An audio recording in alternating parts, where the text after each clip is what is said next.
বহু দিনৰ পৰা এটা অভিযোগ আছে যে ট্ৰাইবেল বেল্ট এণ্ড ব্লকৰ মাটি দখল কৰা হয় চৰকাৰে উচ্ছেদ কৰিছে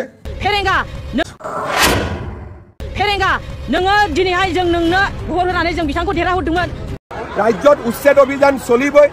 মই যেতিয়ালৈকে মুখ্যমন্ত্ৰী থাকো মিয়া মুছলমানৰ লগত মোৰ যুদ্ধ চলি থাকিব बर' दैदेनगिरिफोरनि दिल्लीनि लांगोनायाव कमप्लेन हैनायखौ दिल्ली सरकारा खोनासंनानै आसाम सरकारनो फुल पावार हरनानै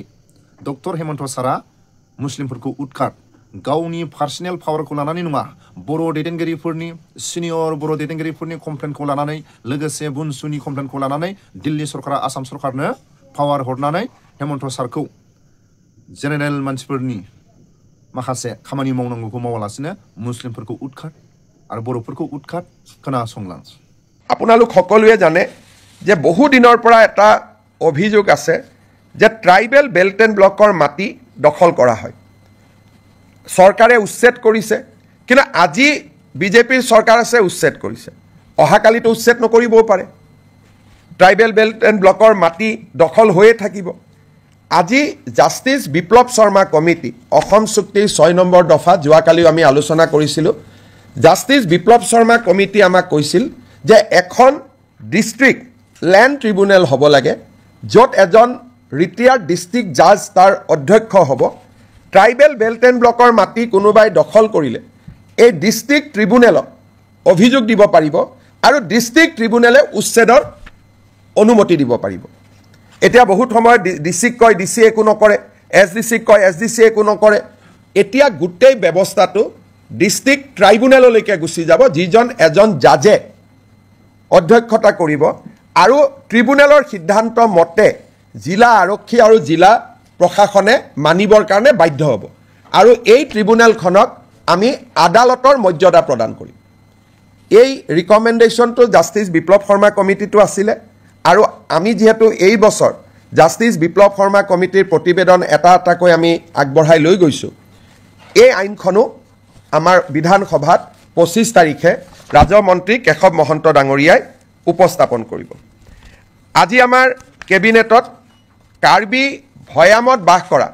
কাৰ্বি ৰাইজৰ বাবে আপোনালোকে জানে যে কাৰ্বি সমাজ পাহাৰত বাস কৰে আৰু কাৰ্বি সমাজ ভয়ামতো বাস কৰে ভয়ামত বাস কৰা কাৰ্বি সমাজৰ বাবে আজি আমি এখন অটোনমাস কাউন্সিল গঠন কৰাৰ সিদ্ধান্ত লওঁ আৰু এই অটোনমাস কাউন্সিল আইনখনো আজি কেবিনেটত পাৰিত কৰা হয় ভয়াম জনজাতি উন্নয়ন মন্ত্ৰী ৰনোজ পেগু ডাঙৰীয়াই 25 তাৰিখে এই আইনখন বিধানসভাত উপস্থাপন কৰিব আজি আমি জাগিৰোডত কেন্দ্ৰীয় বিদ্যালয় এখন সেন্ট্ৰেল স্কুল এখন স্থাপনৰ বাবে 24 বিঘা মাটি আমি আবলটন দিওঁ আপোনালোকে জানে যে এডভান্টেজ 3 পিছৰে পৰা অসমত আমি উদ্যোগীকৰণৰ দিশটোক গুৰুত্বপূৰ্ণ হিচাপে লৈছো আৰু আমি কাম কৰি গৈছো এটা সেক্টৰ আছে সেয়া হৈছে আপোনালোকে জানে যে ইন্ডিগো চলিছে এয়াৰ ইণ্ডিয়া চলিছে ডাঙৰ ডাঙৰ স্পাইস জেট বিমানবিলাক আমাৰ ইয়াত আহে আৰু আমাৰ ইয়াত গুচি যায় কিন্তু এই বিমানবিলাক মেইনটেইন কৰা হয় ইঞ্জিনিয়াৰিং কৰা হয় সাৰ্ভিসিং কৰা হয় ই এটা ডাঙৰ ইন্ডাষ্ট্ৰি যাক নেকি এমআৰও বুলি কোৱা হয় মেইনটেনেন্স ৰিপেয়াৰ এণ্ড অভাৰহল এই উদ্যোগটো আমাৰ অসমত নাছিলে বিমানবিলাক আমি বিমান দেখো কিন্তু বেয়া হলে আমাৰ ইয়াত ঠিক নহয় বা সাৰ্ভিসিং নহয় গাড়ী যেনেকৈ সাৰ্ভিসিং সেন্টাৰ আছে বিমানৰো সাৰ্ভিসিং সেন্টাৰ আছে আৰু ই বহুত এমপ্লয়মেন্ট দিয়ে আজি আমাৰ কেবিনেটত maintenance repair overhaul policy of Assam 2025 অনুমোদন কৰা হয় অসমত 7টা এয়াৰপোৰ্ট আছে আমি চেষ্টা কৰিম যাতে 7টা এমআৰও আমি আনিব পাৰো আৰু ই আমাৰ থলুৱা যুৱক যুৱতীৰ নিযুক্তিৰ নতুন ৰাস্তা এটা মুকলি কৰি দিব আৰু এভিয়েশন ইন্ডাষ্ট্ৰিটো অসমত নতুন কৰি গঢ় লৈ উঠাত সহায় কৰিব আজি কেবিনেটত 10,000 কোটি টকাৰ ওপৰত যদি কোনোবাই বিনিয়োগ কৰিব খোজে তাৰ বিভিন্ন ইনসেন্টিভ আদি দিবৰ বাবে মুখ্যমন্ত্ৰীৰ অধ্যক্ষতাত এখন কমিটি নিৰ্মাণ কৰা হয় আমাৰ কেবিনেটত কেইখনমান আৰু বিল আহিব অসম জনবিশ্বাস আইন আমাৰ আসাম ফায়াৰ ইমাৰ্জেন্সি সাৰ্ভিস বিল তাকো কেবিনেটে আজি অনুমোদন জনায় এবাৰ প্ৰায় 25 খনতকৈ অধিক বিল কেবিনেটত আহিব আৰু এটা ইয়াৰ লগত দুখন আৰু বিল আহিব আমাৰ যাক আহতগুৰিত যিটো মহৰ যুঁজ হয় তাক যোৱাবাৰ হাইকোৰ্টে বন্ধ কৰি দিছিলে আৰু মহৰ যুঁজখন যোৱাবাৰ নহ'লগৈ হাইকোৰ্টে কৈছিল যে আপোনালোকে আইন এমেণ্ড কৰিব লাগিব এতিয়া আমি অসমত prevention of cruelty to animal আইনখন এমেণ্ডমেণ্ট কৰাৰ বাবে সিদ্ধান্ত লৈছোঁ যাতে আহতগুৰিৰ মহ যুঁজখনক আইনৰ স্বীকৃতি দিয়া হয় অকল আহতগুৰিয়ে নহয় লগত যিমান মহৰ যুঁজ হয় এই মহৰ যুঁজখনক ক্ৰুৱেলিটিৰ ডেফিনেশ্যনৰ পৰা আমি বাহিৰত আনিব খুজিছোঁ যাৰ ফলত আমি ভাবোঁ এইবাৰ মাঘ বিহুত নহ'ব অহাবাৰলৈকে অন্তত আমি সদায় যিটো পৰম্পৰাগত মহ যুঁজ তাক আমি দেখা পাব পাৰিম শেষত আপোনালোকে জানে যে জালিকাটু আদিক আইনৰ দ্বাৰাই অনুমোদন দিয়া হৈছিলে জালিকাটু আমি আছিলোঁ কাৰণে বাৰে বাৰে আমাক হাইকোৰ্টে বাধা দি আন্দোলনকাৰীসকলে তেওঁলোকৰ নিজস্ব প্ৰচেষ্টাত মেহতা কমিশ্যন এখন গঠন কৰিছিল চৰকাৰে কৰিছিল তিৱাৰী কমিশ্যন মুক্তি যুঁজাৰু সন্মিলনৰ দ্বাৰা মেহতা কমিশ্যন কৰা হৈছিল আৰু এই মেহতা কমিশ্যনৰ মেম্বাৰ আছিলে শ্ৰী টি ইউ কমিশ্যনৰ মেম্বাৰ আছিলে Shri T U Mehta retired high court Ganesh Chandra Phukan আমাৰ ৰিটায়াৰ্ড আই এছ অফিচাৰ আৰু কটন কলেজৰ অধ্যক্ষ ৰাইহান শ্বাহ চৰকাৰৰ পক্ষত বা চৰকাৰে কৰা আয়োগ আছিল তিৱাৰী কমিটি ছাত্ৰ সন্থা আৰু গণসংগ্ৰাম পৰিষদে নিৰ্মাণ কৰা আয়োগ আছিলে মেহতা কমিটি যিহেতু আমি তিৱাৰী কমিশ্যনখন সদনত আনিম আছুৰ অনুৰোধ আছিল যে মেহতা কমিশ্যনখনো আনিব লাগে যাতে দুইটা ভিউ ৰাইজে পাব পাৰে আজি আমি এটা বহল অন্তৰলৈ অসমত কেতিয়াও হোৱা নাই ব্যক্তিগত বা সামাজিক পৰ্যায়ত গঠন কৰা আয়োগৰ প্ৰতিবেদন বিধানসভাত দাখিল কৰা আজিলৈকে কোনো ৰেকৰ্ড নাই কিন্তু পৰম্পৰা ভাঙি আমি জাষ্টিছ মেহতা কমিটিৰ ৰিপৰ্ট যদিও ব্যক্তিগত বা সামাজিক পৰ্যায়ত হৈছিল চৰকাৰ কোনো বেচৰকাৰী তদন্ত এই বেচৰকাৰী তদন্তৰ প্ৰতিবেদনখনো আমি সদনত দাখিল কৰিম যাতে অসমৰ ইতিহাসৰ সেই অধ্যায়টোৰ সকলো ধৰণৰ ভিউজ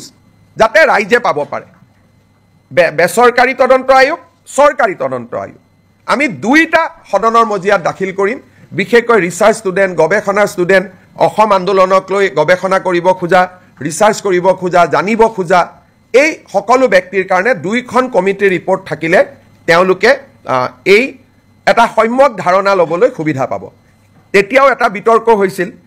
সেই সময়তে প্ৰফুল্ল মহন্ত চৰকাৰ থাকোঁতে এইটো অনুৰোধ আছিল যে তিৱাৰীখন দিলে যদি মেহতাখন কিয় দিয়া নাই আমি সিদ্ধান্ত ল'লোঁ যে আমি দুইটা ৰিপৰ্ট আমি সদনক দিম সেই ফালৰ পৰা আজি এখন ঐতিহাসিক সিদ্ধান্ত এটা অসম কেবিনেটত গঠন কৰা হয় আপোনালোকে কিবা প্ৰশ্ন সোধাৰ আগতে মই এটা আপোনালোকক সামান্য ইনফৰমেশ্যনেৰে মই সামৰণি মাৰিব খুজিছোঁ আজি আপোনালোকে দেখিছে যে কেবিনেটত অজস্ৰ আইটেম আছিলে সেইকাৰণে জনজাতি সংক্ৰান্তত মন্ত্ৰীসভাৰ প্ৰতিবেদনখন আজি আমি বহুত ভাল কৰি আলোচনা কৰিব নোৱাৰিলোঁ আজি আমি সিদ্ধান্ত ল'লোঁ যে ২৬ তাৰিখে জনজাতীয় ৬ জনগোষ্ঠীৰ জনজাতীয়কৰণৰ সম্পৰ্কৰ প্ৰতিবেদনখন ২৬ তাৰিখে এখন বিশেষ কেবিনেটত আলোচনা হ'ব আৰু ২৭ তাৰিখে আমি ইয়াক বিধানসভাত উপস্থাপন কৰিম ২৫ তাৰিখে উপস্থাপন কৰিম বুলি মই কৈছিলোঁ কিন্তু বহুত কাগজ পত্ৰ আইনৰ হেঁচাৰ বাবে আমি সিদ্ধান্ত ল'লোঁ যে এই প্ৰতিবেদনখন আমি ২৭ তাৰিখে সদনত আমি দাখিল কৰিম ২৬ তাৰিখে আমাৰ কেবিনেট বৈঠক হ'ব তাতে অনুমোদন হ'ব আৰু ২৭ তাৰিখে আমি ইয়াক সদনত উপস্থাপন কৰিম আপোনালোকৰ যদি কিবা প্ৰশ্ন আছে কৰিব পাৰে চক যদি টেকনিকেলি সোধে হয়তো দুইটা ৰিপৰ্টে ৰাজহুৱা হৈছিলে কিন্তু আছুৱেও কপি বনাই কাকো দিব পৰা নাছিল মহন্ত ডাঙৰীয়াইও কাকো দিব পৰা নাছিল টেকনিকেলি উপস্থাপন হৈছিল এইবাৰ দুইখন বহল ভিত্তিত ৰাইজে দেখিব পাব মেহতা কমিশ্যনটো এছেম্বলিত দিয়াৰ কথাই নাই এখন বেচৰকাৰী আছিলে তিৱাৰী কমিটিয়ে ৰিপৰ্ট দিছিলে কিন্তু এটা কপি অকল স্পীকাৰৰ হাতত আছিলে আৰু মেম্বাৰে পোৱা নাছিলে এইবাৰ সকলোৱে পাব আৰু আপোনালোককো আমি কপি দি দিম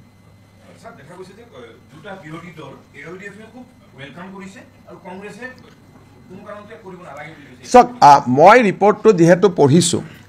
তিৱাৰী কমিশ্যনৰ ৰিপৰ্টটো যদিও সেই সময়ত কংগ্ৰেছৰ চৰকাৰৰ দিনত হিতেশ্বৰ শইকীয়া চৰকাৰৰ দিনতে তাৰ প্ৰতিবেদন আহিছিল ৰিপৰ্টটো সম্যকভাৱে এটা নিৰপেক্ষ ৰিপৰ্ট আৰু যথেষ্ট কষ্ট তাত কৰা হৈছিলে অসমৰ এটা ডাঙৰ ইতিহাস এটা লুকাই নোহোৱা হৈ যাব যদি আমি তিৱাৰী কমিশ্যনৰ ৰিপৰ্টটো দেখা নাপাওঁ আৰু কংগ্ৰেছে ভাবিছে তাত কিবা প্ৰভোকেটিভ কথা আছে তাত বিজেপিৰ ৰাজনৈতিক লাভ হ'ব তাত বিজেপিৰ ৰাজনৈতিক লাভ হ'ব পৰা এটা শব্দও নাই খালি অসমৰ বুৰঞ্জীৰ ডাঙৰ ইতিহাস এটা নোহোৱা হৈ যাব যদি তিৱাৰী কমিশ্যনৰ ৰিপৰ্টটো ৰাইজৰ সন্মুখত নাথাকে গতিকে ই এটা একাডেমিক এক্সাৰচাইজ ভাবিছে তাত কিবা তেওঁলোকৰ বিৰুদ্ধে কথা আছে কাৰণ কংগ্ৰেছৰ বৰ্তমান নেতৃত্বটো খুব তুলুঙা আৰু তেওঁলোকৰ মই ক'ব গ'লে মেচিউৰিটিৰ অভাৱ কাৰণ এখন তেওঁলোকৰ চৰকাৰে গঠন কৰা তদন্ত আয়োগ প্ৰধানমন্ত্ৰী ইন্দিৰা গান্ধীয়ে গঠন কৰা তদন্ত আয়োগ ইন্দিৰা গান্ধীয়ে গঠন কৰা তদন্ত আয়োগৰ প্ৰতিবেদন এখন প্ৰকাশ কৰিব নালাগে বুলি কংগ্ৰেছে কেনেকৈ ক'ব পাৰে আৰু বিৰোধী দলপতি দেৱব্ৰত শইকীয়াৰ দেউতাকে এই কমিটিখন পৰিচালনা কৰিছিল তেওঁৰ মুখ্যমন্ত্ৰীৰ দিনত তাৰমানে এই কংগ্ৰেছ পাৰ্টিটোৰ মেচিউৰিটি নাই বৰ্তমানৰ যিটো কংগ্ৰেছ পাৰ্টি চলি আছে তুলুঙা একেবাৰে মানে পলিটিক্যাল মেচিউৰিটি নোহোৱা পাৰ্টি এটা তেওঁলোকৰ কামটো আমি কৰিছোঁ আৰু আমি কিমান অপেন কালি আমাক আছুৱে কৈছে আৰু ৰিপৰ্টত আছুৰ ওপৰতহে কিছুমান নিগেটিভ আছে কালি আছুৱে মোক কৈছে যে নহয় আমি জানো আমাৰ ওপৰত নিগেটিভ আছে কিন্তু তথাপিতো এইখনো সদনত আহক কাৰণ আন্দোলনৰ ইতিহাসৰ ই এটা অংশ আজি নেলিক লৈ বহুতে কিবা কিবি কৈ থাকে তাতে পঢ়িলে বুজি পাব অকল নেলি অহা নাই তাত গহপুৰ আহিছে চমৰীয়া আহিছে চিলাপথাৰ আহিছে গতিকে এই ৰিপৰ্টখন পঢ়িলে নতুন প্ৰজন্মই বহুত কথা জানিব পাৰিব অসম আন্দোলন কিয় হৈছিল কিয় হ'বলগীয়া হ'ল আৰু সেই সময়তে তিৱাৰী কমিছনে সাংবিধানিক ৰক্ষা কবচ ৰিকমেণ্ড কৰি গৈছিল ইন 1983 গতিকে এইবিলাক জনা ভাল আজি আমি যি কৈ আছোঁ হিমন্ত বিশ্ব শৰ্মা সকলো কামতে ব্যতিক্ৰম নাই টাটা ছেমিকণ্ডাক্টৰ বেলেগ কোন মুখ্যমন্ত্ৰীয়ে কৰিলে অসমীয়া ভাষাক ধ্ৰুপদী ভাষাৰ মৰ্যাদা কোনে দিলে বৃন্দাবনী বস্ত্ৰ কোনে আনিলে লাচিত বৰফুকনৰ জন্ম জয়ন্তী কোনে পালন কৰিলে চুকাফাৰ নামত বিশ্ববিদ্যালয় কোনে কৰিলে টি গাৰ্ডেনৰ শ্ৰমিকক মাটিৰ অধিকাৰ কোনে দিলে গতিকে আমাৰ চৰকাৰখনটো ব্যতিক্ৰমী সেইকাৰণে আমাৰ চৰকাৰখনে সপ্তাহত কেবিনেট পাতি এনেকৈ আপোনালোকক কোনোবা মুখ্যমন্ত্ৰীয়ে এড্ৰেছ কৰাৰ আগতে কোনোবাই কৰিছিল নেকি গতিকে আমাৰ চৰকাৰখনটো ব্যতিক্ৰম হয়েই সেইটোতো অসমৰ মানুহে স্বীকাৰ কৰে আশীৰ্বাদ কৰে গতিকে আগৰ মুখ্যমন্ত্ৰীয়ে নকৰিলে বুলি মই নকৰিম এইটো কেনেকুৱা ক'ত কথা লিখা আছে আগৰ মুখ্যমন্ত্ৰীসকলৰ মনত ভয় আছিলে মোৰ মনত ভয় নাই কাৰণ ইতিহাস কেতিয়াও লুকাব নাপায় ইট ইজ এ ক্ৰাইম ইতিহাস লুকালে নতুন জেনেৰেশ্যনে অসমক জানিব নোৱাৰিব and it is a crime against humanity কোনোবাই যদি ইতিহাসক দাবাব খোজে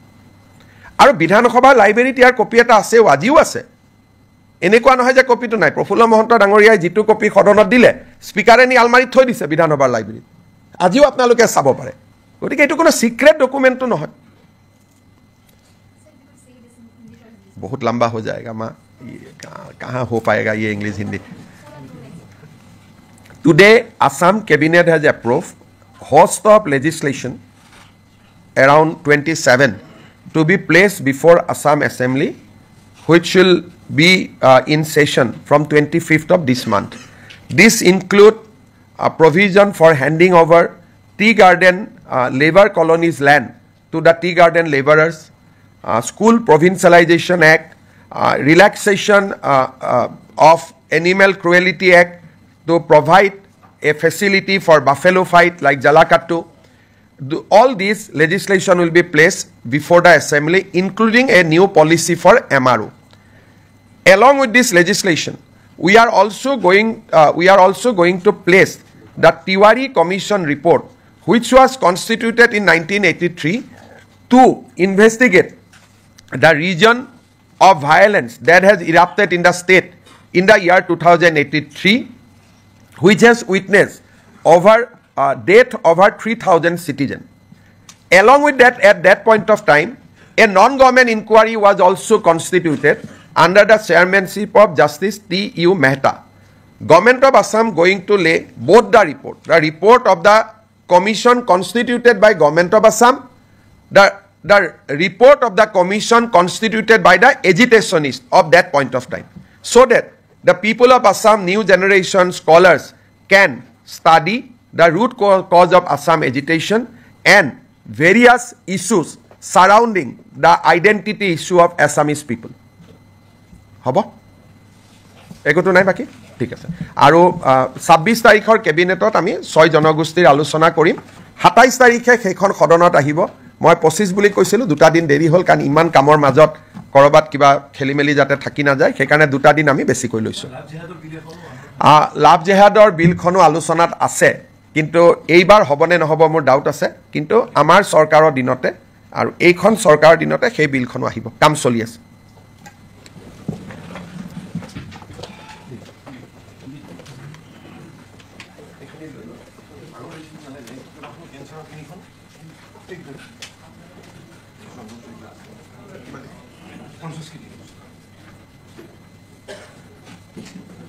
লাইনৰ মাটি আমি মালিকৰ পৰা সিলিং এক্টত লৈ আমি শ্ৰমিকসকলৰ মাজত বিতৰণ কৰিম। আজি কেবিনেটে অনুমোদন জনায়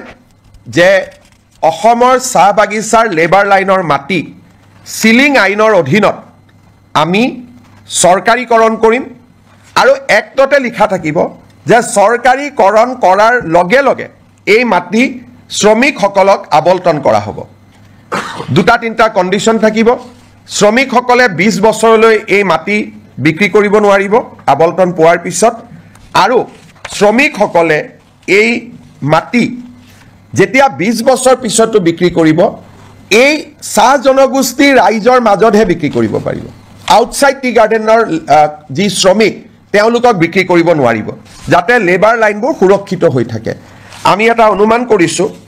এই বিলখন অহাৰ ফলত 2,18,553 বিঘা মাটি আবণ্টন কৰিব পৰা যাব। 3,33,486টা পৰিয়াল এই সিদ্ধান্তৰ দ্বাৰা উপকৃত হ'ব। অৰ্থাৎ এতিয়াৰ পৰা শ্ৰমিকৰ লেবাৰ লাইনৰ মাটিৰ মালিক শ্ৰমিকসকল হ'ব, টি গাৰ্ডেনৰ মেনেজমেণ্ট মালিক হ'ব নোৱাৰিব। তেওঁলোকৰ পৰা আমি সিলিঙত মাটি লৈ ল'ম। সিলিং এক্টৰ সংশোধনীৰ বাবে প্ৰস্তাৱ কৰা আইনখন আজি কেবিনেটে অনুমোদন কৰে আৰু অসম বিধানসভাত 25 তাৰিখে এই আইনখন আমি উপস্থাপন কৰিম। অসমৰ চাহ বাগিচাৰ শ্ৰমিকৰ বাবে এটা ঐতিহাসিক মুহূৰ্ত হ'ব। আমাৰ আপোনালোক সকলোৱে জানে যে বহু দিনৰ পৰা এটা অভিযোগ আছে যে ট্ৰাইবেল বেল্ট এণ্ড ব্লকৰ মাটি দখল কৰা হয়। চৰকাৰে উচ্ছেদ কৰিছে, কিন্তু আজি বিজেপিৰ চৰকাৰ আছে উচ্ছেদ কৰিছে, অহাকালিতো উচ্ছেদ নকৰিবও পাৰে। ট্ৰাইবেল বেল্ট এণ্ড ব্লকৰ মাটি দখল হৈয়ে থাকিব। আজি জাষ্টিছ বিপ্লৱ শৰ্মা কমিটি অসম চুক্তিৰ 6 নম্বৰ দফা যোৱাকালিও আমি আলোচনা কৰিছিলোঁ। জাষ্টিছ বিপ্লৱ শৰ্মা কমিটি আমাক কৈছিল যে এখন ডিষ্ট্ৰিক্ট লেণ্ড ট্ৰিব্যুনেল হ'ব লাগে, য'ত এজন ৰিটায়াৰ্ড ডিষ্ট্ৰিক্ট জাজ তাৰ অধ্যক্ষ হ'ব। ট্ৰাইবেল বেল্ট এণ্ড ব্লকৰ মাটি কোনোবাই দখল কৰিলে এই ডিষ্ট্ৰিক্ট ট্ৰিব্যুনেলত অভিযোগ দিব পাৰিব আৰু ডিষ্ট্ৰিক্ট ট্ৰিব্যুনেলে উচ্ছেদৰ অনুমতি দিব পাৰিব। এতিয়া বহুত সময়ত ডিচিক কয় ডিচিয়ে একো নকৰে, SDCক কয় SDCয়ে একো নকৰে। এতিয়া গোটেই আবণ্টন পোৱাৰ পিছত আৰু শ্ৰমিকসকলে এই মাটি যেতিয়া 20 বছৰ পিছতো বিক্ৰী কৰিব এই চাহ জনগোষ্ঠীৰ ৰাইজৰ মাজতহে বিক্ৰী কৰিব পাৰিব। আউটসাইড টি গাৰ্ডেনৰ যি শ্ৰমিক তেওঁলোকক বিক্ৰী কৰিব নোৱাৰিব, যাতে লেবাৰ লাইনবোৰ সুৰক্ষিত হৈ থাকে। আমি এটা অনুমান কৰিছোঁ এই বিলখন অহাৰ ফলত 2,18,553 বিঘা মাটি আবণ্টন কৰিব পৰা যাব। 3,33,486টা পৰিয়াল এই সিদ্ধান্তৰ দ্বাৰা উপকৃত হ'ব। অৰ্থাৎ এতিয়াৰ পৰা শ্ৰমিকৰ লেবাৰ লাইনৰ মাটিৰ মালিক শ্ৰমিকসকল হ'ব, টি গাৰ্ডেনৰ মেনেজমেণ্ট মালিক হ'ব নোৱাৰিব। তেওঁলোকৰ পৰা আমি সিলিঙত মাটি লৈ ল'ম। সিলিং এক্টৰ সংশোধনীৰ বাবে প্ৰস্তাৱ কৰা আইনখন আজি কেবিনেটে অনুমোদন কৰে আৰু অসম বিধানসভাত 25 তাৰিখে এই আইনখন আমি উপস্থাপন কৰিম। অসমৰ চাহ বাগিচাৰ শ্ৰমিকৰ বাবে এটা ঐতিহাসিক মুহূৰ্ত হ'ব। আমাৰ আপোনালোক সকলোৱে জানে যে বহু দিনৰ পৰা এটা অভিযোগ আছে যে ট্ৰাইবেল বেল্ট এণ্ড ব্লকৰ মাটি দখল কৰা হয়। চৰকাৰে উচ্ছেদ কৰিছে, কিন্তু আজি বিজেপিৰ চৰকাৰ আছে উচ্ছেদ কৰিছে, অহাকালিতো উচ্ছেদ নকৰিবও পাৰে। ট্ৰাইবেল বেল্ট এণ্ড ব্লকৰ মাটি দখল হৈয়ে থাকিব। আজি জাষ্টিছ বিপ্লৱ শৰ্মা কমিটি অসম চুক্তিৰ 6 নম্বৰ দফা যোৱাকালিও আমি আলোচনা কৰিছিলোঁ। জাষ্টিছ বিপ্লৱ শৰ্মা কমিটি আমাক কৈছিল যে এখন ডিষ্ট্ৰিক্ট লেণ্ড ট্ৰিব্যুনেল হ'ব লাগে, য'ত এজন ৰিটায়াৰ্ড ডিষ্ট্ৰিক্ট জাজ তাৰ অধ্যক্ষ হ'ব। ট্ৰাইবেল বেল্ট এণ্ড ব্লকৰ মাটি কোনোবাই দখল কৰিলে এই ডিষ্ট্ৰিক্ট ট্ৰিব্যুনেলত অভিযোগ দিব পাৰিব আৰু ডিষ্ট্ৰিক্ট ট্ৰিব্যুনেলে উচ্ছেদৰ অনুমতি দিব পাৰিব। এতিয়া বহুত সময়ত ডিচিক কয় ডিচিয়ে একো নকৰে, SDCক কয় SDCয়ে একো নকৰে। এতিয়া গোটেই ব্যৱস্থাটো ডিষ্ট্ৰিক্ট ট্ৰাইব্যুনেললৈকে গুচি যাব, যিজন এজন জাজে অধ্যক্ষতা কৰিব আৰু ট্ৰিব্যুনেলৰ সিদ্ধান্ত মতে জিলা আৰক্ষী আৰু জিলা প্ৰশাসনে মানিবৰ কাৰণে বাধ্য হ'ব আৰু এই ট্ৰিব্যুনেলখনক আমি আদালতৰ মৰ্যাদা প্ৰদান কৰিম এই ৰিকমেণ্ডেশ্যনটো জাষ্টিছ বিপ্লৱ শৰ্মা কমিটিটো আছিলে আৰু আমি যেহেতু এই বছৰ জাষ্টিছ বিপ্লৱ শৰ্মা কমিটিৰ প্ৰতিবেদন এটা এটাকৈ আমি আগবঢ়াই লৈ গৈছোঁ এই আইনখনো আমাৰ বিধানসভাত 25 তাৰিখে ৰাজহ মন্ত্ৰী কেশৱ মহন্ত ডাঙৰীয়াই উপস্থাপন কৰিব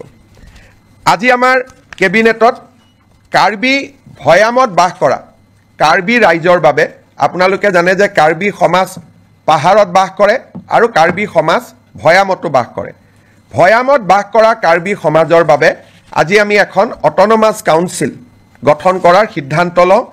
আৰু এই অট'নমাছ কাউন্সিল আইনখনো আজি কেবিনেটত পাৰিত কৰা হয় ভৈয়াম জনজাতি উন্নয়ন মন্ত্ৰী ৰণোজ পেগু ডাঙৰীয়াই 25 তাৰিখে এই আইনখন বিধানসভাত উপস্থাপন কৰিব আজি আমি জাগিৰোডত কেন্দ্ৰীয় বিদ্যালয় এখন চেন্ট্ৰেল স্কুল এখন স্থাপনৰ বাবে 24 বিঘা মাটি আমি আবণ্টন দিওঁ আপোনালোকে জানে যে এডভান্টেজ 3 পিছৰে পৰা অসমত আমি উদ্যোগীকৰণৰ দিশটোক গুৰুত্বপূৰ্ণ হিচাপে লৈছোঁ আৰু আমি কাম কৰি গৈছোঁ এটা সেক্টৰ আছে সেয়া হৈছে আপোনালোকে জানে যে ইণ্ডিগো চলিছে এয়াৰ ইণ্ডিয়া চলিছে ডাঙৰ ডাঙৰ স্পাইচ জেট বিমানবিলাক আমাৰ ইয়াত আহে আৰু আমাৰ ইয়াত গুচি যায় কিন্তু এই বিমানবিলাক মেইনটেইন কৰা হয় ইঞ্জিনিয়াৰিং কৰা হয় সাৰ্ভিসিং কৰা হয় ই এটা ডাঙৰ ইণ্ডাষ্ট্ৰী যাক নেকি এমআৰও বুলি কোৱা হয় মেইনটেনেন্স ৰিপেয়াৰ এণ্ড অভাৰহল এই উদ্যোগটো আমাৰ অসমত নাছিলে বিমানবিলাক আমি বিমান দেখো কিন্তু বেয়া হলে আমাৰ ইয়াত ঠিক নহয় বা সাৰ্ভিসিং নহয় গাড়ী যেনেকৈ সাৰ্ভিসিং চেণ্টাৰ আছে বিমানৰো সাৰ্ভিসিং চেণ্টাৰ আছে আৰু ই বহুত এমপ্লয়মেণ্ট দিয়ে আজি আমাৰ কেবিনেটত maintenance repair overhaul policy of Assam 2025 অনুমোদন কৰা হয় অসমত 7টা এয়াৰপোৰ্ট আছে আমি চেষ্টা কৰিম যাতে 7টা এমআৰও আমি আনিব পাৰোঁ আৰু ই আমাৰ থলুৱা যুৱক যুৱতীৰ নিযুক্তিৰ নতুন ৰাস্তা এটা মুকলি কৰি দিব আৰু এভিয়েশ্যন ইণ্ডাষ্ট্ৰীটো অসমত নতুন কৰি গঢ় লৈ উঠাত সহায় কৰিব আজি কেবিনেটত 10,000 কোটি টকাৰ ওপৰত যদি কোনোবাই বিনিয়োগ কৰিব খোজে তাৰ বিভিন্ন ইনচেন্টিভ আদি দিবৰ বাবে মুখ্যমন্ত্ৰীৰ অধ্যক্ষতাত এখন কমিটি নিৰ্মাণ কৰা হয় আমাৰ কেবিনেটত কেইখনমান আৰু বিল আহিব অসম জনবিশ্বাস আইন আমাৰ আসাম ফায়াৰ ইমাৰ্জেন্সি সাৰ্ভিস বিল তাকো কেবিনেটে আজি অনুমোদন জনায় এইবাৰ প্ৰায় 25খনতকৈ অধিক বিল কেবিনেটত আহিব আৰু এটা ইয়াৰ লগত দুখন আৰু বিল আহিব আমাৰ আহতগুৰিত যেটো মহৰ যুঁজ হয় তাক যোৱাবাৰ হাইকোৰ্টে বন্ধ কৰি দিছিলে আৰু মহৰ যুঁজখন যোৱাবাৰ নহলগৈ হাইকোৰ্টে কৈছিল যে আপোনালোকে আইন এমেণ্ড কৰিব লাগিব এতিয়া আমি অসমত prevention of cruelty to animal আইনখন এমেণ্ডমেণ্ট কৰাৰ বাবে সিদ্ধান্ত লৈছোঁ যাতে আহতগুৰিৰ মহ যুঁজখনক আইনৰ স্বীকৃতি দিয়া হয় অকল আহতগুৰিয়ে নহয় লগত যিমান মহৰ যুঁজ হয় এই মহৰ যুঁজখনক ক্ৰুৱেলিটিৰ ডেফিনেশ্যনৰ পৰা আমি বাহিৰত আনিব খুজিছোঁ যাৰ ফলত আমি ভাবো এইবাৰ মাঘ বিহুত নহব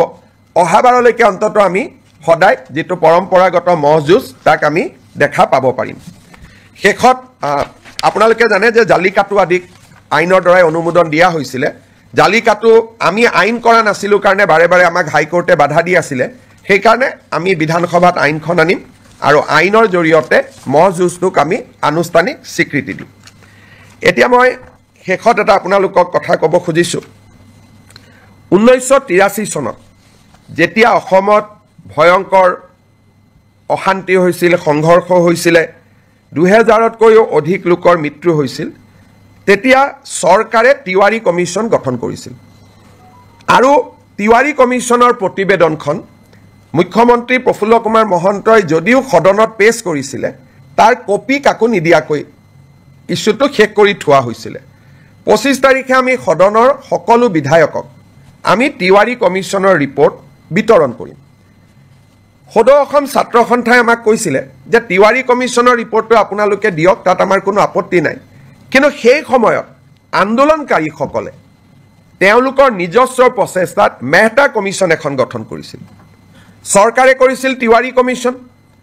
মুক্তি যুঁজাৰু সন্মিলনৰ দ্বাৰা মেহতা কমিছন কৰা হৈছিল আৰু এই মেহতা কমিছনৰ মেম্বাৰ আছিল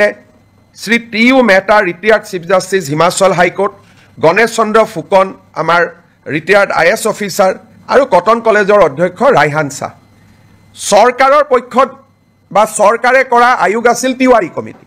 ছাত্ৰ সন্থা আৰু গণসংগ্ৰাম পৰিষদে নিৰ্মাণ কৰা আয়োগ আছিলে মেহতা কমিটি। যিহেতু আমি তিৱাৰী কমিশ্যনখন সদনত আনিম, আছুৰ অনুৰোধ আছিল যে মেহতা কমিশ্যনখনো আনিব লাগে, যাতে দুইটা ভিউ ৰাইজে পাব পাৰে। আজি আমি এটা বহল অন্তৰলৈ অসমত কেতিয়াও হোৱা নাই ব্যক্তিগত বা সামাজিক পৰ্যায়ত গঠন কৰা আয়োগৰ প্ৰতিবেদন বিধানসভাত দাখিল কৰা আজিলৈকে কোনো ৰেকৰ্ড নাই। কিন্তু পৰম্পৰা ভাঙি আমি জাষ্টিছ মেহতা কমিটিৰ ৰিপৰ্ট যদিও ব্যক্তিগত বা সামাজিক পৰ্যায়ত হৈছিল, চৰকাৰ কোনো বেচৰকাৰী তদন্ত, এই বেচৰকাৰী তদন্তৰ প্ৰতিবেদনখনো আমি সদনত দাখিল কৰিম, যাতে অসমৰ ইতিহাসৰ সেই অধ্যায়টোৰ সকলো ধৰণৰ ভিউজ যাতে ৰাইজে পাব পাৰে। বেচৰকাৰী তদন্ত আয়োগ, চৰকাৰী তদন্ত আয়োগ, আমি দুইটা সদনৰ মজিয়াত দাখিল কৰিম। বিশেষকৈ ৰিচাৰ্চ ষ্টুডেণ্ট, গৱেষণাৰ ষ্টুডেণ্ট, অসম আন্দোলনক লৈ গৱেষণা কৰিব খোজা, ৰিচাৰ্চ কৰিব খোজা, জানিব খোজা, এই সকলো ব্যক্তিৰ কাৰণে দুইখন কমিটিৰ ৰিপৰ্ট থাকিলে তেওঁলোকে এই এটা সম্যক ধাৰণা ল'বলৈ সুবিধা পাব। তেতিয়াও এটা বিতৰ্ক হৈছিল, সেই সময়তে প্ৰফুল্ল মহন্ত চৰকাৰ থাকোঁতে এইটো অনুৰোধ আছিল যে তিৱাৰীখন দিলে যদি মেহতাখন কিয় দিয়া নাই। আমি সিদ্ধান্ত ল'লোঁ যে আমি দুইটা ৰিপৰ্ট আমি সদনক দিম। সেই ফালৰ পৰা আজি এখন ঐতিহাসিক সিদ্ধান্ত এটা অসম কেবিনেটত গঠন কৰা হয়। আপোনালোকে কিবা প্ৰশ্ন সোধাৰ আগতে মই এটা আপোনালোকক সামান্য ইনফৰমেশ্যনেৰে মই সামৰণি মাৰিব খুজিছোঁ। আজি আপোনালোকে দেখিছে যে কেবিনেটত অজস্ৰ আইটেম আছিলে, সেইকাৰণে জনজাতি সংক্ৰান্তত মন্ত্ৰীসভাৰ প্ৰতিবেদনখন আজি আমি বহুত ভাল কৰি আলোচনা কৰিব নোৱাৰিলোঁ। আজি আমি সিদ্ধান্ত ল'লোঁ যে 26 তাৰিখে জনজাতীয় 6 জনগোষ্ঠীৰ জনজাতীয়কৰণৰ সম্পৰ্কৰ প্ৰতিবেদনখন 26 তাৰিখে এখন বিশেষ কেবিনেটত আলোচনা হ'ব আৰু 27 তাৰিখে আমি ইয়াক বিধানসভাত উপস্থাপন কৰিম। 25 তাৰিখে উপস্থাপন কৰিম বুলি মই কৈছিলোঁ, কিন্তু বহুত কাগজ পত্ৰ আইনৰ হেঁচাৰ বাবে আমি সিদ্ধান্ত ল'লোঁ যে এই প্ৰতিবেদনখন আমি 27 তাৰিখে সদনত আমি দাখিল কৰিম। 26 তাৰিখে আমাৰ কেবিনেট বৈঠক হ'ব, তাতে অনুমোদন হ'ব আৰু 27 তাৰিখে আমি ইয়াক সদনত উপস্থাপন কৰিম। আপোনালোকৰ যদি কিবা প্ৰশ্ন আছে কৰিব পাৰে। চব যদি টেকনিকেলি সোধে হয়তো দুইটা ৰিপৰ্টে ৰাজহুৱা হৈছিলে, কিন্তু আছুৱেও কপি বনাই কাকো দিব পৰা নাছিল, মহন্ত ডাঙৰীয়াইও কাকো দিব পৰা নাছিল, টেকনিকেলি উপস্থাপন হৈছিল। এইবাৰ দুইখন বহল ভিত্তিত ৰাইজে দেখিব পাব। মেহতা কমিশ্যনটো এছেম্বলিত দিয়াৰ কথাই নাই, এখন বেচৰকাৰী আছিলে। তিৱাৰী কমিটিয়ে ৰিপৰ্ট দিছিলে, কিন্তু এটা কপি অকল স্পীকাৰৰ হাতত আছিলে আৰু মেম্বাৰে পোৱা নাছিলে। এইবাৰ সকলোৱে পাব আৰু আপোনালোককো আমি কপি দি দিম।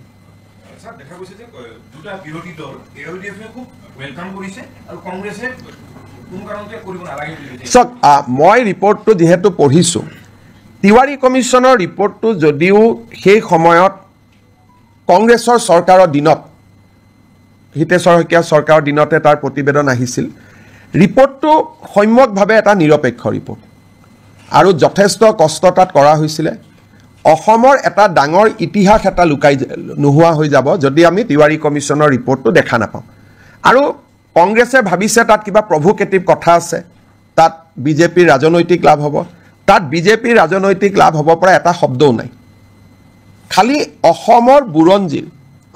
ডাঙৰ ইতিহাস এটা নোহোৱা হৈ যাব যদি তিৱাৰী কমিশ্যনৰ ৰিপৰ্টটো ৰাইজৰ সন্মুখত নাথাকে।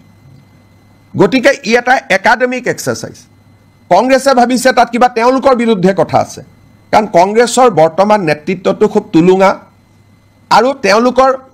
মই ক'ব গ'লে মেচিউৰিটিৰ অভাৱ। কাৰণ এখন তেওঁলোকৰ চৰকাৰে গঠন কৰা তদন্ত আয়োগ, প্ৰধানমন্ত্ৰী ইন্দিৰা গান্ধীয়ে গঠন কৰা তদন্ত আয়োগ, ইন্দিৰা গান্ধীয়ে গঠন কৰা তদন্ত আয়োগৰ প্ৰতিবেদন এখন প্ৰকাশ কৰিব নালাগে বুলি কংগ্ৰেছে কেনেকৈ ক'ব পাৰে? আৰু বিৰোধী দলপতি দেৱব্ৰত শইকীয়াৰ দেউতাকে এই কমিটিখন পৰিচালনা কৰিছিল তেওঁৰ মুখ্যমন্ত্ৰীৰ দিনত।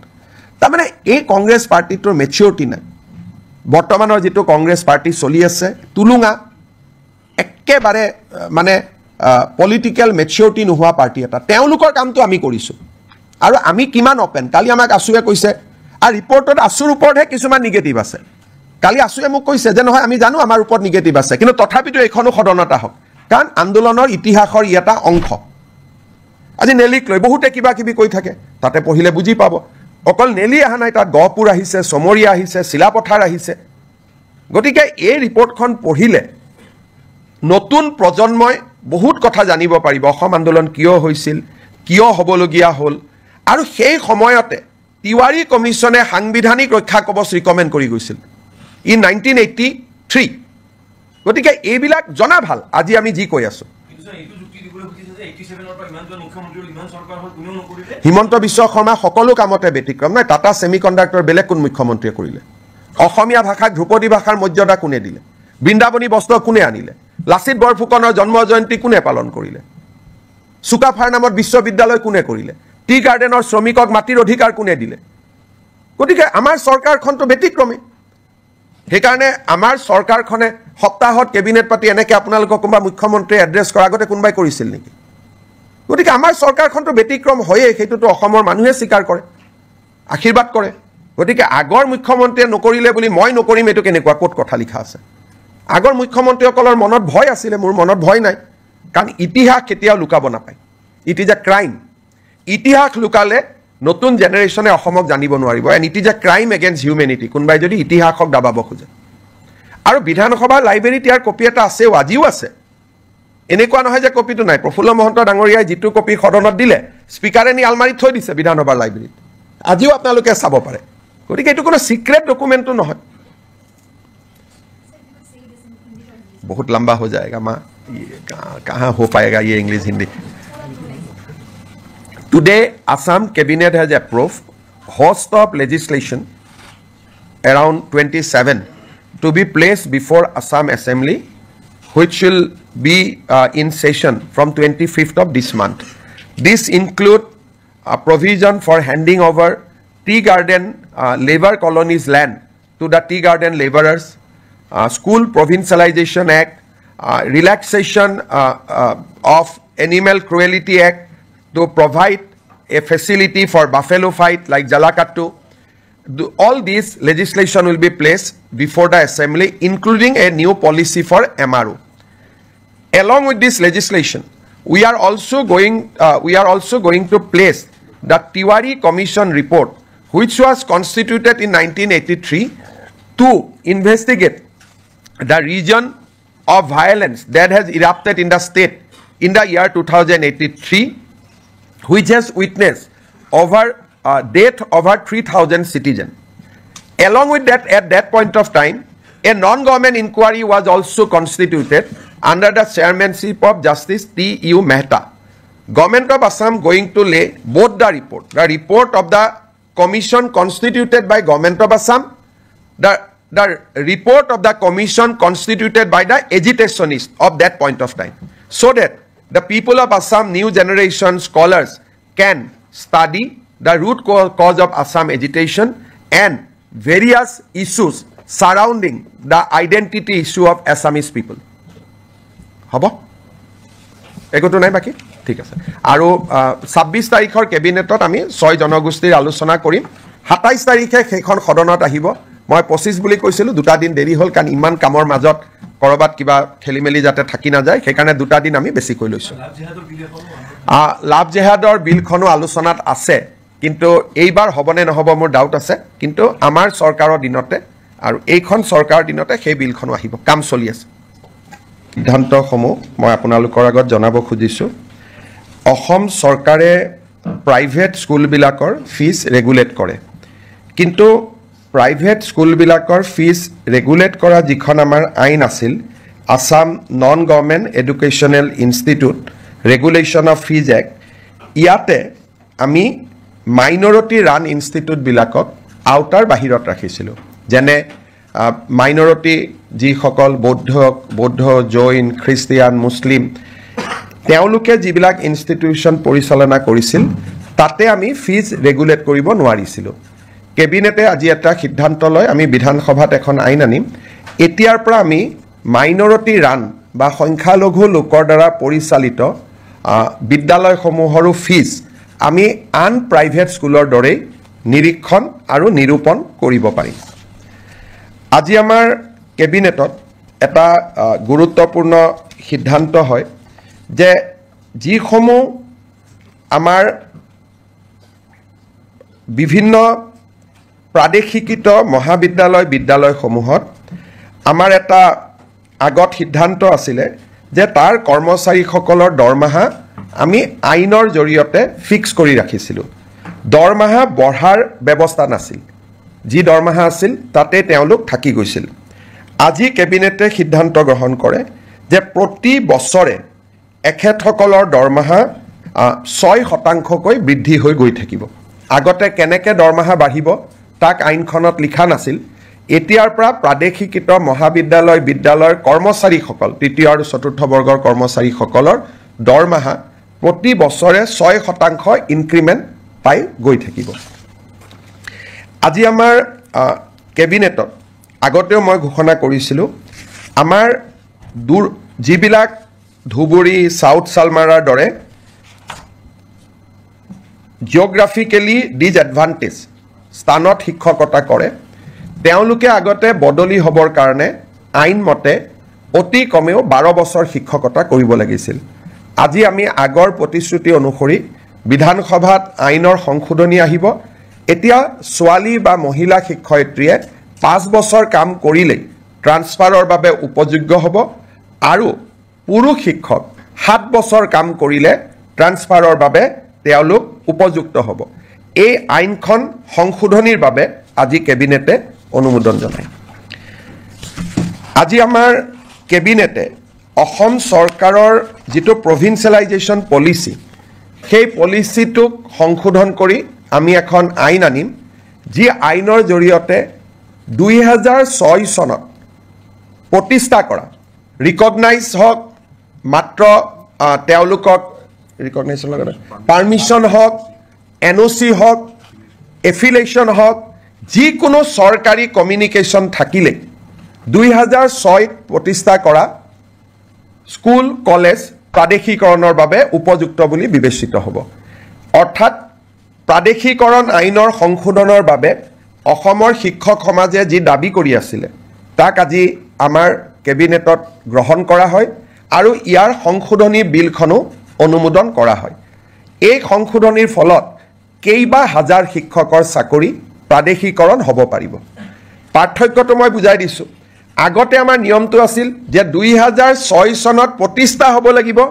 আৰু সকলো অনুমোদন পাব লাগিব তেতিয়াহে প্ৰাদেশিকৰণ হ'ব এতিয়া আমি কৈছোঁ সকলো অনুমোদন নালাগে যিকোনো এখন কাগজ থাকিলে পাৰ্মিশ্যনৰ কাগজ থাকক ৰিকগনাইজেশ্যনৰ কাগজ থাকক এফিলেশ্যনৰ কাগজ থাকক বা NOC এখন থাকক তেতিয়াও তেওঁলোকৰ চাকৰিসমূহ প্ৰাদেশিকৃত হ'ব এই আইনৰ ফলত বহু কেইখন মহাবিদ্যালয় প্ৰাদেশিকৃত হ'ব সুবিধা পাব কিমানখন কলেজ হ'ব প্ৰায় 15খন নতুন মহাবিদ্যালয় প্ৰাদেশিকৃত হ'ব স্কুল কিমানমান হ'ব স্কুলটো হিচাপ উলিয়াব দিগদাৰ কিন্তু কেইবা হাজাৰো বিদ্যালয় নতুনকৈ প্ৰাদেশিকৰণৰ আওতাত আহিব পাৰিব আজি আমাৰ কেবিনেটত নেৰিম নামৰ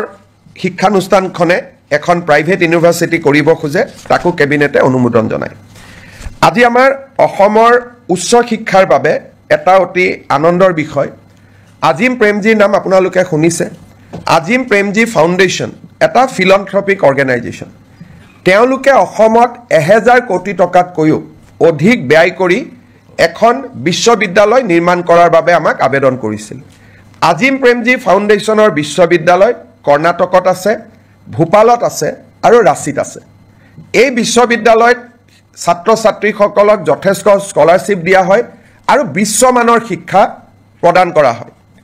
আজিম প্ৰেমজী ইউনিভাৰ্চিটি পলাশবাৰীত স্থাপন হ'ব IIMৰ লগতে আৰু 10,000তকৈ অধিক ছাত্ৰ ছাত্ৰীক এই ফাউণ্ডেশ্যনে শিক্ষা দিব আজি এই ফাউণ্ডেশ্যনক বিশ্ববিদ্যালয় কৰাৰ বাবে যিখন আইন লাগে সেই আইনখনো বিধানসভাত উপস্থাপন কৰাৰ বাবে কেবিনেটে অনুমোদন জনায় আৰু এই বিশ্ববিদ্যালয়খনে অসমৰ উচ্চ শিক্ষাৰ এটা পৰিৱেশত এটা নৱজাগৰণৰ সৃষ্টি কৰিব আমি যিবিলাক প্ৰাইভেট ইউনিভাৰ্চিটি দেখোঁ সেইকেইখন হ'ল প্ৰাইভেট ইউনিভাৰ্চিটি এইখন হ'ল ফিলন্থ্ৰপিক প্ৰাইভেট ইউনিভাৰ্চিটি অৰ্থাৎ তাত কোনো ব্যৱসায় নাই প্ৰফিটৰ কথা নাই বৰঞ্চ ল'ৰা ছোৱালীক তেওঁলোকে স্কলাৰশ্বিপ দি পঢ়াব সেইকাৰণে আৰু প্ৰথম অৱস্থাত 1100-1200 কোটি টকা তেওঁলোকে পৰৱৰ্তী অৱস্থাত 1700 কোটি টকালৈকে বিনিয়োগ কৰিব তাত স্কুলো বনাব তেওঁলোকে হস্পিটালো বনাব এটা ডাঙৰ পৰিৱৰ্তন আহিব IIMৰ লগতে হ'ব পলাশবাৰী ৰাইজৰ বাবেও এটা আনন্দৰ বাতৰি অসমৰ ৰাইজৰ বাবেও এটা আনন্দৰ বাতৰি আজি আমাৰ কেবিনেটত আমি বহু দিনৰ পৰা আলোচনা কৰি আছিলোঁ যে চাহ বাগিচাৰ শ্ৰমিকসকলৰ লাইনৰ মাটি আমি মালিকৰ পৰা সিলিং এক্টত লৈ আমি শ্ৰমিকসকলৰ মাজত বিতৰণ কৰিম। আজি কেবিনেটে অনুমোদন জনায় যে অসমৰ চাহ বাগিচাৰ লেবাৰ লাইনৰ মাটি সিলিং আইনৰ অধীনত আমি চৰকাৰীকৰণ কৰিম আৰু এক্টতে লিখা থাকিব যে চৰকাৰীকৰণ কৰাৰ লগে লগে এই মাটি শ্ৰমিকসকলক আবণ্টন কৰা হ'ব। দুটা তিনিটা কণ্ডিশ্যন থাকিব। শ্ৰমিকসকলে 20 বছৰলৈ এই মাটি বিক্ৰী কৰিব নোৱাৰিব আবণ্টন পোৱাৰ পিছত, আৰু শ্ৰমিকসকলে এই মাটি যেতিয়া 20 বছৰ পিছতো বিক্ৰী কৰিব এই চাহ জনগোষ্ঠীৰ ৰাইজৰ মাজতহে বিক্ৰী কৰিব পাৰিব। আউটসাইড টি গাৰ্ডেনৰ যি শ্ৰমিক তেওঁলোকক বিক্ৰী কৰিব নোৱাৰিব, যাতে লেবাৰ লাইনবোৰ সুৰক্ষিত হৈ থাকে। আমি এটা অনুমান কৰিছোঁ এই বিলখন অহাৰ ফলত 2,18,553 বিঘা মাটি আবণ্টন কৰিব পৰা যাব।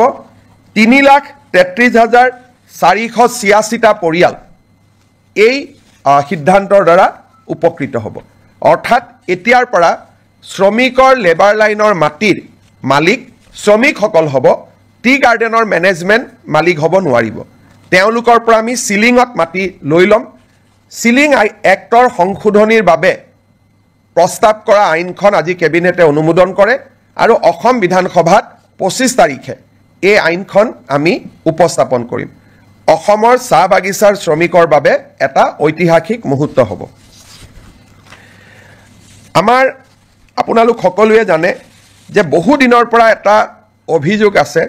যে ট্ৰাইবেল বেল্ট এণ্ড ব্লকৰ মাটি দখল কৰা হয়। চৰকাৰে উচ্ছেদ কৰিছে, কিন্তু আজি বিজেপিৰ চৰকাৰ আছে উচ্ছেদ কৰিছে, অহাকালিতো উচ্ছেদ নকৰিবও পাৰে। ট্ৰাইবেল বেল্ট এণ্ড ব্লকৰ মাটি দখল হৈয়ে থাকিব। আজি জাষ্টিছ বিপ্লৱ শৰ্মা কমিটি অসম চুক্তিৰ 6 নম্বৰ দফা যোৱাকালিও আমি আলোচনা কৰিছিলোঁ। জাষ্টিছ বিপ্লৱ শৰ্মা কমিটি আমাক কৈছিল যে এখন ডিষ্ট্ৰিক্ট লেণ্ড ট্ৰিব্যুনেল হ'ব লাগে, য'ত এজন ৰিটায়াৰ্ড ডিষ্ট্ৰিক্ট জাজ তাৰ অধ্যক্ষ হ'ব। ট্ৰাইবেল বেল্ট এণ্ড ব্লকৰ মাটি কোনোবাই দখল কৰিলে এই ডিষ্ট্ৰিক্ট ট্ৰিব্যুনেলত অভিযোগ দিব পাৰিব আৰু ডিষ্ট্ৰিক্ট ট্ৰিব্যুনেলে উচ্ছেদৰ অনুমতি দিব পাৰিব। এতিয়া বহুত সময়ত ডিচিক কয় ডিচি একো নকৰে, SDCক কয় SDC একো নকৰে। এতিয়া গোটেই ব্যৱস্থাটো ডিষ্ট্ৰিক্ট ট্ৰাইব্যুনেললৈকে গুচি যাব, যিজন এজন জাজে অধ্যক্ষতা কৰিব আৰু ট্ৰিব্যুনেলৰ সিদ্ধান্ত মতে জিলা আৰক্ষী আৰু জিলা প্ৰশাসনে মানিবৰ কাৰণে বাধ্য হ'ব আৰু এই ট্ৰিব্যুনেলখনক আমি আদালতৰ মৰ্যাদা প্ৰদান কৰিম। এই ৰিকমেণ্ডেশ্যনটো জাষ্টিছ বিপ্লৱ শৰ্মা কমিটিটো আছিলে আৰু আমি যিহেতু এই বছৰ জাষ্টিছ বিপ্লৱ শৰ্মা কমিটিৰ প্ৰতিবেদন এটা এটাকৈ আমি আগবঢ়াই লৈ গৈছোঁ, এই আইনখনো আমাৰ বিধানসভাত 25 তাৰিখে ৰাজমন্ত্ৰী কেশৱ মহন্ত ডাঙৰীয়াই উপস্থাপন কৰিব। আজি আমাৰ কেবিনেটত কাৰ্বি ভৈয়ামত বাস কৰা কাৰ্বি ৰাইজৰ বাবে, আপোনালোকে জানে যে কাৰ্বি সমাজ পাহাৰত বাস কৰে আৰু কাৰ্বি সমাজ ভৈয়ামতো বাস কৰে। ভৈয়ামত বাস কৰা কাৰ্বি সমাজৰ বাবে আজি আমি এখন অট'নমাছ কাউন্সিল গঠন কৰাৰ সিদ্ধান্ত লওঁ আৰু এই অট'নমাছ কাউন্সিল আইনখনো আজি কেবিনেটত পাৰিত কৰা হয়। ভৈয়াম জনজাতি উন্নয়ন মন্ত্ৰী ৰণোজ পেগু ডাঙৰীয়াই 25 তাৰিখে এই আইনখন বিধানসভাত উপস্থাপন কৰিব। আজি আমি জাগিৰোডত কেন্দ্ৰীয় বিদ্যালয় এখন, চেণ্ট্ৰেল স্কুল এখন স্থাপনৰ বাবে 24 বিঘা মাটি আমি আবণ্টন দিওঁ। আপোনালোকে জানে যে এডভান্টেজ 3ৰ পিছৰে পৰা অসমত আমি উদ্যোগীকৰণৰ দিশটোক গুৰুত্বপূৰ্ণ হিচাপে লৈছোঁ আৰু আমি কাম কৰি গৈছোঁ। এটা ছেক্টৰ আছে, সেয়া হৈছে আপোনালোকে জানে যে ইণ্ডিগো চলিছে, এয়াৰ ইণ্ডিয়া চলিছে, ডাঙৰ ডাঙৰ স্পাইচ জেট বিমানবিলাক আমাৰ ইয়াত আহে আৰু আমাৰ ইয়াত গুচি যায়। কিন্তু এই বিমানবিলাক মেইনটেইন কৰা হয়, ইঞ্জিনিয়াৰিং কৰা হয়, ছাৰ্ভিচিং কৰা হয়। ই এটা ডাঙৰ ইণ্ডাষ্ট্ৰী, যাক নেকি MRO বুলি কোৱা হয়, মেইনটেনেন্স ৰিপেয়াৰ এণ্ড অভাৰহল। এই উদ্যোগটো আমাৰ অসমত নাছিলে। বিমানবিলাক আমি বিমান দেখোঁ, কিন্তু বেয়া হ'লে আমাৰ ইয়াত ঠিক নহয় বা ছাৰ্ভিচিং নহয়। গাড়ীৰ যেনেকৈ ছাৰ্ভিচিং চেণ্টাৰ আছে, বিমানৰো ছাৰ্ভিচিং চেণ্টাৰ আছে আৰু ই বহুত এমপ্লয়মেণ্ট দিয়ে। আজি আমাৰ কেবিনেটত maintenance repair overhaul policy of Assam 2025 অনুমোদন কৰা হয় অসমত 7টা এয়াৰপোৰ্ট আছে আমি চেষ্টা কৰিম যাতে 7টা এমআৰও আমি আনিব পাৰোঁ আৰু ই আমাৰ থলুৱা যুৱক যুৱতীৰ নিযুক্তিৰ নতুন ৰাস্তা এটা মুকলি কৰি দিব আৰু এভিয়েশ্যন ইণ্ডাষ্ট্ৰিটো অসমত নতুন কৰি গঢ় লৈ উঠাত সহায় কৰিব আজি কেবিনেটত 10,000 কোটি টকাৰ ওপৰত যদি কোনোবাই বিনিয়োগ কৰিব খোজে তাৰ বিভিন্ন ইনচেন্টিভ আদি দিবৰ বাবে মুখ্যমন্ত্ৰীৰ অধ্যক্ষতাত এখন কমিটি নিৰ্মাণ কৰা হয় আমাৰ কেবিনেটত কেইখনমান আৰু বিল আহিব অসম জনবিশ্বাস আইন আমাৰ আসাম ফায়াৰ ইমাৰ্জেন্সি সাৰ্ভিস বিল তাকো কেবিনেটে আজি অনুমোদন জনায় এবাৰ প্ৰায় 25খনতকৈ অধিক বিল কেবিনেটত আহিব আৰু এটা ইয়াৰ লগত দুখন আৰু বিল আহিব আমাৰ আহতগুৰিত যেটো মহৰ যুঁজ হয়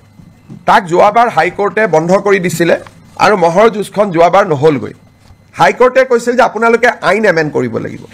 এতিয়া আমি অসমত prevention of cruelty to animal আইনখন এমেন্ডমেন্ট কৰাৰ বাবে সিদ্ধান্ত লৈছো যাতে আহতগুৰিৰ মহ যুঁজখনক আইনৰ স্বীকৃতি দিয়া হয় অকল আহতগুৰিয়ে নহয় লগত যিমান মহৰ যুঁজ হয় এই মহৰ যুঁজখনক ক্ৰুৱেলিটিৰ ডেফিনেশ্যনৰ পৰা আমি বাহিৰত আনিব খুজিছো যাৰ ফলত আমি ভাবো এইবাৰ মাঘ বিহুত নহব অহাবাৰলৈকে অন্তত আমি সদায় যেটো পৰম্পৰাগত মহ যুঁজ তাক আমি দেখা পাব পাৰিম শেষত আপোনালোকে জানে যে জালিকাটু আদি আইনৰ দ্বাৰা অনুমোদন দিয়া হৈছিল জালিকাটু আমি আইন কৰা নাছিলো কাৰণে বাৰে বাৰে আমাক হাইকোৰ্টে বাধা দি আছিল সেই কাৰণে আমি বিধানসভাত আইনখন আনিম আৰু আইনৰ জৰিয়তে মহ যুঁজটোক আমি আনুষ্ঠানিক স্বীকৃতি দিম এতিয়া মই শেষত এটা আপোনালোকক কথা ক'ব খুজিছো 1983 চনত যেতিয়া অসমত ভয়ংকৰ অশান্তি হৈছিল সংঘৰ্ষ হৈছিল 2000তকৈও অধিক লোকৰ মৃত্যু হৈছিল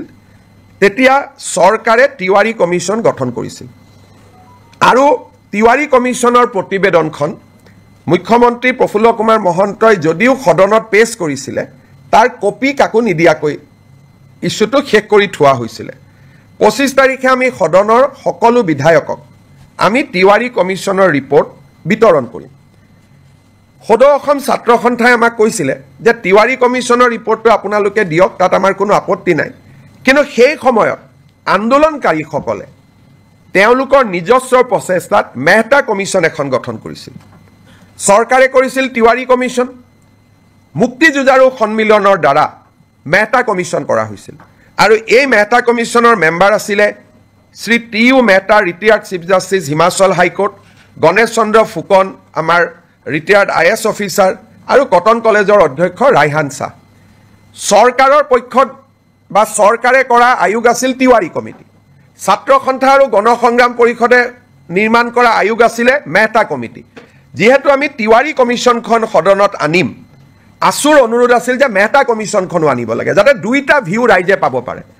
আজি আমি এটা বহল অন্তৰলৈ অসমত কেতিয়াও হোৱা নাই ব্যক্তিগত বা সামাজিক পৰ্যায়ত গঠন কৰা আয়োগৰ প্ৰতিবেদন বিধানসভাত দাখিল কৰা আজিলৈকে কোনো ৰেকৰ্ড নাই কিন্তু পৰম্পৰা ভাঙি আমি জাষ্টিছ মেহতা কমিটিৰ ৰিপৰ্ট যদিও ব্যক্তিগত বা সামাজিক পৰ্যায়ত হৈছিল চৰকাৰ কোনো বেচৰকাৰী তদন্ত এই বেচৰকাৰী তদন্তৰ প্ৰতিবেদনখনো আমি সদনত দাখিল কৰিম যাতে অসমৰ ইতিহাসৰ সেই অধ্যায়টোৰ সকলো ধৰণৰ ভিউজ যাতে ৰাইজে পাব পাৰে বেচৰকাৰী তদন্ত আয়োগ চৰকাৰী তদন্ত আয়োগ আমি দুইটা সদনৰ মজিয়াত দাখিল কৰিম বিশেষকৈ ৰিচাৰ্চ ষ্টুডেণ্ট গৱেষণাৰ ষ্টুডেণ্ট অসম আন্দোলনক লৈ গৱেষণা কৰিব খোজা ৰিচাৰ্চ কৰিব খোজা জানিব খোজা এই সকলো ব্যক্তিৰ কাৰণে দুইখন কমিটিৰ ৰিপৰ্ট থাকিলে তেওঁলোকে এই এটা সম্যক ধাৰণা ল'বলৈ সুবিধা পাব তেতিয়াও এটা বিতৰ্ক হৈছিল সেই সময়তে প্ৰফুল্ল মহন্ত চৰকাৰ থাকোতে এইটো অনুৰোধ আছিল যে তিৱাৰীখন দিলে যদি মেহতাখন কিয় দিয়া নাই আমি সিদ্ধান্ত ললো যে আমি দুইটা ৰিপৰ্ট আমি সদনক দিম সেই ফালৰ পৰা আজি এখন ঐতিহাসিক সিদ্ধান্ত এটা অসম কেবিনেটত গঠন কৰা হয় আপোনালোকে কিবা প্ৰশ্ন খুধাৰ আগতে মই এটা আপোনালোকক সামান্য ইনফৰমেশ্যনৰে মই সামৰণি মাৰিব খুজিছো আজি আপোনালোকে দেখিছে যে কেবিনেটত অজস্ৰ আইটেম আছিল সেই কাৰণে জনজাতি সংক্ৰান্তত মন্ত্ৰীসভাৰ প্ৰতিবেদনখন আজি আমি বহুত ভাল কৰি আলোচনা কৰিব নোৱাৰিলো আজি আমি সিদ্ধান্ত ললো যে 26 তাৰিখে জনজাতীয় 6 জনগোষ্ঠীৰ জনজাতীয়কৰণৰ সম্পৰ্কৰ প্ৰতিবেদনখন 26 তাৰিখে এখন বিশেষ কেবিনেটত আলোচনা হ'ব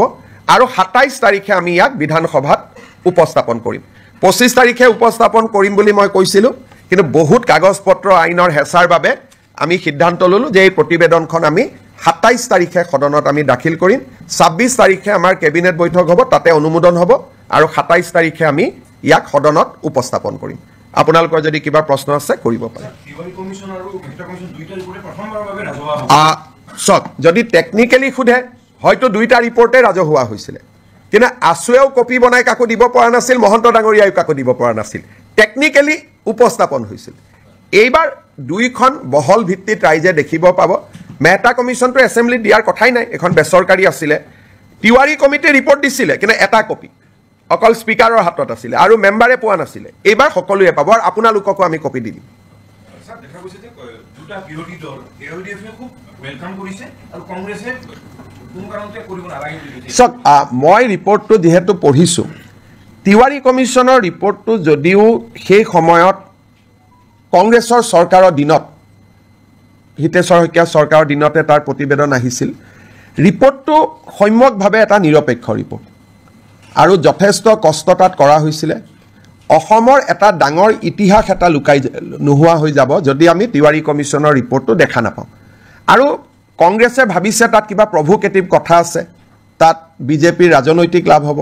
তাত বিজেপিৰ ৰাজনৈতিক লাভ হ'ব পৰা এটা শব্দও নাই খালি অসমৰ বুৰঞ্জীৰ ডাঙৰ ইতিহাস এটা নোহোৱা হৈ যাব যদি তিৱাৰী কমিছনৰ ৰিপৰ্টটো ৰাইজৰ সন্মুখত নাথাকে গতিকে ই এটা একাডেমিক এক্সাৰচাইজ কংগ্ৰেছে ভাবিছে তাত কিবা তেওঁলোকৰ বিৰুদ্ধে কথা আছে কাৰণ কংগ্ৰেছৰ বৰ্তমান নেতৃত্বটো খুব তুলুঙা আৰু তেওঁলোকৰ মই ক'ব গ'লে মেচিউৰিটিৰ অভাৱ কাৰণ এখন তেওঁলোকৰ চৰকাৰে গঠন কৰা তদন্ত আয়োগ প্ৰধানমন্ত্ৰী ইন্দিৰা গান্ধীয়ে গঠন কৰা তদন্ত আয়োগ ইন্দিৰা গান্ধীয়ে গঠন কৰা তদন্ত আয়োগৰ প্ৰতিবেদন এখন প্ৰকাশ কৰিব নালাগে বুলি কংগ্ৰেছে কেনেকৈ ক'ব পাৰে আৰু বিৰোধী দলপতি দেৱব্ৰত শইকীয়াৰ দেউতাকে এই কমিটিখন পৰিচালনা কৰিছিল তেওঁৰ মুখ্যমন্ত্ৰীৰ দিনত তাৰমানে এই কংগ্ৰেছ পাৰ্টিটোৰ মেচিউৰিটি নাই বৰ্তমানৰ যিটো কংগ্ৰেছ পাৰ্টি চলি আছে তুলুঙা একেবাৰে মানে পলিটিকেল মেচিউৰিটি নোহোৱা পাৰ্টি এটা তেওঁলোকৰ কামটো আমি কৰিছোঁ আৰু আমি কিমান অপেন কালি আমাক আছুৱে কৈছে আৰু ৰিপৰ্টত আছুৰ ওপৰতহে কিছুমান নিগেটিভ আছে কালি আছুৱে মোক কৈছে যে নহয় আমি জানো আমাৰ ওপৰত নিগেটিভ আছে কিন্তু তথাপিতো এইখনো সদনত আহক কাৰণ আন্দোলনৰ ইতিহাসৰ ই এটা অংশ আজি নেলিক লৈ বহুতে কিবা কিবি কৈ থাকে তাতে পঢ়িলে বুজি পাব অকল নেলি অহা নাই তাত গহপুৰ আহিছে চমৰীয়া আহিছে চিলাপথাৰ আহিছে গতিকে এই ৰিপৰ্টখন পঢ়িলে নতুন প্ৰজন্মই বহুত কথা জানিব পাৰিব অসম আন্দোলন কিয় হৈছিল কিয় হ'বলগীয়া হ'ল আৰু সেই সময়তে তিৱাৰী কমিছনে সাংবিধানিক ৰক্ষা কবচ ৰিকমেণ্ড কৰি গৈছিল ই 1983 গতিকে এইবিলাক জনা ভাল আজি আমি যি কৈ আছোঁ হিমন্ত বিশ্ব শৰ্মা সকলো কামতে ব্যতিক্ৰম নাই টাটা ছেমিকণ্ডাক্টৰ বেলেগ কোন মুখ্যমন্ত্ৰীয়ে কৰিলে অসমীয়া ভাষাক ধ্ৰুপদী ভাষাৰ মৰ্যাদা কোনে দিলে বৃন্দাবনী বস্ত্ৰ কোনে আনিলে লাচিত বৰফুকনৰ জন্ম জয়ন্তী কোনে পালন কৰিলে চুকাফাৰ নামত বিশ্ববিদ্যালয় কোনে কৰিলে টি গাৰ্ডেনৰ শ্ৰমিকক মাটিৰ অধিকাৰ কোনে দিলে গতিকে আমাৰ চৰকাৰখনটো ব্যতিক্ৰমী সেইকাৰণে আমাৰ চৰকাৰখনে সপ্তাহত কেবিনেট পাতি এনেকৈ আপোনালোকক কোনোবা মুখ্যমন্ত্ৰীয়ে এড্ৰেছ কৰাৰ আগতে কোনোবাই কৰিছিল নেকি গতিকে আমাৰ চৰকাৰখনটো ব্যতিক্ৰম হয়েই সেইটোতো অসমৰ মানুহে স্বীকাৰ কৰে আশীৰ্বাদ কৰে গতিকে আগৰ মুখ্যমন্ত্ৰীয়ে নকৰিলে বুলি মই নকৰিম এইটো কেনেকুৱা ক'ত কথা লিখা আছে আগৰ মুখ্যমন্ত্ৰীসকলৰ মনত ভয় আছিলে মোৰ মনত ভয় নাই কাৰণ ইতিহাস কেতিয়াও লুকাব নাপায় ইট ইজ এ ক্ৰাইম ইতিহাস লুকালে নতুন জেনেৰেশ্যনে অসমক জানিব নোৱাৰিব and it is a crime against humanity কোনোবাই যদি ইতিহাসক দাবাব খোজে আৰু বিধানসভা লাইব্ৰেৰীত ইয়াৰ কপি এটা আছেও আজিও আছে এনেকুৱা নহয় যে কপিটো নাই প্ৰফুল্ল মহন্ত ডাঙৰীয়াই যিটো কপি সদনত দিলে স্পীকাৰে নি আলমাৰীত থৈ দিছে বিধানসভাৰ লাইব্ৰেৰীত আজিও আপোনালোকে চাব পাৰে গতিকে এইটো কোনো সিক্ৰেট ডকুমেণ্টটো নহয় बहुत लंबा हो जाएगा माँ कहाँ हो पाएगा ये English Hindi Today, Assam Cabinet has approved host of legislation around 27 to be placed before Assam Assembly, which will be in session from 25th of this month. This include a provision for handing over tea garden labor colonies land to the tea garden laborers, School Provincialization Act, Relaxation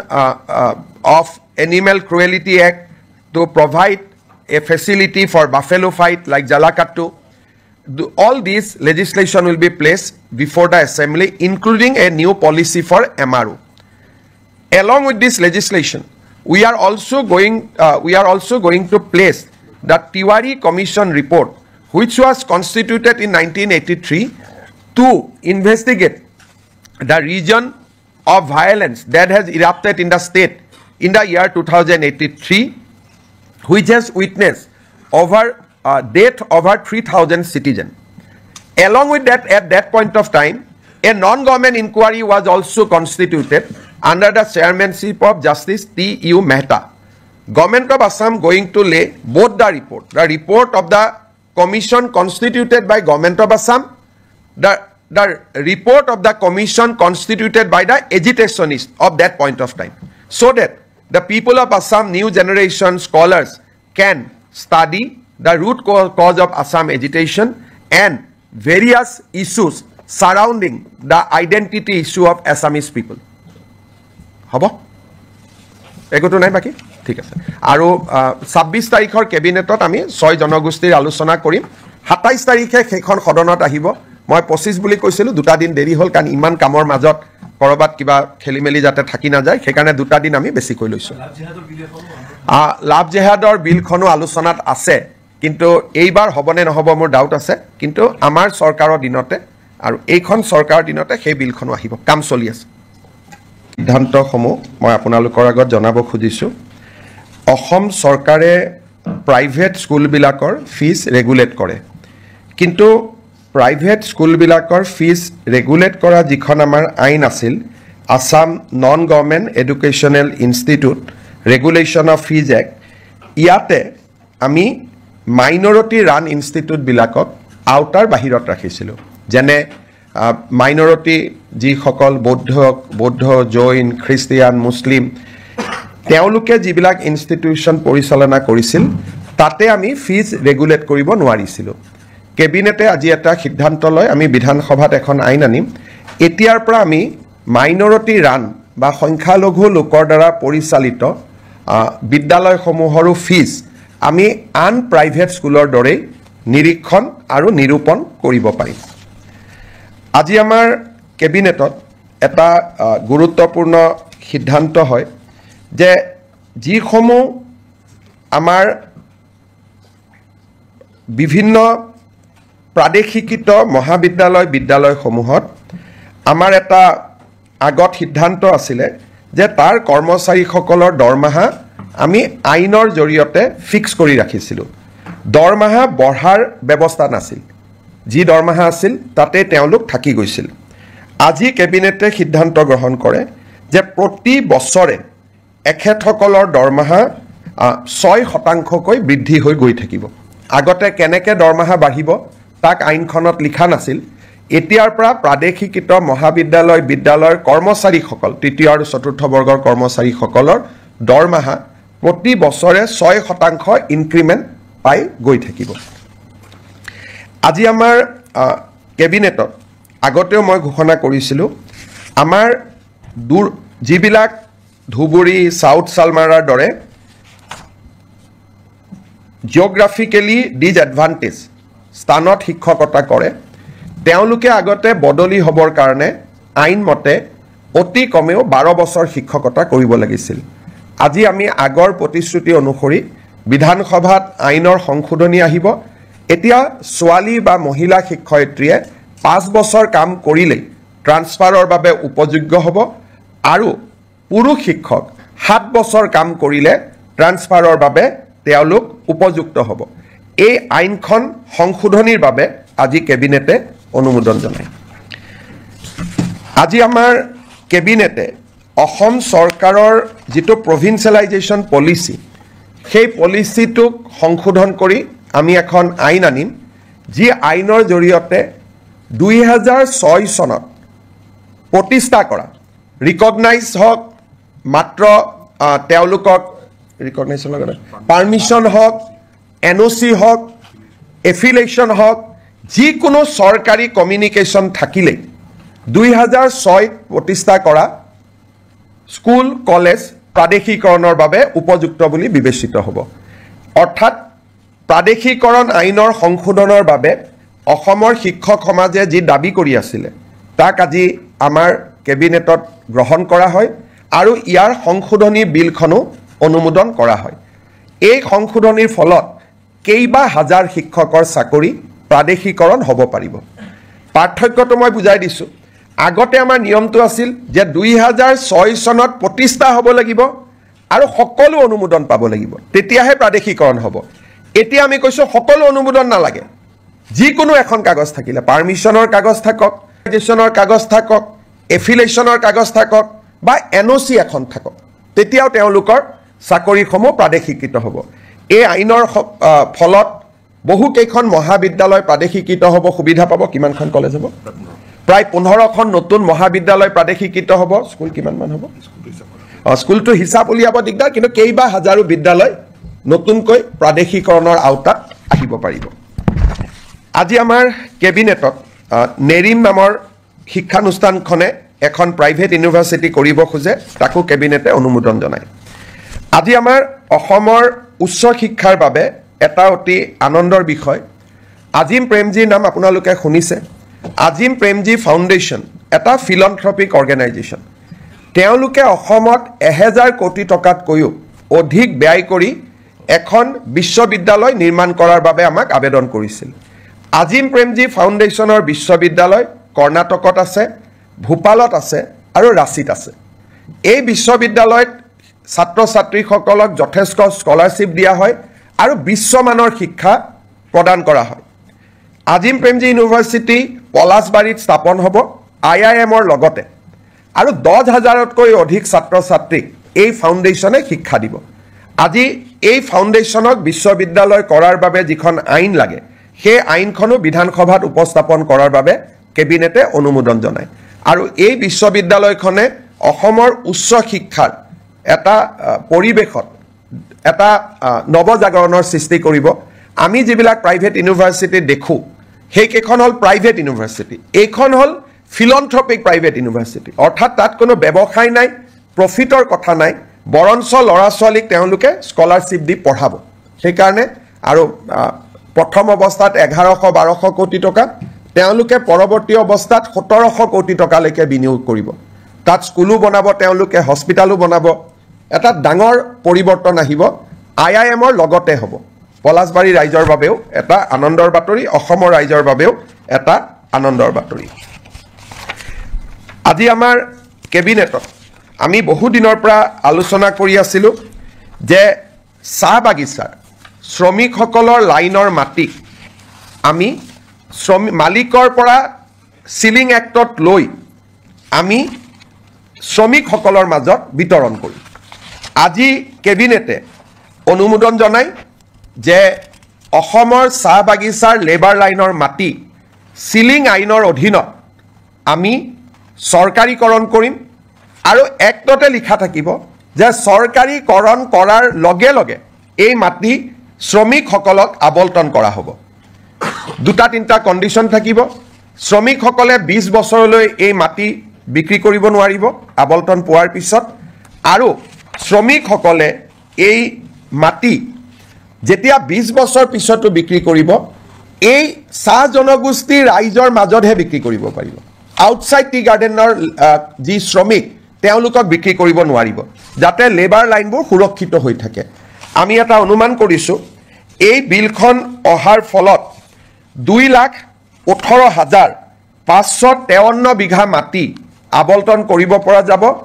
3,33,486টা পৰিয়াল এই সিদ্ধান্তৰ দ্বাৰা উপকৃত হ'ব অৰ্থাৎ এতিয়াৰ পৰা শ্ৰমিকৰ লেবাৰ লাইনৰ মাটিৰ মালিক শ্ৰমিকসকল হ'ব টি গাৰ্ডেনৰ মেনেজমেণ্ট মালিক হ'ব নোৱাৰিব তেওঁলোকৰ পৰা আমি সিলিঙত মাটি লৈ ল'ম সিলিং এক্টৰ সংশোধনীৰ বাবে প্ৰস্তাৱ কৰা আইনখন আজি কেবিনেটে অনুমোদন কৰে আৰু অসম বিধানসভাত 25 তাৰিখে এই আইনখন আমি উপস্থাপন কৰিম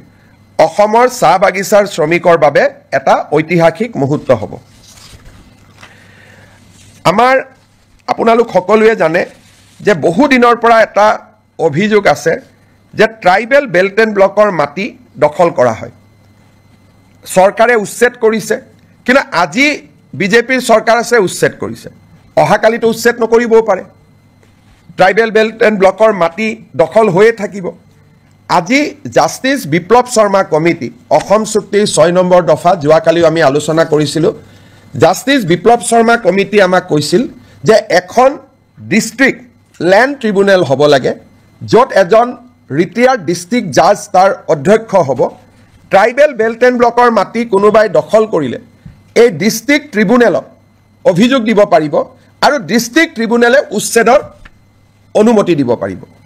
এতিয়া বহুত সময় ডিসি কয় ডিসি একো নকৰে এসডিসি কয় এসডিসি একো নকৰে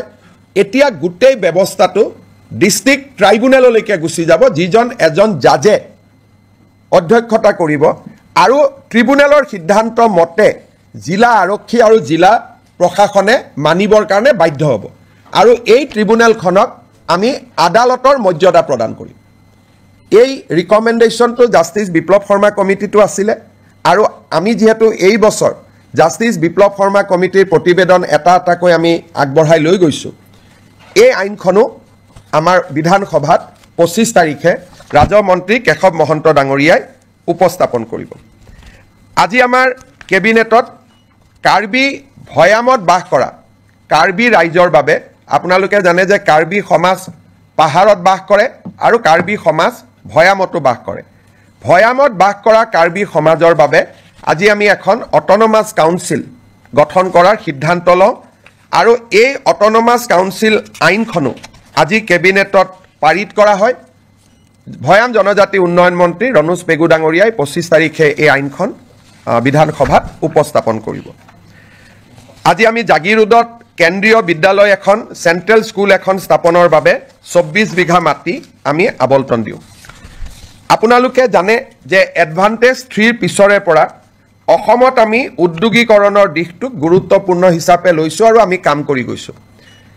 এটা সেক্টৰ আছে সেয়া হৈছে আপোনালোকে জানে যে ইন্ডিগো চলিছে এয়াৰ ইণ্ডিয়া চলিছে ডাঙৰ ডাঙৰ স্পাইস জেট বিমানবিলাক আমাৰ ইয়াত আহে আৰু আমাৰ ইয়াত গুচি যায় কিন্তু এই বিমানবিলাক মেইনটেইন কৰা হয় ইঞ্জিনিয়াৰিং কৰা হয় সাৰ্ভিসিং কৰা হয় ই এটা ডাঙৰ ইণ্ডাষ্ট্ৰী যাক নেকি এমআৰও বুলি কোৱা হয় মেইনটেনেন্স ৰিপেয়াৰ এণ্ড অভাৰহল এই উদ্যোগটো আমাৰ অসমত নাছিলে বিমানবিলাক আমি বিমান দেখো কিন্তু বেয়া হলে আমাৰ ইয়াত ঠিক নহয় বা সাৰ্ভিসিং নহয় গাড়ী যেনেকৈ সাৰ্ভিসিং চেণ্টাৰ আছে বিমানৰো সাৰ্ভিসিং চেণ্টাৰ আছে আৰু ই বহুত এমপ্লয়মেণ্ট দিয়ে আজি আমাৰ কেবিনেটত maintenance repair overhaul policy of Assam 2025 অনুমোদন কৰা হয় অসমত 7টা এয়াৰপোৰ্ট আছে আমি চেষ্টা কৰিম যাতে 7টা এমআৰও আমি আনিব পাৰো আৰু ই আমাৰ থলুৱা যুৱক যুৱতীৰ নিযুক্তিৰ নতুন ৰাস্তা এটা মুকলি কৰি দিব আৰু এভিয়েশন ইণ্ডাষ্ট্ৰীটো অসমত নতুন কৰি গঢ় লৈ উঠাত সহায় কৰিব আজি কেবিনেটত 10,000 কোটি টকাৰ ওপৰত যদি কোনোবাই বিনিয়োগ কৰিব খোজে তাৰ বিভিন্ন ইনসেন্টিভ আদি দিবৰ বাবে মুখ্যমন্ত্ৰীৰ অধ্যক্ষতাত এখন কমিটি নিৰ্মাণ কৰা হয় আমাৰ কেবিনেটত কেইখনমান আৰু বিল আহিব অসম জনবিশ্বাস আইন আমাৰ আসাম ফায়াৰ ইমাৰ্জেন্সি সাৰ্ভিস বিল তাকো কেবিনেটে আজি অনুমোদন জনায় এইবাৰ প্ৰায় 25খনতকৈ অধিক বিল কেবিনেটত আহিব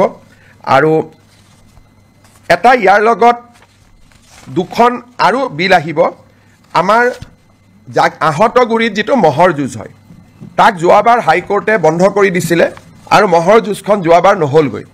হাইকোৰ্টে কৈছিল যে আপোনালোকে আইন এমেন্ড কৰিব লাগিব এতিয়া আমি অসমত প্ৰিভেনশন অফ ক্ৰুৱেলিটি টু এনিমেল আইনখন এমেন্ডমেন্ট কৰাৰ বাবে সিদ্ধান্ত লৈছো যাতে আহতগুৰিৰ মহ যুঁজখনক আইনৰ স্বীকৃতি দিয়া হয় অকল আহতগুৰিয়ে নহয় লগত যিমান মহৰ যুঁজ হয় এই মহৰ যুঁজখনক ক্ৰুৱেলিটিৰ ডেফিনেশ্যনৰ পৰা আমি বাহিৰত আনিব খুজিছো যাৰ ফলত আমি ভাবো এইবাৰ মাঘ বিহুত নহব অহাবাৰলৈকে অন্তত আমি সদায় যেটো পৰম্পৰাগত মহ যুঁজ তাক আমি দেখা পাব পাৰিম শেষত আপোনালোকে জানে যে জালিকাটু আদি আইনৰ দ্বাৰা অনুমোদন দিয়া হৈছিল জালিকাটু আমি আইন কৰা নাছিলো কাৰণে বাৰে বাৰে আমাক হাইকোৰ্টে বাধা দি আছিল সেই কাৰণে আমি বিধানসভাত আইনখন আনিম আৰু আইনৰ জৰিয়তে মহ যুঁজটোক আমি আনুষ্ঠানিক স্বীকৃতি দিম এতিয়া মই শেষত এটা আপোনালোকক কথা ক'ব খুজিছো 1983 চনত যেতিয়া অসমত ভয়ংকৰ অশান্তি হৈছিল, সংঘৰ্ষ হৈছিল, 2000তকৈও অধিক লোকৰ মৃত্যু হৈছিল, তেতিয়া চৰকাৰে তিৱাৰী কমিশ্যন গঠন কৰিছিল। আৰু তিৱাৰী কমিশ্যনৰ প্ৰতিবেদনখন মুখ্যমন্ত্ৰী প্ৰফুল্ল কুমাৰ মহন্তই যদিও সদনত পেছ কৰিছিলে, তাৰ কপি কাকো নিদিয়াকৈ ইছ্যুটো শেষ কৰি থোৱা হৈছিলে। 25 তাৰিখে আমি সদনৰ সকলো বিধায়কক আমি তিৱাৰী কমিশ্যনৰ ৰিপৰ্ট বিতৰণ কৰিম। সদৌ অসম ছাত্ৰ সন্থাই আমাক কৈছিলে যে তিৱাৰী কমিশ্যনৰ ৰিপৰ্টটো আপোনালোকে দিয়ক, তাত আমাৰ কোনো আপত্তি নাই। কিন্তু সেই সময়ত আন্দোলনকাৰীসকলে তেওঁলোকৰ নিজস্ব প্ৰচেষ্টাত মেহতা কমিশ্যন এখন গঠন কৰিছিল। চৰকাৰে কৰিছিল তিৱাৰী কমিশ্যন। মুক্তি যুঁজাৰু সন্মিলনৰ দ্বাৰা মেহতা কমিশ্যন কৰা হৈছিল। আৰু এই মেহতা কমিশ্যনৰ মেম্বাৰ আছিলে Shri T U. Mehta, retired chief justice Himachal high court, Ganesh Chandra Phukan, আমাৰ ৰিটায়াৰ্ড IAS অফিচাৰ, আৰু কটন কলেজৰ অধ্যক্ষ ৰাইহান শ্বাহ। চৰকাৰৰ পক্ষত বা চৰকাৰে কৰা আয়োগ আছিল তিৱাৰী কমিটি। ছাত্ৰ সন্থা আৰু গণসংগ্ৰাম পৰিষদে নিৰ্মাণ কৰা আয়োগ আছিলে মেহতা কমিটি। যিহেতু আমি তিৱাৰী কমিশ্যনখন সদনত আনিম, আছুৰ অনুৰোধ আছিল যে মেহতা কমিশ্যনখনো আনিব লাগে, যাতে দুইটা ভিউ ৰাইজে পাব পাৰে। আজি আমি এটা বহল অন্তৰলৈ অসমত কেতিয়াও হোৱা নাই ব্যক্তিগত বা সামাজিক পৰ্যায়ত গঠন কৰা আয়োগৰ প্ৰতিবেদন বিধানসভাত দাখিল কৰা আজিলৈকে কোনো ৰেকৰ্ড নাই। কিন্তু পৰম্পৰা ভাঙি আমি জাষ্টিছ মেহতা কমিটিৰ ৰিপৰ্ট যদিও ব্যক্তিগত বা সামাজিক পৰ্যায়ত হৈছিল, চৰকাৰ কোনো বেচৰকাৰী তদন্ত, এই বেচৰকাৰী তদন্তৰ প্ৰতিবেদনখনো আমি সদনত দাখিল কৰিম, যাতে অসমৰ ইতিহাসৰ সেই অধ্যায়টোৰ সকলো ধৰণৰ ভিউজ যাতে ৰাইজে পাব পাৰে। বেচৰকাৰী তদন্ত আয়োগ, চৰকাৰী তদন্ত আয়োগ, আমি দুইটা সদনৰ মজিয়াত দাখিল কৰিম। বিশেষকৈ ৰিচাৰ্চ ষ্টুডেণ্ট, গৱেষণাৰ ষ্টুডেণ্ট, অসম আন্দোলনক লৈ গৱেষণা কৰিব খোজা, ৰিচাৰ্চ কৰিব খোজা, জানিব খোজা, এই সকলো ব্যক্তিৰ কাৰণে দুইখন কমিটিৰ ৰিপৰ্ট থাকিলে তেওঁলোকে এই এটা সম্যক ধাৰণা ল'বলৈ সুবিধা পাব। তেতিয়াও এটা বিতৰ্ক হৈছিল,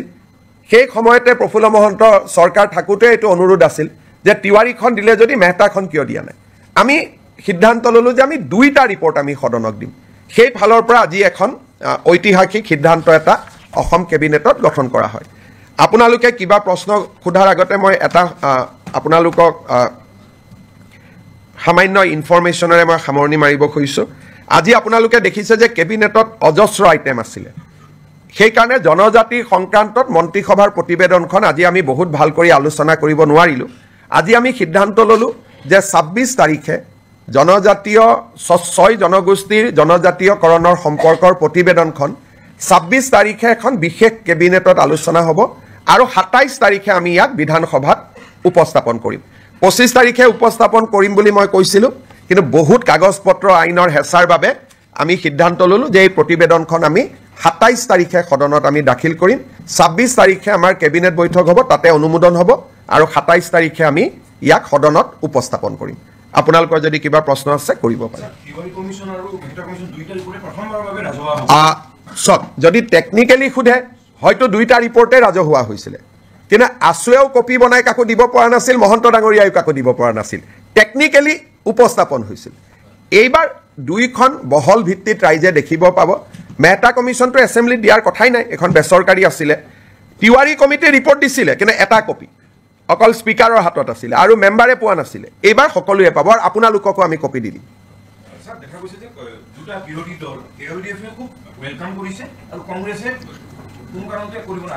চাওক,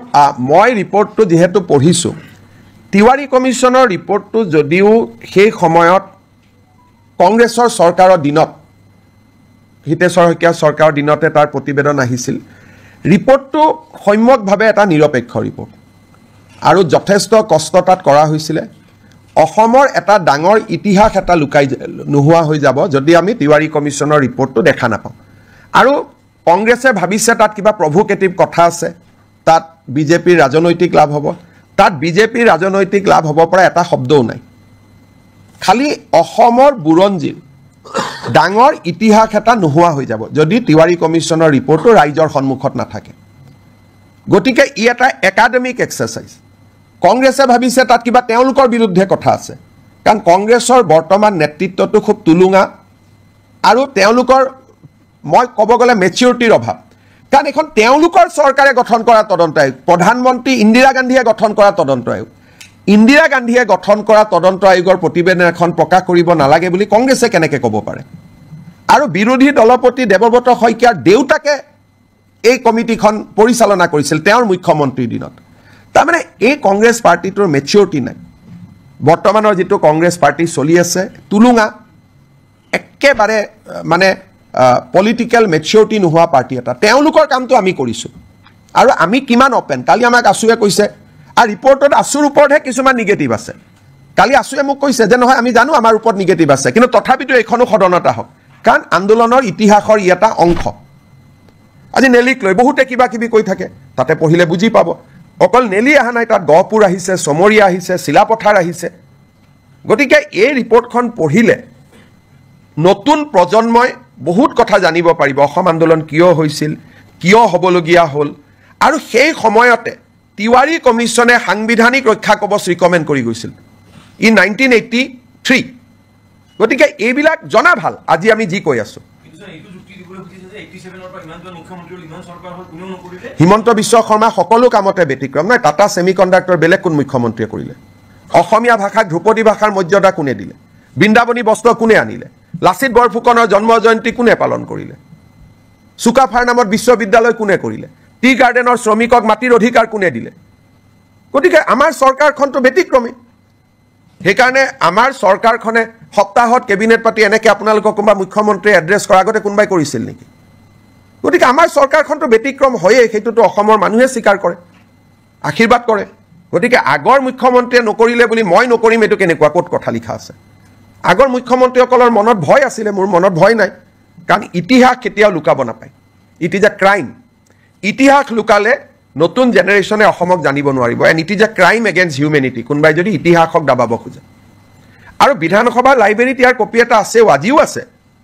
এনেকুৱা নহয় যে কপিটো নাই প্ৰফুল্ল মহন্ত ডাঙৰীয়াই যিটো কপি সদনত দিলে স্পীকাৰে নি আলমাৰীত থৈ দিছে বিধানসভাৰ লাইব্ৰেৰীত আজিও আপোনালোকে চাব পাৰে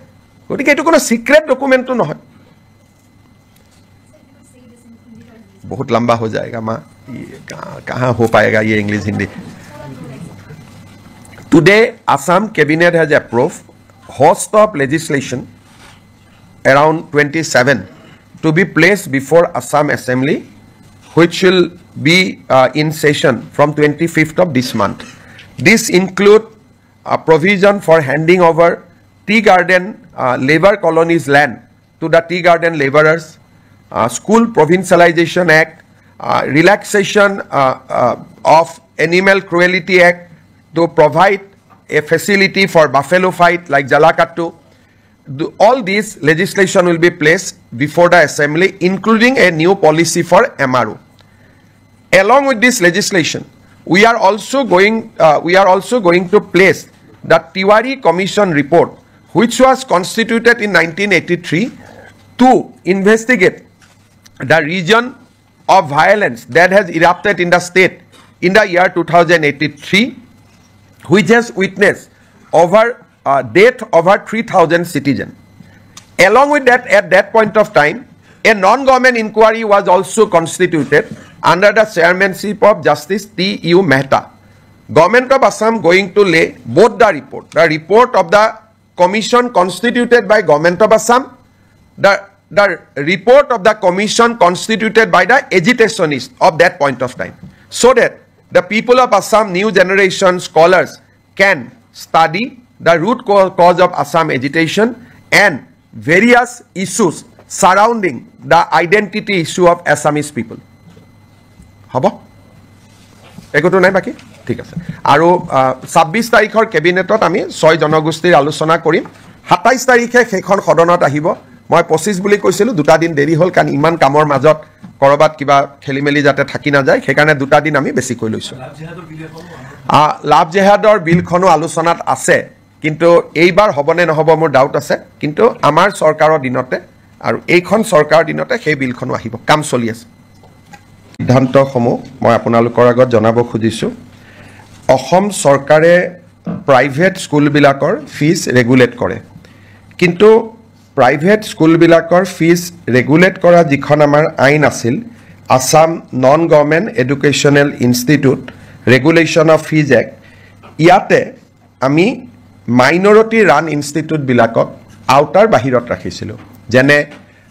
মাইনৰিটি যিসকল বৌদ্ধ জৈন খ্ৰীষ্টিয়ান মুছলিম তেওঁলোকে যিবিলাক ইনষ্টিটিউশ্যন পৰিচালনা কৰিছিল তাতে আমি ফিজ ৰেগুলেট কৰিব নোৱাৰিছিলোঁ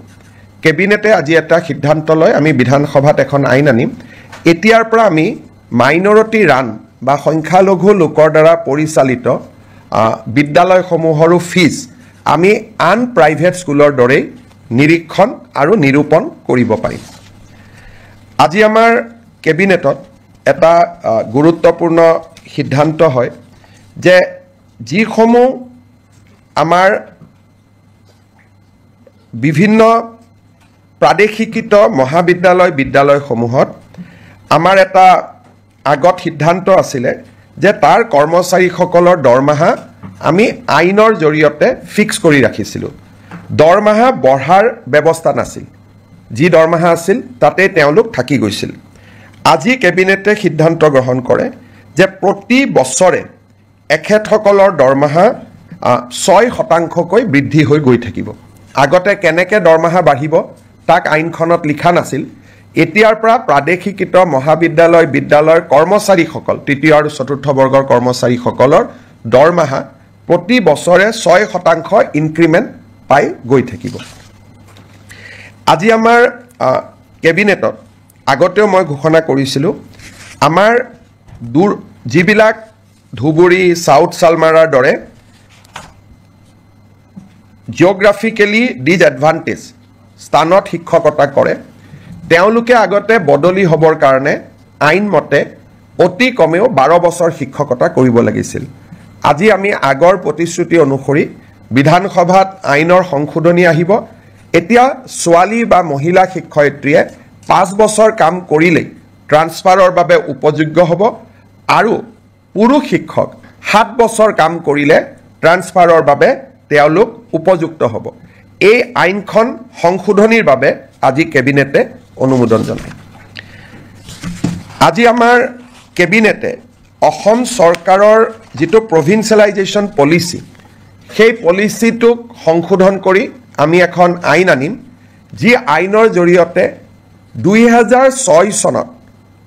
প্ৰতিষ্ঠা কৰা ৰিকগনাইজ হওক মাত্ৰ তেওঁলোকক ৰিকগনাইজেশ্যন লগতে পাৰ্মিশ্যন হওক এনঅ'চি হওক এফিলেশ্যন হওক যিকোনো চৰকাৰী কমিউনিকেশ্যন থাকিলেই 2006 প্ৰতিষ্ঠা কৰা স্কুল কলেজ প্ৰাদেশিকৰণৰ বাবে উপযুক্ত বুলি বিবেচিত হ'ব অৰ্থাৎ প্ৰাদেশিকৰণ আইনৰ সংশোধনৰ বাবে অসমৰ শিক্ষক সমাজে যি দাবী কৰি আছিলে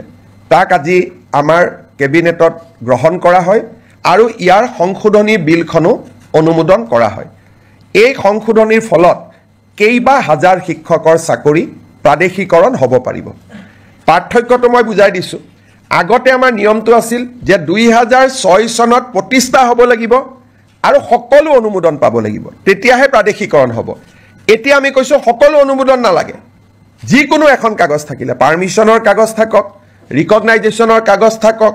এফিলেশ্যনৰ কাগজ থাকক বা এনঅ'চি এখন থাকক তেতিয়াও তেওঁলোকৰ চাকৰিসমূহ প্ৰাদেশিকৃত হ'ব এই আইনৰ ফলত বহু কেইখন মহাবিদ্যালয় প্ৰাদেশিকৃত হ'ব সুবিধা পাব কিমানখন কলেজ হ'ব প্ৰায় 15খন নতুন মহাবিদ্যালয় প্ৰাদেশিকৃত হ'ব স্কুল কিমানমান হ'ব স্কুলটো হিচাপ উলিয়াব দিগদাৰ কিন্তু কেইবা হাজাৰো বিদ্যালয় নতুনকৈ প্ৰাদেশিকৰণৰ আওতাত আহিব পাৰিব আজি আমাৰ কেবিনেটত নেৰিম নামৰ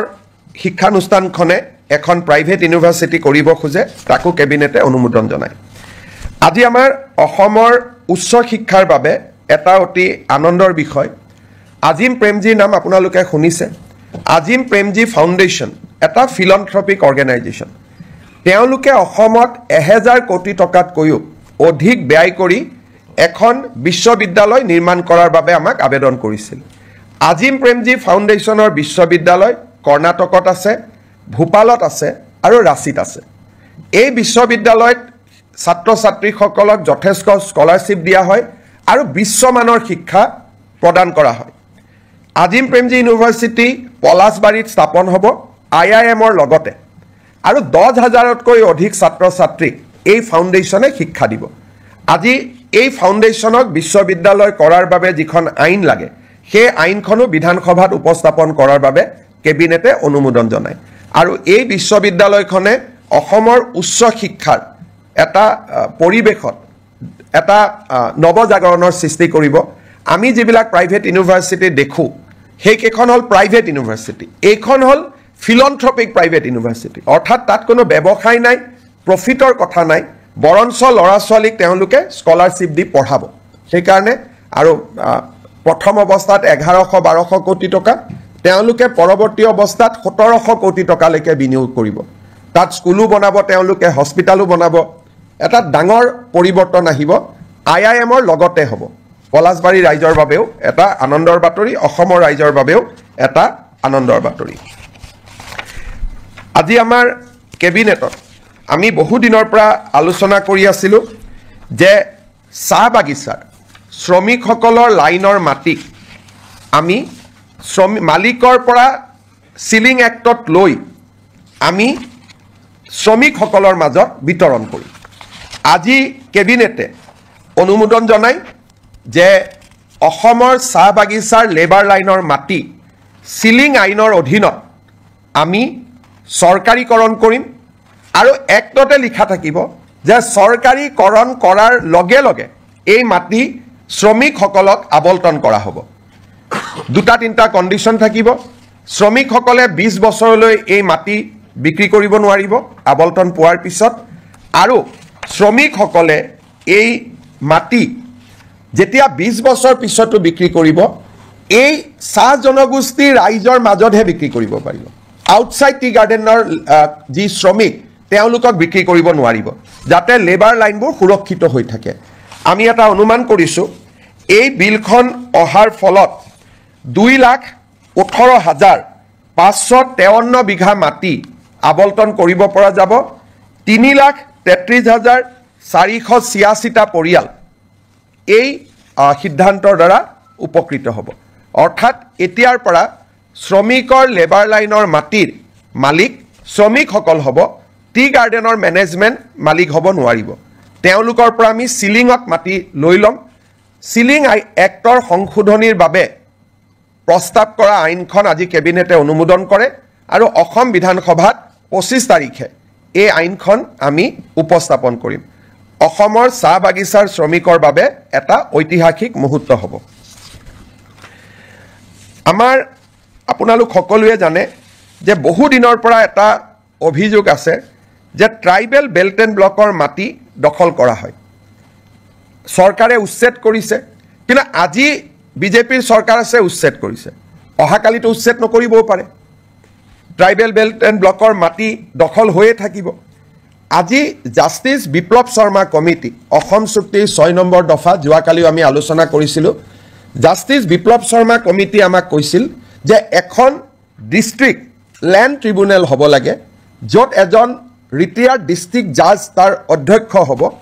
ট্ৰাইবেল বেল্ট এণ্ড ব্লকৰ মাটি কোনোবাই দখল কৰিলে এই ডিস্ট্ৰিক্ট ট্ৰিব্যুনেলত অভিযোগ দিব পাৰিব আৰু ডিস্ট্ৰিক্ট ট্ৰিব্যুনেলে উচ্ছেদৰ অনুমতি দিব পাৰিব এতিয়া বহুত সময় ডিসিক কয় ডিসি একো নকৰে এসডিসি কয় এসডিসি একো নকৰে এতিয়া গোটেই ব্যৱস্থাটো ডিস্ট্ৰিক্ট ট্ৰাইব্যুনেললৈকে গুচি যাব যিজন এজন জাজে অধ্যক্ষতা কৰিব আৰু ট্ৰিব্যুনেলৰ সিদ্ধান্ত মতে জিলা আৰক্ষী আৰু জিলা প্ৰশাসনে মানিবৰ কাৰণে বাধ্য হ'ব আৰু এই ট্ৰিব্যুনেলখনক আমি আদালতৰ মৰ্যাদা প্ৰদান কৰিম এই ৰিকমেণ্ডেশ্যনটো জাষ্টিস বিপ্লৱ শৰ্মা কমিটিটো আছিলে আৰু আমি যেহেতু এই বছৰ জাষ্টিস বিপ্লৱ শৰ্মা কমিটিৰ প্ৰতিবেদন এটা এটাকৈ আমি আগবঢ়াই লৈ গৈছো এই আইনখনো আমাৰ বিধানসভাত 25 তাৰিখে ৰাজমন্ত্ৰী কেশৱ মহন্ত ডাঙৰীয়াই উপস্থাপন কৰিব আজি আমাৰ কেবিনেটত কাৰ্বি ভয়ামত বাস কৰা কাৰ্বি ৰাইজৰ বাবে আপোনালোকে জানে যে কাৰ্বি সমাজ পাহাৰত বাস কৰে আৰু কাৰ্বি সমাজ ভয়ামতো বাস কৰে ভয়ামত বাস কৰা কাৰ্বি সমাজৰ বাবে আজি আমি এখন অটোনমাস কাউন্সিল গঠন কৰাৰ সিদ্ধান্ত লওঁ আৰু এই অটোনমাস কাউন্সিল আইনখনো আজি কেবিনেটত পাৰিত কৰা হয় ভয়াম জনজাতি উন্নয়ন মন্ত্ৰী ৰনোজ পেগু ডাঙৰীয়াই 25 তাৰিখে এই আইনখন বিধানসভাত উপস্থাপন কৰিব। আজি আমি জাগিৰোডত কেন্দ্ৰীয় বিদ্যালয় এখন চেণ্ট্ৰেল স্কুল এখন স্থাপনৰ বাবে 24 বিঘা মাটি আমি আবণ্টন দিওঁ। আপোনালোকে জানে যে এডভান্টেজ 3 পিছৰে পৰা অসমত আমি উদ্যোগীকৰণৰ দিশটোক গুৰুত্বপূৰ্ণ হিচাপে লৈছোঁ আৰু আমি কাম কৰি গৈছোঁ। এটা ছেক্টৰ আছে, সেয়া হৈছে আপোনালোকে জানে যে ইণ্ডিগো চলিছে, এয়াৰ ইণ্ডিয়া চলিছে,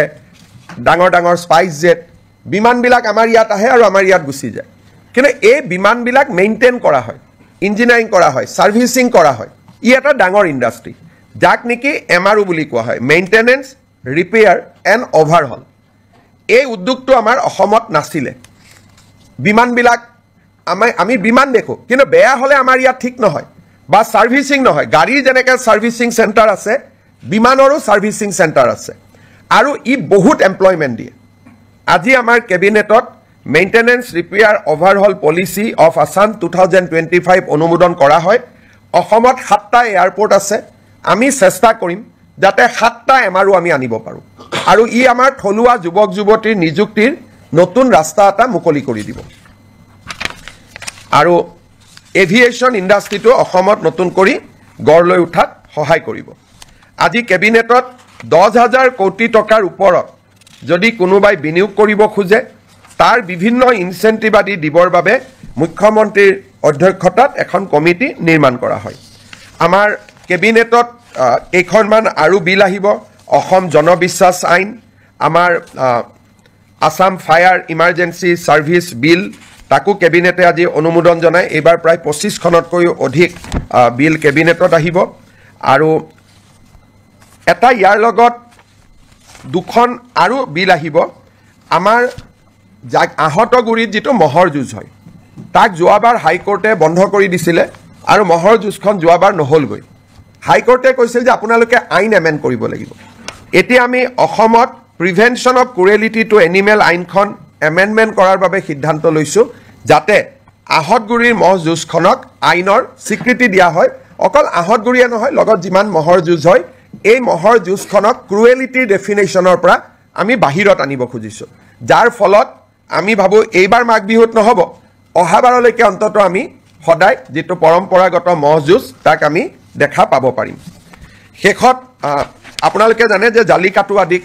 আইনৰ দ্বাৰাই অনুমোদন দিয়া হৈছিলে। জালিকাটু আমি আইন কৰা নাছিলোঁ কাৰণে বাৰে বাৰে আমাক হাইকোৰ্টে বাধা দি আছিলে। সেইকাৰণে আমি বিধানসভাত আইনখন আনিম আৰু আইনৰ জৰিয়তে মহ যুঁজটোক আমি আনুষ্ঠানিক স্বীকৃতি দিম।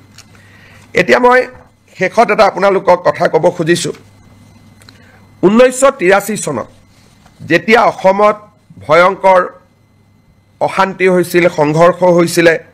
2000তকৈও অধিক লোকৰ মৃত্যু হৈছিল, তেতিয়া চৰকাৰে তিৱাৰী কমিশ্যন গঠন কৰিছিল আৰু তিৱাৰী কমিশ্যনৰ প্ৰতিবেদনখন মুখ্যমন্ত্ৰী প্ৰফুল্ল কুমাৰ মহন্তই যদিও সদনত পেছ কৰিছিলে, তাৰ কপি কাকো নিদিয়াকৈ ইছ্যুটো শেষ কৰি থোৱা হৈছিলে। 25 তাৰিখে আমি সদনৰ সকলো বিধায়কক আমি তিৱাৰী কমিশ্যনৰ ৰিপৰ্ট বিতৰণ কৰিম। সদৌ অসম ছাত্ৰ সন্থাই আমাক কৈছিলে যে তিৱাৰী কমিশ্যনৰ ৰিপৰ্টটো আপোনালোকে দিয়ক, তাত আমাৰ কোনো আপত্তি নাই। কিন্তু সেই সময়ত আন্দোলনকাৰীসকলে তেওঁলোকৰ নিজস্ব প্ৰচেষ্টাত মেহতা কমিশ্যন এখন গঠন কৰিছিল। চৰকাৰে কৰিছিল তিৱাৰী কমিশ্যন। মুক্তিযুঁজাৰু সন্মিলনৰ দ্বাৰা মেহতা কমিশ্যন কৰা হৈছিল আৰু এই মেহতা কমিশ্যনৰ মেম্বাৰ আছিলে Shri TU Mehta, retired chief justice Himachal high court, Ganesh Chandra Phukan, আমাৰ ৰিটায়াৰ্ড IS অফিচাৰ, আৰু কটন কলেজৰ অধ্যক্ষ ৰাইহান শ্বাহ। চৰকাৰৰ পক্ষত বা চৰকাৰে কৰা আয়োগ আছিল তিৱাৰী কমিটি। ছাত্ৰ সন্থা আৰু গণসংগ্ৰাম পৰিষদে নিৰ্মাণ কৰা আয়োগ আছিলে মেহতা কমিটি। যিহেতু আমি তিৱাৰী কমিশ্যনখন সদনত আনিম, আছুৰ অনুৰোধ আছিল যে মেহতা কমিশ্যনখনো আনিব লাগে, যাতে দুইটা ভিউ ৰাইজে পাব পাৰে। আজি আমি এটা বহল অন্তৰলৈ অসমত কেতিয়াও হোৱা নাই ব্যক্তিগত বা সামাজিক পৰ্যায়ত গঠন কৰা আয়োগৰ প্ৰতিবেদন বিধানসভাত দাখিল কৰা আজিলৈকে কোনো ৰেকৰ্ড নাই। কিন্তু পৰম্পৰা ভাঙি আমি জাষ্টিছ মেহতা কমিটিৰ ৰিপৰ্ট যদিও ব্যক্তিগত বা সামাজিক পৰ্যায়ত হৈছিল, চৰকাৰ কোনো বেচৰকাৰী তদন্ত, এই বেচৰকাৰী তদন্তৰ প্ৰতিবেদনখনো আমি সদনত দাখিল কৰিম, যাতে অসমৰ ইতিহাসৰ সেই অধ্যায়টোৰ সকলো ধৰণৰ ভিউজ যাতে ৰাইজে পাব পাৰে।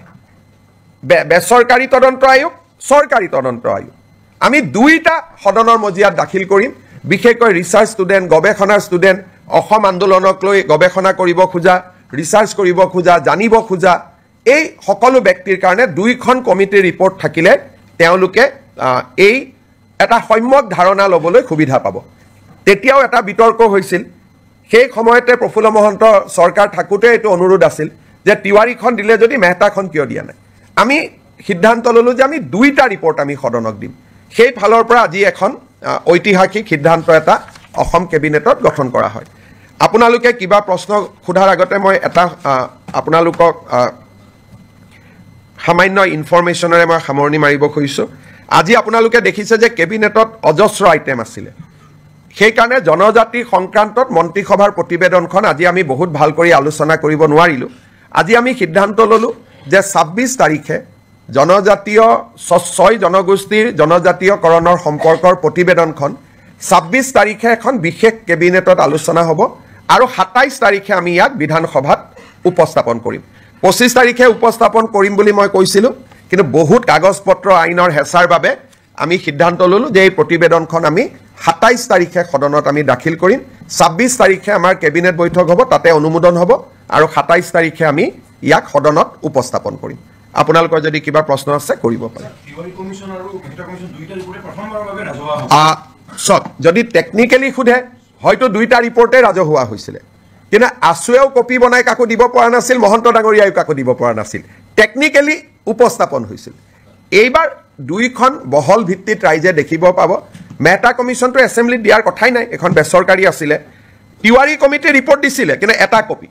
অকল স্পিকাৰৰ হাতত আছিলে আৰু মেম্বাৰে পোৱা নাছিলে এইবাৰ সকলোৱে পাব আৰু আপোনালোককো আমি কপি দি দিম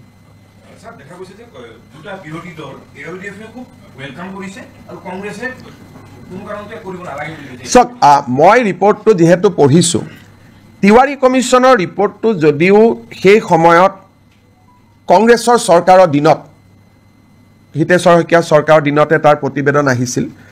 ৰিপৰ্টটো সম্যকভাৱে এটা নিৰপেক্ষ ৰিপৰ্ট আৰু যথেষ্ট কষ্ট তাত কৰা হৈছিলে অসমৰ এটা ডাঙৰ ইতিহাস এটা লুকাই নোহোৱা হৈ যাব যদি আমি তিৱাৰী কমিশ্যনৰ ৰিপৰ্টটো দেখা নাপাওঁ আৰু কংগ্ৰেছে ভাবিছে তাত কিবা প্ৰভোকেটিভ কথা আছে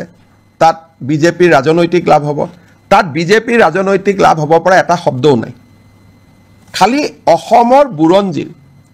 ডাঙৰ ইতিহাস এটা নোহোৱা হৈ যাব যদি তিৱাৰী কমিশ্যনৰ ৰিপৰ্টটো ৰাইজৰ সন্মুখত নাথাকে গতিকে ই এটা একাডেমিক এক্সাৰচাইজ কংগ্ৰেছে ভাবিছে তাত কিবা তেওঁলোকৰ বিৰুদ্ধে কথা আছে কাৰণ কংগ্ৰেছৰ বৰ্তমান নেতৃত্বটো খুব তুলুঙা আৰু তেওঁলোকৰ মই ক'ব গ'লে মেচিউৰিটিৰ অভাৱ কাৰণ এখন তেওঁলোকৰ চৰকাৰে গঠন কৰা তদন্ত আয়োগ প্ৰধানমন্ত্ৰী ইন্দিৰা গান্ধীয়ে গঠন কৰা তদন্ত আয়োগ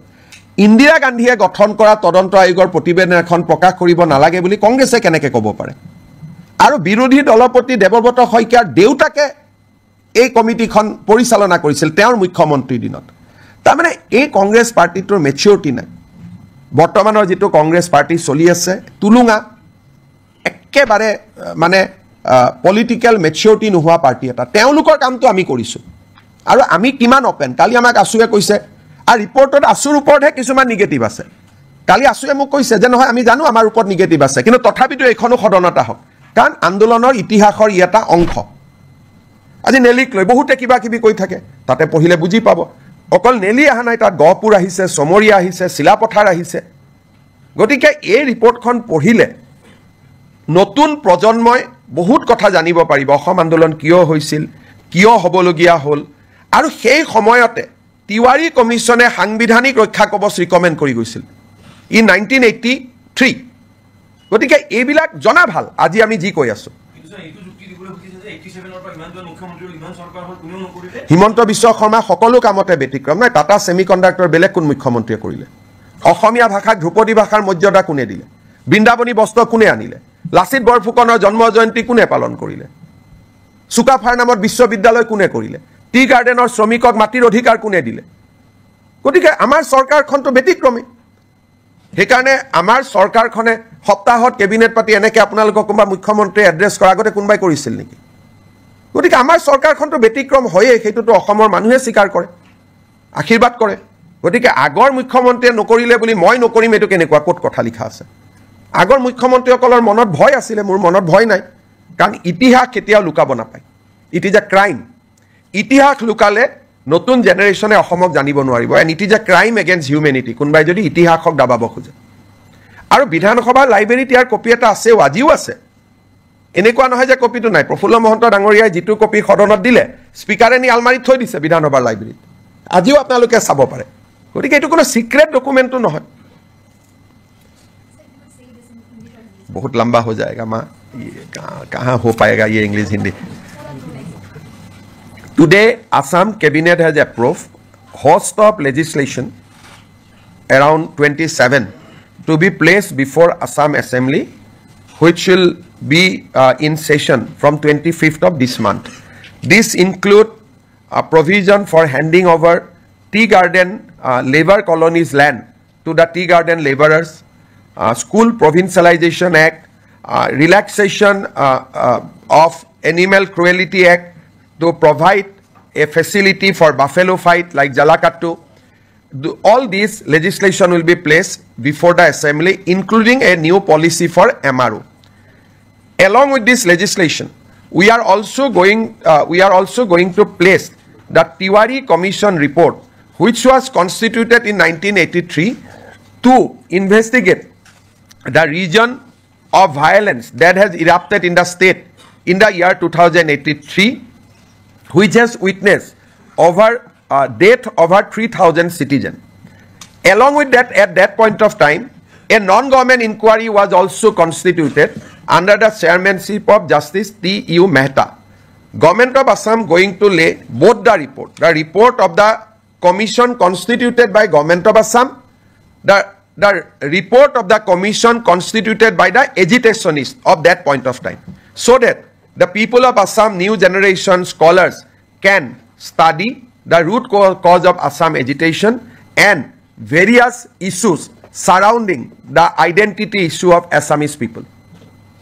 হ'ব একোটো নাই বাকী ঠিক আছে। আৰু 26 তাৰিখৰ কেবিনেটত আমি 6 জনগোষ্ঠীৰ আলোচনা কৰিম। 27 তাৰিখে সেইখন সদনত আহিব। মই 25 বুলি কৈছিলোঁ, 2টা দিন দেৰি হ'ল, কাৰণ ইমান কামৰ মাজত কৰবাত কিবা খেলি মেলি যাতে থাকি নাযায়, সেইকাৰণে 2টা দিন আমি বেছিকৈ লৈছোঁ। লাভ জেহাদৰ বিলখনো আলোচনাত আছে, কিন্তু এইবাৰ হ'বনে নহ'ব মোৰ ডাউট আছে। কিন্তু আমাৰ চৰকাৰৰ দিনতে আৰু এইখন চৰকাৰৰ দিনতে সেই বিলখনো আহিব, কাম চলি আছে। সিদ্ধান্তসমূহ মই আপোনালোকৰ আগত জনাব খুজিছোঁ। অসম চৰকাৰে প্ৰাইভেট স্কুলবিলাকৰ ফিজ ৰেগুলেট কৰে, কিন্তু প্ৰাইভেট স্কুলবিলাকৰ ফিজ ৰেগুলেট কৰা যিখন আমাৰ আইন আছিল, Assam non government educational institute regulation of fees act, ইয়াতে আমি মাইনৰিটি ৰান ইনষ্টিটিউটবিলাকক আওতাৰ বাহিৰত ৰাখিছিলোঁ। যেনে মাইনৰিটি যিসকল বৌদ্ধ, জৈন, খ্ৰীষ্টিয়ান, মুছলিম, তেওঁলোকে যিবিলাক ইনষ্টিটিউশ্যন পৰিচালনা কৰিছিল, তাতে আমি ফিজ ৰেগুলেট কৰিব নোৱাৰিছিলোঁ। কেবিনেটে আজি এটা সিদ্ধান্ত লয়, আমি বিধানসভাত এখন আইন আনিম। এতিয়াৰ পৰা আমি মাইনৰিটি ৰান বা সংখ্যালঘু লোকৰ দ্বাৰা পৰিচালিত বিদ্যালয়সমূহৰো ফিজ আমি আন প্ৰাইভেট স্কুলৰ দৰেই নিৰীক্ষণ আৰু নিৰূপণ কৰিব পাৰিম। আজি আমাৰ কেবিনেটত এটা গুৰুত্বপূৰ্ণ সিদ্ধান্ত হয় যে যিসমূহ আমাৰ বিভিন্ন প্ৰাদেশিকৃত বিদ্যালয়সমূহত আমাৰ এটা আগত সিদ্ধান্ত আছিলে যে তাৰ কৰ্মচাৰীসকলৰ দৰমহা আমি আইনৰ জৰিয়তে ফিক্স কৰি ৰাখিছিলোঁ। দৰমহা বঢ়াৰ ব্যৱস্থা নাছিল, যি দৰমহা আছিল তাতে তেওঁলোক থাকি গৈছিল। আজি কেবিনেটে সিদ্ধান্ত গ্ৰহণ কৰে যে প্ৰতি বছৰে এখেতসকলৰ দৰমহা 6% বৃদ্ধি হৈ গৈ থাকিব। আগতে কেনেকৈ দৰমহা বাঢ়িব তাক আইনখনত লিখা নাছিল। এতিয়াৰ পৰা প্ৰাদেশিকৃত বিদ্যালয়ৰ কৰ্মচাৰীসকল, 3য় আৰু 4ৰ্থ বৰ্গৰ কৰ্মচাৰীসকলৰ দৰমহা প্ৰতি বছৰে 6% ইনক্ৰিমেণ্ট পাই গৈ থাকিব। আজি আমাৰ কেবিনেটত আগতেও মই ঘোষণা কৰিছিলোঁ, আমাৰ যিবিলাক ধুবুৰী, চাউথ চালমাৰাৰ দৰে জিঅ'গ্ৰাফিকেলি ডিজএডভান্টেজ স্থানত শিক্ষকতা কৰে, তেওঁলোকে আগতে বদলি হ'বৰ কাৰণে আইনমতে অতি কমেও 12 বছৰ শিক্ষকতা কৰিব লাগিছিল আজি আমি আগৰ প্ৰতিশ্ৰুতি অনুসৰি বিধানসভাত আইনৰ সংশোধনী আহিব এতিয়া ছোৱালী বা মহিলা শিক্ষয়িত্ৰীয়ে 5 বছৰ কাম কৰিলে ট্ৰান্সফাৰৰ বাবে উপযোগ্য হ'ব আৰু পুৰুষ শিক্ষক 7 বছৰ কাম কৰিলে ট্ৰান্সফাৰৰ বাবে তেওঁলোক উপযুক্ত হ'ব এই আইনখন সংশোধনীৰ বাবে আজি কেবিনেটে অনুমোদন জনায় আজি আমাৰ কেবিনেটে অসম চৰকাৰৰ যেটো প্ৰভিন্সিয়েলাইজেশ্যন পলিচি সেই পলিচিটোক সংশোধন কৰি আমি এখন আইন আনিম যি আইনৰ জৰিয়তে 2006 চনত প্ৰতিষ্ঠা কৰা ৰিকগনাইজ হওক মাত্ৰ তেওঁলোকক ৰিকগনাইজেশ্যন লগতে পাৰমিশন হওক এনঅচি হওক এফিলিয়েশ্যন হওক যিকোনো চৰকাৰী কমিউনিকেশ্যন থাকিলে 2006 প্ৰতিষ্ঠা কৰা স্কুল কলেজ প্ৰাদেশিকৰণৰ বাবে উপযুক্ত বুলি বিবেচিত হ'ব অৰ্থাৎ প্ৰাদেশিকৰণ আইনৰ সংশোধনৰ বাবে অসমৰ শিক্ষক সমাজে যি দাবী কৰি আছিল তাক আজি আমাৰ কেবিনেটত গ্ৰহণ কৰা হয় আৰু ইয়াৰ সংশোধনী বিলখনো অনুমোদন কৰা হয় এই সংশোধনীৰ ফলত কেইবা হাজাৰ শিক্ষকৰ চাকৰি প্ৰাদেশিকৰণ হ'ব পাৰিব পাৰ্থক্যটো মই বুজাই দিছো আগতে আমাৰ নিয়মটো আছিল যে 2006 চনত প্ৰতিষ্ঠা হ'ব লাগিব আৰু সকলো অনুমোদন পাব লাগিব তেতিয়াহে প্ৰাদেশিকৰণ হ'ব এতিয়া আমি কৈছো সকলো অনুমোদন নালাগে যিকোনো এখন কাগজ থাকিলে পাৰমিশনৰ কাগজ থাকক ৰিকগনাইজেশ্যনৰ কাগজ থাকক এফিলিয়েশ্যনৰ কাগজ থাকক বা এনঅচি এখন থাকক তেতিয়াও তেওঁলোকৰ চাকৰিসমূহ প্ৰাদেশিকৃত হ'ব এই আইনৰ ফলত বহু কেইখন মহাবিদ্যালয় প্ৰাদেশিকৃত হ'ব সুবিধা পাব কিমানখন কলেজ হ'ব প্ৰায় 15খন নতুন মহাবিদ্যালয় প্ৰাদেশিকৃত হ'ব স্কুল কিমানমান হ'ব স্কুলটো হিচাপ উলিয়াব দিগদাৰ কিন্তু কেইবা হাজাৰো বিদ্যালয় নতুনকৈ প্ৰাদেশিকৰণৰ আওতাত আহিব পাৰিব আজি আমাৰ কেবিনেটত নেৰিম নামৰ শিক্ষানুষ্ঠানখনে এখন প্ৰাইভেট ইউনিভাৰ্চিটি কৰিব খোজে তাকো কেবিনেটে অনুমোদন জনায় আজি আমাৰ অসমৰ উচ্চ শিক্ষাৰ বাবে এটা অতি আনন্দৰ বিষয় আজিম প্ৰেমজীৰ নাম আপোনালোকে শুনিছে আজিম প্ৰেমজী ফাউণ্ডেশ্যন এটা ফিলন্থ্ৰপিক অৰ্গেনাইজেশ্যন তেওঁলোকে অসমত 1000 কোটি টকাতকৈও অধিক ব্যয় কৰি এখন বিশ্ববিদ্যালয় নিৰ্মাণ কৰাৰ বাবে আমাক আবেদন কৰিছিল আজিম প্ৰেমজী ফাউণ্ডেশ্যনৰ বিশ্ববিদ্যালয় কৰ্ণাটকত আছে ভূপালত আছে আৰু ৰাঁচীত আছে এই বিশ্ববিদ্যালয়ত ছাত্ৰ ছাত্ৰীসকলক যথেষ্ট স্কলাৰশ্বিপ দিয়া হয় আৰু বিশ্বমানৰ শিক্ষা প্ৰদান কৰা হয় আজিম প্ৰেমজী ইউনিভাৰ্চিটি পলাশবাৰীত স্থাপন হ'ব IIMৰ লগতে আৰু 10,000তকৈ অধিক ছাত্ৰ ছাত্ৰী এই ফাউণ্ডেশ্যনে শিক্ষা দিব আজি এই ফাউণ্ডেশ্যনক বিশ্ববিদ্যালয় কৰাৰ বাবে যিখন আইন লাগে সেই আইনখনো বিধানসভাত উপস্থাপন কৰাৰ বাবে কেবিনেটে অনুমোদন জনায় আৰু এই বিশ্ববিদ্যালয়খনে অসমৰ উচ্চ শিক্ষাৰ এটা পৰিৱেশত এটা নৱজাগৰণৰ সৃষ্টি কৰিব আমি যিবিলাক প্ৰাইভেট ইউনিভাৰ্চিটি দেখো সেইকেইখন হ'ল প্ৰাইভেট ইউনিভাৰ্চিটি এইখন হ'ল ফিলন্থ্ৰপিক প্ৰাইভেট ইউনিভাৰ্চিটি অৰ্থাৎ তাত কোনো ব্যৱসায় নাই প্ৰফিটৰ কথা নাই বৰঞ্চ ল'ৰা ছোৱালীক তেওঁলোকে স্কলাৰশ্বিপ দি পঢ়াব সেইকাৰণে আৰু প্ৰথম অৱস্থাত 1100-1200 কোটি টকা তেওঁলোকে পৰৱৰ্তী অৱস্থাত 1700 কোটি টকালৈকে বিনিয়োগ কৰিব তাত স্কুলো বনাব তেওঁলোকে হস্পিটালো বনাব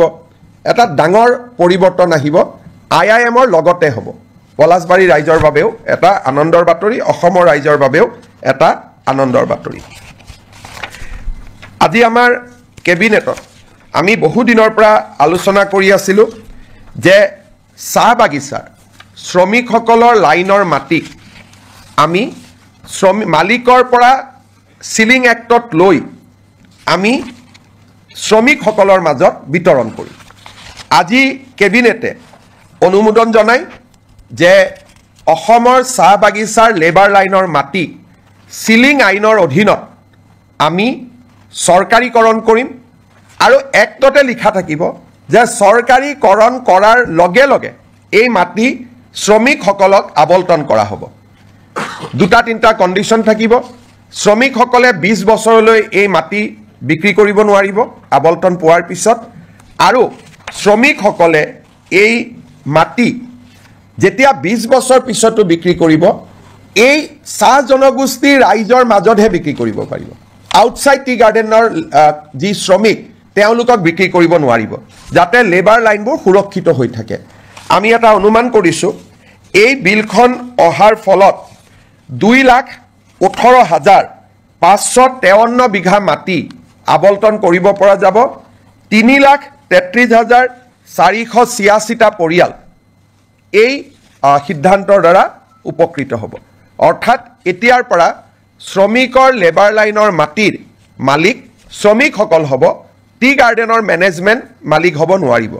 তেওঁলোকৰ পৰা আমি সিলিঙত মাটি লৈ ল'ম সিলিং এক্টৰ সংশোধনীৰ বাবে প্ৰস্তাৱ কৰা আইনখন আজি কেবিনেটে অনুমোদন কৰে আৰু অসম বিধানসভাত 25 তাৰিখে এই আইনখন আমি উপস্থাপন কৰিম অসমৰ চাহ বাগিচাৰ শ্ৰমিকৰ বাবে এটা ঐতিহাসিক মুহূৰ্ত হ'ব আমাৰ আপোনালোক সকলোৱে জানে যে বহু দিনৰ পৰা এটা অভিযোগ আছে যে ট্ৰাইবেল বেল্ট এণ্ড ব্লকৰ মাটি দখল কৰা হয় চৰকাৰে উচ্ছেদ কৰিছে কিন্তু আজি বিজেপিৰ চৰকাৰ আছে উচ্ছেদ কৰিছে অহাকালিতো উচ্ছেদ নকৰিবও পাৰে ট্ৰাইবেল বেল্ট এণ্ড ব্লকৰ মাটি দখল হৈয়ে থাকিব আজি জাষ্টিস বিপ্লৱ শৰ্মা কমিটি অসম চুক্তিৰ 6 নম্বৰ দফা যোৱাকালিও আমি আলোচনা কৰিছিলোঁ জাষ্টিস বিপ্লৱ শৰ্মা কমিটি আমাক কৈছিল যে এখন ডিস্ট্ৰিক্ট ল্যান্ড ট্ৰিব্যুনেল হ'ব লাগে য'ত এজন ৰিটায়াৰ্ড ডিস্ট্ৰিক্ট জাজ তাৰ অধ্যক্ষ হ'ব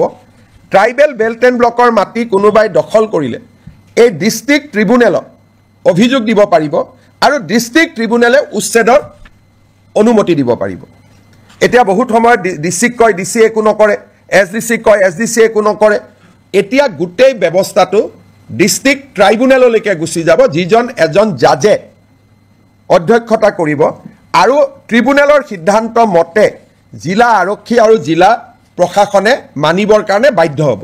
আৰু এই ট্ৰিব্যুনেলখনক আমি আদালতৰ মৰ্যাদা প্ৰদান কৰিম এই ৰিকমেণ্ডেশ্যনটো জাষ্টিস বিপ্লৱ শৰ্মা কমিটিটো আছিলে আৰু আমি যেহেতু এই বছৰ জাষ্টিস বিপ্লৱ শৰ্মা কমিটিৰ প্ৰতিবেদন এটা এটাকৈ আমি আগবঢ়াই লৈ গৈছোঁ এই আইনখনো আমাৰ বিধানসভাত 25 তাৰিখে ৰাজমন্ত্ৰী কেশৱ মহন্ত ডাঙৰীয়াই উপস্থাপন কৰিব আজি আমাৰ কেবিনেটত কাৰ্বি ভৈয়ামত বাস কৰা কাৰ্বি ৰাইজৰ বাবে আপোনালোকে জানে যে কাৰ্বি সমাজ পাহাৰত বাস কৰে আৰু কাৰ্বি সমাজ ভৈয়ামতো বাস কৰে ভৈয়ামত বাস কৰা কাৰ্বি সমাজৰ বাবে আজি আমি এখন অট'নমাছ কাউন্সিল গঠন কৰাৰ সিদ্ধান্ত লওঁ আৰু এই অট'নমাছ কাউন্সিল আইনখনো আজি কেবিনেটত পাৰিত কৰা হয় ভৈয়াম জনজাতি উন্নয়ন মন্ত্ৰী ৰণোজ পেগু ডাঙৰীয়াই 25 তাৰিখে এই আইনখন বিধানসভাত উপস্থাপন কৰিব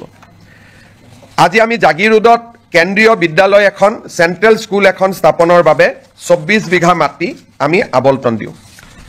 আপোনালোকে জানে যে এডভান্টেজ 3 পিছৰে পৰা অসমত আমি উদ্যোগীকৰণৰ দিশটোক গুৰুত্বপূৰ্ণ হিচাপে লৈছোঁ আৰু আমি কাম কৰি গৈছোঁ এটা সেক্টৰ আছে সেয়া হৈছে আপোনালোকে জানে যে ইণ্ডিগো চলিছে এয়াৰ ইণ্ডিয়া চলিছে ডাঙৰ ডাঙৰ স্পাইচ জেট বিমানবিলাক আমাৰ ইয়াত আহে আৰু আমাৰ ইয়াত গুচি যায় কিন্তু এই বিমানবিলাক মেইনটেইন কৰা হয় ইঞ্জিনিয়াৰিং কৰা হয় সাৰ্ভিসিং কৰা হয় ই এটা ডাঙৰ ইণ্ডাষ্ট্ৰী যাক নেকি এমআৰও বুলি কোৱা হয় মেইনটেনেন্স ৰিপেয়াৰ এণ্ড অভাৰহল এই উদ্যোগটো আমাৰ অসমত নাছিলে বিমানবিলাক আমি বিমান দেখো কিন্তু বেয়া হলে আমাৰ ইয়াত ঠিক নহয় বা সাৰ্ভিসিং নহয় গাড়ী যেনেকৈ সাৰ্ভিসিং চেণ্টাৰ আছে বিমানৰো সাৰ্ভিসিং চেণ্টাৰ আছে আৰু ই বহুত এমপ্লয়মেণ্ট দিয়ে আজি আমাৰ কেবিনেটত maintenance repair overhaul policy of Assam 2025 অনুমোদন কৰা হয় অসমত 7টা এয়াৰপোৰ্ট আছে আমি চেষ্টা কৰিম যাতে 7টা এমআৰও আমি আনিব পাৰোঁ আৰু ই আমাৰ থলুৱা যুৱক যুৱতীৰ নিযুক্তিৰ নতুন ৰাস্তা এটা মুকলি কৰি দিব আৰু এভিয়েশ্যন ইণ্ডাষ্ট্ৰীটো অসমত নতুন কৰি গঢ় লৈ উঠাত সহায় কৰিব আজি কেবিনেটত 10,000 কোটি টকাৰ ওপৰত যদি কোনোবাই বিনিয়োগ কৰিব খোজে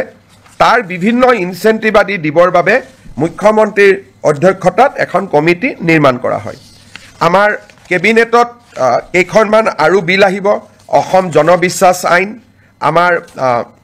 আসাম ফায়াৰ ইমাৰ্জেন্সি সাৰ্ভিস বিল তাকো কেবিনেটে আজি অনুমোদন জনায় এইবাৰ প্ৰায় 25খনতকৈ অধিক বিল কেবিনেটত আহিব আৰু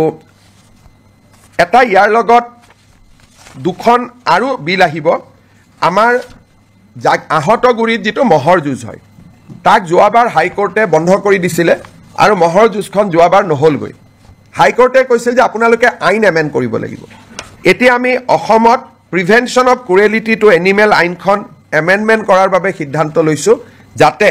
আহতগুৰিৰ মহ যুঁজখনক আইনৰ স্বীকৃতি দিয়া হয় অকল আহতগুৰিয়ে নহয় লগত যিমান মহৰ যুঁজ হয় এই মহৰ যুঁজখনক ক্ৰুৱেলিটিৰ ডেফিনেশ্যনৰ পৰা আমি বাহিৰত আনিব খুজিছোঁ যাৰ ফলত আমি ভাবোঁ এইবাৰ মাঘ বিহুত নহ'ব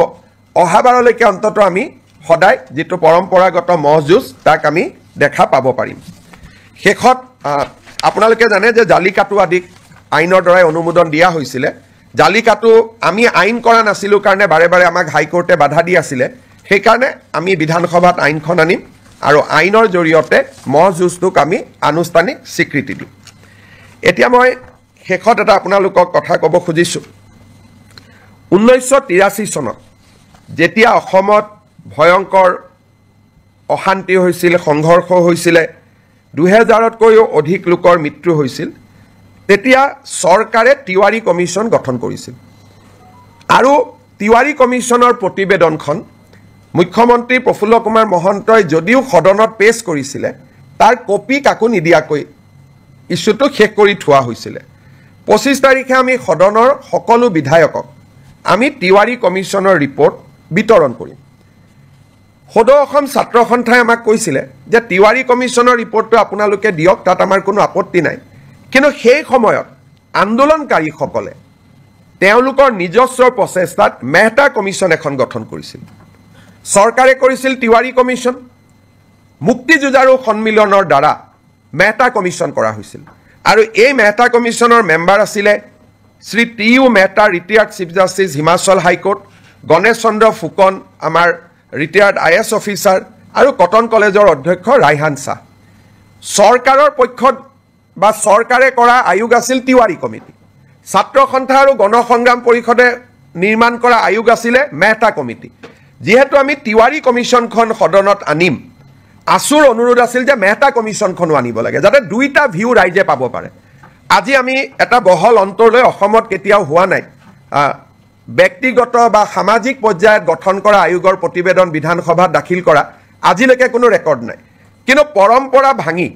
আমি জাষ্টিছ মেহতা কমিটিৰ ৰিপৰ্ট যদিও ব্যক্তিগত বা সামাজিক পৰ্যায়ত হৈছিল চৰকাৰ কোনো বেচৰকাৰী তদন্ত এই বেচৰকাৰী তদন্তৰ প্ৰতিবেদনখনো আমি সদনত দাখিল কৰিম যাতে অসমৰ ইতিহাসৰ সেই অধ্যায়টোৰ সকলো ধৰণৰ ভিউজ যাতে ৰাইজে পাব পাৰে বেচৰকাৰী তদন্ত আয়োগ চৰকাৰী তদন্ত আয়োগ আমি দুইটা সদনৰ মজিয়াত দাখিল কৰিম বিশেষকৈ ৰিচাৰ্চ ষ্টুডেণ্ট গৱেষণাৰ ষ্টুডেণ্ট অসম আন্দোলনক লৈ গৱেষণা কৰিব খোজা ৰিচাৰ্চ কৰিব খোজা জানিব খোজা এই সকলো ব্যক্তিৰ কাৰণে দুইখন কমিটিৰ ৰিপৰ্ট থাকিলে তেওঁলোকে এই এটা সম্যক ধাৰণা ল'বলৈ সুবিধা পাব তেতিয়াও এটা বিতৰ্ক হৈছিল সেই সময়তে প্ৰফুল্ল মহন্ত চৰকাৰ থাকোঁতে এইটো অনুৰোধ আছিল যে তিৱাৰীখন দিলে যদি মেহতাখন কিয় দিয়া নাই আমি সিদ্ধান্ত ল'লোঁ যে আমি দুইটা ৰিপৰ্ট আমি সদনক দিম সেই ফালৰ পৰা আজি এখন ঐতিহাসিক সিদ্ধান্ত এটা অসম কেবিনেটত গঠন কৰা হয় আপোনালোকে কিবা প্ৰশ্ন সোধাৰ আগতে মই এটা আপোনালোকক সামান্য ইনফৰমেশ্যনেৰে মই সামৰণি মাৰিব খুজিছোঁ আজি আপোনালোকে দেখিছে যে কেবিনেটত অজস্ৰ আইটেম আছিলে সেইকাৰণে জনজাতি সংক্ৰান্তত মন্ত্ৰীসভাৰ প্ৰতিবেদনখন আজি আমি বহুত ভাল কৰি আলোচনা কৰিব নোৱাৰিলোঁ আজি আমি সিদ্ধান্ত ল'লোঁ যে 26 তাৰিখে জনজাতীয় 6 জনগোষ্ঠীৰ জনজাতীয়কৰণৰ সম্পৰ্কৰ প্ৰতিবেদনখন 26 তাৰিখে এখন বিশেষ কেবিনেটত আলোচনা হ'ব আৰু 27 তাৰিখে আমি ইয়াক বিধানসভাত উপস্থাপন কৰিম 25 তাৰিখে উপস্থাপন কৰিম বুলি মই কৈছিলোঁ কিন্তু বহুত কাগজ পত্ৰ আইনৰ হেঁচাৰ বাবে আমি সিদ্ধান্ত ল'লোঁ যে এই প্ৰতিবেদনখন আমি 27 তাৰিখে সদনত আমি দাখিল কৰিম 26 তাৰিখে আমাৰ কেবিনেট বৈঠক হ'ব তাতে অনুমোদন হ'ব আৰু 27 তাৰিখে আমি ইয়াক সদনত উপস্থাপন কৰিম আপোনালোকৰ যদি কিবা প্ৰশ্ন আছে কৰিব পাৰে চক যদি টেকনিক্যালি সোধে হয়তো দুইটা ৰিপৰ্টে ৰাজহুৱা হৈছিলে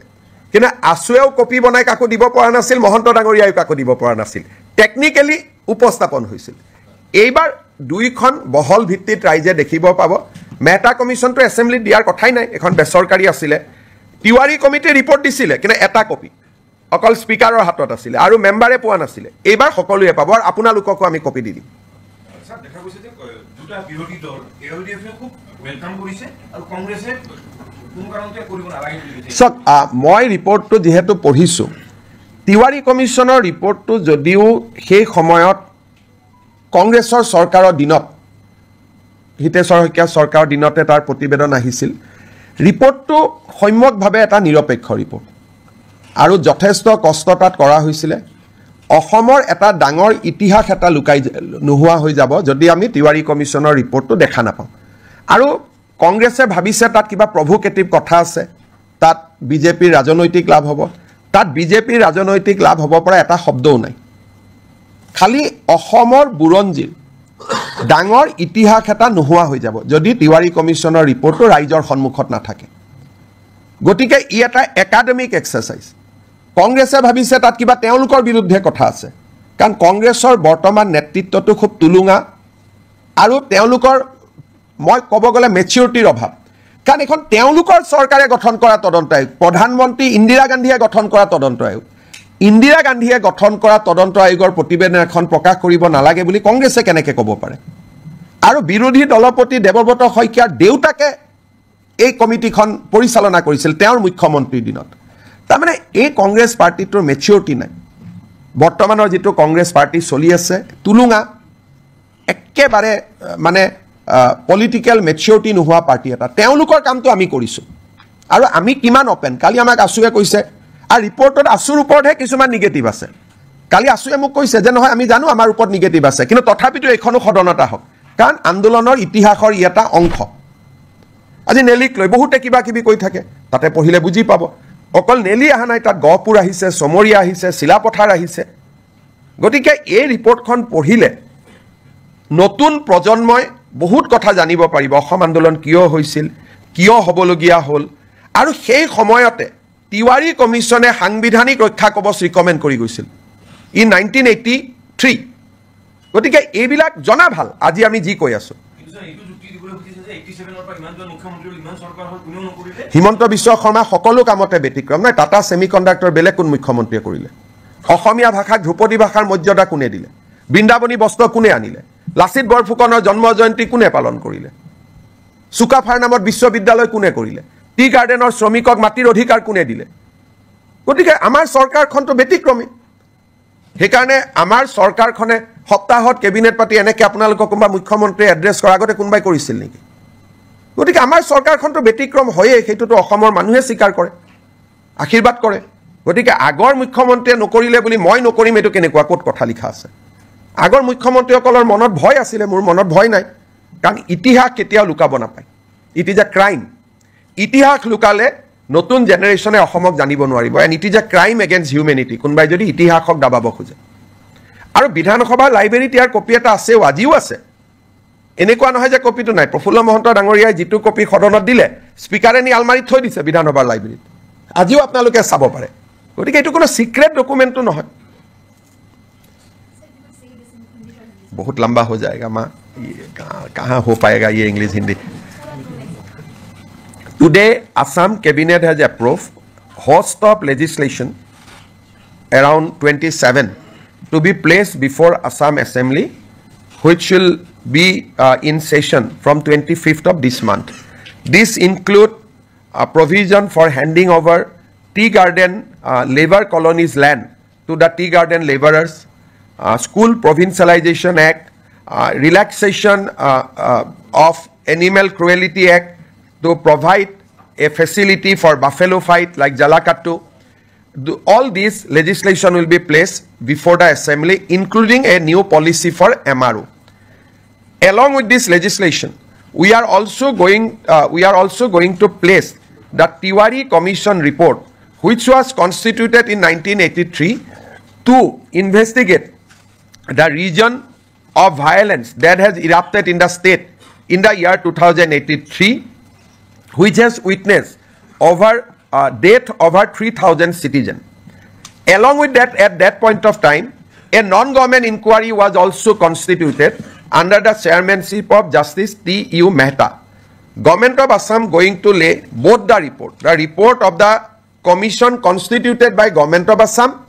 the report of the commission constituted by the agitationists of that point of time. so that the people of Assam, new generation scholars, can study the root cause of Assam agitation and various issues surrounding the identity issue of Assamese people. Habo? Ekoto nai baki? ঠিক আছে আৰু 26 তাৰিখৰ কেবিনেটত আমি 6 জনগোষ্ঠীৰ আলোচনা কৰিম 27 তাৰিখে সেইখন সদনত আহিব মই 25 বুলি কৈছিলো দুটা দিন দেৰি হ'ল কাৰণ ইমান কামৰ মাজত কৰবাত কিবা খেলিমেলি যাতে থাকি না যায় সেইকাৰণে দুটা দিন আমি বেছি কৈ লৈছো লাভ জেহাদৰ বিলখনো আলোচনাত আছে কিন্তু এইবাৰ হ'বনে নহব মোৰ ডাউট আছে কিন্তু আমাৰ চৰকাৰৰ দিনতে আৰু এইখন চৰকাৰৰ দিনতে সেই বিলখনো আহিব কাম চলি আছে সিদ্ধান্তসমূহ মই আপোনালোকৰ আগত জনাব খুজিছো অসম চৰকাৰে প্ৰাইভেট স্কুলবিলাকৰ ফিজ ৰেগুলেট কৰে কিন্তু প্ৰাইভেট স্কুলবিলাকৰ ফিজ ৰেগুলেট কৰা যিখন আমাৰ আইন আছিল Assam non government educational institute regulation of fees act ইয়াতে আমি মাইনৰিটি ৰান ইনষ্টিটিউটবিলাকক আউটাৰ বাহিৰত ৰাখিছিলোঁ যেনে মাইনৰিটি যিসকল বৌদ্ধ জৈন খ্ৰীষ্টিয়ান মুছলিম তেওঁলোকে যিবিলাক ইনষ্টিটিউশ্যন পৰিচালনা কৰিছিল তাতে আমি ফিজ ৰেগুলেট কৰিব নোৱাৰিছিলোঁ কেবিনেটে আজি এটা সিদ্ধান্ত লয় আমি বিধানসভাত এখন আইন আনিম এতিয়াৰ পৰা আমি মাইনৰিটি ৰান বা সংখ্যালঘু লোকৰ দ্বাৰা পৰিচালিত বিদ্যালয়সমূহৰো ফিজ আমি আন প্ৰাইভেট স্কুলৰ দৰে নিৰীক্ষণ আৰু নিৰূপণ কৰিব পাৰিম আজি আমাৰ কেবিনেটত এটা গুৰুত্বপূৰ্ণ সিদ্ধান্ত হয় যে যিসমূহ আমাৰ বিভিন্ন প্ৰাদেশিকৃত মহাবিদ্যালয় বিদ্যালয়সমূহত আমাৰ এটা আগত সিদ্ধান্ত আছিলে যে তাৰ কৰ্মচাৰীসকলৰ দৰমহা আমি আইনৰ জৰিয়তে ফিক্স কৰি ৰাখিছিলোঁ দৰমহা বঢ়াৰ ব্যৱস্থা নাছিল যি দৰমহা আছিল তাতে তেওঁলোক থাকি গৈছিল আজি কেবিনেটে সিদ্ধান্ত গ্ৰহণ কৰে যে প্ৰতি বছৰে এখেতসকলৰ দৰমহা 6% বৃদ্ধি হৈ গৈ থাকিব আগতে কেনেকৈ দৰমহা বাঢ়িব তাক আইনখনত লিখা নাছিল এতিয়াৰ পৰা প্ৰাদেশিকৃত মহাবিদ্যালয় বিদ্যালয়ৰ কৰ্মচাৰীসকল তৃতীয় আৰু চতুৰ্থ বৰ্গৰ কৰ্মচাৰীসকলৰ দৰমহা প্ৰতি বছৰে 6% ইনক্ৰিমেণ্ট পাই গৈ থাকিব আজি আমাৰ কেবিনেটত আগতেও মই ঘোষণা কৰিছিলোঁ আমাৰ যিবিলাক ধুবুৰী সাউথ সালমাৰাৰ দৰে জিঅ'গ্ৰাফিকেলি ডিজএডভান্টেজ স্থানত শিক্ষকতা কৰে তেওঁলোকে আগতে বদলি হ'বৰ কাৰণে আইন মতে অতি কমেও 12 বছৰ শিক্ষকতা কৰিব লাগিছিল আজি আমি আগৰ প্ৰতিশ্ৰুতি অনুসৰি বিধানসভাত আইনৰ সংশোধনী আহিব এতিয়া ছোৱালী বা মহিলা শিক্ষয়িত্ৰীয়ে 5 বছৰ কাম কৰিলে ট্ৰান্সফাৰৰ বাবে উপযোগ্য হ'ব আৰু পুৰুষ শিক্ষক 7 বছৰ কাম কৰিলে ট্ৰান্সফাৰৰ বাবে তেওঁলোক উপযুক্ত হ'ব এই আইনখন সংশোধনীৰ বাবে আজি কেবিনেটে অনুমোদন জনায় আজি আমাৰ কেবিনেটে অসম চৰকাৰৰ যিটো প্ৰভিন্সিয়েলাইজেশ্যন পলিচি সেই পলিচিটোক সংশোধন কৰি আমি এখন আইন আনিম যি আইনৰ জৰিয়তে 2006 চনত প্ৰতিষ্ঠা কৰা ৰিকগনাইজ হওক মাত্ৰ তেওঁলোকক ৰিকগনাইজৰ লগত পাৰ্মিশ্যন হওক এনঅ'চি হওক এফিলেশ্যন হওক যিকোনো চৰকাৰী কমিউনিকেশ্যন থাকিলে 2006 প্ৰতিষ্ঠা কৰা স্কুল কলেজ প্ৰাদেশিকৰণৰ বাবে উপযুক্ত বুলি বিবেচিত হ'ব অৰ্থাৎ প্ৰাদেশিকৰণ আইনৰ সংশোধনৰ বাবে অসমৰ শিক্ষক সমাজে যি দাবী কৰি আছিল তাক আজি আমাৰ কেবিনেটত গ্ৰহণ কৰা হয় আৰু ইয়াৰ সংশোধনী বিলখনো অনুমোদন কৰা হয় এই সংশোধনীৰ ফলত কেইবা হাজাৰ শিক্ষকৰ চাকৰি প্ৰাদেশিকৰণ হ'ব পাৰিব পাৰ্থক্যটো মই বুজাই দিছোঁ আগতে আমাৰ নিয়মটো আছিল যে 2006 চনত প্ৰতিষ্ঠা হ'ব লাগিব আৰু সকলো অনুমোদন পাব লাগিব তেতিয়াহে প্ৰাদেশিকৰণ হ'ব এতিয়া আমি কৈছো সকলো অনুমোদন নালাগে যিকোনো এখন কাগজ থাকিলে পাৰ্মিশ্যনৰ কাগজ থাকক ৰিকগনাইজেশ্যনৰ কাগজ থাকক এফিলেশ্যনৰ কাগজ থাকক বা এনঅ'চি এখন থাকক তেতিয়াও তেওঁলোকৰ চাকৰিসমূহ প্ৰাদেশিকৃত হ'ব এই আইনৰ ফলত বহু কেইখন মহাবিদ্যালয় প্ৰাদেশিকৃত হ'ব সুবিধা পাব কিমানখন কলেজ হ'ব প্ৰায় 15খন নতুন মহাবিদ্যালয় প্ৰাদেশিকৃত হ'ব স্কুল কিমানমান হ'ব স্কুলটো হিচাপ উলিয়াব দিগদাৰ, কিন্তু কেইবা হাজাৰো বিদ্যালয় নতুনকৈ প্ৰাদেশিকৰণৰ আওতাত আহিব পাৰিব। আজি আমাৰ কেবিনেটত নেৰিম নামৰ শিক্ষানুষ্ঠানখনে এখন প্ৰাইভেট ইউনিভাৰ্চিটি কৰিব খোজে, তাকো কেবিনেটে অনুমোদন জনায়। আজি আমাৰ অসমৰ উচ্চ শিক্ষাৰ বাবে এটা অতি আনন্দৰ বিষয়। আজিম প্ৰেমজীৰ নাম আপোনালোকে শুনিছে। আজিম প্ৰেমজী ফাউণ্ডেশ্যন এটা ফিলন্থ্ৰপিক অৰ্গেনাইজেশ্যন। তেওঁলোকে অসমত 1000 কোটি টকাতকৈও অধিক ব্যয় কৰি এখন বিশ্ববিদ্যালয় নিৰ্মাণ কৰাৰ বাবে আমাক আবেদন কৰিছিল। আজিম প্ৰেমজী ফাউণ্ডেশ্যনৰ বিশ্ববিদ্যালয় কৰ্ণাটকত আছে, ভূপালত আছে আৰু ৰাঁচীত আছে। এই বিশ্ববিদ্যালয়ত ছাত্ৰ ছাত্ৰীসকলক যথেষ্ট স্কলাৰশ্বিপ দিয়া হয় আৰু বিশ্বমানৰ শিক্ষা প্ৰদান কৰা হয়। আজিম প্ৰেমজী ইউনিভাৰ্চিটি পলাশবাৰীত স্থাপন হ'ব IIMৰ লগতে, আৰু 10,000তকৈ অধিক ছাত্ৰ ছাত্ৰীক এই ফাউণ্ডেশ্যনে শিক্ষা দিব। আজি এই ফাউণ্ডেশ্যনক বিশ্ববিদ্যালয় কৰাৰ বাবে যিখন আইন লাগে, সেই আইনখনো বিধানসভাত উপস্থাপন কৰাৰ বাবে কেবিনেটে অনুমোদন জনায়। আৰু এই বিশ্ববিদ্যালয়খনে অসমৰ উচ্চ শিক্ষাৰ এটা পৰিৱেশত এটা নৱজাগৰণৰ সৃষ্টি কৰিব। আমি যিবিলাক প্ৰাইভেট ইউনিভাৰ্চিটি দেখোঁ, সেইকেইখন হ'ল প্ৰাইভেট ইউনিভাৰ্চিটি। এইখন হ'ল ফিলন্থ্ৰপিক প্ৰাইভেট ইউনিভাৰ্চিটি, অৰ্থাৎ তাত কোনো ব্যৱসায় নাই, প্ৰফিটৰ কথা নাই, বৰঞ্চ ল'ৰা ছোৱালীক তেওঁলোকে স্কলাৰশ্বিপ দি পঢ়াব। সেইকাৰণে আৰু প্ৰথম অৱস্থাত 1100-1200 কোটি টকা, তেওঁলোকে পৰৱৰ্তী অৱস্থাত 1700 কোটি টকালৈকে বিনিয়োগ কৰিব। তাত স্কুলো বনাব, তেওঁলোকে হস্পিটেলো বনাব। এটা ডাঙৰ পৰিৱৰ্তন আহিব, IIMৰ লগতে হ'ব। পলাশবাৰী ৰাইজৰ বাবেও এটা আনন্দৰ বাতৰি, অসমৰ ৰাইজৰ বাবেও এটা আনন্দৰ বাতৰি। আজি আমাৰ কেবিনেটত আমি বহুদিনৰ পৰা আলোচনা কৰি আছিলোঁ যে চাহ বাগিচা শ্ৰমিকসকলৰ লাইনৰ মাটিক আমি মালিকৰ পৰা চিলিং এক্টত লৈ আমি শ্ৰমিকসকলৰ মাজত বিতৰণ কৰোঁ। আজি কেবিনেটে অনুমোদন জনায় যে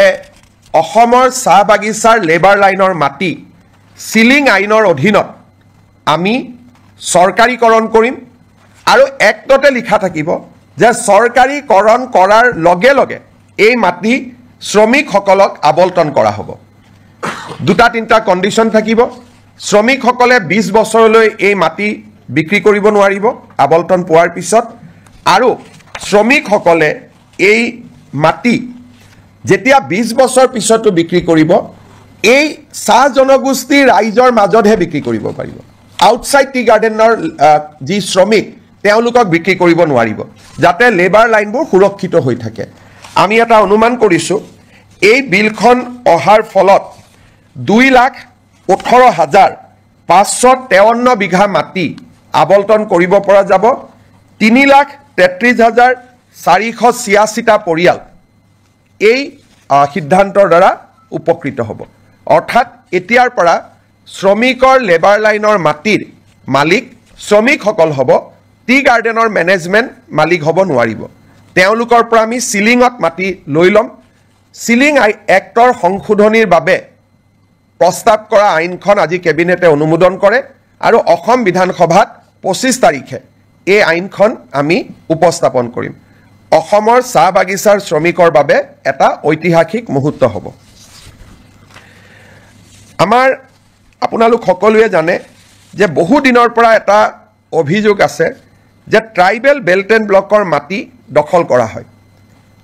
চৰকাৰে উচ্ছেদ কৰিছে, কিন্তু আজি বিজেপিৰ চৰকাৰ আছে, উচ্ছেদ কৰিছে। অহাকালিতো উচ্ছেদ নকৰিবও পাৰে। ট্ৰাইবেল বেল্ট এণ্ড ব্লকৰ মাটি দখল হৈয়ে থাকিব। আজি জাষ্টিছ বিপ্লৱ শৰ্মা কমিটি, অসম চুক্তিৰ 6 নম্বৰ দফা যোৱাকালিও আমি আলোচনা কৰিছিলোঁ। জাষ্টিছ বিপ্লৱ শৰ্মা কমিটি আমাক কৈছিল যে এখন ডিষ্ট্ৰিক্ট লেণ্ড ট্ৰিব্যুনেল হ'ব লাগে, য'ত এজন ৰিটায়াৰ্ড ডিষ্ট্ৰিক্ট জাজ তাৰ অধ্যক্ষ হ'ব।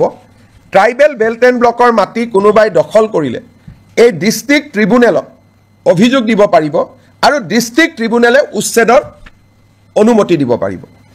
এতিয়া বহুত সময়ত ডিচিক কয় ডিচি একো নকৰে, SDCক কয় SDC একো নকৰে।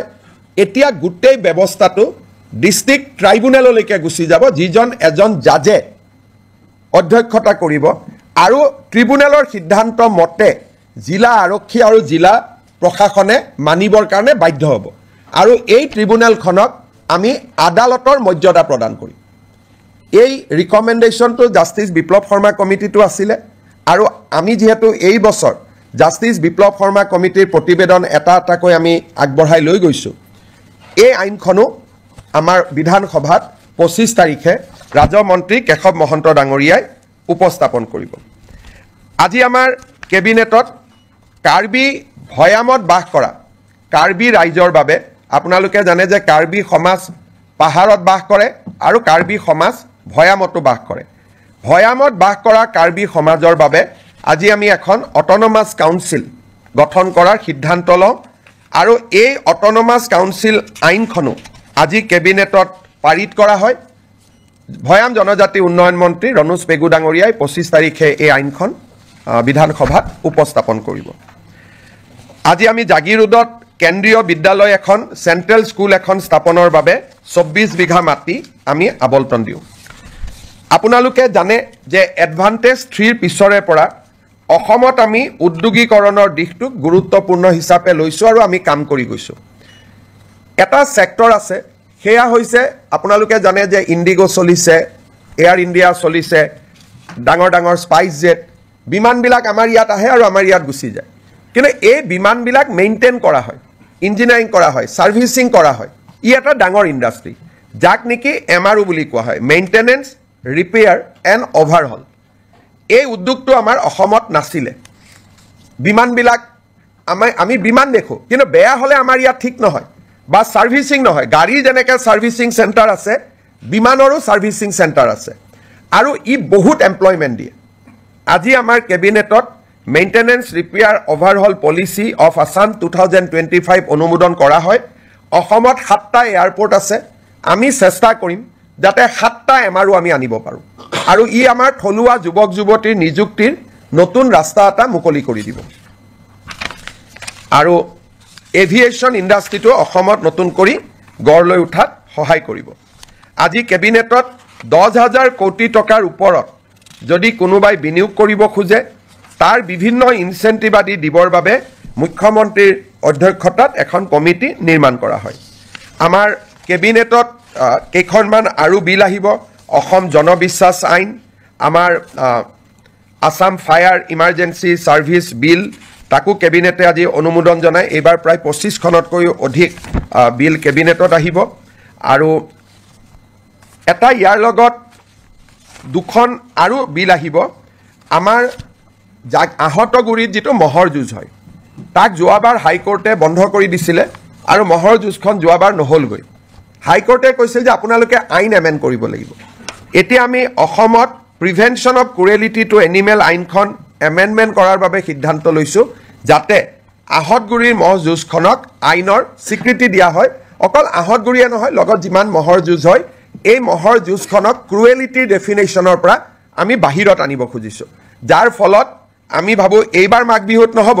অহাবাৰলৈকে অন্তত আমি সদায় যেটো পৰম্পৰাগত মহ যুঁজ তাক আমি দেখা পাব পাৰিম শেষত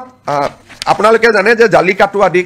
আইনৰ দ্বাৰাই অনুমোদন দিয়া হৈছিলে জালিকাটু আমি আইন কৰা নাছিলোঁ কাৰণে বাৰে বাৰে আমাক হাইকোৰ্টে বাধা দি আছিলে সেইকাৰণে আমি বিধানসভাত আইনখন আনিম আৰু আইনৰ জৰিয়তে মহ যুঁজটোক আমি আনুষ্ঠানিক স্বীকৃতি দিম এতিয়া মই শেষত এটা আপোনালোকক কথা ক'ব খুজিছোঁ 1983 চনত যেতিয়া অসমত ভয়ংকৰ অশান্তি হৈছিল সংঘৰ্ষ হৈছিলে 2000তকৈও অধিক লোকৰ মৃত্যু হৈছিল তেতিয়া চৰকাৰে তিৱাৰী কমিছন গঠন কৰিছিল আৰু তিৱাৰী কমিছনৰ প্ৰতিবেদনখন মুখ্যমন্ত্ৰী প্ৰফুল্ল কুমাৰ মহন্তই যদিও সদনত পেশ কৰিছিলে তাৰ কপি কাকো নিদিয়াকৈ ইস্যুটো শেষ কৰি থোৱা হৈছিলে 25 তাৰিখে আমি সদনৰ সকলো বিধায়কক আমি তিৱাৰী কমিছনৰ ৰিপৰ্ট বিতৰণ কৰিম সদৌ অসম ছাত্ৰ সন্থাই আমাক কৈছিলে যে তিৱাৰী কমিছনৰ ৰিপৰ্টটো আপোনালোকে দিয়ক তাত আমাৰ কোনো আপত্তি নাই কিন্তু সেই সময়ত আন্দোলনকাৰীসকলে তেওঁলোকৰ নিজস্ব প্ৰচেষ্টাত মেহতা কমিছন এখন গঠন কৰিছিল চৰকাৰে কৰিছিল তিৱাৰী কমিছন মুক্তি যুঁজাৰু সন্মিলনৰ দ্বাৰা মেহতা কমিছন কৰা হৈছিল আৰু এই মেহতা কমিছনৰ মেম্বাৰ আছিলে Shri T U Mehta retired chief justice Himachal high court Ganesh Chandra Phukan আমাৰ ৰিটায়াৰ্ড IS অফিচাৰ আৰু কটন কলেজৰ অধ্যক্ষ ৰাইহান শ্বাহ চৰকাৰৰ পক্ষত বা চৰকাৰে কৰা আয়োগ আছিল তিৱাৰী কমিটি ছাত্ৰ সন্থা আৰু গণসংগ্ৰাম পৰিষদে নিৰ্মাণ কৰা আয়োগ আছিলে মেহতা কমিটি যেহেতু আমি তিৱাৰী কমিশনখন সদনত আনিম আসুৰ অনুৰোধ আছিল যে মেহতা কমিশনখনো আনিব লাগে যাতে দুইটা ভিউ ৰাইজে পাব পাৰে আজি আমি এটা বহল অন্তৰলৈ অসমত কেতিয়াও হোৱা নাই ব্যক্তিগত বা সামাজিক পৰ্যায়ত গঠন কৰা আয়োগৰ প্ৰতিবেদন বিধানসভাত দাখিল কৰা আজিলৈকে কোনো ৰেকৰ্ড নাই কিন্তু পৰম্পৰা ভাঙি আমি জাষ্টিস মেহতা কমিটিৰ ৰিপৰ্ট যদিও ব্যক্তিগত বা সামাজিক পৰ্যায়ত হৈছিল চৰকাৰ কোনো বেচৰকাৰী তদন্ত এই বেচৰকাৰী তদন্তৰ প্ৰতিবেদনখনো আমি সদনত দাখিল কৰিম যাতে অসমৰ ইতিহাসৰ সেই অধ্যায়টোৰ সকলো ধৰণৰ ভিউজ যাতে ৰাইজে পাব পাৰে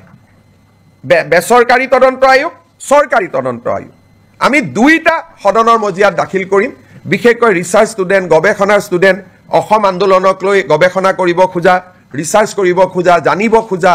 এই সকলো ব্যক্তিৰ কাৰণে দুইখন কমিটিৰ ৰিপৰ্ট থাকিলে তেওঁলোকে এই এটা সম্যক ধাৰণা ল'বলৈ সুবিধা পাব তেতিয়াও এটা বিতৰ্ক হৈছিল সেই সময়তে প্ৰফুল্ল মহন্ত চৰকাৰ থাকোঁতে এইটো অনুৰোধ আছিল যে তিৱাৰীখন দিলে যদি মেহতাখন কিয় দিয়া নাই আমি সিদ্ধান্ত ল'লোঁ যে আমি দুইটা ৰিপৰ্ট আমি সদনক দিম সেই ফালৰ পৰা আজি এখন ঐতিহাসিক সিদ্ধান্ত এটা অসম কেবিনেটত গঠন কৰা হয় আপোনালোকে কিবা প্ৰশ্ন সোধাৰ আগতে মই এটা আপোনালোকক সামান্য ইনফৰমেশ্যনেৰে মই সামৰণি মাৰিব খুজিছোঁ আজি আপোনালোকে দেখিছে যে কেবিনেটত অজস্ৰ আইটেম আছিলে সেইকাৰণে জনজাতি সংক্ৰান্তত মন্ত্ৰীসভাৰ প্ৰতিবেদনখন আজি আমি বহুত ভাল কৰি আলোচনা কৰিব নোৱাৰিলোঁ আজি আমি সিদ্ধান্ত ল'লোঁ যে ২৬ তাৰিখে জনজাতীয় ৬ জনগোষ্ঠীৰ জনজাতীয়কৰণৰ সম্পৰ্কৰ প্ৰতিবেদনখন ২৬ তাৰিখে এখন বিশেষ কেবিনেটত আলোচনা হ'ব আৰু ২৭ তাৰিখে আমি ইয়াক বিধানসভাত উপস্থাপন কৰিম ২৫ তাৰিখে উপস্থাপন কৰিম বুলি মই কৈছিলোঁ কিন্তু বহুত কাগজ পত্ৰ আইনৰ হেঁচাৰ বাবে আমি সিদ্ধান্ত ল'লোঁ যে এই প্ৰতিবেদনখন আমি ২৭ তাৰিখে সদনত আমি দাখিল কৰিম ২৬ তাৰিখে আমাৰ কেবিনেট বৈঠক হ'ব তাতে অনুমোদন হ'ব আৰু ২৭ তাৰিখে আমি ইয়াক সদনত উপস্থাপন কৰিম আপোনালোকৰ যদি কিবা প্ৰশ্ন আছে কৰিব পাৰে চক যদি টেকনিকেলি সোধে হয়তো দুইটা ৰিপৰ্টে ৰাজহুৱা হৈছিলে কিন্তু আছুৱেও কপি বনাই কাকো দিব পৰা নাছিল মহন্ত ডাঙৰীয়াইও কাকো দিব পৰা নাছিল টেকনিকেলি উপস্থাপন হৈছিল এইবাৰ দুইখন বহল ভিত্তিত ৰাইজে দেখিব পাব মেহতা কমিশনটো এছেম্বলিত দিয়াৰ কথাই নাই এখন বেচৰকাৰী আছিলে তিৱাৰী কমিটিয়ে ৰিপৰ্ট দিছিলে কিন্তু এটা কপি অকল স্পিকাৰৰ হাতত আছিলে আৰু মেম্বাৰে পোৱা নাছিলে এইবাৰ সকলোৱে পাব আৰু আপোনালোককো আমি কপি দি দিম দেখা গৈছে যে দুটা বিৰোধী দল এলডিএফে খুব ওয়েলকাম কৰিছে আৰু কংগ্ৰেছে কোনো কাৰণতে কৰিব নালাগে বুলি চক মই ৰিপৰ্টটো যেহেতু পঢ়িছোঁ তিৱাৰী কমিশনৰ ৰিপৰ্টটো যদিও সেই সময়ত কংগ্ৰেছৰ চৰকাৰৰ দিনত হিতেশ্বৰ শইকীয়া চৰকাৰৰ দিনতে তাৰ প্ৰতিবেদন আহিছিল ৰিপৰ্টটো সম্যকভাৱে এটা নিৰপেক্ষ ৰিপৰ্ট আৰু যথেষ্ট কষ্ট তাত কৰা হৈছিলে অসমৰ এটা ডাঙৰ ইতিহাস এটা লুকাই নোহোৱা হৈ যাব যদি আমি তিৱাৰী কমিশনৰ ৰিপৰ্টটো দেখা নাপাওঁ আৰু কংগ্ৰেছে ভাবিছে তাত কিবা প্ৰভোকেটিভ কথা আছে তাত বিজেপিৰ ৰাজনৈতিক লাভ হ'ব তাত বিজেপিৰ ৰাজনৈতিক লাভ হ'ব পৰা এটা শব্দও নাই খালি অসমৰ বুৰঞ্জীৰ ডাঙৰ ইতিহাস এটা নোহোৱা হৈ যাব যদি তিৱাৰী কমিশনৰ ৰিপৰ্টটো ৰাইজৰ সন্মুখত নাথাকে গতিকে ই এটা একাডেমিক এক্সাৰচাইজ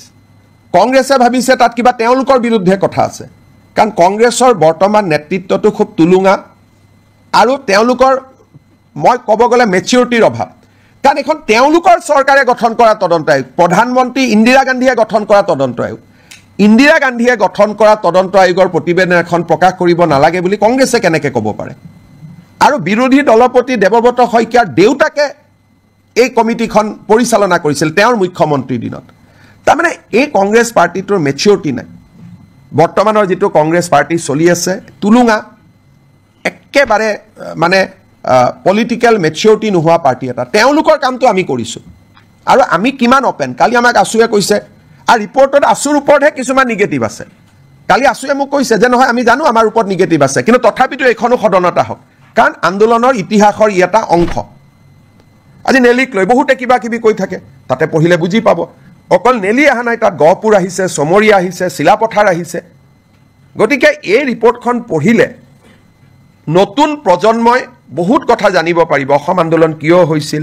কিয় হ'বলগীয়া হ'ল আৰু সেই সময়তে তিৱাৰী কমিছনে সাংবিধানিক ৰক্ষা কবচ ৰিকমেণ্ড কৰি গৈছিল ইন 1983 গতিকে এইবিলাক জনা ভাল আজি আমি যি কৈ আছো হিমন্ত বিশ্ব শৰ্মা সকলো কামতে ব্যতিক্ৰম নাই টাটা ছেমিকণ্ডাক্টৰ বেলেগ কোন মুখ্যমন্ত্ৰীয়ে কৰিলে অসমীয়া ভাষাক ধ্ৰুপদী ভাষাৰ মৰ্যাদা কোনে দিলে বৃন্দাবনী বস্ত্ৰ কোনে আনিলে লাচিত বৰফুকনৰ জন্ম জয়ন্তী কোনে পালন কৰিলে সুকাফাৰ নামত বিশ্ববিদ্যালয় কোনে কৰিলে টি গাৰ্ডেনৰ শ্ৰমিকক মাটিৰ অধিকাৰ কোনে দিলে গতিকে আমাৰ চৰকাৰখনটো ব্যতিক্ৰমী সেইকাৰণে আমাৰ চৰকাৰখনে সপ্তাহত কেবিনেট পাতি এনেকৈ আপোনালোকক কোনোবা মুখ্যমন্ত্ৰী এড্ৰেছ কৰাৰ আগতে কোনোবাই কৰিছিল নেকি গতিকে আমাৰ চৰকাৰখনটো ব্যতিক্ৰম হয়েই সেইটোতো অসমৰ মানুহে স্বীকাৰ কৰে আশীৰ্বাদ কৰে গতিকে আগৰ মুখ্যমন্ত্ৰীয়ে নকৰিলে বুলি মই নকৰিম এইটো কেনেকুৱা ক'ত কথা লিখা আছে আগৰ মুখ্যমন্ত্ৰীসকলৰ মনত ভয় আছিলে মোৰ মনত ভয় নাই কাৰণ ইতিহাস কেতিয়াও লুকাব নাপায় ইট ইজ এ ক্ৰাইম ইতিহাস লুকালে নতুন জেনেৰেশ্যনে অসমক জানিব নোৱাৰিব and it is a crime against humanity কোনোবাই যদি ইতিহাসক দাবাব খোজে আৰু বিধানসভা লাইব্ৰেৰীত ইয়াৰ কপি এটা আছেও আজিও আছে এনেকুৱা নহয় যে কপিটো নাই প্ৰফুল্ল মহন্ত ডাঙৰীয়াই যিটো কপি সদনত দিলে স্পীকাৰে নি আলমাৰীত থৈ দিছে বিধানসভাৰ লাইব্ৰেৰীত আজিও আপোনালোকে চাব পাৰে গতিকে এইটো কোনো সিক্ৰেট ডকুমেণ্টটো নহয় बहुत लंबा हो जाएगा माँ ये कहाँ हो पाएगा ये English Hindi today Assam cabinet has approved host of legislation around 27 to be placed before Assam Assembly which will be in session from 25th of this month. This include a provision for handing over tea garden labor colonies land to the tea garden laborers, School Provincialization Act, relaxation of Animal Cruelty Act to provide a facility for buffalo fight like Jalakattu. All these legislation will be placed before the assembly, including a new policy for MRO. Along with this legislation, we are also going to place the Tiwari Commission report, which was constituted in 1983 to investigate the region of violence that has erupted in the state in the year 2083, which has witnessed death over 3,000 citizens. Along with that, at that point of time, a non-government inquiry was also constituted under the chairmanship of Justice T.U. Mehta. Government of Assam going to lay both the report of the commission constituted by Government of Assam, the report of the commission constituted by the agitationists of that point of time, so that the people of Assam, new generation scholars can study the root cause of Assam agitation and various issues surrounding the identity issue of Assamese people. Haba? Ekoto nai baki? ঠিক আছে আৰু 26 তাৰিখৰ কেবিনেটত আমি 6 জনগোষ্ঠীৰ আলোচনা কৰিম 27 তাৰিখে সেইখন সদনত আহিব মই 25 বুলি কৈছিলো দুটা দিন দেৰি হ'ল কাৰণ ইমান কামৰ মাজত কৰবাত কিবা খেলিমেলি যাতে থাকি না যায় সেইকাৰণে দুটা দিন আমি বেছি কৈ লৈছো লাভ জেহাদৰ বিলখনো আলোচনাত আছে কিন্তু এইবাৰ হ'বনে নহব মোৰ ডাউট আছে কিন্তু আমাৰ চৰকাৰৰ দিনতে আৰু এইখন চৰকাৰৰ দিনতে সেই বিলখনো আহিব কাম চলি আছে সিদ্ধান্তসমূহ মই আপোনালোকৰ আগত জনাব খুজিছো অসম চৰকাৰে প্ৰাইভেট স্কুলবিলাকৰ ফিজ ৰেগুলেট কৰে কিন্তু প্ৰাইভেট স্কুলবিলাকৰ ফিজ ৰেগুলেট কৰা যিখন আমাৰ আইন আছিল Assam non government educational institute regulation of fees act ইয়াতে আমি মাইনৰিটি ৰান ইনষ্টিটিউটবিলাকক আউটাৰ বাহিৰত ৰাখিছিলোঁ যেনে মাইনৰিটি যিসকল বৌদ্ধ জৈন খ্ৰীষ্টিয়ান মুছলিম তেওঁলোকে যিবিলাক ইনষ্টিটিউশ্যন পৰিচালনা কৰিছিল তাতে আমি ফিজ ৰেগুলেট কৰিব নোৱাৰিছিলোঁ কেবিনেটে আজি এটা সিদ্ধান্ত লয় আমি বিধানসভাত এখন আইন আনিম এতিয়াৰ পৰা আমি মাইনৰিটি ৰান বা সংখ্যালঘু লোকৰ দ্বাৰা পৰিচালিত বিদ্যালয়সমূহৰো ফিজ আমি আন প্ৰাইভেট স্কুলৰ দৰে নিৰীক্ষণ আৰু নিৰূপণ কৰিব পাৰিম আজি আমাৰ কেবিনেটত এটা গুৰুত্বপূৰ্ণ সিদ্ধান্ত হয় যে যিসমূহ আমাৰ বিভিন্ন প্ৰাদেশিকিত মহাবিদ্যালয় বিদ্যালয়সমূহত আমাৰ এটা আগত সিদ্ধান্ত আছিলে যে তাৰ কৰ্মচাৰীসকলৰ দৰমহা আমি আইনৰ জৰিয়তে ফিক্স কৰি ৰাখিছিলোঁ দৰমহা বঢ়াৰ ব্যৱস্থা নাছিল যি দৰমহা আছিল তাতে তেওঁলোক থাকি গৈছিল আজি কেবিনেটে সিদ্ধান্ত গ্ৰহণ কৰে যে প্ৰতি বছৰে এখেতসকলৰ দৰমহা 6% বৃদ্ধি হৈ গৈ থাকিব আগতে কেনেকৈ দৰমহা বাঢ়িব তাক আইনখনত লিখা নাছিল এতিয়াৰ পৰা প্ৰাদেশিকৃত মহাবিদ্যালয় বিদ্যালয়ৰ কৰ্মচাৰীসকল তৃতীয় আৰু চতুৰ্থ বৰ্গৰ কৰ্মচাৰীসকলৰ দৰমহা প্ৰতি বছৰে 6% ইনক্ৰিমেণ্ট পাই গৈ থাকিব আজি আমাৰ কেবিনেটত আগতেও মই ঘোষণা কৰিছিলোঁ আমাৰ যিবিলাক ধুবুৰী সাউথ সালমাৰাৰ দৰে জিঅ'গ্ৰাফিকেলি ডিজএডভান্টেজ স্থানত শিক্ষকতা কৰে তেওঁলোকে আগতে বদলি হ'বৰ কাৰণে আইনমতে অতি কমেও 12 বছৰ শিক্ষকতা কৰিব লাগিছিল আজি আমি আগৰ প্ৰতিশ্ৰুতি অনুসৰি বিধানসভাত আইনৰ সংশোধনী আহিব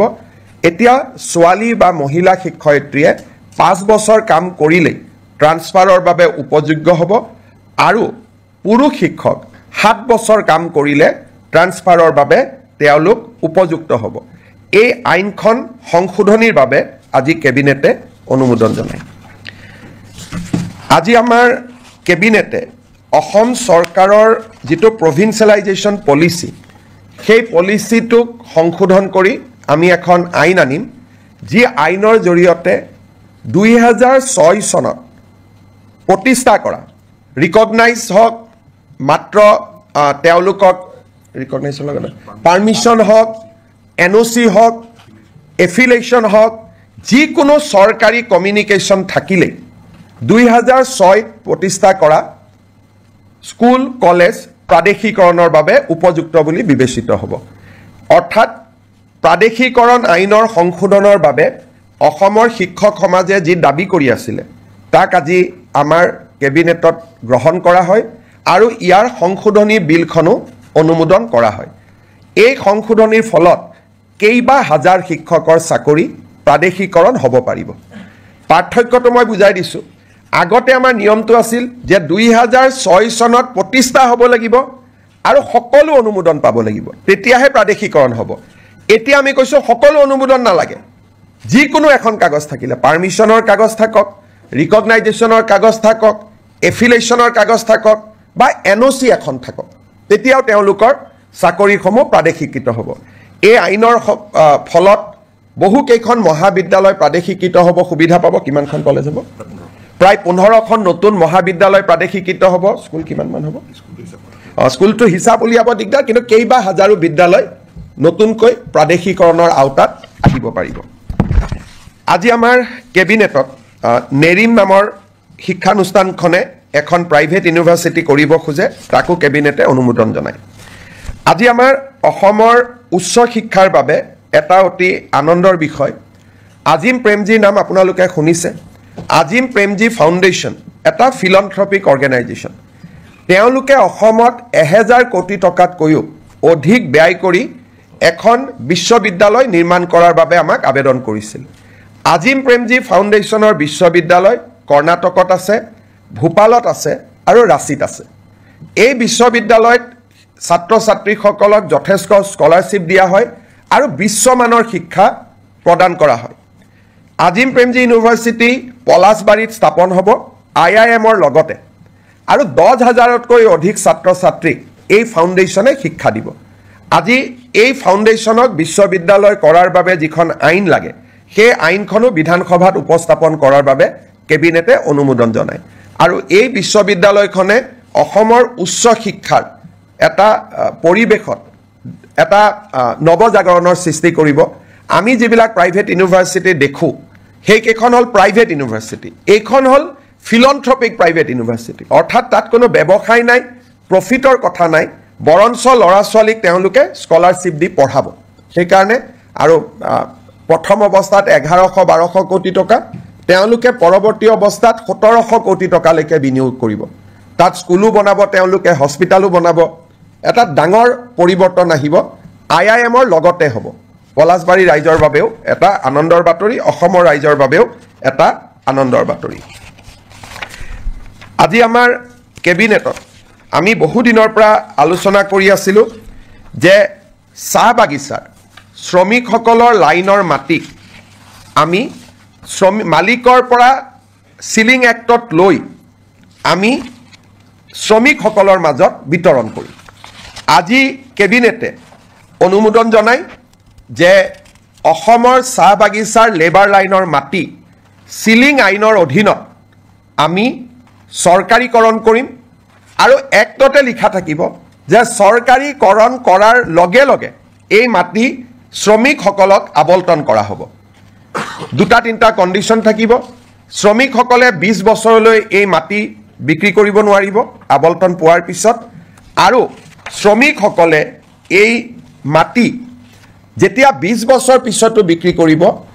এই চাহ জনগোষ্ঠীৰ ৰাইজৰ মাজতহে বিক্ৰী কৰিব পাৰিব আউটসাইড টি গাৰ্ডেনৰ যি শ্ৰমিক তেওঁলোকক বিক্ৰী কৰিব নোৱাৰিব যাতে লেবাৰ লাইনবোৰ সুৰক্ষিত হৈ থাকে আমি এটা অনুমান কৰিছো এই বিলখন অহাৰ ফলত 2,18,553 বিঘা মাটি আবণ্টন কৰিব পৰা যাব 3,33,486টা পৰিয়াল এই সিদ্ধান্তৰ দ্বাৰা উপকৃত হ'ব অৰ্থাৎ এতিয়াৰ পৰা শ্ৰমিকৰ লেবাৰ লাইনৰ মাটিৰ মালিক শ্ৰমিকসকল হ'ব টি গাৰ্ডেনৰ মেনেজমেণ্ট মালিক হ'ব নোৱাৰিব তেওঁলোকৰ পৰা আমি সিলিঙত মাটি লৈ ল'ম সিলিং এক্টৰ সংশোধনীৰ বাবে প্ৰস্তাৱ কৰা আইনখন আজি কেবিনেটে অনুমোদন কৰে আৰু অসম বিধানসভাত 25 তাৰিখে এই আইনখন আমি উপস্থাপন কৰিম অসমৰ চাহ বাগিচাৰ শ্ৰমিকৰ বাবে এটা ঐতিহাসিক মুহূৰ্ত হ'ব আমাৰ আপোনালোক সকলোৱে জানে যে বহু দিনৰ পৰা এটা অভিযোগ আছে যে ট্ৰাইবেল বেল্ট এণ্ড ব্লকৰ মাটি দখল কৰা হয় চৰকাৰে উচ্ছেদ কৰিছে কিন্তু আজি বিজেপিৰ চৰকাৰ আছে উচ্ছেদ কৰিছে অহাকালিতো উচ্ছেদ নকৰিবও পাৰে ট্ৰাইবেল বেল্ট এণ্ড ব্লকৰ মাটি দখল হৈয়ে থাকিব আজি জাষ্টিস বিপ্লৱ শৰ্মা কমিটি অসম চুক্তিৰ 6 নম্বৰ দফা যোৱাকালিও আমি আলোচনা কৰিছিলোঁ জাষ্টিস বিপ্লৱ শৰ্মা কমিটি আমাক কৈছিল যে এখন ডিস্ট্ৰিক্ট ল্যান্ড ট্ৰিব্যুনেল হ'ব লাগে য'ত এজন ৰিটায়াৰ্ড ডিস্ট্ৰিক্ট জাজ তাৰ অধ্যক্ষ হ'ব ট্ৰাইবেল বেল্ট এণ্ড ব্লকৰ মাটি কোনোবাই দখল কৰিলে এই ডিস্ট্ৰিক্ট ট্ৰিব্যুনেলক অভিযোগ দিব পাৰিব আৰু ডিস্ট্ৰিক্ট ট্ৰিব্যুনেলে উচ্ছেদৰ অনুমতি দিব পাৰিব এতিয়া বহুত সময় ডিসি কয় ডিসি একো নকৰে এসডিসি কয় এসডিসি একো নকৰে এতিয়া গোটেই ব্যৱস্থাটো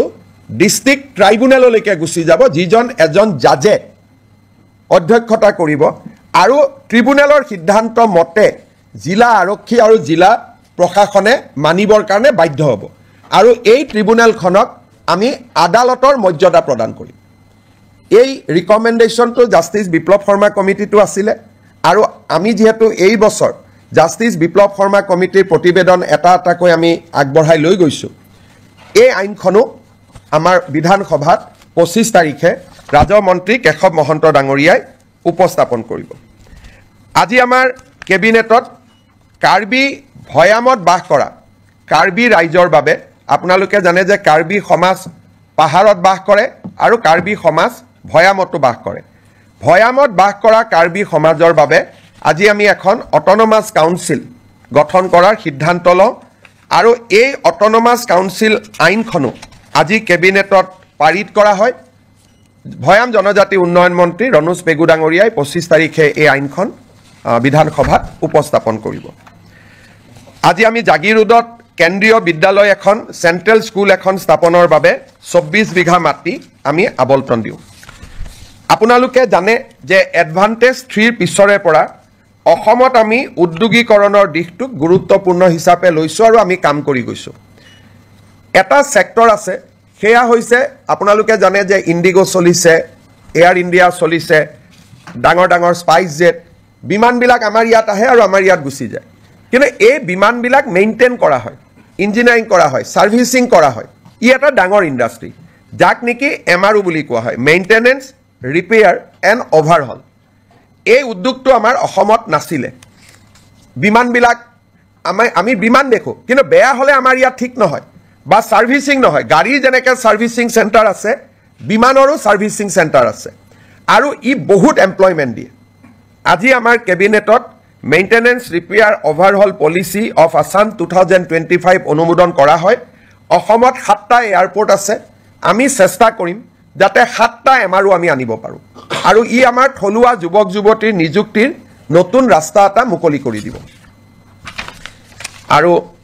এভিয়েশ্যন ইণ্ডাষ্ট্ৰিটো অসমত নতুন কৰি গঢ় লৈ উঠাত সহায় কৰিব আজি কেবিনেটত 10,000 কোটি টকাৰ ওপৰত যদি কোনোবাই বিনিয়োগ কৰিব খোজে তাৰ বিভিন্ন ইনচেন্টিভ আদি দিবৰ বাবে মুখ্যমন্ত্ৰীৰ অধ্যক্ষতাত এখন কমিটি নিৰ্মাণ কৰা হয় আমাৰ কেবিনেটত কেইখনমান আৰু বিল আহিব অসম জনবিশ্বাস আইন আমাৰ আসাম ফায়াৰ ইমাৰ্জেন্সি সাৰ্ভিস বিল তাকো কেবিনেটে আজি অনুমোদন জনায় এইবাৰ প্ৰায় 25খনতকৈও অধিক বিল কেবিনেটত আহিব আৰু এটা ইয়াৰ লগত দুখন আৰু বিল আহিব আমাৰ আহতগুৰিত যিটো মহৰ যুঁজ হয় তাক যোৱাবাৰ হাইকোৰ্টে বন্ধ কৰি দিছিলে আৰু মহৰ যুঁজখন যোৱাবাৰ নহলগৈ হাইকোৰ্টে কৈছিল যে আপোনালোকে আইন এমেণ্ড কৰিব লাগিব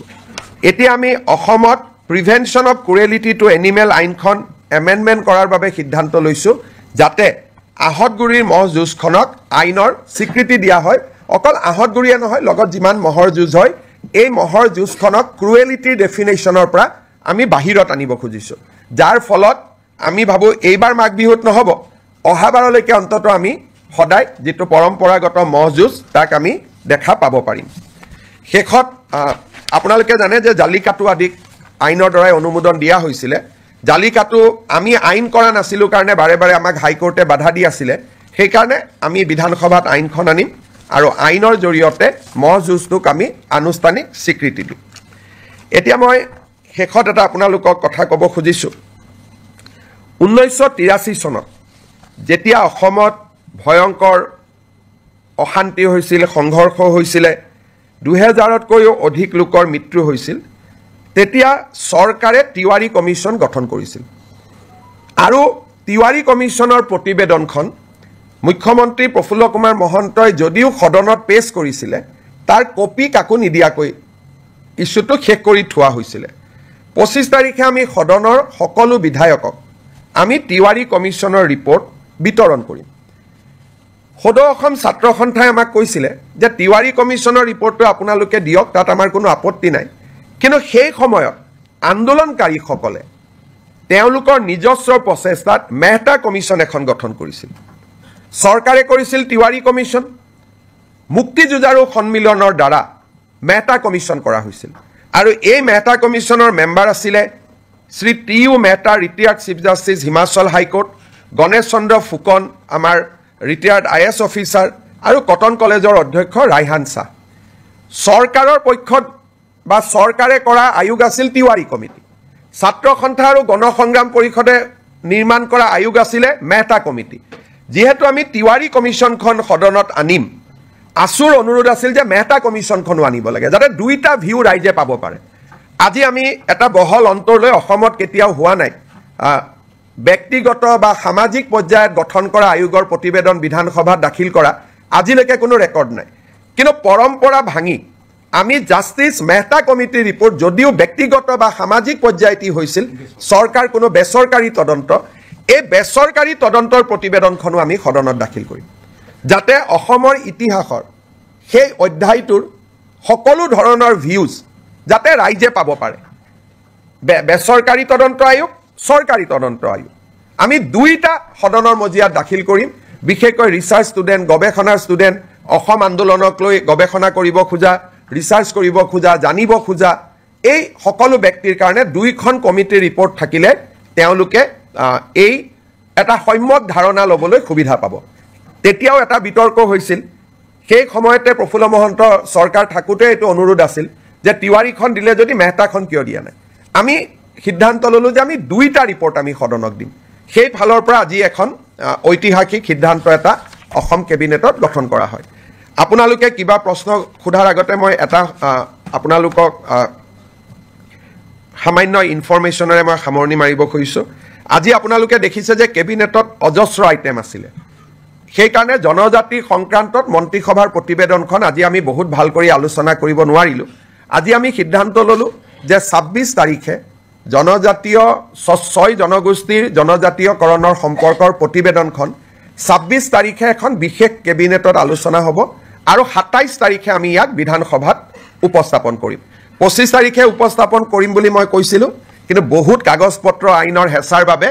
আমি সিদ্ধান্ত ল'লোঁ যে এই প্ৰতিবেদনখন আমি 27 তাৰিখে সদনত আমি দাখিল কৰিম 26 তাৰিখে আমাৰ কেবিনেট বৈঠক হ'ব তাতে অনুমোদন হ'ব আৰু 27 তাৰিখে আমি ইয়াক সদনত উপস্থাপন কৰিম আপোনালোকৰ যদি কিবা প্ৰশ্ন আছে কৰিব পাৰে তিৱাৰী কমিছন আৰু মেহতা কমিছন দুইটা ৰিপৰ্টে প্ৰথমবাৰৰ বাবে ৰাজহুৱা হ'ব সব যদি টেকনিক্যালি খুদে হয়তো দুইটা ৰিপৰ্টে ৰাজহুৱা হৈছিলে কিন্তু আছুৱেও কপি বনাই কাকো দিব পৰা নাছিল মহন্ত ডাঙৰীয়াই কাকো দিব পৰা নাছিল টেকনিক্যালি উপস্থাপন হৈছিল এইবাৰ দুইখন বহল ভিত্তিত ৰাইজে দেখিব পাব মেহতা কমিছনটো এছেম্বলিত দিয়াৰ কথাই নাই এখন বেচৰকাৰী আছিলে তিৱাৰী কমিটিয়ে ৰিপৰ্ট দিছিলে কিন্তু এটা কপি অকল স্পিকাৰৰ হাতত আছিলে আৰু মেম্বাৰে পোৱা নাছিলে এইবাৰ সকলোৱে পাব আৰু আপোনালোককো আমি কপি দি দিম স্যাৰ দেখা গৈছে যে দুটা বিৰোধী দল এলডিএফে খুব ওয়েলকাম কৰিছে আৰু কংগ্ৰেছে কোনো কাৰণতে কৰিব নালাগে বুলি কৈছে চাওক মই ৰিপৰ্টটো যেহেতু পঢ়িছোঁ তিৱাৰী কমিছনৰ ৰিপৰ্টটো যদিও সেই সময়ত কংগ্ৰেছৰ চৰকাৰৰ দিনত হিতেশ্বৰ শইকীয়া চৰকাৰৰ দিনতে তাৰ প্ৰতিবেদন আহিছিল ৰিপৰ্টটো সম্যকভাৱে এটা নিৰপেক্ষ ৰিপৰ্ট আৰু যথেষ্ট কষ্ট তাত কৰা হৈছিলে অসমৰ এটা ডাঙৰ ইতিহাস এটা লুকাই নোহোৱা হৈ যাব যদি আমি তিৱাৰী কমিছনৰ ৰিপৰ্টটো দেখা নাপাওঁ আৰু কংগ্ৰেছে ভাবিছে তাত কিবা প্ৰভোকেটিভ কথা আছে তাত বিজেপিৰ ৰাজনৈতিক লাভ হ'ব তাত বিজেপিৰ ৰাজনৈতিক লাভ হ'ব পৰা এটা শব্দও নাই খালি অসমৰ বুৰঞ্জীৰ ডাঙৰ ইতিহাস এটা নোহোৱা হৈ যাব যদি তিৱাৰী কমিছনৰ ৰিপৰ্টটো ৰাইজৰ সন্মুখত নাথাকে গতিকে ই এটা একাডেমিক এক্সাৰচাইজ কংগ্ৰেছে ভাবিছে তাত কিবা তেওঁলোকৰ বিৰুদ্ধে কথা আছে কাৰণ কংগ্ৰেছৰ বৰ্তমান নেতৃত্বটো খুব তুলুঙা আৰু তেওঁলোকৰ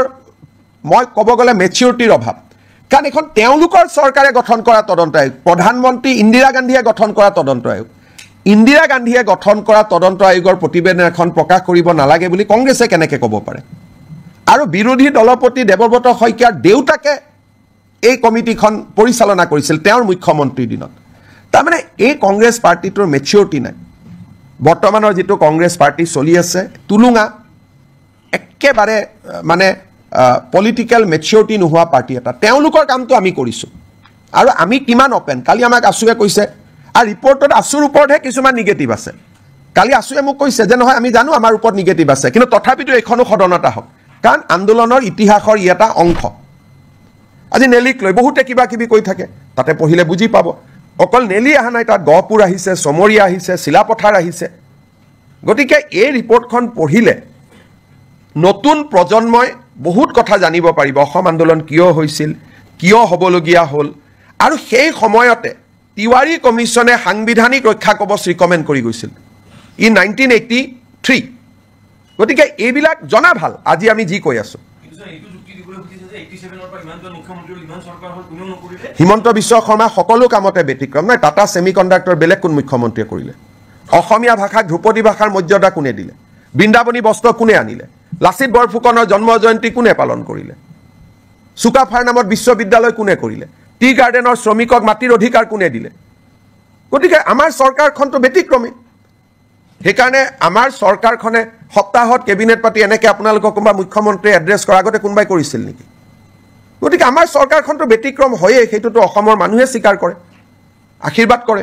গতিকে আগৰ মুখ্যমন্ত্ৰীয়ে নকৰিলে বুলি মই নকৰিম এইটো কেনেকুৱা ক'ত কথা লিখা আছে আগৰ মুখ্যমন্ত্ৰীসকলৰ মনত ভয় আছিলে মোৰ মনত ভয় নাই কাৰণ ইতিহাস কেতিয়াও লুকাব নাপায় ইট ইজ এ ক্ৰাইম ইতিহাস লুকালে নতুন জেনেৰেশ্যনে অসমক জানিব নোৱাৰিব and it is a crime against humanity কোনোবাই যদি ইতিহাসক দাবাব খোজে আৰু বিধানসভাৰ লাইব্ৰেৰীত ইয়াৰ কপি এটা আছেও আজিও আছে এনেকুৱা নহয় যে কপিটো নাই প্ৰফুল্ল মহন্ত ডাঙৰীয়াই যিটো কপি সদনত দিলে স্পীকাৰে নি আলমাৰীত থৈ দিছে বিধানসভাৰ লাইব্ৰেৰীত আজিও আপোনালোকে চাব পাৰে গতিকে এইটো কোনো সিক্ৰেট ডকুমেণ্টটো নহয় बहुत लंबा हो जाएगा माँ ये कहाँ हो पाएगा ये English Hindi today Assam cabinet has approved host of legislation around 27 to be placed before Assam Assembly which will be in session from 25th of this month. This include a provision for handing over tea garden labor colonies land to the tea garden laborers, School Provincialization Act, relaxation of Animal Cruelty Act to provide a facility for buffalo fight like Jalakattu. All these legislation will be placed before the assembly, including a new policy for MRO. Along with this legislation, we are also going to place the Tiwari Commission report, which was constituted in 1983 to investigate the region of violence that has erupted in the state in the year 2083, which has witnessed death over 3,000 citizens. Along with that, at that point of time, a non-government inquiry was also constituted under the chairmanship of Justice T.U. Mehta. Government of Assam going to lay both the report of the commission constituted by Government of Assam, the report of the commission constituted by the agitationists of that point of time, so that the people of Assam, new generation scholars, can study the root cause of Assam agitation and various issues surrounding the identity issue of Assamese people. হ'ব একোটো নাই বাকি ঠিক আছে আৰু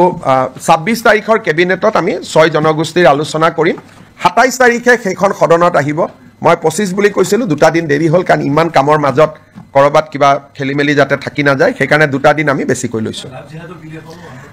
লাভ জেহাদৰ বিলখনো আলোচনাত আছে কিন্তু এইবাৰ হ'বনে নহব মোৰ ডাউট আছে কিন্তু আমাৰ চৰকাৰৰ দিনতে আৰু এইখন চৰকাৰৰ দিনতে সেই বিলখনো আহিব কাম চলি আছে সিদ্ধান্তসমূহ মই আপোনালোকৰ আগত জনাব খুজিছো অসম চৰকাৰে প্ৰাইভেট স্কুলবিলাকৰ ফিজ ৰেগুলেট কৰে কিন্তু প্ৰাইভেট স্কুলবিলাকৰ ফিজ ৰেগুলেট কৰা যিখন আমাৰ আইন আছিল Assam non government educational institute regulation of fees act ইয়াতে আমি মাইনৰিটি ৰান ইনষ্টিটিউটবিলাকক আউটাৰ বাহিৰত ৰাখিছিলোঁ যেনে মাইনৰিটি যিসকল বৌদ্ধ জৈন খ্ৰীষ্টিয়ান মুছলিম তেওঁলোকে যিবিলাক ইনষ্টিটিউশ্যন পৰিচালনা কৰিছিল তাতে আমি ফিজ ৰেগুলেট কৰিব নোৱাৰিছিলোঁ কেবিনেটে আজি এটা সিদ্ধান্ত লয় আমি বিধানসভাত এখন আইন আনিম এতিয়াৰ পৰা আমি মাইনৰিটি ৰান বা সংখ্যালঘু লোকৰ দ্বাৰা পৰিচালিত বিদ্যালয়সমূহৰো ফিজ আমি আন প্ৰাইভেট স্কুলৰ দৰে নিৰীক্ষণ আৰু নিৰূপণ কৰিব পাৰিম আজি আমাৰ কেবিনেটত এটা গুৰুত্বপূৰ্ণ সিদ্ধান্ত হয় যে যিসমূহ আমাৰ বিভিন্ন প্ৰাদেশিকৃত মহাবিদ্যালয় বিদ্যালয়সমূহত আমাৰ এটা আগত সিদ্ধান্ত আছিলে যে তাৰ কৰ্মচাৰীসকলৰ দৰমহা আমি আইনৰ জৰিয়তে ফিক্স কৰি ৰাখিছিলোঁ দৰমহা বঢ়াৰ ব্যৱস্থা নাছিল যি দৰমহা আছিল তাতে তেওঁলোক থাকি গৈছিল আজি কেবিনেটে সিদ্ধান্ত গ্ৰহণ কৰে যে প্ৰতি বছৰে এখেতসকলৰ দৰমহা 6% বৃদ্ধি হৈ গৈ থাকিব আগতে কেনেকৈ দৰমহা বাঢ়িব তাক আইনখনত লিখা নাছিল এতিয়াৰ পৰা প্ৰাদেশিকৃত মহাবিদ্যালয় বিদ্যালয়ৰ কৰ্মচাৰীসকল তৃতীয় আৰু চতুৰ্থ বৰ্গৰ কৰ্মচাৰীসকলৰ দৰমহা প্ৰতি বছৰে 6% ইনক্ৰিমেণ্ট পাই গৈ থাকিব আজি আমাৰ কেবিনেটত আগতেও মই ঘোষণা কৰিছিলোঁ আমাৰ যিবিলাক ধুবুৰী সাউথ সালমাৰাৰ দৰে জিঅ'গ্ৰাফিকেলি ডিজএডভান্টেজ স্থানত শিক্ষকতা কৰে তেওঁলোকে আগতে বদলি হ'বৰ কাৰণে আইন মতে অতি কমেও 12 বছৰ শিক্ষকতা কৰিব লাগিছিল আজি আমি আগৰ প্ৰতিশ্ৰুতি অনুসৰি বিধানসভাত আইনৰ সংশোধনী আহিব এতিয়া ছোৱালী বা মহিলা শিক্ষয়িত্ৰীয়ে 5 বছৰ কাম কৰিলে ট্ৰান্সফাৰৰ বাবে উপযোগ্য হ'ব আৰু পুৰুষ শিক্ষক 7 বছৰ কাম কৰিলে ট্ৰান্সফাৰৰ বাবে তেওঁলোক উপযুক্ত হ'ব এই আইনখন সংশোধনীৰ বাবে আজি কেবিনেটে অনুমোদন জনায় আজি আমাৰ কেবিনেটে অসম চৰকাৰৰ যিটো প্ৰভিন্সিয়েলাইজেশ্যন পলিচি সেই পলিচিটোক সংশোধন কৰি আমি এখন আইন আনিম যি আইনৰ জৰিয়তে 2006 চনত প্ৰতিষ্ঠা কৰা ৰিকগনাইজ হওক মাত্ৰ তেওঁলোকক ৰিকগনাইজ লগতে পাৰমিশ্যন হওক এনঅ'চি হওক এফিলেশ্যন হওক যিকোনো চৰকাৰী কমিউনিকেশ্যন থাকিলে 2006 প্ৰতিষ্ঠা কৰা স্কুল কলেজ প্ৰাদেশিকৰণৰ বাবে উপযুক্ত বুলি বিবেচিত হ'ব অৰ্থাৎ প্ৰাদেশিকৰণ আইনৰ সংশোধনৰ বাবে অসমৰ শিক্ষক সমাজে যি দাবী কৰি আছিলে তাক আজি আমাৰ কেবিনেটত গ্ৰহণ কৰা হয় আৰু ইয়াৰ সংশোধনী বিলখনো অনুমোদন কৰা হয়। এই সংশোধনীৰ ফলত কেইবা হাজাৰ শিক্ষকৰ চাকৰি প্ৰাদেশিকৰণ হ'ব পাৰিব। পাৰ্থক্যটো মই বুজাই দিছোঁ। আগতে আমাৰ নিয়মটো আছিল যে 2006 চনত প্ৰতিষ্ঠা হ'ব লাগিব আৰু সকলো অনুমোদন পাব লাগিব, তেতিয়াহে প্ৰাদেশিকৰণ হ'ব। এতিয়া আমি কৈছোঁ সকলো অনুমোদন নালাগে, যিকোনো এখন কাগজ থাকিলে, পাৰ্মিশ্যনৰ কাগজ থাকক, ৰিকগনাইজেশ্যনৰ কাগজ থাকক, এফিলেশ্যনৰ কাগজ থাকক বা NOC এখন থাকক, তেতিয়াও তেওঁলোকৰ চাকৰিসমূহ প্ৰাদেশিকৃত হ'ব। এই আইনৰ ফলত বহুকেইখন মহাবিদ্যালয় প্ৰাদেশিকৃত হ'ব, সুবিধা পাব। কিমানখন কলেজ হ'ব? প্ৰায় 15খন নতুন মহাবিদ্যালয় প্ৰাদেশিকৃত হ'ব। স্কুল কিমানমান হ'ব? স্কুলটো হিচাপ উলিয়াব দিগদাৰ, কিন্তু কেইবা হাজাৰো বিদ্যালয় নতুনকৈ প্ৰাদেশিকৰণৰ আওতাত আহিব পাৰিব। আজি আমাৰ কেবিনেটত নেৰিম নামৰ শিক্ষানুষ্ঠানখনে এখন প্ৰাইভেট ইউনিভাৰ্চিটি কৰিব খোজে, তাকো কেবিনেটে অনুমোদন জনায়। আজি আমাৰ অসমৰ উচ্চ শিক্ষাৰ বাবে এটা অতি আনন্দৰ বিষয়। আজিম প্ৰেমজীৰ নাম আপোনালোকে শুনিছে। আজিম প্ৰেমজী ফাউণ্ডেশ্যন এটা ফিলন্থ্ৰপিক অৰ্গেনাইজেশ্যন। তেওঁলোকে অসমত 1000 কোটি টকাতকৈও অধিক ব্যয় কৰি এখন বিশ্ববিদ্যালয় নিৰ্মাণ কৰাৰ বাবে আমাক আবেদন কৰিছিল। আজিম প্ৰেমজী ফাউণ্ডেশ্যনৰ বিশ্ববিদ্যালয় কৰ্ণাটকত আছে, ভূপালত আছে আৰু ৰাঁচীত আছে। এই বিশ্ববিদ্যালয়ত ছাত্ৰ ছাত্ৰীসকলক যথেষ্ট স্কলাৰশ্বিপ দিয়া হয় আৰু বিশ্বমানৰ শিক্ষা প্ৰদান কৰা হয়। আজিম প্ৰেমজী ইউনিভাৰ্চিটি পলাশবাৰীত স্থাপন হ'ব IIMৰ লগতে, আৰু 10,000তকৈ অধিক ছাত্ৰ ছাত্ৰীক এই ফাউণ্ডেশ্যনে শিক্ষা দিব। আজি এই ফাউণ্ডেশ্যনক বিশ্ববিদ্যালয় কৰাৰ বাবে যিখন আইন লাগে, সেই আইনখনো বিধানসভাত উপস্থাপন কৰাৰ বাবে কেবিনেটে অনুমোদন জনায়। আৰু এই বিশ্ববিদ্যালয়খনে অসমৰ উচ্চ শিক্ষাৰ এটা পৰিৱেশত এটা নৱজাগৰণৰ সৃষ্টি কৰিব। আমি যিবিলাক প্ৰাইভেট ইউনিভাৰ্চিটি দেখোঁ, সেইকেইখন হ'ল প্ৰাইভেট ইউনিভাৰ্চিটি। এইখন হ'ল ফিলন্থ্ৰপিক প্ৰাইভেট ইউনিভাৰ্চিটি, অৰ্থাৎ তাত কোনো ব্যৱসায় নাই, প্ৰফিটৰ কথা নাই, বৰঞ্চ ল'ৰা ছোৱালীক তেওঁলোকে স্কলাৰশ্বিপ দি পঢ়াব। সেইকাৰণে আৰু প্ৰথম অৱস্থাত 1100-1200 কোটি টকা, তেওঁলোকে পৰৱৰ্তী অৱস্থাত 1700 কোটি টকালৈকে বিনিয়োগ কৰিব। তাত স্কুলো বনাব, তেওঁলোকে হস্পিটেলো বনাব। এটা ডাঙৰ পৰিৱৰ্তন আহিব, IIMৰ লগতে হ'ব। পলাশবাৰী ৰাইজৰ বাবেও এটা আনন্দৰ বাতৰি, অসমৰ ৰাইজৰ বাবেও এটা আনন্দৰ বাতৰি। আজি আমাৰ কেবিনেটত আমি বহুদিনৰ পৰা আলোচনা কৰি আছিলোঁ যে চাহ বাগিচাৰ শ্ৰমিকসকলৰ লাইনৰ মাটি আমি মালিকৰ পৰা চিলিং এক্টত লৈ আমি শ্ৰমিকসকলৰ মাজত বিতৰণ কৰিম। আজি কেবিনেটে অনুমোদন জনায় যে অসমৰ চাহ বাগিচাৰ লেবাৰ লাইনৰ মাটি চিলিং আইনৰ অধীনত আমি চৰকাৰীকৰণ কৰিম, আৰু এক্টতে লিখা থাকিব যে চৰকাৰীকৰণ কৰাৰ লগে লগে এই মাটি শ্ৰমিকসকলক আবণ্টন কৰা হ'ব। 2-3টা কণ্ডিশ্যন থাকিব। শ্ৰমিকসকলে 20 বছৰলৈ এই মাটি বিক্ৰী কৰিব নোৱাৰিব আবণ্টন পোৱাৰ পিছত, আৰু শ্ৰমিকসকলে এই মাটি যেতিয়া 20 বছৰ পিছতো বিক্ৰী কৰিব, এই চাহ জনগোষ্ঠীৰ ৰাইজৰ মাজতহে বিক্ৰী কৰিব পাৰিব। আউটছাইড টি গাৰ্ডেনৰ যি শ্ৰমিক, তেওঁলোকক বিক্ৰী কৰিব নোৱাৰিব, যাতে লেবাৰ লাইনবোৰ সুৰক্ষিত হৈ থাকে। আমি এটা অনুমান কৰিছোঁ, এই বিলখন অহাৰ ফলত 2,18,553 বিঘা মাটি আবণ্টন কৰিব পৰা যাব। 3,33,486টা পৰিয়াল এই সিদ্ধান্তৰ দ্বাৰা উপকৃত হ'ব। অৰ্থাৎ এতিয়াৰ পৰা শ্ৰমিকৰ লেবাৰ লাইনৰ মাটিৰ মালিক শ্ৰমিকসকল হ'ব, টি গাৰ্ডেনৰ মেনেজমেণ্ট মালিক হ'ব নোৱাৰিব। তেওঁলোকৰ পৰা আমি চিলিঙত মাটি লৈ ল'ম। চিলিং এক্টৰ সংশোধনীৰ বাবে প্ৰস্তাৱ কৰা আইনখন আজি কেবিনেটে অনুমোদন কৰে, আৰু অসম বিধানসভাত 25 তাৰিখে এই আইনখন আমি উপস্থাপন কৰিম। অসমৰ চাহ বাগিচাৰ শ্ৰমিকৰ বাবে এটা ঐতিহাসিক মুহূৰ্ত হ'ব। আমাৰ আপোনালোক সকলোৱে জানে যে বহুদিনৰ পৰা এটা অভিযোগ আছে যে ট্ৰাইবেল বেল্ট এণ্ড ব্লকৰ মাটি দখল কৰা হয়। চৰকাৰে উচ্ছেদ কৰিছে, কিন্তু আজি বিজেপিৰ চৰকাৰ আছে উচ্ছেদ কৰিছে অহাকালিতো উচ্ছেদ নকৰিবও পাৰে ট্ৰাইবেল বেল্ট এণ্ড ব্লকৰ মাটি দখল হৈয়ে থাকিব আজি জাষ্টিস বিপ্লৱ শৰ্মা কমিটি অসম চুক্তিৰ 6 নম্বৰ দফা যোৱাকালিও আমি আলোচনা কৰিছিলোঁ জাষ্টিস বিপ্লৱ শৰ্মা কমিটি আমাক কৈছিল যে এখন ডিস্ট্ৰিক্ট ল্যান্ড ট্ৰিব্যুনেল হ'ব লাগে য'ত এজন ৰিটায়াৰ্ড ডিস্ট্ৰিক্ট জাজ তাৰ অধ্যক্ষ হ'ব ট্ৰাইবেল বেল্ট এণ্ড ব্লকৰ মাটি কোনোবাই দখল কৰিলে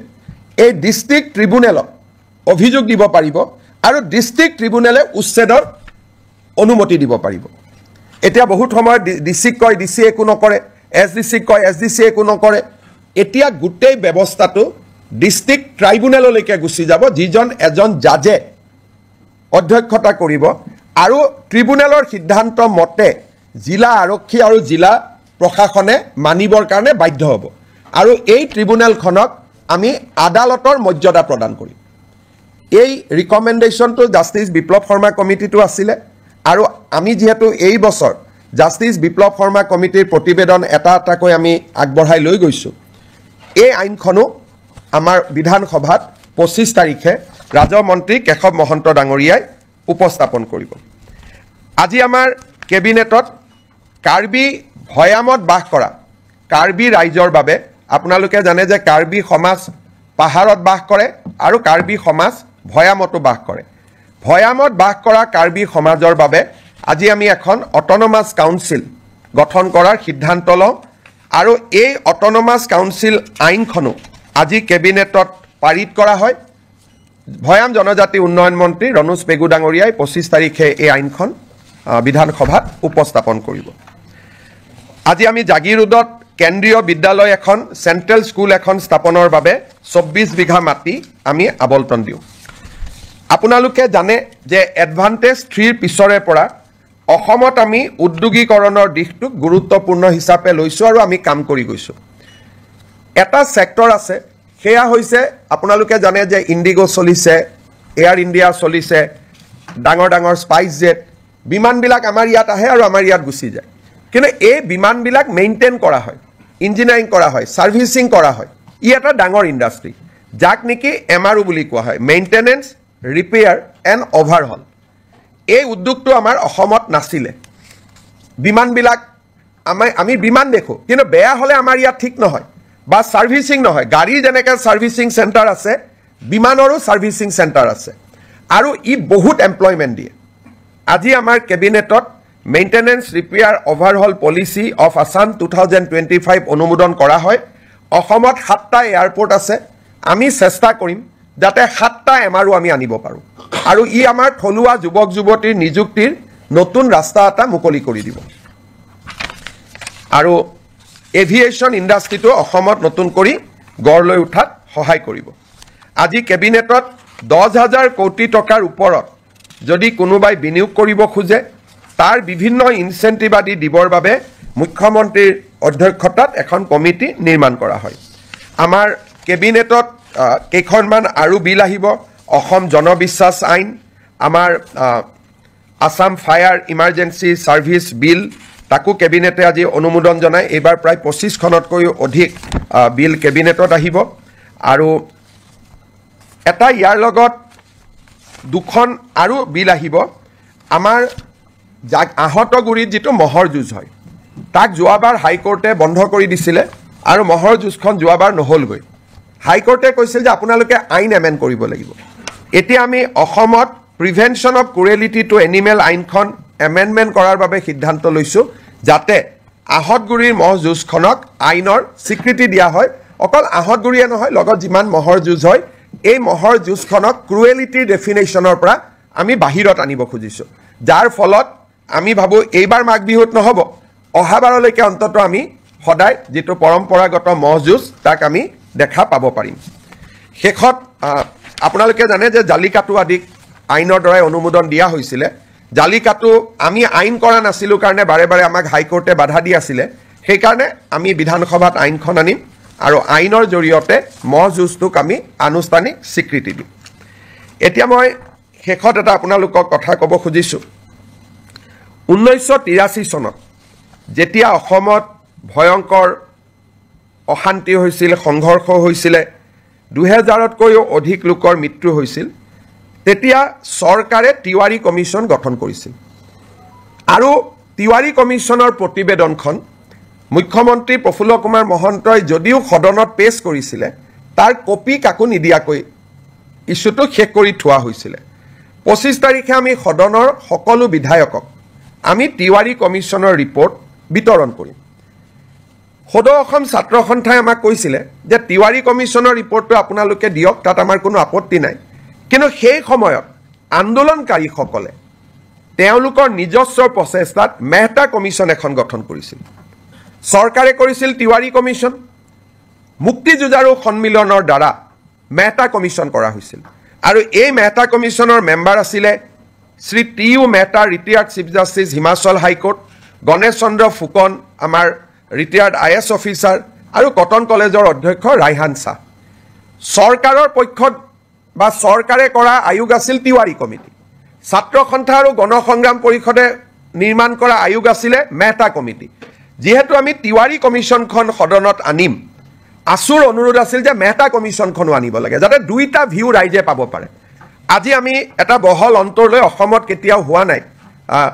ব্যক্তিগত বা সামাজিক পৰ্যায়ত গঠন কৰা আয়োগৰ প্ৰতিবেদন বিধানসভাত দাখিল কৰা আজিলৈকে কোনো ৰেকৰ্ড নাই কিন্তু পৰম্পৰা ভাঙি আমি জাষ্টিছ মেহতা কমিটিৰ ৰিপৰ্ট যদিও ব্যক্তিগত বা সামাজিক পৰ্যায়তি হৈছিল চৰকাৰ কোনো বেচৰকাৰী তদন্ত এই বেচৰকাৰী তদন্তৰ প্ৰতিবেদনখনো আমি সদনত দাখিল কৰিম যাতে অসমৰ ইতিহাসৰ সেই অধ্যায়টোৰ সকলো ধৰণৰ ভিউজ যাতে ৰাইজে পাব পাৰে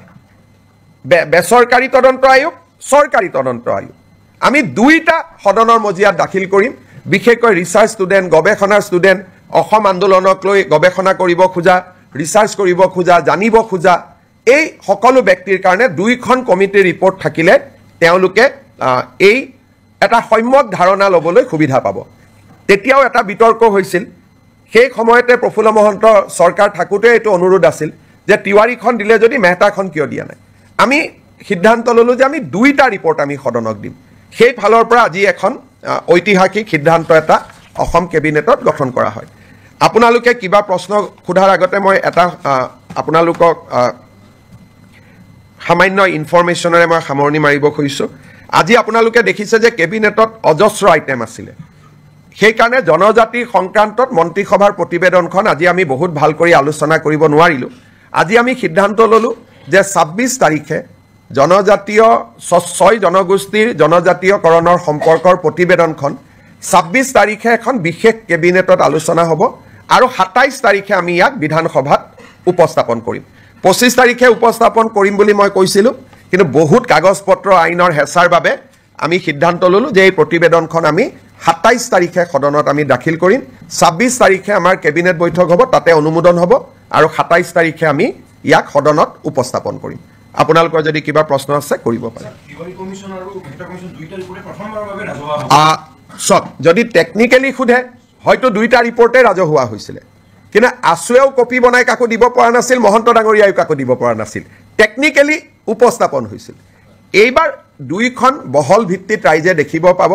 মেহতা কমিশ্যনটো এছেম্বলিত দিয়াৰ কথাই নাই এখন বেচৰকাৰী আছিলে তিৱাৰী কমিটিয়ে ৰিপৰ্ট দিছিলে কিন্তু এটা কপি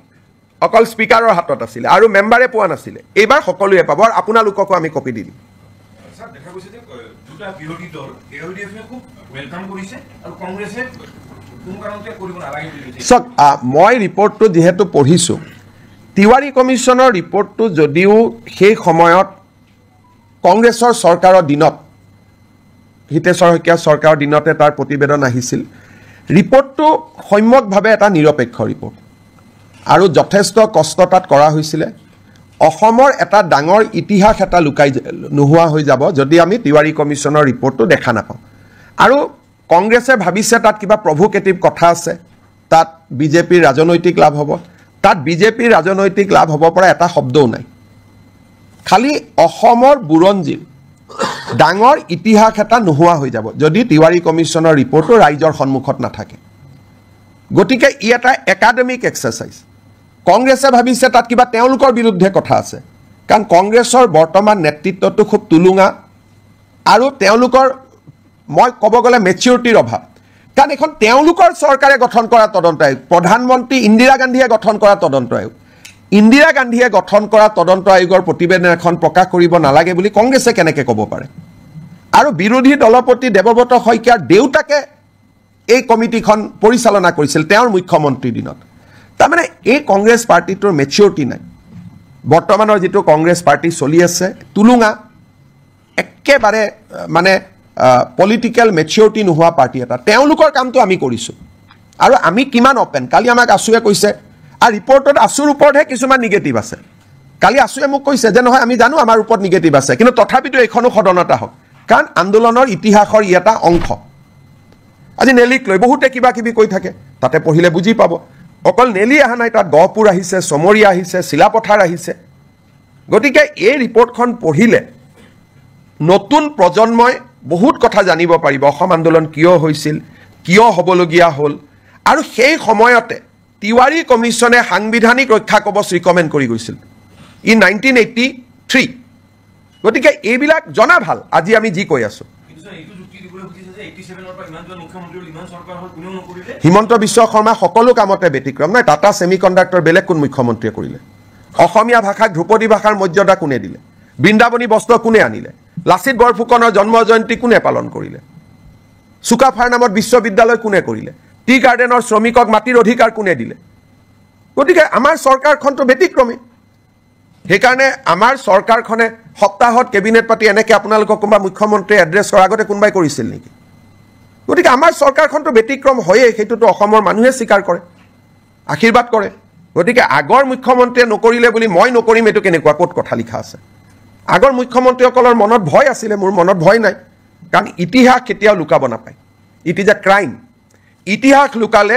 নতুন জেনেৰেশ্যনে অসমক জানিব নোৱাৰিব। And it is a crime against humanity কোনোবাই যদি ইতিহাসক দাবাব খোজে। আৰু বিধানসভাৰ লাইব্ৰেৰীত ইয়াৰ কপি এটা আছেও, আজিও আছে। এনেকুৱা নহয় যে কপিটো নাই। প্ৰফুল্ল মহন্ত ডাঙৰীয়াই যিটো কপি সদনত দিলে, স্পীকাৰে নি আলমাৰীত থৈ দিছে বিধানসভাৰ লাইব্ৰেৰীত, আজিও আপোনালোকে চাব পাৰে। গতিকে এইটো কোনো সিক্ৰেট ডকুমেণ্টটো নহয়। बहुत लंबा हो जाएगा माँ,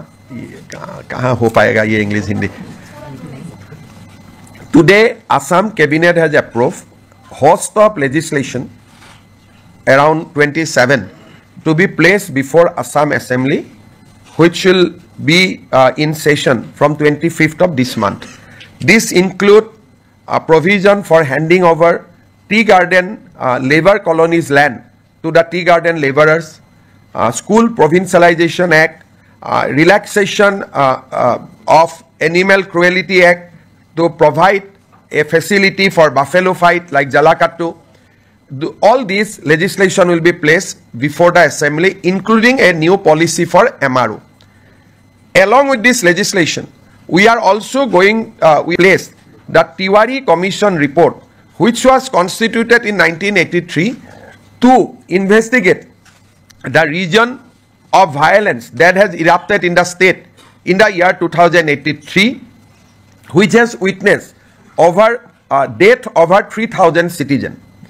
Along with that, at that point of time, a non-government inquiry was also constituted under the chairmanship of Justice T.U. Mehta. Government of Assam going to lay both the report of the commission constituted by Government of Assam,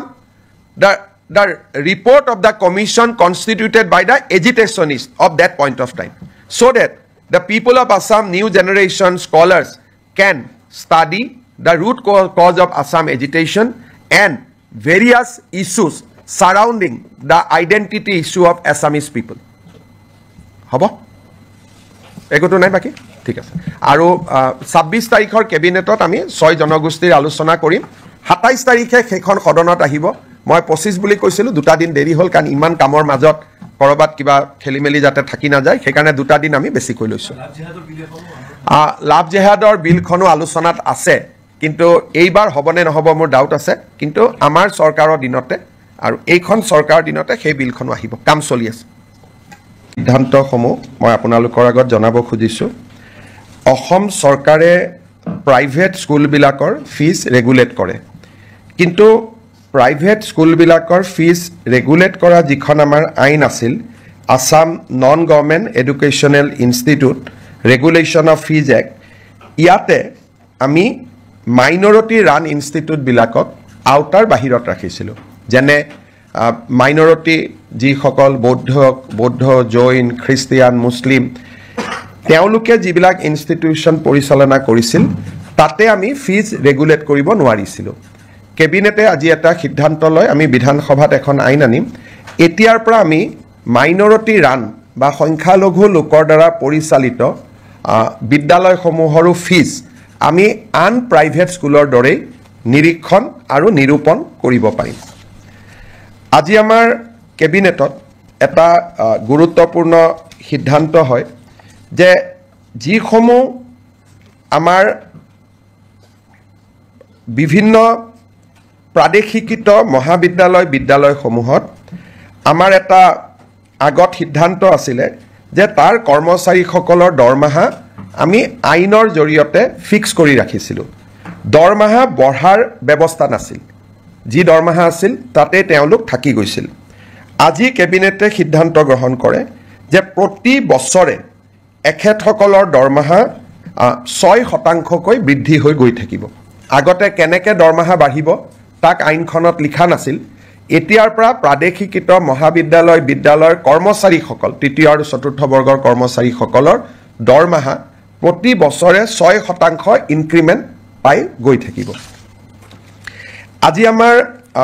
কেবিনেটত আগতেও মই ঘোষণা কৰিছিলোঁ আমাৰ যিবিলাক Dhubri south সালমাৰাৰ দৰে জিঅ'গ্ৰাফিকেলি disadvantage স্থানত শিক্ষকতা কৰে তেওঁলোকে আগতে বদলি হ'বৰ কাৰণে আইন মতে অতি কমেও 12 বছৰ শিক্ষকতা কৰিব লাগিছিল আজি আমি আগৰ প্ৰতিশ্ৰুতি অনুসৰি বিধানসভাত আইনৰ সংশোধনী আহিব এতিয়া ছোৱালী বা মহিলা শিক্ষয়িত্ৰীয়ে 5 বছৰ কাম কৰিলে ট্ৰান্সফাৰৰ বাবে উপযোগ্য হ'ব আৰু পুৰুষ শিক্ষক 7 বছৰ কাম কৰিলে ট্ৰান্সফাৰৰ বাবে তেওঁলোক উপযুক্ত হ'ব এই আইনখন সংশোধনীৰ বাবে আজি কেবিনেটে অনুমোদন জনায় আজি আমাৰ কেবিনেটে অসম চৰকাৰৰ যিটো প্ৰভিন্সিয়েলাইজেশ্যন পলিচি সেই পলিচিটোক সংশোধন কৰি আমি এখন আইন আনিম যি আইনৰ জৰিয়তে 2006 চনত প্ৰতিষ্ঠা কৰা ৰিকগনাইজ হওক মাত্ৰ তেওঁলোকক ৰিকগনাইজেশ্যন লগতে পাৰ্মিশ্যন হওক এনঅ'চি হওক এফিলেশ্যন হওক যিকোনো চৰকাৰী কমিউনিকেশ্যন থাকিলে 2006 প্ৰতিষ্ঠা কৰা স্কুল কলেজ প্ৰাদেশিকৰণৰ বাবে উপযুক্ত বুলি বিবেচিত হ'ব অৰ্থাৎ প্ৰাদেশিকৰণ আইনৰ সংশোধনৰ বাবে অসমৰ শিক্ষক সমাজে যি দাবী কৰি আছিলে তাক আজি আমাৰ কেবিনেটত গ্ৰহণ কৰা হয় আৰু ইয়াৰ সংশোধনী বিলখনো অনুমোদন কৰা হয় এই সংশোধনীৰ ফলত কেইবা হাজাৰ শিক্ষকৰ চাকৰি প্ৰাদেশিকৰণ হ'ব পাৰিব পাৰ্থক্যটো মই বুজাই দিছোঁ আগতে আমাৰ নিয়মটো আছিল যে 2006 চনত প্ৰতিষ্ঠা হ'ব লাগিব আৰু সকলো অনুমোদন পাব লাগিব তেতিয়াহে প্ৰাদেশিকৰণ হ'ব এতিয়া আমি কৈছোঁ সকলো অনুমোদন নালাগে যিকোনো এখন কাগজ থাকিলে পাৰ্মিশ্যনৰ কাগজ থাকক ৰিকগনাইজেশ্যনৰ কাগজ থাকক এফিলেশ্যনৰ কাগজ থাকক বা এনঅ'চি এখন থাকক তেতিয়াও তেওঁলোকৰ চাকৰিসমূহ প্ৰাদেশিকৃত হ'ব এই আইনৰ ফলত বহুকেইখন মহাবিদ্যালয় প্ৰাদেশিকৃত হ'ব সুবিধা পাব কিমানখন কলেজ হ'ব প্ৰায় 15খন নতুন মহাবিদ্যালয় প্ৰাদেশিকৃত হ'ব স্কুল কিমানমান হ'ব স্কুলটো হিচাপ উলিয়াব দিগদাৰ কিন্তু কেইবা হাজাৰো বিদ্যালয় নতুনকৈ প্ৰাদেশিকৰণৰ আওতাত আহিব পাৰিব আজি আমাৰ কেবিনেটত নেৰিম নামৰ শিক্ষানুষ্ঠানখনে এখন প্ৰাইভেট ইউনিভাৰ্চিটি কৰিব খোজে তাকো কেবিনেটে অনুমোদন জনায় আজি আমাৰ অসমৰ উচ্চ শিক্ষাৰ বাবে এটা অতি আনন্দৰ বিষয় আজিম প্ৰেমজীৰ নাম আপোনালোকে শুনিছে আজিম প্ৰেমজী ফাউণ্ডেশ্যন এটা ফিলন্থ্ৰপিক অৰ্গেনাইজেশ্যন তেওঁলোকে অসমত 1000 কোটি টকাতকৈও অধিক ব্যয় কৰি এখন বিশ্ববিদ্যালয় নিৰ্মাণ কৰাৰ বাবে আমাক আবেদন কৰিছিল আজিম প্ৰেমজী ফাউণ্ডেশ্যনৰ বিশ্ববিদ্যালয় কৰ্ণাটকত আছে ভূপালত আছে আৰু ৰাঁচীত আছে এই বিশ্ববিদ্যালয়ত ছাত্ৰ ছাত্ৰীসকলক যথেষ্ট স্কলাৰশ্বিপ দিয়া হয় আৰু বিশ্বমানৰ শিক্ষা প্ৰদান কৰা হয় আজিম প্ৰেমজী ইউনিভাৰ্চিটি পলাশবাৰীত স্থাপন হ'ব IIMৰ লগতে আৰু 10,000তকৈ অধিক ছাত্ৰ ছাত্ৰীক এই ফাউণ্ডেশ্যনে শিক্ষা দিব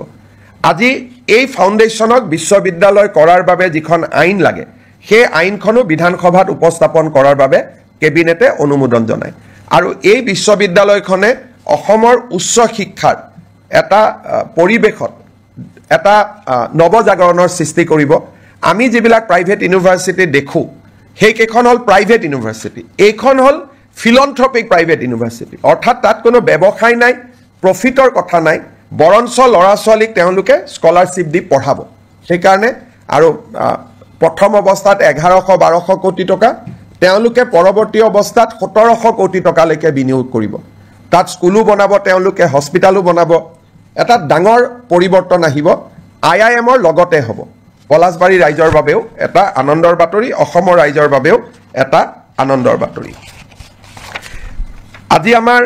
কেবিনেটত আমি বহু দিনৰ পৰা আলোচনা কৰি আছিলোঁ যে চাহ বাগিচাৰ শ্ৰমিকসকলৰ লাইনৰ মাটি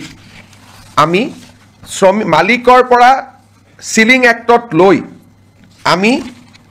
শ্ৰমিকসকলৰ মাজত বিতৰণ কৰিম আজি কেবিনেটে অনুমোদন জনায় যে অসমৰ চাহ বাগিচাৰ লেবাৰ লাইনৰ মাটি সিলিং আইনৰ অধীনত আমি চৰকাৰীকৰণ কৰিম আৰু এক্টতে লিখা থাকিব যে চৰকাৰীকৰণ কৰাৰ লগে লগে এই মাটি শ্ৰমিকসকলক আবণ্টন কৰা হ'ব দুটা তিনিটা কণ্ডিশ্যন থাকিব শ্ৰমিকসকলে 20 বছৰলৈ এই মাটি বিক্ৰী কৰিব নোৱাৰিব আবণ্টন পোৱাৰ পিছত আৰু শ্ৰমিকসকলে এই মাটি যেতিয়া 20 বছৰ পিছতো বিক্ৰী কৰিব এই চাহ জনগোষ্ঠীৰ ৰাইজৰ মাজতহে বিক্ৰী কৰিব পাৰিব আউটসাইড টি গাৰ্ডেনৰ যি শ্ৰমিক তেওঁলোকক বিক্ৰী কৰিব নোৱাৰিব যাতে লেবাৰ লাইনবোৰ সুৰক্ষিত হৈ থাকে আমি এটা অনুমান কৰিছো এই বিলখন অহাৰ ফলত 2,18,553 বিঘা মাটি আবণ্টন কৰিব পৰা যাব 3,33,486টা পৰিয়াল এই সিদ্ধান্তৰ দ্বাৰা উপকৃত হ'ব অৰ্থাৎ এতিয়াৰ পৰা শ্ৰমিকৰ লেবাৰ লাইনৰ মাটিৰ মালিক শ্ৰমিকসকল হ'ব টি গাৰ্ডেনৰ মেনেজমেণ্ট মালিক হ'ব নোৱাৰিব তেওঁলোকৰ পৰা আমি সিলিঙত মাটি লৈ ল'ম সিলিং এক্টৰ সংশোধনীৰ বাবে প্ৰস্তাৱ কৰা আইনখন আজি কেবিনেটে অনুমোদন কৰে আৰু অসম বিধানসভাত 25 তাৰিখে এই আইনখন আমি উপস্থাপন কৰিম অসমৰ চাহ বাগিচাৰ শ্ৰমিকৰ বাবে এটা ঐতিহাসিক মুহূৰ্ত হ'ব আমাৰ আপোনালোক সকলোৱে জানে যে বহু দিনৰ পৰা এটা অভিযোগ আছে যে ট্ৰাইবেল বেল্ট এণ্ড ব্লকৰ মাটি দখল কৰা হয় চৰকাৰে উচ্ছেদ কৰিছে কিন্তু আজি বিজেপিৰ চৰকাৰ আছে উচ্ছেদ কৰিছে অহাকালিতো উচ্ছেদ নকৰিবও পাৰে ট্ৰাইবেল বেল্ট এণ্ড ব্লকৰ মাটি দখল হৈয়ে থাকিব আজি জাষ্টিস বিপ্লৱ শৰ্মা কমিটি অসম চুক্তিৰ 6 নম্বৰ দফা যোৱাকালিও আমি আলোচনা কৰিছিলোঁ জাষ্টিস বিপ্লৱ শৰ্মা কমিটি আমাক কৈছিল যে এখন ডিষ্ট্ৰিক্ট ল্যান্ড ট্ৰিব্যুনেল হ'ব লাগে য'ত এজন ৰিটায়াৰ্ড ডিষ্ট্ৰিক্ট জাজ তাৰ অধ্যক্ষ হ'ব ট্ৰাইবেল বেল্ট এণ্ড ব্লকৰ মাটি কোনোবাই দখল কৰিলে এই ডিষ্ট্ৰিক্ট ট্ৰিব্যুনেলত অভিযোগ দিব পাৰিব আৰু ডিষ্ট্ৰিক্ট ট্ৰিব্যুনেলে উচ্ছেদৰ অনুমতি দিব পাৰিব এতিয়া বহুত সময়ত ডিসিক কয় ডিসি একো নকৰে এসডিসি কয় এসডিসি একো নকৰে এতিয়া গোটেই ব্যৱস্থাটো ডিস্ট্ৰিক্ট ট্ৰাইব্যুনেললৈকে গুচি যাব যিজন এজন জাজে অধ্যক্ষতা কৰিব আৰু ট্ৰিব্যুনেলৰ সিদ্ধান্ত মতে জিলা আৰক্ষী আৰু জিলা প্ৰশাসনে মানিবৰ কাৰণে বাধ্য হ'ব আৰু এই ট্ৰিব্যুনেলখনক আমি আদালতৰ মৰ্যাদা প্ৰদান কৰিম এই ৰিকমেণ্ডেশ্যনটো জাষ্টিস বিপ্লৱ শৰ্মা কমিটিটো আছিলে আৰু আমি যেহেতু এই বছৰ জাষ্টিস বিপ্লৱ শৰ্মা কমিটিৰ প্ৰতিবেদন এটা এটাকৈ আমি আগবঢ়াই লৈ গৈছোঁ এই আইনখনো আমাৰ বিধানসভাত 25 তাৰিখে ৰাজমন্ত্ৰী কেশৱ মহন্ত ডাঙৰীয়াই উপস্থাপন কৰিব আজি আমাৰ কেবিনেটত কাৰ্বি ভৈয়ামত বাস কৰা কাৰ্বি ৰাইজৰ বাবে আপোনালোকে জানে যে কাৰ্বি সমাজ পাহাৰত বাস কৰে আৰু কাৰ্বি সমাজ ভৈয়ামতো বাস কৰে ভৈয়ামত বাস কৰা কাৰ্বি সমাজৰ বাবে আজি আমি এখন অট'নমাছ কাউন্সিল গঠন কৰাৰ সিদ্ধান্ত লওঁ আৰু এই অট'নমাছ কাউন্সিল আইনখনো আজি কেবিনেটত পাৰিত কৰা হয় ভৈয়াম জনজাতি উন্নয়ন মন্ত্ৰী ৰণোজ পেগু ডাঙৰীয়াই 25 তাৰিখে এই আইনখন বিধানসভাত উপস্থাপন কৰিব আজি আমি জাগিৰোডত কেন্দ্ৰীয় বিদ্যালয় এখন চেণ্ট্ৰেল স্কুল এখন স্থাপনৰ বাবে 24 বিঘা মাটি আমি আবণ্টন দিওঁ আপোনালোকে জানে যে এডভান্টেজ 3 পিছৰে পৰা অসমত আমি উদ্যোগীকৰণৰ দিশটোক গুৰুত্বপূৰ্ণ হিচাপে লৈছোঁ আৰু আমি কাম কৰি গৈছোঁ এটা সেক্টৰ আছে সেয়া হৈছে আপোনালোকে জানে যে ইণ্ডিগো চলিছে এয়াৰ ইণ্ডিয়া চলিছে ডাঙৰ ডাঙৰ স্পাইচ জেট বিমানবিলাক আমাৰ ইয়াত আহে আৰু আমাৰ ইয়াত গুচি যায় কিন্তু এই বিমানবিলাক মেইনটেইন কৰা হয় ইঞ্জিনিয়াৰিং কৰা হয় সাৰ্ভিসিং কৰা হয় ই এটা ডাঙৰ ইণ্ডাষ্ট্ৰি যাক নেকি এমআৰও বুলি কোৱা হয় মেইনটেনেন্স ৰিপেয়াৰ এণ্ড অভাৰহল এই উদ্যোগটো আমাৰ অসমত নাছিলে বিমানবিলাক আমি বিমান দেখো কিন্তু বেয়া হলে আমাৰ ইয়াত ঠিক নহয় বা সাৰ্ভিসিং নহয় গাড়ী যেনেকৈ সাৰ্ভিসিং চেণ্টাৰ আছে বিমানৰো সাৰ্ভিসিং চেণ্টাৰ আছে আৰু ই বহুত এমপ্লয়মেণ্ট দিয়ে আজি আমাৰ কেবিনেটত maintenance repair overhaul policy of Assam 2025 অনুমোদন কৰা হয় অসমত 7টা এয়াৰপোৰ্ট আছে আমি চেষ্টা কৰিম যাতে 7টা এমআৰও আমি আনিব পাৰোঁ আৰু ই আমাৰ থলুৱা যুৱক যুৱতীৰ নিযুক্তিৰ নতুন ৰাস্তা এটা মুকলি কৰি দিব আৰু এভিয়েশ্যন ইণ্ডাষ্ট্ৰিটো অসমত নতুন কৰি গঢ় লৈ উঠাত সহায় কৰিব আজি কেবিনেটত 10,000 কোটি টকাৰ ওপৰত যদি কোনোবাই বিনিয়োগ কৰিব খোজে তাৰ বিভিন্ন ইনচেন্টিভ আদি দিবৰ বাবে মুখ্যমন্ত্ৰীৰ অধ্যক্ষতাত এখন কমিটি নিৰ্মাণ কৰা হয় আমাৰ কেবিনেটত কেইখনমান আৰু বিল আহিব অসম জনবিশ্বাস আইন আমাৰ আসাম ফায়াৰ ইমাৰ্জেন্সি সাৰ্ভিস বিল তাকো কেবিনেটে আজি অনুমোদন জনায় এইবাৰ প্ৰায় 25খনতকৈ অধিক বিল কেবিনেটত আহিব আৰু এটা ইয়াৰ লগত দুখন আৰু বিল আহিব আমাৰ আহতগুৰিত যিটো মহৰ যুঁজ হয় তাক যোৱাবাৰ হাইকোৰ্টে বন্ধ কৰি দিছিলে আৰু মহৰ যুঁজখন যোৱাবাৰ নহলগৈ হাইকোৰ্টে কৈছিল যে আপোনালোকে আইন এমেণ্ড কৰিব লাগিব এতিয়া আমি অসমত prevention of cruelty to animal আইনখন এমেণ্ডমেণ্ট কৰাৰ বাবে সিদ্ধান্ত লৈছোঁ যাতে আহতগুৰিৰ মহ যুঁজখনক আইনৰ স্বীকৃতি দিয়া হয় অকল আহতগুৰিয়ে নহয় লগত যিমান মহৰ যুঁজ হয় এই মহৰ যুঁজখনক ক্ৰুৱেলিটিৰ ডেফিনেশ্যনৰ পৰা আমি বাহিৰত আনিব খুজিছোঁ যাৰ ফলত আমি ভাবোঁ এইবাৰ মাঘ বিহুত নহ'ব অহাবাৰলৈকে অন্তত আমি সদায় যিটো পৰম্পৰাগত মহ যুঁজ তাক আমি দেখা পাব পাৰিম শেষত আপোনালোকে জানে যে জালিকাটু আদিক আইনৰ দ্বাৰাই অনুমোদন দিয়া হৈছিলে জালিকাটু আমি আইন কৰা নাছিলোঁ কাৰণে বাৰে বাৰে আমাক হাইকোৰ্টে বাধা দি আছিলে সেইকাৰণে আমি বিধানসভাত আইনখন আনিম আৰু আইনৰ জৰিয়তে মহ যুঁজটোক আমি আনুষ্ঠানিক স্বীকৃতি দিম এতিয়া মই শেষত এটা আপোনালোকক কথা ক'ব খুজিছোঁ 1983 চনত যেতিয়া অসমত ভয়ংকৰ অশান্তি হৈছিল সংঘৰ্ষ হৈছিলে 2000তকৈও অধিক লোকৰ মৃত্যু হৈছিল তেতিয়া চৰকাৰে তিৱাৰী কমিশ্যন গঠন কৰিছিল আৰু তিৱাৰী কমিশ্যনৰ প্ৰতিবেদনখন মুখ্যমন্ত্ৰী প্ৰফুল্ল কুমাৰ মহন্তই যদিও সদনত পেছ কৰিছিলে তাৰ কপি কাকো নিদিয়াকৈ ইছ্যুটো শেষ কৰি থোৱা হৈছিলে 25 তাৰিখে আমি সদনৰ সকলো বিধায়কক আমি তিৱাৰী কমিশ্যনৰ ৰিপৰ্ট বিতৰণ কৰিম সদৌ অসম ছাত্ৰ সন্থাই আমাক কৈছিলে যে তিৱাৰী কমিশ্যনৰ ৰিপৰ্টটো আপোনালোকে দিয়ক তাত আমাৰ কোনো আপত্তি নাই কিন্তু সেই সময়ত আন্দোলনকাৰীসকলে তেওঁলোকৰ নিজস্ব প্ৰচেষ্টাত মেহতা কমিশ্যন এখন গঠন কৰিছিল চৰকাৰে কৰিছিল তিৱাৰী কমিশ্যন মুক্তি যুঁজাৰু সন্মিলনৰ দ্বাৰা মেহতা কমিশ্যন কৰা হৈছিল আৰু এই মেহতা কমিশ্যনৰ মেম্বাৰ আছিলে Shri T U. Mehta retired chief justice Himachal high court Ganesh Chandra Phukan আমাৰ ৰিটায়াৰ্ড আই.এছ. অফিচাৰ আৰু কটন কলেজৰ অধ্যক্ষ ৰাইহান শ্বাহ চৰকাৰৰ পক্ষত বা চৰকাৰে কৰা আয়োগ আছিল তিৱাৰী কমিটি ছাত্ৰ সন্থা আৰু গণসংগ্ৰাম পৰিষদে নিৰ্মাণ কৰা আয়োগ আছিলে মেহতা কমিটি যেহেতু আমি তিৱাৰী কমিশ্যনখন সদনত আনিম আসুৰ অনুৰোধ আছিল যে মেহতা কমিশ্যনখনো আনিব লাগে যাতে দুইটা ভিউ ৰাইজে পাব পাৰে আজি আমি এটা বহল অন্তৰলৈ অসমত কেতিয়াও হোৱা নাই ব্যক্তিগত বা সামাজিক পৰ্যায়ত গঠন কৰা আয়োগৰ প্ৰতিবেদন বিধানসভা দাখিল কৰা আজিলৈকে কোনো ৰেকৰ্ড নাই কিন্তু পৰম্পৰা ভাঙি আমি জাষ্টিছ মেহতা কমিটিৰ ৰিপৰ্ট যদিও ব্যক্তিগত বা সামাজিক পৰ্যায়ত হৈছিল চৰকাৰ কোনো বেচৰকাৰী তদন্ত এই বেচৰকাৰী তদন্তৰ প্ৰতিবেদনখনো আমি সদনত দাখিল কৰিম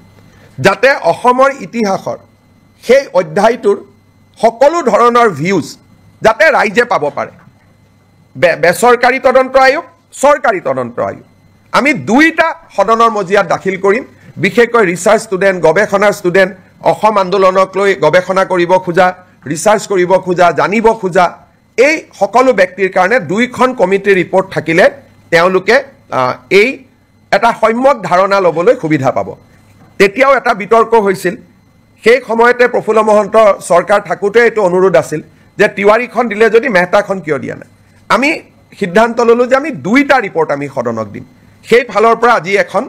ঐতিহাসিক সিদ্ধান্ত এটা অসম কেবিনেটত গঠন কৰা হয় আপোনালোকে কিবা প্ৰশ্ন সোধাৰ আগতে মই এটা আপোনালোকক সামান্য ইনফৰমেশ্যনেৰে মই সামৰণি মাৰিব খুজিছোঁ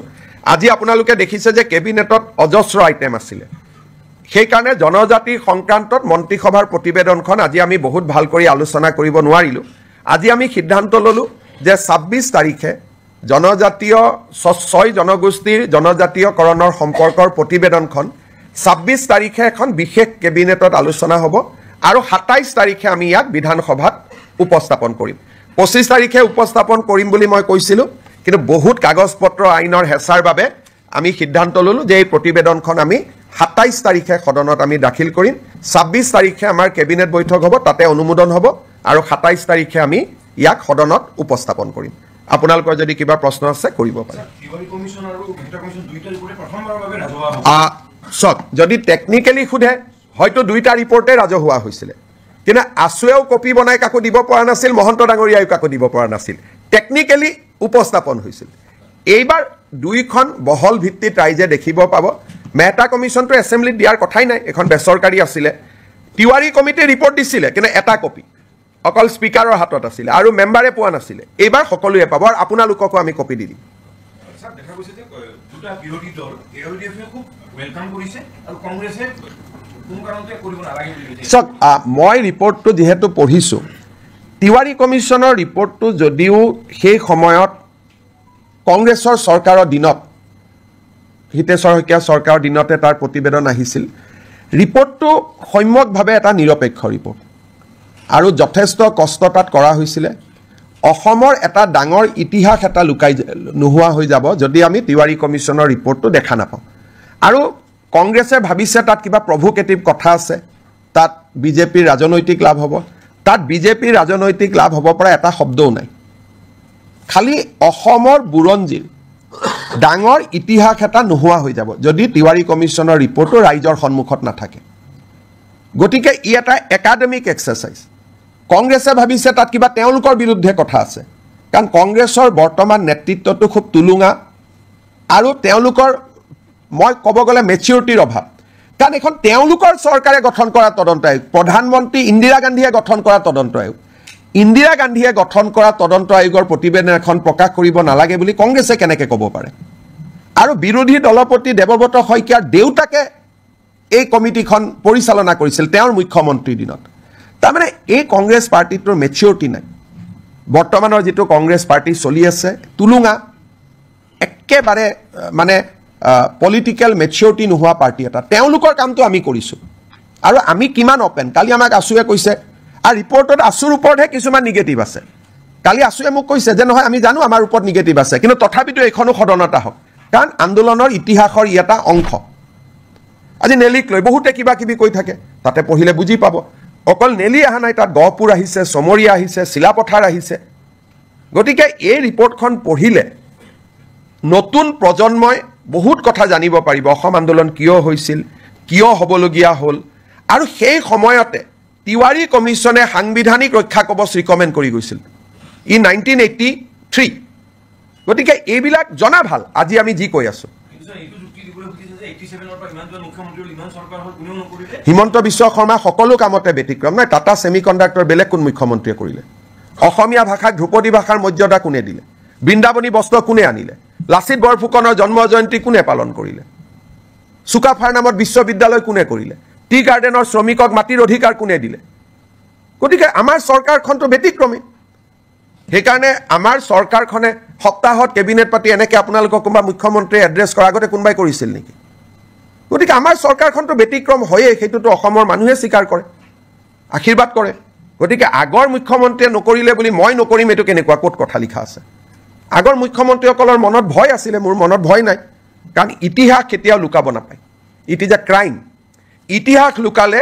নতুন জেনেৰেশ্যনে অসমক জানিব নোৱাৰিব and it is a crime against humanity কোনোবাই যদি ইতিহাসক দাবাব খোজে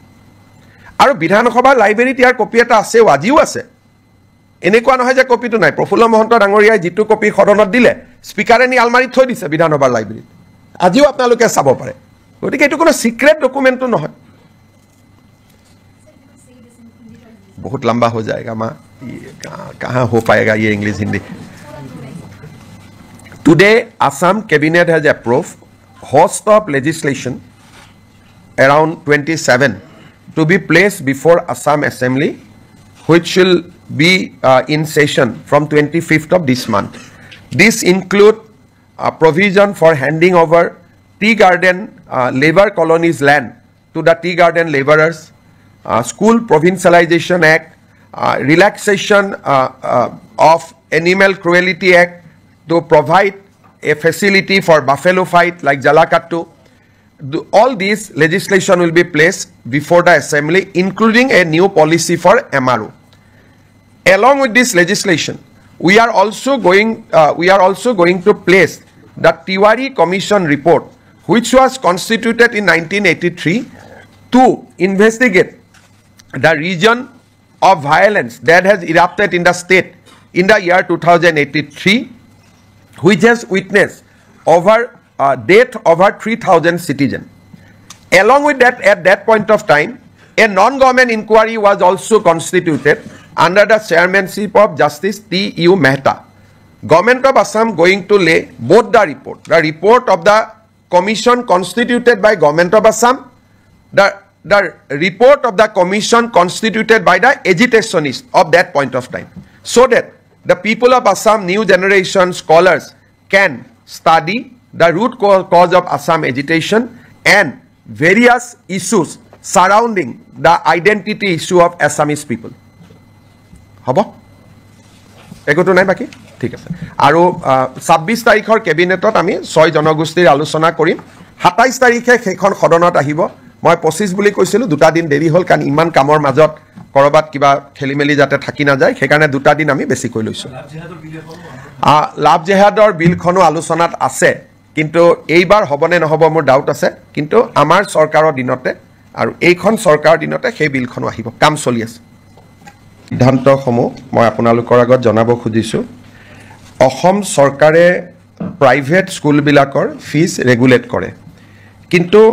প্ৰাইভেট স্কুলবিলাকৰ ফিজ ৰেগুলেট কৰা যিখন আমাৰ আইন আছিল Assam non government educational institute regulation of fees act ইয়াতে আমি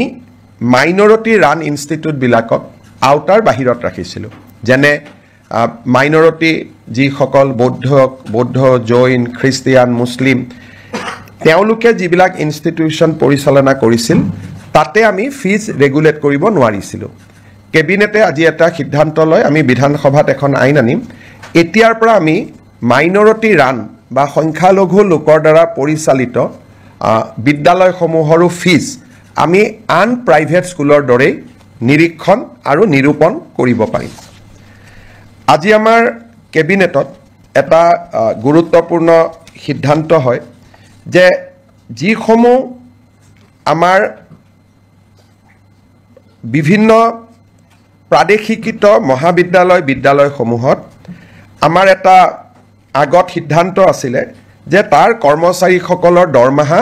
আমি আইনৰ জৰিয়তে ফিক্স কৰি ৰাখিছিলোঁ দৰমহা বঢ়াৰ ব্যৱস্থা নাছিল যি দৰমহা আছিল তাতে তেওঁলোক থাকি গৈছিল আজি কেবিনেটে সিদ্ধান্ত গ্ৰহণ কৰে যে প্ৰতি বছৰে এখেতসকলৰ দৰমহা 6% বৃদ্ধি হৈ গৈ থাকিব আগতে কেনেকৈ দৰমহা বাঢ়িব তাক আইনখনত লিখা নাছিল এতিয়াৰ পৰা প্ৰাদেশিকিত মহাবিদ্যালয় বিদ্যালয়ৰ কৰ্মচাৰীসকল তৃতীয় আৰু চতুৰ্থ বৰ্গৰ কৰ্মচাৰীসকলৰ দৰমহা প্ৰতি বছৰে 6% ইনক্ৰিমেণ্ট পাই গৈ থাকিব আজি আমাৰ কেবিনেটত আগতেও মই ঘোষণা কৰিছিলোঁ আমাৰ যিবিলাক ধুবুৰী সাউথ সালমাৰাৰ দৰে জিঅ'গ্ৰাফিকেলি ডিজএডভান্টেজ স্থানত শিক্ষকতা কৰে তেওঁলোকে আগতে বদলি হ'বৰ কাৰণে আইন মতে অতি কমেও 12 বছৰ শিক্ষকতা কৰিব লাগিছিল আজি আমি আগৰ প্ৰতিশ্ৰুতি অনুসৰি বিধানসভাত আইনৰ সংশোধনী আহিব এতিয়া ছোৱালী বা মহিলা শিক্ষয়িত্ৰীয়ে 5 বছৰ কাম কৰিলে ট্ৰান্সফাৰৰ বাবে উপযোগ্য হ'ব আৰু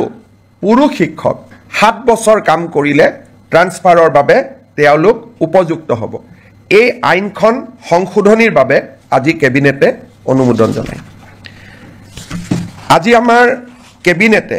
অসম চৰকাৰৰ যেটো প্ৰভিন্সিয়েলাইজেশ্যন পলিচি সেই পলিচিটোক সংশোধন কৰি আমি এখন আইন আনিম যি আইনৰ জৰিয়তে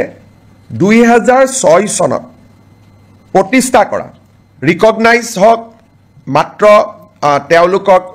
ৰিকগনাইজৰ লগত পাৰমিশন হওক এনঅচি হওক এফিলিয়েশ্যন হওক যিকোনো চৰকাৰী কমিউনিকেশ্যন থাকিলে 2006 প্ৰতিষ্ঠা কৰা স্কুল কলেজ প্ৰাদেশিকৰণৰ বাবে উপযুক্ত বুলি বিবেচিত হ'ব অৰ্থাৎ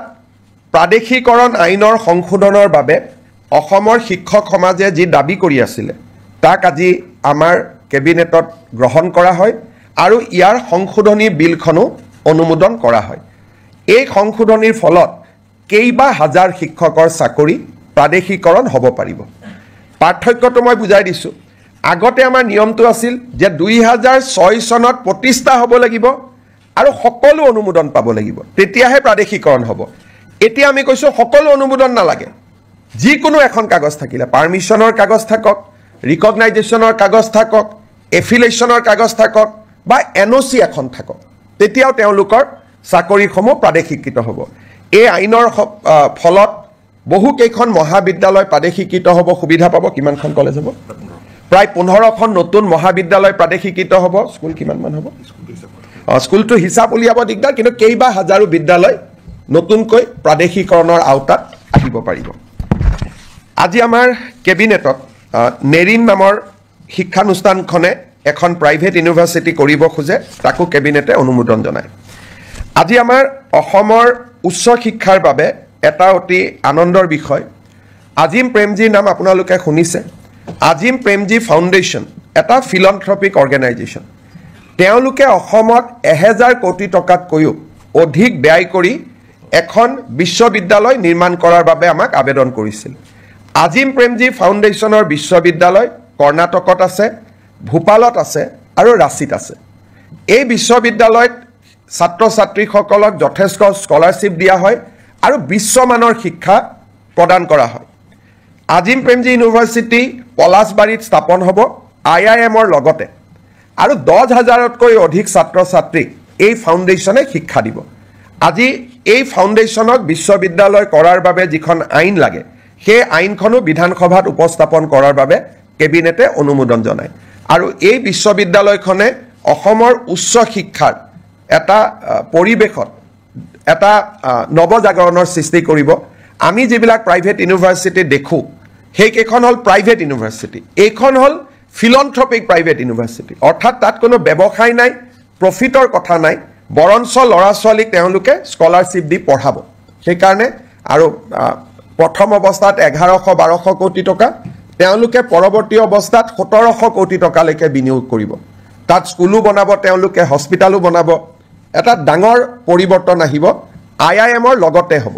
পলাশবাৰী ৰাইজৰ বাবেও এটা আনন্দৰ বাতৰি অসমৰ ৰাইজৰ বাবেও এটা আনন্দৰ বাতৰি আজি আমাৰ কেবিনেটত আমি বহু দিনৰ পৰা আলোচনা কৰি আছিলোঁ যে চাহ বাগিচাৰ শ্ৰমিকসকলৰ লাইনৰ মাটি আমি মালিকৰ পৰা সিলিং এক্টত লৈ আমি শ্ৰমিকসকলৰ মাজত বিতৰণ কৰিম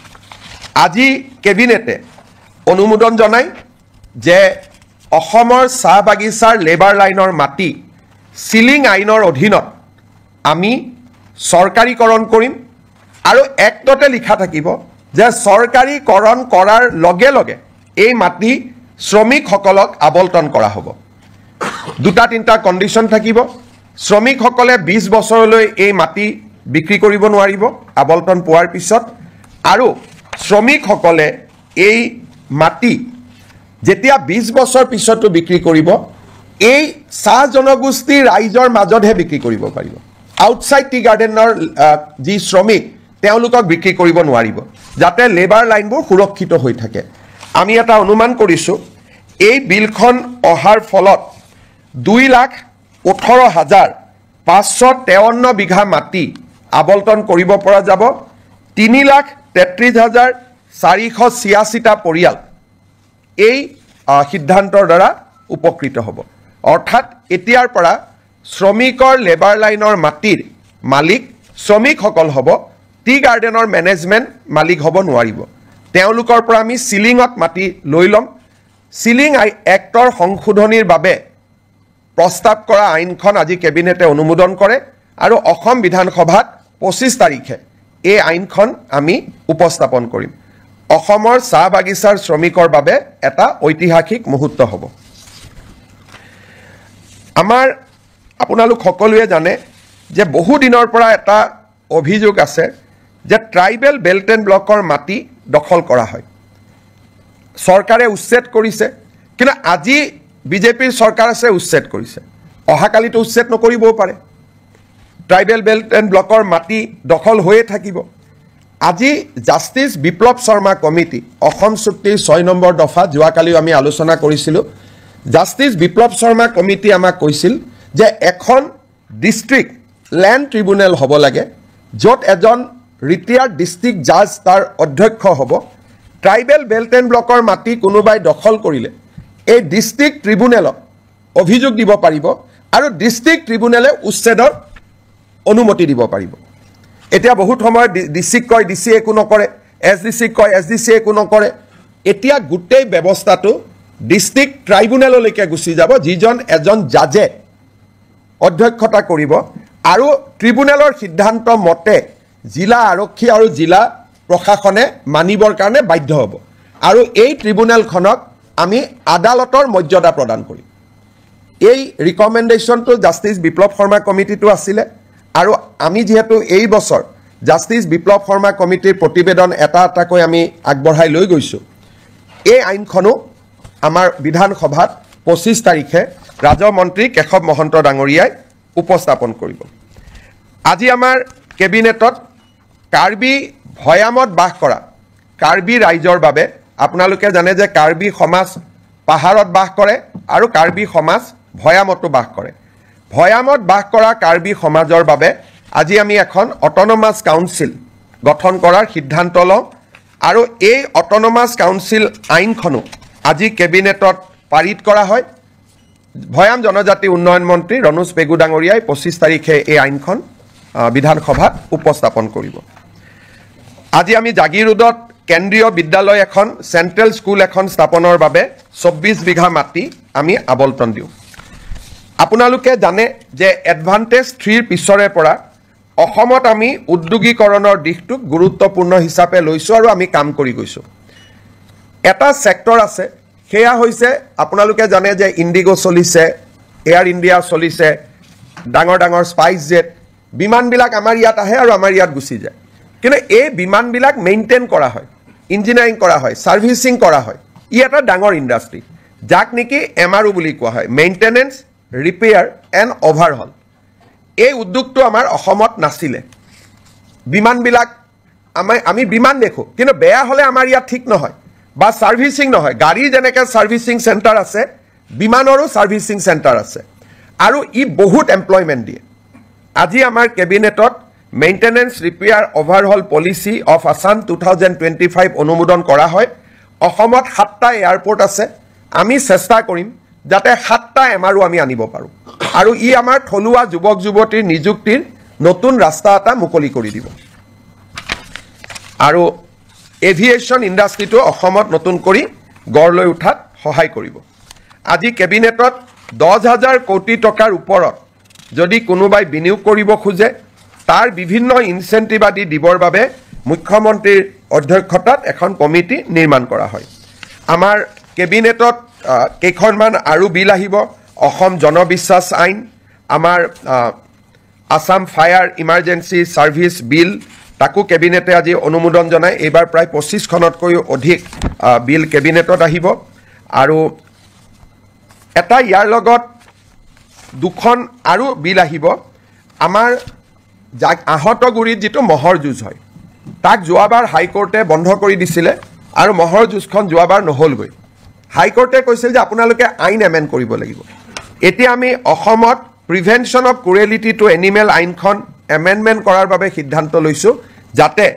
আহতগুৰিৰ মহ যুঁজখনক আইনৰ স্বীকৃতি দিয়া হয় অকল আহতগুৰিয়ে নহয় লগত যিমান মহৰ যুঁজ হয়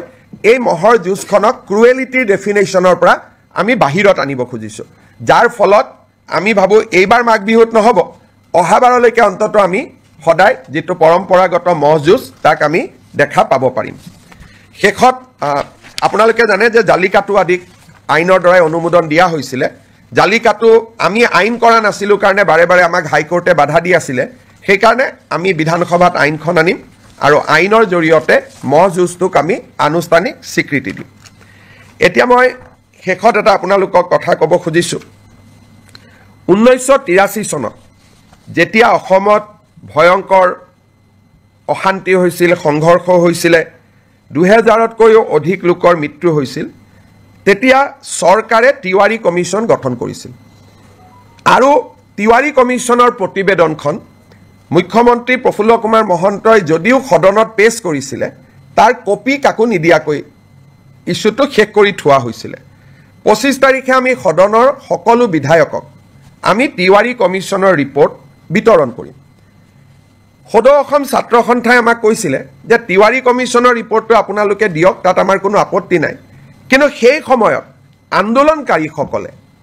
তেওঁলোকৰ নিজস্ব প্ৰচেষ্টাত মেহতা কমিশ্যন এখন গঠন কৰিছিল চৰকাৰে কৰিছিল তিৱাৰী কমিশ্যন মুক্তি যুঁজাৰু সন্মিলনৰ দ্বাৰা মেহতা কমিশ্যন কৰা হৈছিল আৰু এই মেহতা কমিশ্যনৰ মেম্বাৰ আছিলে Shri T U Mehta retired chief justice Himachal high court Ganesh Chandra Phukan আমাৰ ৰিটায়াৰ্ড IS অফিচাৰ আৰু কটন কলেজৰ অধ্যক্ষ ৰাইহান শাহ চৰকাৰৰ পক্ষত বা চৰকাৰে কৰা আয়োগ আছিল তিৱাৰী কমিটি ছাত্ৰ সন্থা আৰু গণসংগ্ৰাম পৰিষদে নিৰ্মাণ কৰা আয়োগ আছিলে মেহতা কমিটি যেহেতু আমি তিৱাৰী কমিশ্যনখন সদনত আনিম আসুৰ অনুৰোধ আছিল যে মেহতা কমিশ্যনখনো আনিব লাগে যাতে দুইটা ভিউ ৰাইজে পাব পাৰে আজি আমি এটা বহল অন্তৰলৈ অসমত কেতিয়াও হোৱা নাই ব্যক্তিগত বা সামাজিক পৰ্যায়ত গঠন কৰা আয়োগৰ প্ৰতিবেদন বিধানসভাত দাখিল কৰা আজিলৈকে কোনো ৰেকৰ্ড নাই কিন্তু পৰম্পৰা ভাঙি আমি জাষ্টিছ মেহতা কমিটিৰ ৰিপৰ্ট যদিও ব্যক্তিগত বা সামাজিক পৰ্যায়তি হৈছিল চৰকাৰ কোনো বেচৰকাৰী তদন্ত এই বেচৰকাৰী তদন্তৰ প্ৰতিবেদনখনো আমি সদনত দাখিল কৰিম যাতে অসমৰ ইতিহাসৰ সেই অধ্যায়টোৰ সকলো ধৰণৰ ভিউজ যাতে ৰাইজে পাব পাৰে বেচৰকাৰী তদন্ত আয়োগ চৰকাৰী তদন্ত আয়োগ আমি দুইটা সদনৰ মজিয়াত দাখিল কৰিম বিশেষকৈ ৰিচাৰ্চ ষ্টুডেণ্ট গৱেষণাৰ ষ্টুডেণ্ট অসম আন্দোলনক লৈ গৱেষণা কৰিব খোজা ৰিচাৰ্চ কৰিব খোজা জানিব খোজা এই সকলো ব্যক্তিৰ কাৰণে দুইখন কমিটিৰ ৰিপৰ্ট থাকিলে তেওঁলোকে এই এটা সম্যক ধাৰণা ল'বলৈ সুবিধা পাব তেতিয়াও এটা বিতৰ্ক হৈছিল সেই সময়তে প্ৰফুল্ল মহন্ত চৰকাৰ থাকোঁতে এইটো অনুৰোধ আছিল যে তিৱাৰীখন দিলে যদি মেহতাখন কিয় দিয়া নাই আমি সিদ্ধান্ত ল'লোঁ যে আমি দুইটা ৰিপৰ্ট আমি সদনক দিম সেই ফালৰ পৰা আজি এখন ঐতিহাসিক সিদ্ধান্ত এটা অসম কেবিনেটত গঠন কৰা হয় আপোনালোকে কিবা প্ৰশ্ন সোধাৰ আগতে মই এটা আপোনালোকক সামান্য ইনফৰমেশ্যনেৰে মই সামৰণি মাৰিব খুজিছোঁ আজি আপোনালোকে দেখিছে যে কেবিনেটত অজস্ৰ আইটেম আছিলে সেইকাৰণে জনজাতি সংক্ৰান্তত মন্ত্ৰীসভাৰ প্ৰতিবেদনখন আজি আমি বহুত ভাল কৰি আলোচনা কৰিব নোৱাৰিলোঁ আজি আমি সিদ্ধান্ত ল'লোঁ যে 26 তাৰিখে জনজাতীয় 6 জনগোষ্ঠীৰ জনজাতীয়কৰণৰ সম্পৰ্কৰ প্ৰতিবেদনখন 26 তাৰিখে এখন বিশেষ কেবিনেটত আলোচনা হ'ব আৰু 27 তাৰিখে আমি ইয়াক বিধানসভাত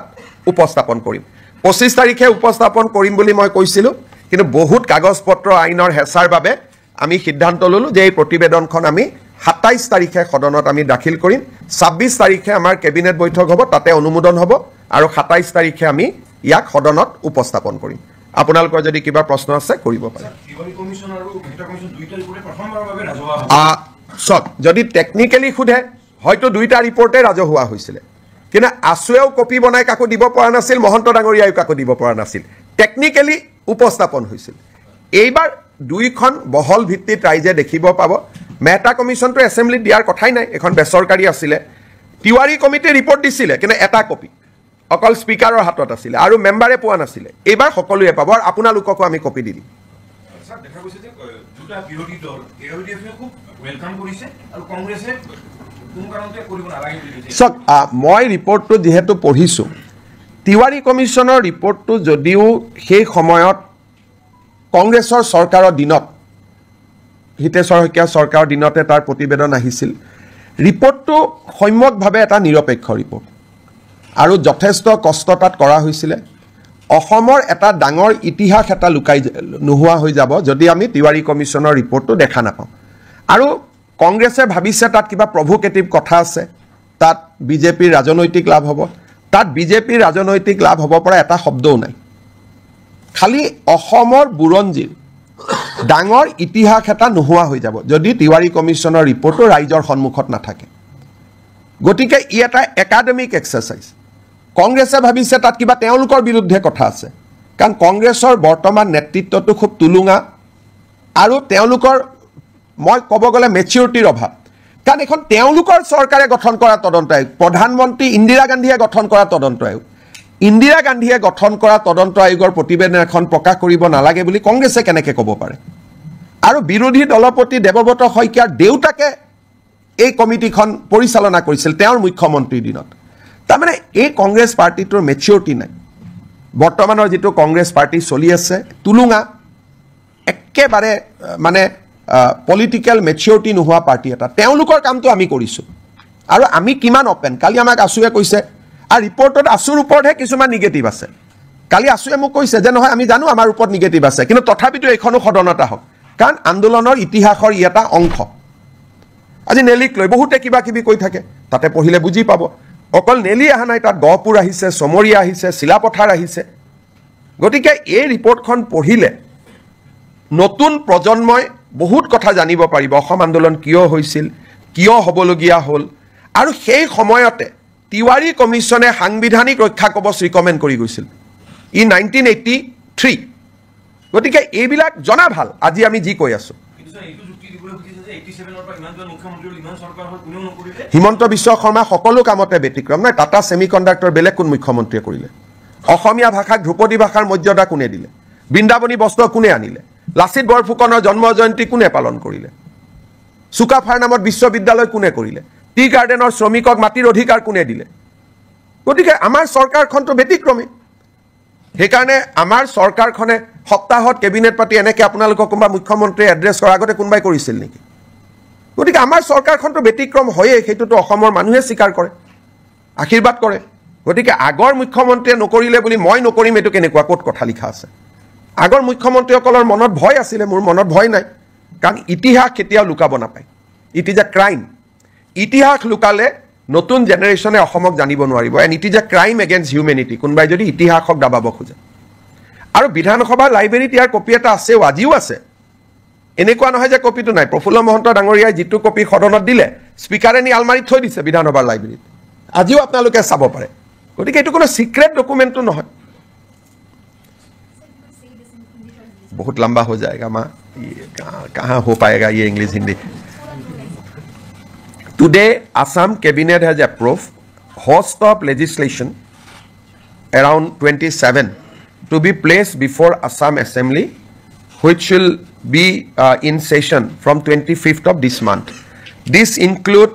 a provision for handing over tea garden labor colonies land to the tea garden laborers,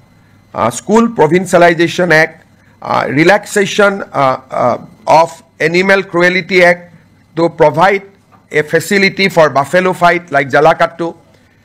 All these legislation will be placed before the assembly, including a new policy for MRO. Along with this legislation, we are also going to place the Tiwari Commission report, which was constituted in 1983 to investigate the region of violence that has erupted in the state in the year 2083, which has witnessed death over 3,000 citizens. Along with that, at that point of time, a non-government inquiry was also constituted under the chairmanship of Justice T.U. Mehta. Government of Assam going to lay both the report of the commission constituted by Government of Assam, the report of the commission constituted by the agitationists of that point of time, so that the people of Assam, new generation scholars, can study the root cause of Assam agitation and various issues surrounding the identity issue of Assamese people. Haba? Ekoto nai baki? ঠিক আছে আৰু 26 তাৰিখৰ কেবিনেটত আমি 6 জনগোষ্ঠীৰ আলোচনা কৰিম 27 তাৰিখে সেইখন সদনত আহিব মই 25 বুলি কৈছিলো দুটা দিন দেৰি হ'ল কাৰণ ইমান কামৰ মাজত কৰবাত কিবা খেলিমেলি যাতে থাকি না যায় সেইকাৰণে দুটা দিন আমি বেছি কৈ লৈছো লাভ জেহাদৰ বিলখনো আলোচনাত আছে কিন্তু এইবাৰ হবনে নহব মোৰ ডাউট আছে কিন্তু আমাৰ চৰকাৰৰ দিনতে আৰু এইখন চৰকাৰৰ দিনতে সেই বিলখনো আহিব কাম চলি আছে সিদ্ধান্তসমূহ মই আপোনালোকৰ আগত জনাব খুজিছো অসম চৰকাৰে প্ৰাইভেট স্কুলবিলাকৰ ফিজ ৰেগুলেট কৰে কিন্তু প্ৰাইভেট স্কুলবিলাকৰ ফিজ ৰেগুলেট কৰা যিখন আমাৰ আইন আছিল Assam non government educational institute regulation of fees act ইয়াতে আমি মাইনৰিটি ৰান ইনষ্টিটিউটবিলাকক আউটাৰ বাহিৰত ৰাখিছিলোঁ যেনে মাইনৰিটি যিসকল বৌদ্ধ জৈন খ্ৰীষ্টিয়ান মুছলিম তেওঁলোকে যিবিলাক ইনষ্টিটিউশ্যন পৰিচালনা কৰিছিল তাতে আমি ফিজ ৰেগুলেট কৰিব নোৱাৰিছিলোঁ কেবিনেটে আজি এটা সিদ্ধান্ত লয় আমি বিধানসভাত এখন আইন আনিম এতিয়াৰ পৰা আমি মাইনৰিটি ৰান বা সংখ্যালঘু লোকৰ দ্বাৰা পৰিচালিত বিদ্যালয়সমূহৰো ফিজ আমি আন প্ৰাইভেট স্কুলৰ দৰে নিৰীক্ষণ আৰু নিৰূপণ কৰিব পাৰিম আজি আমাৰ কেবিনেটত এটা গুৰুত্বপূৰ্ণ সিদ্ধান্ত হয় যে যিসমূহ আমাৰ বিভিন্ন প্ৰাদেশিকৃত মহাবিদ্যালয় বিদ্যালয়সমূহত আমাৰ এটা আগত সিদ্ধান্ত আছিলে যে তাৰ কৰ্মচাৰীসকলৰ দৰমহা আমি আইনৰ জৰিয়তে ফিক্স কৰি ৰাখিছিলোঁ দৰমহা বঢ়াৰ ব্যৱস্থা নাছিল যি দৰমহা আছিল তাতে তেওঁলোক থাকি গৈছিল আজি কেবিনেটে সিদ্ধান্ত গ্ৰহণ কৰে যে প্ৰতি বছৰে এখেতসকলৰ দৰমহা 6% বৃদ্ধি হৈ গৈ থাকিব আগতে কেনেকে দৰমহা বাঢ়িব তাক আইনখনত লিখা নাছিল এতিয়াৰ পৰা প্ৰাদেশিকৃত মহাবিদ্যালয় বিদ্যালয়ৰ কৰ্মচাৰীসকল তৃতীয় আৰু চতুৰ্থ বৰ্গৰ কৰ্মচাৰীসকলৰ দৰমহা প্ৰতি বছৰে 6% ইনক্ৰিমেণ্ট পাই গৈ থাকিব আজি আমাৰ কেবিনেটত আগতেও মই ঘোষণা কৰিছিলোঁ আমাৰ যিবিলাক ধুবুৰী সাউথ সালমাৰাৰ দৰে জিঅ'গ্ৰাফিকেলি ডিজএডভান্টেজ স্থানত শিক্ষকতা কৰে তেওঁলোকে আগতে বদলি হ'বৰ কাৰণে আইন মতে অতি কমেও 12 বছৰ শিক্ষকতা কৰিব লাগিছিল আজি আমি আগৰ প্ৰতিশ্ৰুতি অনুসৰি বিধানসভাত আইনৰ সংশোধনী আহিব এতিয়া ছোৱালী বা মহিলা শিক্ষয়িত্ৰীয়ে 5 বছৰ কাম কৰিলে ট্ৰান্সফাৰৰ বাবে উপযোগ্য হ'ব আৰু পুৰুষ শিক্ষক 7 বছৰ কাম কৰিলে ট্ৰান্সফাৰৰ বাবে তেওঁলোক উপযুক্ত হ'ব এই আইনখন সংশোধনীৰ বাবে আজি কেবিনেটে অনুমোদন জনায় আজি আমাৰ কেবিনেটে অসম চৰকাৰৰ যিটো প্ৰভিন্সিয়েলাইজেশ্যন পলিচি সেই পলিচিটোক সংশোধন কৰি আমি এখন আইন আনিম যি আইনৰ জৰিয়তে 2006 চনত প্ৰতিষ্ঠা কৰা ৰিকগনাইজ হওক মাত্ৰ তেওঁলোকক ৰিকগনাইজেশ্যন লগতে পাৰ্মিশ্যন হওক এনঅ'চি হওক এফিলেশ্যন হওক যিকোনো চৰকাৰী কমিউনিকেশ্যন থাকিলে 2006 প্ৰতিষ্ঠা কৰা স্কুল কলেজ প্ৰাদেশিকৰণৰ বাবে উপযুক্ত বুলি বিবেচিত হ'ব অৰ্থাৎ প্ৰাদেশিকৰণ আইনৰ সংশোধনৰ বাবে অসমৰ শিক্ষক সমাজে যি দাবী কৰি আছিল তাক আজি আমাৰ কেবিনেটত গ্ৰহণ কৰা হয় আৰু ইয়াৰ সংশোধনী বিলখনো অনুমোদন কৰা হয় এই সংশোধনীৰ ফলত কেইবা হাজাৰ শিক্ষকৰ চাকৰি প্ৰাদেশিকৰণ হ'ব পাৰিব পাৰ্থক্যটো মই বুজাই দিছোঁ আগতে আমাৰ নিয়মটো আছিল যে 2006 চনত প্ৰতিষ্ঠা হ'ব লাগিব আৰু সকলো অনুমোদন পাব লাগিব তেতিয়াহে প্ৰাদেশিকৰণ হ'ব এতিয়া আমি কৈছোঁ সকলো অনুমোদন নালাগে যিকোনো এখন কাগজ থাকিলে পাৰ্মিশ্যনৰ কাগজ থাকক ৰিকগনাইজেশ্যনৰ কাগজ থাকক এফিলেশ্যনৰ কাগজ থাকক বা এনঅ'চি এখন থাকক তেতিয়াও তেওঁলোকৰ চাকৰিসমূহ প্ৰাদেশিকৃত হ'ব এই আইনৰ ফলত বহু কেইখন মহাবিদ্যালয় প্ৰাদেশিকৃত হ'ব সুবিধা পাব কিমানখন কলেজ হ'ব প্ৰায় 15খন নতুন মহাবিদ্যালয় প্ৰাদেশিকৃত হ'ব স্কুল কিমানমান হ'ব স্কুলটো হিচাপ উলিয়াব দিগদাৰ কিন্তু কেইবা হাজাৰো বিদ্যালয় নতুনকৈ প্ৰাদেশিকৰণৰ আওতাত আহিব পাৰিব আজি আমাৰ কেবিনেটত নেৰিম নামৰ শিক্ষানুষ্ঠানখনে এখন প্ৰাইভেট ইউনিভাৰ্চিটি কৰিব খোজে তাকো কেবিনেটে অনুমোদন জনায় আজি আমাৰ অসমৰ উচ্চ শিক্ষাৰ বাবে এটা অতি আনন্দৰ বিষয় আজিম প্ৰেমজীৰ নাম আপোনালোকে শুনিছে আজিম প্ৰেমজী ফাউণ্ডেশ্যন এটা ফিলন্থ্ৰপিক অৰ্গেনাইজেশ্যন তেওঁলোকে অসমত 1000 কোটি টকাতকৈও অধিক ব্যয় কৰি এখন বিশ্ববিদ্যালয় নিৰ্মাণ কৰাৰ বাবে আমাক আবেদন কৰিছিল আজিম প্ৰেমজী ফাউণ্ডেশ্যনৰ বিশ্ববিদ্যালয় কৰ্ণাটকত আছে ভূপালত আছে আৰু ৰাঁচীত আছে এই বিশ্ববিদ্যালয়ত ছাত্ৰ ছাত্ৰীসকলক যথেষ্ট স্কলাৰশ্বিপ দিয়া হয় আৰু বিশ্বমানৰ শিক্ষা প্ৰদান কৰা হয় আজিম প্ৰেমজী ইউনিভাৰ্চিটি পলাশবাৰীত স্থাপন হ'ব IIMৰ লগতে আৰু 10,000তকৈ অধিক ছাত্ৰ ছাত্ৰীক এই ফাউণ্ডেশ্যনে শিক্ষা দিব আজি এই ফাউণ্ডেশ্যনক বিশ্ববিদ্যালয় কৰাৰ বাবে যিখন আইন লাগে সেই আইনখনো বিধানসভাত উপস্থাপন কৰাৰ বাবে কেবিনেটে অনুমোদন জনায় আৰু এই বিশ্ববিদ্যালয়খনে অসমৰ উচ্চ শিক্ষাৰ এটা পৰিৱেশত এটা নৱজাগৰণৰ সৃষ্টি কৰিব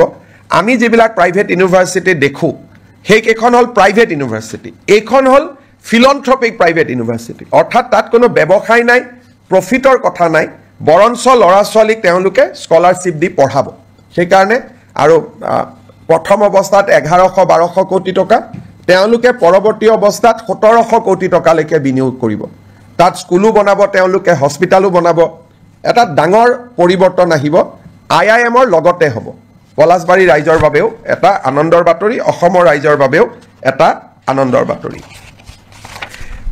আজি আমাৰ কেবিনেটত আমি বহু দিনৰ পৰা আলোচনা কৰি আছিলোঁ যে চাহ বাগিচাৰ শ্ৰমিকসকলৰ লাইনৰ মাটি আমি মালিকৰ পৰা সিলিং এক্টত লৈ আমি শ্ৰমিকসকলৰ মাজত বিতৰণ কৰোঁ আজি কেবিনেটে অনুমোদন জনায় যে অসমৰ চাহ বাগিচাৰ লেবাৰ লাইনৰ মাটি সিলিং আইনৰ অধীনত আমি চৰকাৰীকৰণ কৰিম আৰু এক্টতে লিখা থাকিব যে চৰকাৰীকৰণ কৰাৰ লগে লগে এই মাটি শ্ৰমিকসকলক আবণ্টন কৰা হ'ব দুটা তিনিটা কণ্ডিশ্যন থাকিব শ্ৰমিকসকলে 20 বছৰলৈ এই মাটি বিক্ৰী কৰিব নোৱাৰিব আবণ্টন পোৱাৰ পিছত আৰু শ্ৰমিকসকলে এই মাটি যেতিয়া 20 বছৰ পিছতো বিক্ৰী কৰিব এই চাহ জনগোষ্ঠীৰ ৰাইজৰ মাজতহে বিক্ৰী কৰিব পাৰিব আউটসাইড টি গাৰ্ডেনৰ যি শ্ৰমিক তেওঁলোকক বিক্ৰী কৰিব নোৱাৰিব যাতে লেবাৰ লাইনবোৰ সুৰক্ষিত হৈ থাকে আমি এটা অনুমান কৰিছোঁ এই বিলখন অহাৰ ফলত 2,18,553 বিঘা মাটি আবণ্টন কৰিব পৰা যাব 3,33,486টা পৰিয়াল এই সিদ্ধান্তৰ দ্বাৰা উপকৃত হ'ব অৰ্থাৎ এতিয়াৰ পৰা শ্ৰমিকৰ লেবাৰ লাইনৰ মাটিৰ মালিক শ্ৰমিকসকল হ'ব টি গাৰ্ডেনৰ মেনেজমেণ্ট মালিক হ'ব নোৱাৰিব তেওঁলোকৰ পৰা আমি সিলিঙত মাটি লৈ ল'ম সিলিং এক্টৰ সংশোধনীৰ বাবে প্ৰস্তাৱ কৰা আইনখন আজি কেবিনেটে অনুমোদন কৰে আৰু অসম বিধানসভাত 25 তাৰিখে এই আইনখন আমি উপস্থাপন কৰিম অসমৰ চাহ বাগিচাৰ শ্ৰমিকৰ বাবে এটা ঐতিহাসিক মুহূৰ্ত হ'ব আমাৰ আপোনালোক সকলোৱে জানে যে বহু দিনৰ পৰা এটা অভিযোগ আছে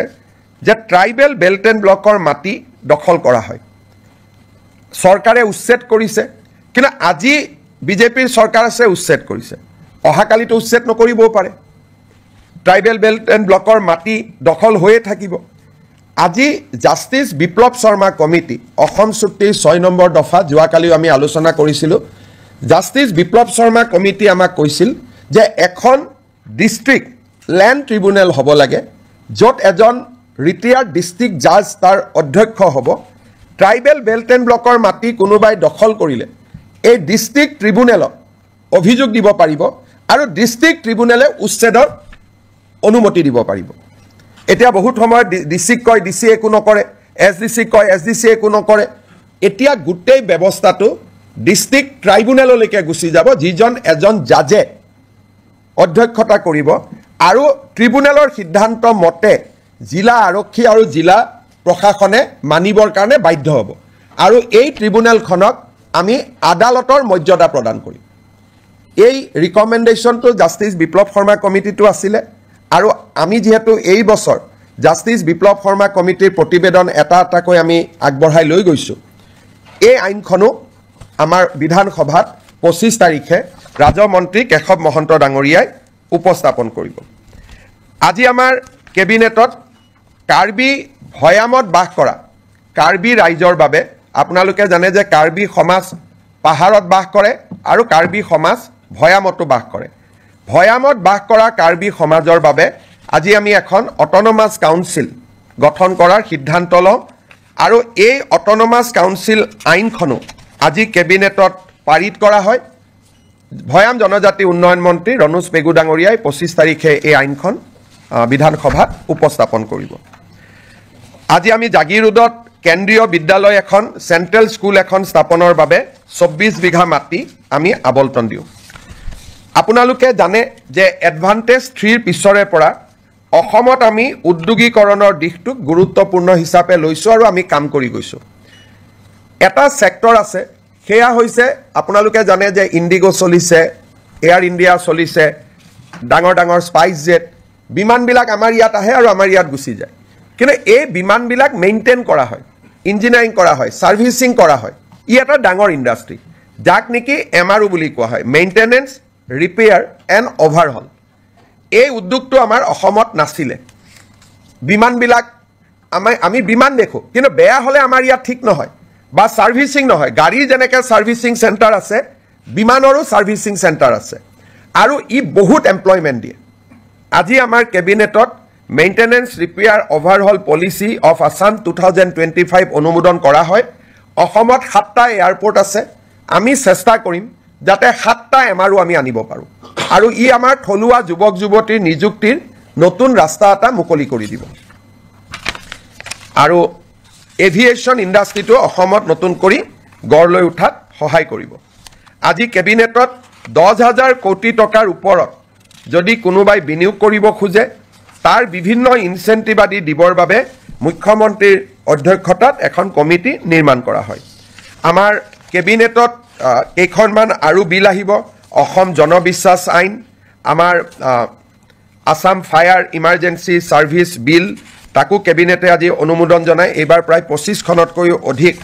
বিল কেবিনেটত আহিব আৰু এটা ইয়াৰ লগত দুখন আৰু বিল আহিব আমাৰ আহতগুৰিত যেটো মহৰ যুঁজ হয় তাক যোৱাবাৰ হাইকোৰ্টে বন্ধ কৰি দিছিলে আৰু মহৰ যুঁজখন যোৱাবাৰ নহলগৈ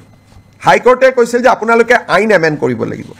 এতিয়া আমি অসমত প্ৰিভেনশন অফ ক্ৰুৱেলিটি টু এনিমেল আইনখন এমেন্ডমেন্ট কৰাৰ বাবে সিদ্ধান্ত লৈছো যাতে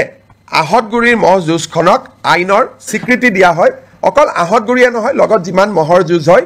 এই মহৰ যুঁজখনক ক্ৰুৱেলিটিৰ ডেফিনেশ্যনৰ পৰা আমি বাহিৰত আনিব খুজিছো যাৰ ফলত আমি ভাবো এইবাৰ মাঘ বিহুত নহব অহাবাৰলৈকে অন্তত আমি সদায় যেটো পৰম্পৰাগত মহ যুঁজ তাক আমি দেখা পাব পাৰিম শেষত আপোনালোকে জানে যে জালিকাটু আদি আইনৰ দ্বাৰা অনুমোদন দিয়া হৈছিল জালিকাটু আমি আইন কৰা নাছিলো কাৰণে বাৰে বাৰে আমাক হাইকোৰ্টে বাধা দি আছিল সেই কাৰণে আমি বিধানসভাত আইনখন আনিম আৰু আইনৰ জৰিয়তে মহ যুঁজটোক আমি আনুষ্ঠানিক স্বীকৃতি দিম এতিয়া মই শেষত এটা আপোনালোকক কথা ক'ব খুজিছো 1983 চনত যেতিয়া অসমত ভয়ংকৰ অশান্তি হৈছিল সংঘৰ্ষ হৈছিল 2000তকৈও অধিক লোকৰ মৃত্যু হৈছিল তেতিয়া চৰকাৰে তিৱাৰী কমিছন গঠন কৰিছিল আৰু তিৱাৰী কমিছনৰ প্ৰতিবেদনখন মুখ্যমন্ত্ৰী প্ৰফুল্ল কুমাৰ মহন্তই যদিও সদনত পেশ কৰিছিল তাৰ কপি কাকো নিদিয়াকৈ ইস্যুটো শেষ কৰি থোৱা হৈছিল 25 তাৰিখে আমি সদনৰ সকলো বিধায়কক আমি তিৱাৰী কমিছনৰ ৰিপৰ্ট বিতৰণ কৰিম সদৌ অসম ছাত্ৰ সন্থাই আমাক কৈছিল যে তিৱাৰী কমিছনৰ ৰিপৰ্টটো আপোনালোকে দিয়ক তাত আমাৰ কোনো আপত্তি নাই কিন্তু সেই সময়ত আন্দোলনকাৰীসকলে তেওঁলোকৰ নিজস্ব প্ৰচেষ্টাত মেহতা কমিছন এখন গঠন কৰিছিল চৰকাৰে কৰিছিল তিৱাৰী কমিছন মুক্তি যুঁজাৰু সন্মিলনৰ দ্বাৰা মেহতা কমিছন কৰা হৈছিল আৰু এই মেহতা কমিছনৰ মেম্বাৰ আছিল Shri T U. Mehta retired chief justice Himachal high court Ganesh Chandra Phukan আমাৰ ৰিটায়াৰ্ড আইএছ অফিচাৰ আৰু কটন কলেজৰ অধ্যক্ষ ৰাইহান শাহ চৰকাৰৰ পক্ষত বা চৰকাৰে কৰা আয়োগ আছিল তিৱাৰী কমিটি ছাত্ৰ সন্থা আৰু গণসংগ্ৰাম পৰিষদে নিৰ্মাণ কৰা আয়োগ আছিলে মেহতা কমিটি যেহেতু আমি তিৱাৰী কমিশনখন সদনত আনিম আসুৰ অনুৰোধ আছিল যে মেহতা কমিশনখনো আনিব লাগে যাতে দুইটা ভিউ ৰাইজে পাব পাৰে আজি আমি এটা বহল অন্তৰলৈ অসমত কেতিয়াও হোৱা নাই ব্যক্তিগত বা সামাজিক পৰ্যায়ত গঠন কৰা আয়োগৰ প্ৰতিবেদন বিধানসভাত দাখিল কৰা আজিলৈকে কোনো ৰেকৰ্ড নাই কিন্তু পৰম্পৰা ভাঙি আমি জাষ্টিস মেহতা কমিটিৰ ৰিপৰ্ট যদিও ব্যক্তিগত বা সামাজিক পৰ্যায়তি হৈছিল চৰকাৰ কোনো বেচৰকাৰী তদন্ত এই বেচৰকাৰী তদন্তৰ প্ৰতিবেদনখনো আমি সদনত দাখিল কৰিম যাতে অসমৰ ইতিহাসৰ সেই অধ্যায়টোৰ সকলো ধৰণৰ ভিউজ যাতে ৰাইজে পাব পাৰে বেচৰকাৰী তদন্ত আয়োগ চৰকাৰী তদন্ত আয়োগ আমি দুইটা সদনৰ মজিয়াত দাখিল কৰিম বিশেষকৈ ৰিচাৰ্চ ষ্টুডেণ্ট গৱেষণাৰ ষ্টুডেণ্ট অসম আন্দোলনক লৈ গৱেষণা কৰিব খোজা ৰিচাৰ্চ কৰিব খোজা জানিব খোজা এই সকলো ব্যক্তিৰ কাৰণে দুইখন কমিটিৰ ৰিপৰ্ট থাকিলে তেওঁলোকে এই এটা সম্যক ধাৰণা ল'বলৈ সুবিধা পাব তেতিয়াও এটা বিতৰ্ক হৈছিল সেই সময়তে প্ৰফুল্ল মহন্ত চৰকাৰ থাকোঁতে এইটো অনুৰোধ আছিল যে তিৱাৰীখন দিলে যদি মেহতাখন কিয় দিয়া নাই আমি সিদ্ধান্ত ল'লোঁ যে আমি দুইটা ৰিপৰ্ট আমি সদনক দিম সেই ফালৰ পৰা আজি এখন ঐতিহাসিক সিদ্ধান্ত এটা অসম কেবিনেটত গঠন কৰা হয় আপোনালোকে কিবা প্ৰশ্ন সোধাৰ আগতে মই এটা আপোনালোকক সামান্য ইনফৰমেশ্যনেৰে মই সামৰণি মাৰিব খুজিছোঁ আজি আপোনালোকে দেখিছে যে কেবিনেটত অজস্ৰ আইটেম আছিলে সেইকাৰণে জনজাতি সংক্ৰান্তত মন্ত্ৰীসভাৰ প্ৰতিবেদনখন আজি আমি বহুত ভাল কৰি আলোচনা কৰিব নোৱাৰিলোঁ আজি আমি সিদ্ধান্ত ল'লোঁ যে 26 তাৰিখে জনজাতীয় 6 জনগোষ্ঠীৰ জনজাতীয়কৰণৰ সম্পৰ্কৰ প্ৰতিবেদনখন 26 তাৰিখে এখন বিশেষ কেবিনেটত আলোচনা হ'ব আৰু 27 তাৰিখে আমি ইয়াক বিধানসভাত উপস্থাপন কৰিম 25 তাৰিখে উপস্থাপন কৰিম বুলি মই কৈছিলোঁ কিন্তু বহুত কাগজ পত্ৰ আইনৰ হেঁচাৰ বাবে আমি সিদ্ধান্ত ল'লোঁ যে এই প্ৰতিবেদনখন আমি 27 তাৰিখে সদনত আমি দাখিল কৰিম 26 তাৰিখে আমাৰ কেবিনেট বৈঠক হ'ব তাতে অনুমোদন হ'ব আৰু 27 তাৰিখে আমি ইয়াক সদনত উপস্থাপন কৰিম আপোনালোকৰ যদি কিবা প্ৰশ্ন আছে কৰিব পাৰে তিৱাৰী কমিশন আৰু মেহতা কমিশন দুইটা ৰিপৰ্টে প্ৰথমবাৰৰ বাবে ৰাজহুৱা হ'ব সব যদি টেকনিক্যালি খুদে হয়তো দুইটা ৰিপৰ্টে ৰাজহুৱা হৈছিলে কিন্তু আসুৱেও কপি বনাই কাকো দিব পৰা নাছিল মহন্ত ডাঙৰীয়াও কাকো দিব পৰা নাছিল টেকনিক্যালি উপস্থাপন হৈছিল এইবাৰ দুইখন বহল ভিত্তিত ৰাইজে দেখিব পাব মেহতা কমিশনটো এছেম্বলিত দিয়াৰ কথাই নাই এখন বেচৰকাৰী আছিলে তিৱাৰী কমিটিয়ে ৰিপৰ্ট দিছিলে কিন্তু এটা কপি অকল স্পিকাৰৰ হাতত আছিলে আৰু মেম্বাৰে পোৱা নাছিলে এইবাৰ সকলোৱে পাব আৰু আপোনালোককো আমি কপি দি দিম স্যাৰ দেখা গৈছে যে দুটা বিৰোধী দল এলডিএফে খুব ওয়েলকাম কৰিছে আৰু কংগ্ৰেছে কোনো কাৰণতে কৰিব নালাগে বুলি সক মই ৰিপৰ্টটো যেহেতু পঢ়িছোঁ তিৱাৰী কমিশনৰ ৰিপৰ্টটো যদিও সেই সময়ত কংগ্ৰেছৰ চৰকাৰৰ দিনত হিতেশ্বৰ শইকীয়া চৰকাৰৰ দিনতে তাৰ প্ৰতিবেদন আহিছিল ৰিপৰ্টটো সম্যকভাৱে এটা নিৰপেক্ষ ৰিপৰ্ট আৰু যথেষ্ট কষ্ট তাত কৰা হৈছিলে অসমৰ এটা ডাঙৰ ইতিহাস এটা লুকাই নোহোৱা হৈ যাব যদি আমি তিৱাৰী কমিশনৰ ৰিপৰ্টটো দেখা নাপাওঁ আৰু কংগ্ৰেছে ভাবিছে তাত কিবা প্ৰভোকেটিভ কথা আছে তাত বিজেপিৰ ৰাজনৈতিক লাভ হ'ব তাত বিজেপিৰ ৰাজনৈতিক লাভ হ'ব পৰা এটা শব্দও নাই খালি অসমৰ বুৰঞ্জীৰ ডাঙৰ ইতিহাস এটা নোহোৱা হৈ যাব যদি তিৱাৰী কমিশনৰ ৰিপৰ্টটো ৰাইজৰ সন্মুখত নাথাকে গতিকে ই এটা একাডেমিক এক্সাৰচাইজ কংগ্ৰেছে ভাবিছে তাত কিবা তেওঁলোকৰ বিৰুদ্ধে কথা আছে কাৰণ কংগ্ৰেছৰ বৰ্তমান নেতৃত্বটো খুব তুলুঙা আৰু তেওঁলোকৰ মই ক'ব গ'লে মেচিউৰিটিৰ অভাৱ কাৰণ এখন তেওঁলোকৰ চৰকাৰে গঠন কৰা তদন্ত আয়োগ প্ৰধানমন্ত্ৰী ইন্দিৰা গান্ধীয়ে গঠন কৰা তদন্ত আয়োগ ইন্দিৰা গান্ধীয়ে গঠন কৰা তদন্ত আয়োগৰ প্ৰতিবেদন এখন প্ৰকাশ কৰিব নালাগে বুলি কংগ্ৰেছে কেনেকৈ ক'ব পাৰে আৰু বিৰোধী দলপতি দেৱব্ৰত শইকীয়াৰ দেউতাকে এই কমিটিখন পৰিচালনা কৰিছিল তেওঁৰ মুখ্যমন্ত্ৰীৰ দিনত তাৰমানে এই কংগ্ৰেছ পাৰ্টিটোৰ মেচিউৰিটি নাই বৰ্তমানৰ যিটো কংগ্ৰেছ পাৰ্টি চলি আছে তুলুঙা একেবাৰে মানে পলিটিকেল মেচিউৰিটি নোহোৱা পাৰ্টি এটা তেওঁলোকৰ কামটো আমি কৰিছোঁ আৰু আমি কিমান অপেন কালি আমাক আসুৱে কৈছে আৰু ৰিপৰ্টত আসুৰ ওপৰতহে কিছুমান নিগেটিভ আছে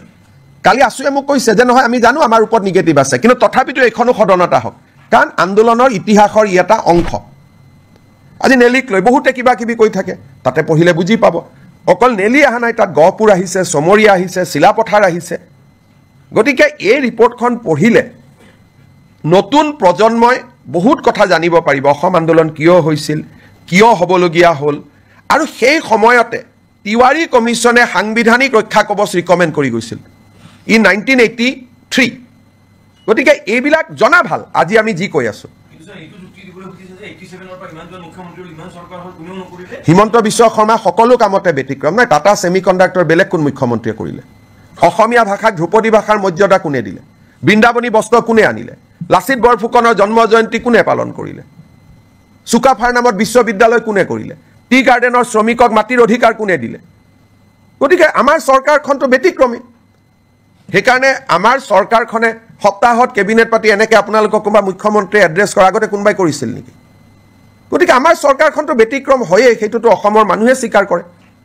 আশীৰ্বাদ কৰে গতিকে আগৰ মুখ্যমন্ত্ৰীয়ে নকৰিলে বুলি মই নকৰিম এইটো কেনেকুৱা ক'ত কথা লিখা আছে আগৰ মুখ্যমন্ত্ৰীসকলৰ মনত ভয় আছিলে মোৰ মনত ভয় নাই কাৰণ ইতিহাস কেতিয়াও লুকাব নাপায় ইট ইজ এ ক্ৰাইম ইতিহাস লুকালে নতুন জেনেৰেশ্যনে অসমক জানিব নোৱাৰিব and it is a crime against humanity কোনোবাই যদি ইতিহাসক দাবাব খোজে আৰু বিধানসভাৰ লাইব্ৰেৰীত ইয়াৰ কপি এটা আছেও আজিও আছে এনেকুৱা নহয় যে কপিটো নাই প্ৰফুল্ল মহন্ত ডাঙৰীয়াই যিটো কপি সদনত দিলে স্পীকাৰে নি আলমাৰীত থৈ দিছে বিধানসভাৰ লাইব্ৰেৰীত আজিও আপোনালোকে চাব পাৰে গতিকে এইটো কোনো সিক্ৰেট ডকুমেণ্টটো নহয় बहुत लंबा हो जाएगा माँ ये कहाँ हो पाएगा ये English Hindi Today Assam cabinet has approved host of legislation around 27 to be placed before Assam Assembly which will be in session from 25th of this month. This include a provision for handing over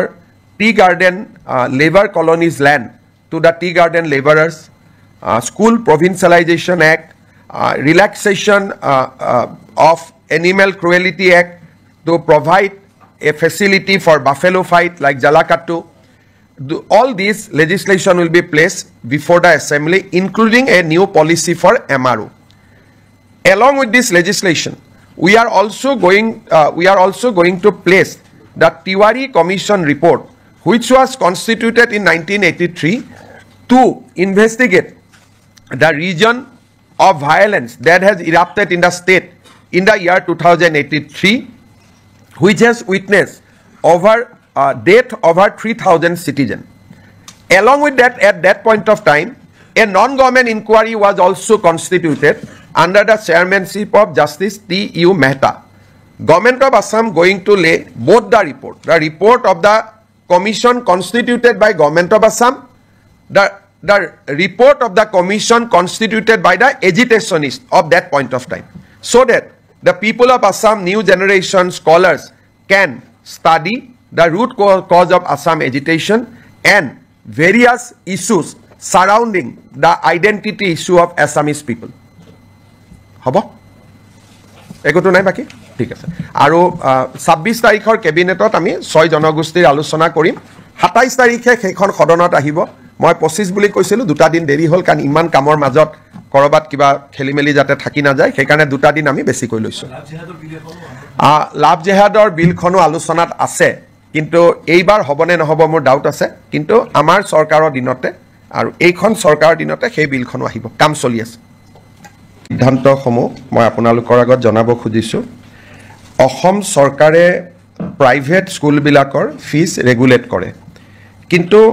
private স্কুলবিলাকৰ fees regulate কৰা যিখন আমাৰ আইন আছিল Assam non government educational institute regulation of fees act ইয়াতে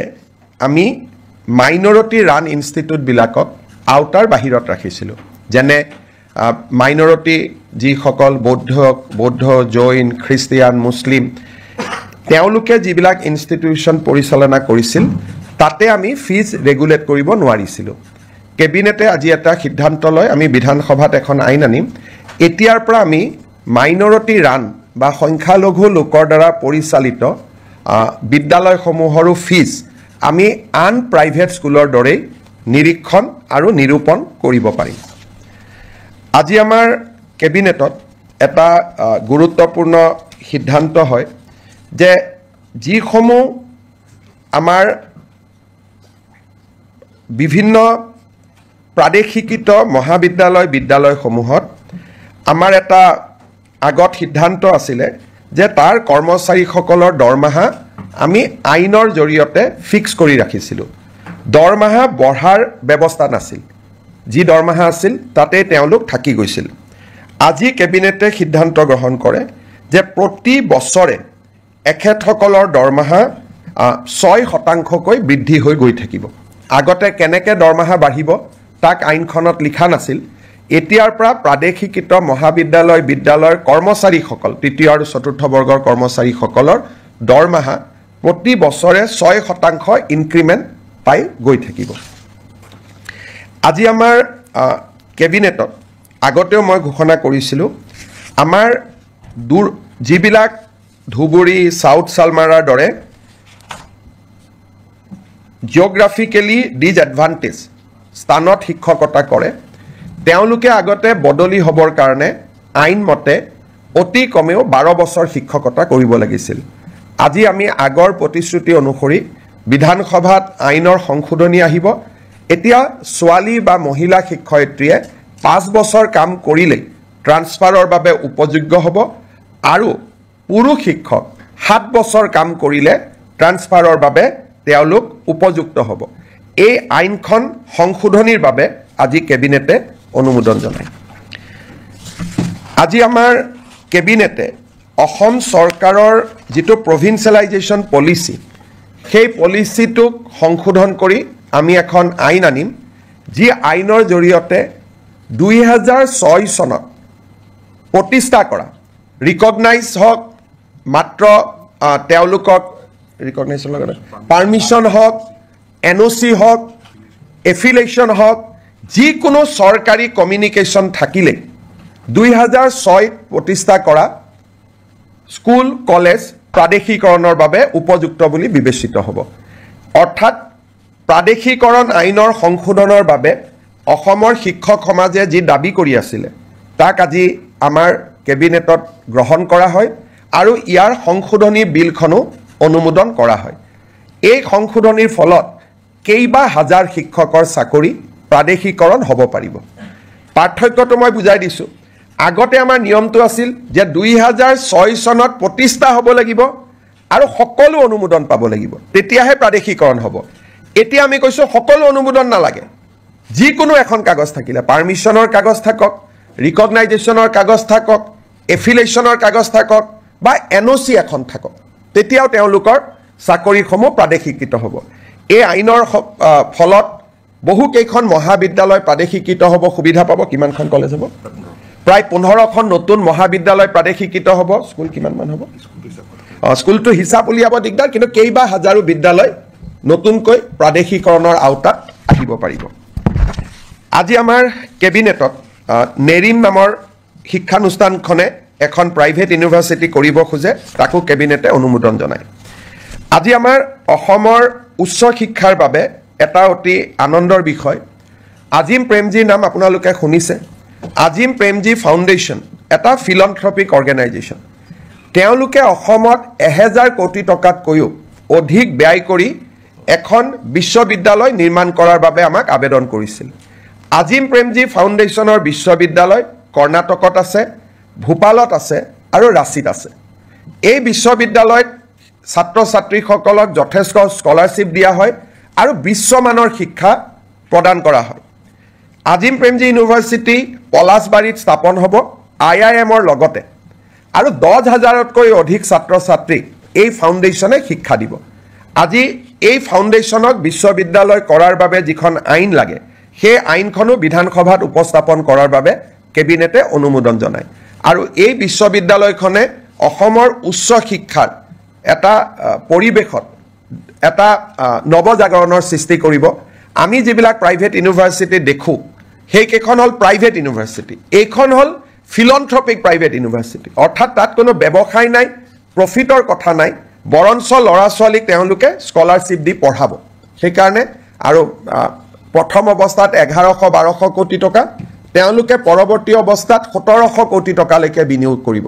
তাত স্কুলো বনাব তেওঁলোকে হস্পিটালো বনাব এটা ডাঙৰ পৰিৱৰ্তন আহিব IIMৰ লগতে হ'ব পলাশবাৰী ৰাইজৰ বাবেও এটা আনন্দৰ বাতৰি অসমৰ ৰাইজৰ বাবেও এটা আনন্দৰ বাতৰি আজি আমাৰ কেবিনেটত আমি বহু দিনৰ পৰা আলোচনা কৰি আছিলোঁ যে চাহ বাগিচাৰ শ্ৰমিকসকলৰ লাইনৰ মাটি আমি মালিকৰ পৰা সিলিং এক্টত লৈ আমি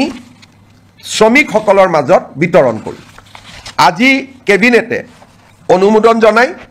যে অসমৰ চাহ বাগিচাৰ লেবাৰ লাইনৰ মাটি সিলিং আইনৰ অধীনত আমি চৰকাৰীকৰণ কৰিম আৰু এক্টতে লিখা থাকিব যে চৰকাৰীকৰণ কৰাৰ লগে লগে এই মাটি শ্ৰমিকসকলক আবলটন কৰা হ'ব দুটা তিনিটা কণ্ডিশ্যন থাকিব শ্ৰমিকসকলে 20 বছৰলৈ এই মাটি বিক্ৰী কৰিব নোৱাৰিব আবলটন পোৱাৰ পিছত আৰু শ্ৰমিকসকলে এই মাটি যেতিয়া 20 বছৰ পিছতো বিক্ৰী কৰিব এই চাহ জনগোষ্ঠীৰ ৰাইজৰ মাজতহে বিক্ৰী কৰিব পাৰিব আউটসাইড টি গাৰ্ডেনৰ যি শ্ৰমিক তেওঁলোকক বিক্ৰী কৰিব নোৱাৰিব যাতে লেবাৰ লাইনবোৰ সুৰক্ষিত হৈ থাকে আমি এটা অনুমান কৰিছো এই বিলখন অহাৰ ফলত 2,18,553 বিঘা মাটি আবলটন কৰিব পৰা যাব 3,33,486টা পৰিয়াল এই সিদ্ধান্তৰ দ্বাৰা উপকৃত হ'ব অৰ্থাৎ এতিয়াৰ পৰা শ্ৰমিকৰ লেবাৰ লাইনৰ মাটিৰ মালিক শ্ৰমিকসকল হ'ব টি গাৰ্ডেনৰ মেনেজমেণ্ট মালিক হ'ব নোৱাৰিব তেওঁলোকৰ পৰা আমি সিলিঙত মাটি লৈ ল'ম সিলিং এক্টৰ সংশোধনীৰ বাবে প্ৰস্তাৱ কৰা আইনখন আজি কেবিনেটে অনুমোদন কৰে আৰু অসম বিধানসভাত 25 তাৰিখে এই আইনখন আমি উপস্থাপন কৰিম অসমৰ চাহ বাগিচাৰ শ্ৰমিকৰ বাবে এটা ঐতিহাসিক মুহূৰ্ত হ'ব আমাৰ আপোনালোক সকলোৱে জানে যে বহু দিনৰ পৰা এটা অভিযোগ আছে যে ট্ৰাইবেল বেল্ট এণ্ড ব্লকৰ মাটি দখল কৰা হয় চৰকাৰে উচ্ছেদ কৰিছে কিন্তু আজি বিজেপিৰ চৰকাৰ আছে উচ্ছেদ কৰিছে অহাকালিতো উচ্ছেদ নকৰিবও পাৰে ট্ৰাইবেল বেল্ট এণ্ড ব্লকৰ মাটি দখল হৈয়ে থাকিব আজি জাষ্টিস বিপ্লৱ শৰ্মা কমিটি অসম চুক্তিৰ 6 নম্বৰ দফা যোৱাকালিও আমি আলোচনা কৰিছিলোঁ জাষ্টিস বিপ্লৱ শৰ্মা কমিটি আমাক কৈছিল যে এখন ডিস্ট্ৰিক্ট ল্যান্ড ট্ৰিব্যুনেল হ'ব লাগে য'ত এজন ৰিটায়াৰ্ড ডিস্ট্ৰিক্ট জাজ তাৰ অধ্যক্ষ হ'ব ট্ৰাইবেল বেল্ট এণ্ড ব্লকৰ মাটি কোনোবাই দখল কৰিলে এই ডিস্ট্ৰিক্ট ট্ৰিব্যুনেলত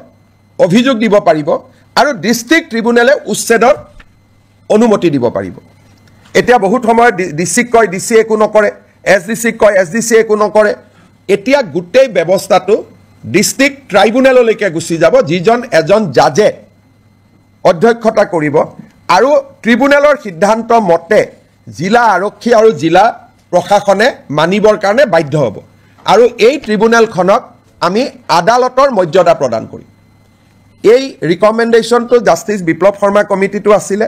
আৰু আমি যেহেতু এই বছৰ জাষ্টিস বিপ্লৱ শৰ্মা কমিটিৰ প্ৰতিবেদন এটা এটাকৈ আমি আগবঢ়াই লৈ গৈছো এই আইনখনো আমাৰ বিধানসভাত 25 তাৰিখে ৰাজমন্ত্ৰী কেশৱ মহন্ত ডাঙৰীয়াই উপস্থাপন কৰিব আজি আমাৰ কেবিনেটত কাৰ্বি ভয়ামত বাস কৰা কাৰ্বি ৰাইজৰ বাবে আপোনালোকে জানে যে কাৰ্বি সমাজ পাহাৰত বাস কৰে আৰু কাৰ্বি সমাজ ভয়ামতো বাস কৰে ভয়ামত বাস কৰা কাৰ্বি সমাজৰ বাবে আজি আমি এখন অটোনমাস কাউন্সিল গঠন কৰাৰ সিদ্ধান্ত লওঁ আৰু এই অটোনমাস কাউন্সিল আইনখনো আজি কেবিনেটত পাৰিত কৰা হয় ভয়াম জনজাতি উন্নয়ন মন্ত্ৰী ৰনোজ পেগু ডাঙৰীয়াই 25 তাৰিখে এই আইনখন বিধানসভাত উপস্থাপন কৰিব আজি আমি জাগিৰোডত কেন্দ্ৰীয় বিদ্যালয় এখন সেন্ট্ৰেল স্কুল এখন স্থাপনৰ বাবে 24 বিঘা মাটি আমি আবলটন দিওঁ আপোনালোকে জানে যে এডভান্টেজ 3 পিছৰে পৰা অসমত আমি উদ্যোগীকৰণৰ দিশটোক গুৰুত্বপূৰ্ণ হিচাপে লৈছো আৰু আমি কাম কৰি গৈছো এটা সেক্টৰ আছে সেয়া হৈছে আপোনালোকে জানে যে ইন্ডিগো চলিছে এয়াৰ ইণ্ডিয়া চলিছে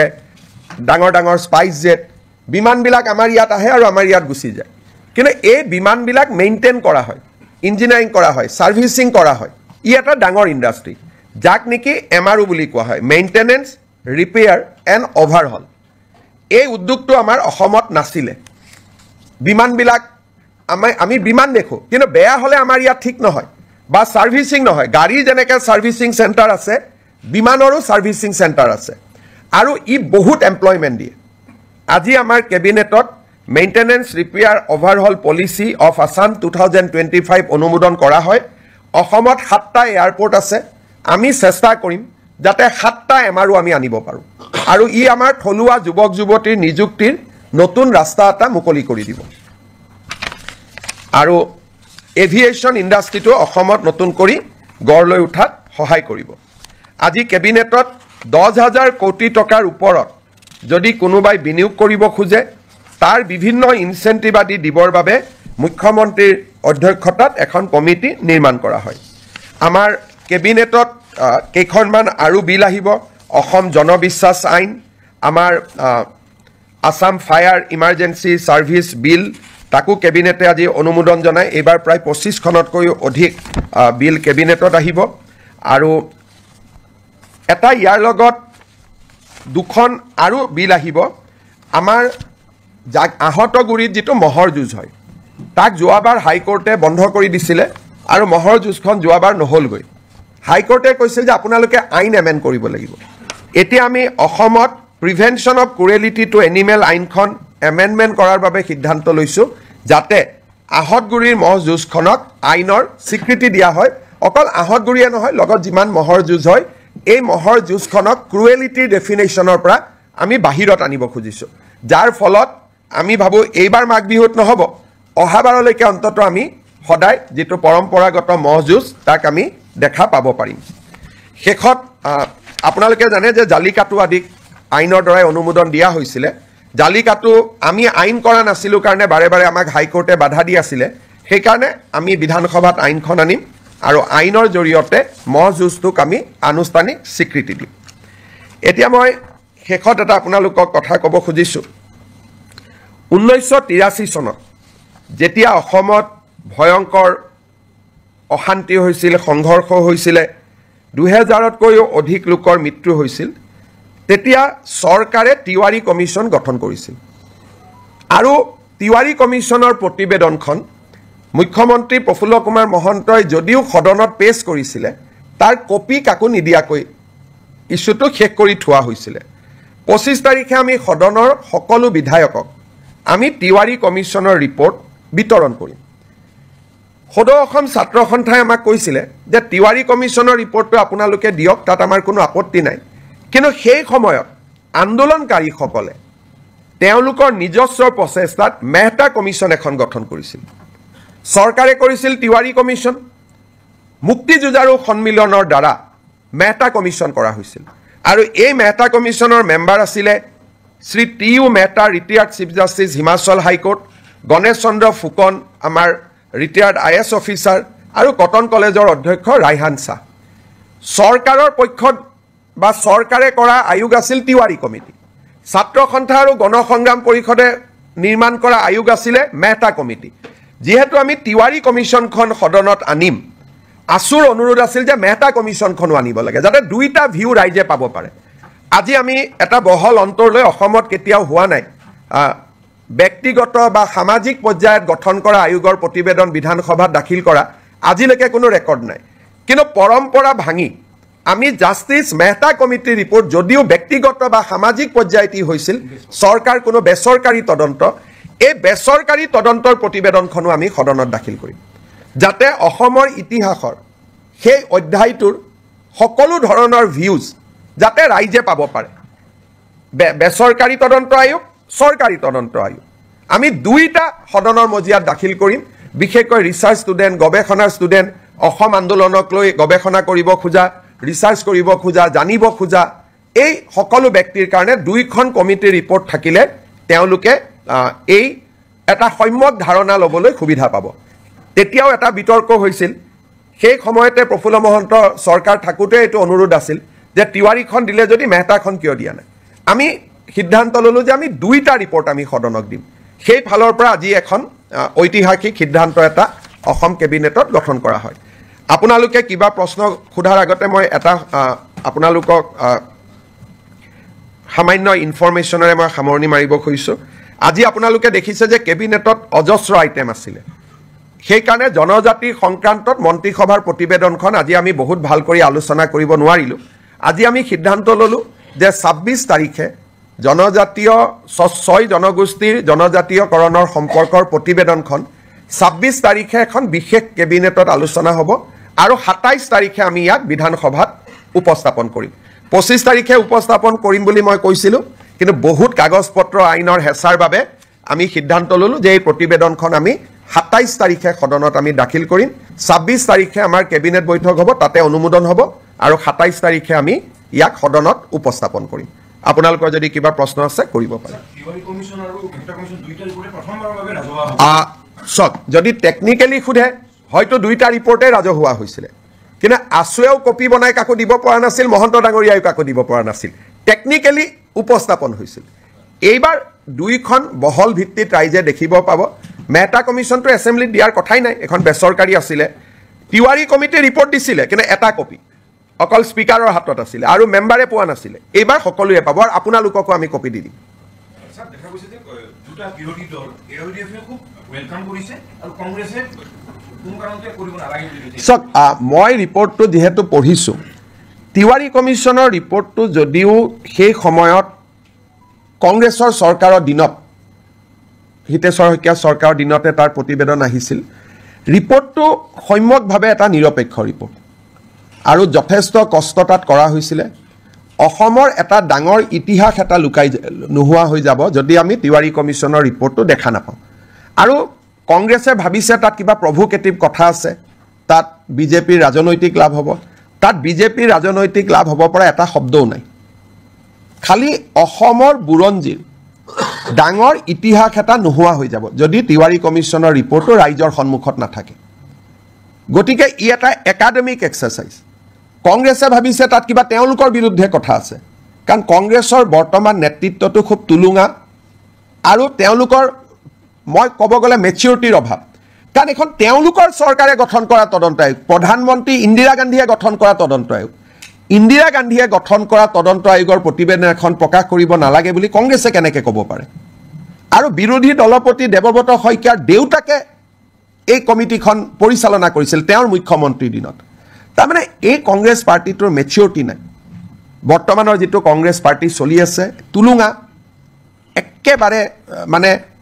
পলিটিকেল মেচিউৰিটি নোহোৱা পাৰ্টি এটা তেওঁলোকৰ কামটো আমি কৰিছোঁ আৰু আমি কিমান অপেন কালি আমাক আছুৱে কৈছে আৰু ৰিপৰ্টত আছুৰ ওপৰতহে কিছুমান নিগেটিভ আছে কালি আছুৱে মোক কৈছে যে নহয় আমি জানো আমাৰ ওপৰত নিগেটিভ আছে কিন্তু তথাপিতো এইখনো সদনত আহক কাৰণ আন্দোলনৰ ইতিহাসৰ ই এটা অংশ আজি নেলিক লৈ বহুতে কিবা কিবি কৈ থাকে তাতে পঢ়িলে বুজি পাব অকল নেলি অহা নাই তাত গহপুৰ আহিছে চমৰীয়া আহিছে চিলাপথাৰ আহিছে গতিকে এই ৰিপৰ্টখন পঢ়িলে নতুন প্ৰজন্মই বহুত কথা জানিব পাৰিব অসম আন্দোলন কিয় হৈছিল কিয় হ'বলগীয়া হ'ল আৰু সেই সময়তে তিৱাৰী কমিছনে সাংবিধানিক ৰক্ষা কবচ ৰিকমেণ্ড কৰি গৈছিল ই 1983 গতিকে এইবিলাক জনা ভাল আজি আমি যি কৈ আছোঁ হিমন্ত বিশ্ব শৰ্মা সকলো কামতে ব্যতিক্ৰম নাই টাটা ছেমিকণ্ডাক্টৰ বেলেগ কোন মুখ্যমন্ত্ৰীয়ে কৰিলে অসমীয়া ভাষাক ধ্ৰুপদী ভাষাৰ মৰ্যাদা কোনে দিলে বৃন্দাবনী বস্ত্ৰ কোনে আনিলে লাচিত বৰফুকনৰ জন্ম জয়ন্তী কোনে পালন কৰিলে চুকাফাৰ নামত বিশ্ববিদ্যালয় কোনে কৰিলে টি গাৰ্ডেনৰ শ্ৰমিকক মাটিৰ অধিকাৰ কোনে দিলে গতিকে আমাৰ চৰকাৰখনটো ব্যতিক্ৰমী সেইকাৰণে আমাৰ চৰকাৰখনে সপ্তাহত কেবিনেট পাতি এনেকৈ আপোনালোকক কোনোবা মুখ্যমন্ত্ৰীয়ে এড্ৰেছ কৰাৰ আগতে কোনোবাই কৰিছিল নেকি গতিকে আমাৰ চৰকাৰখনটো ব্যতিক্ৰম হয়েই সেইটোতো অসমৰ মানুহে স্বীকাৰ কৰে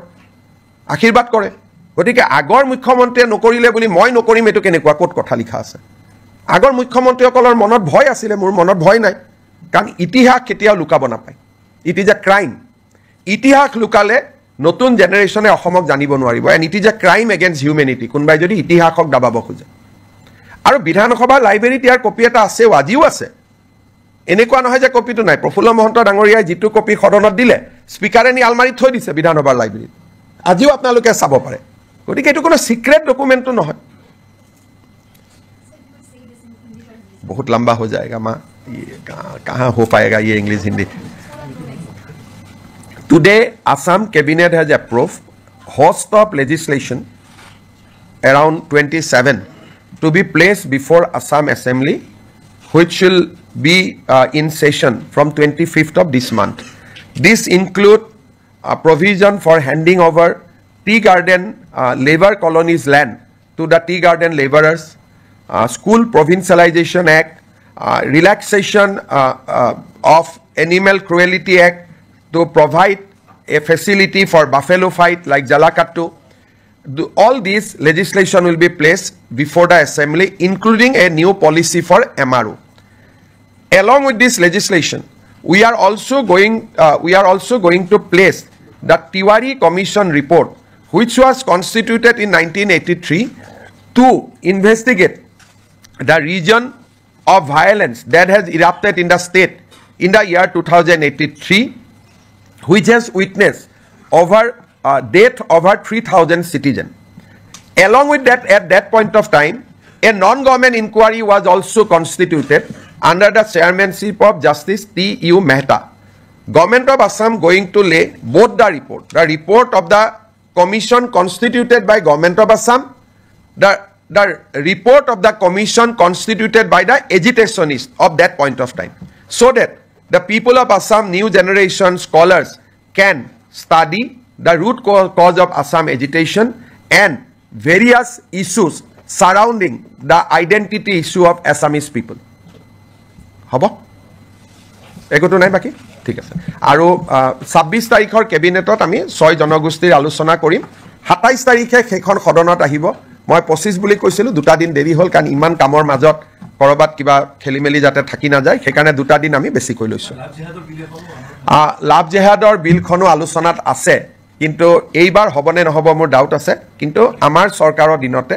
আৰু এইখন চৰকাৰৰ দিনতে সেই বিলখনো আহিব কাম চলি আছে সিদ্ধান্তসমূহ মই আপোনালোকৰ আগত জনাব খুজিছোঁ অসম চৰকাৰে প্ৰাইভেট স্কুলবিলাকৰ ফিজ ৰেগুলেট কৰে কিন্তু প্ৰাইভেট স্কুলবিলাকৰ ফিজ ৰেগুলেট কৰা যিখন আমাৰ আইন আছিল Assam non government educational institute regulation of fees act ইয়াতে আমি মাইনৰিটি ৰান ইনষ্টিটিউটবিলাকক আউটাৰ বাহিৰত ৰাখিছিলোঁ যেনে মাইনৰিটি যিসকল বৌদ্ধ জৈন খ্ৰীষ্টিয়ান মুছলিম তেওঁলোকে যিবিলাক ইনষ্টিটিউশ্যন পৰিচালনা কৰিছিল তাতে আমি ফিজ ৰেগুলেট কৰিব নোৱাৰিছিলোঁ কেবিনেটে আজি এটা সিদ্ধান্ত লয় আমি বিধানসভাত এখন আইন আনিম এতিয়াৰ পৰা আমি মাইনৰিটি ৰান বা সংখ্যালঘু লোকৰ দ্বাৰা পৰিচালিত বিদ্যালয়সমূহৰো ফিজ আমি আন প্ৰাইভেট স্কুলৰ দৰে নিৰীক্ষণ আৰু নিৰূপণ কৰিব পাৰিম আজি আমাৰ কেবিনেটত এটা গুৰুত্বপূৰ্ণ সিদ্ধান্ত হয় যে যিসমূহ আমাৰ বিভিন্ন প্ৰাদেশিকৃত মহাবিদ্যালয় বিদ্যালয়সমূহত আমাৰ এটা আগত সিদ্ধান্ত আছিলে যে তাৰ কৰ্মচাৰীসকলৰ দৰমহা আমি আইনৰ জৰিয়তে ফিক্স কৰি ৰাখিছিলোঁ দৰমহা বঢ়াৰ ব্যৱস্থা নাছিল যি দৰমহা আছিল তাতে তেওঁলোক থাকি গৈছিল আজি কেবিনেটে সিদ্ধান্ত গ্ৰহণ কৰে যে প্ৰতি বছৰে এখেতসকলৰ দৰমহা 6% বৃদ্ধি হৈ গৈ থাকিব আগতে কেনেকৈ দৰমহা বাঢ়িব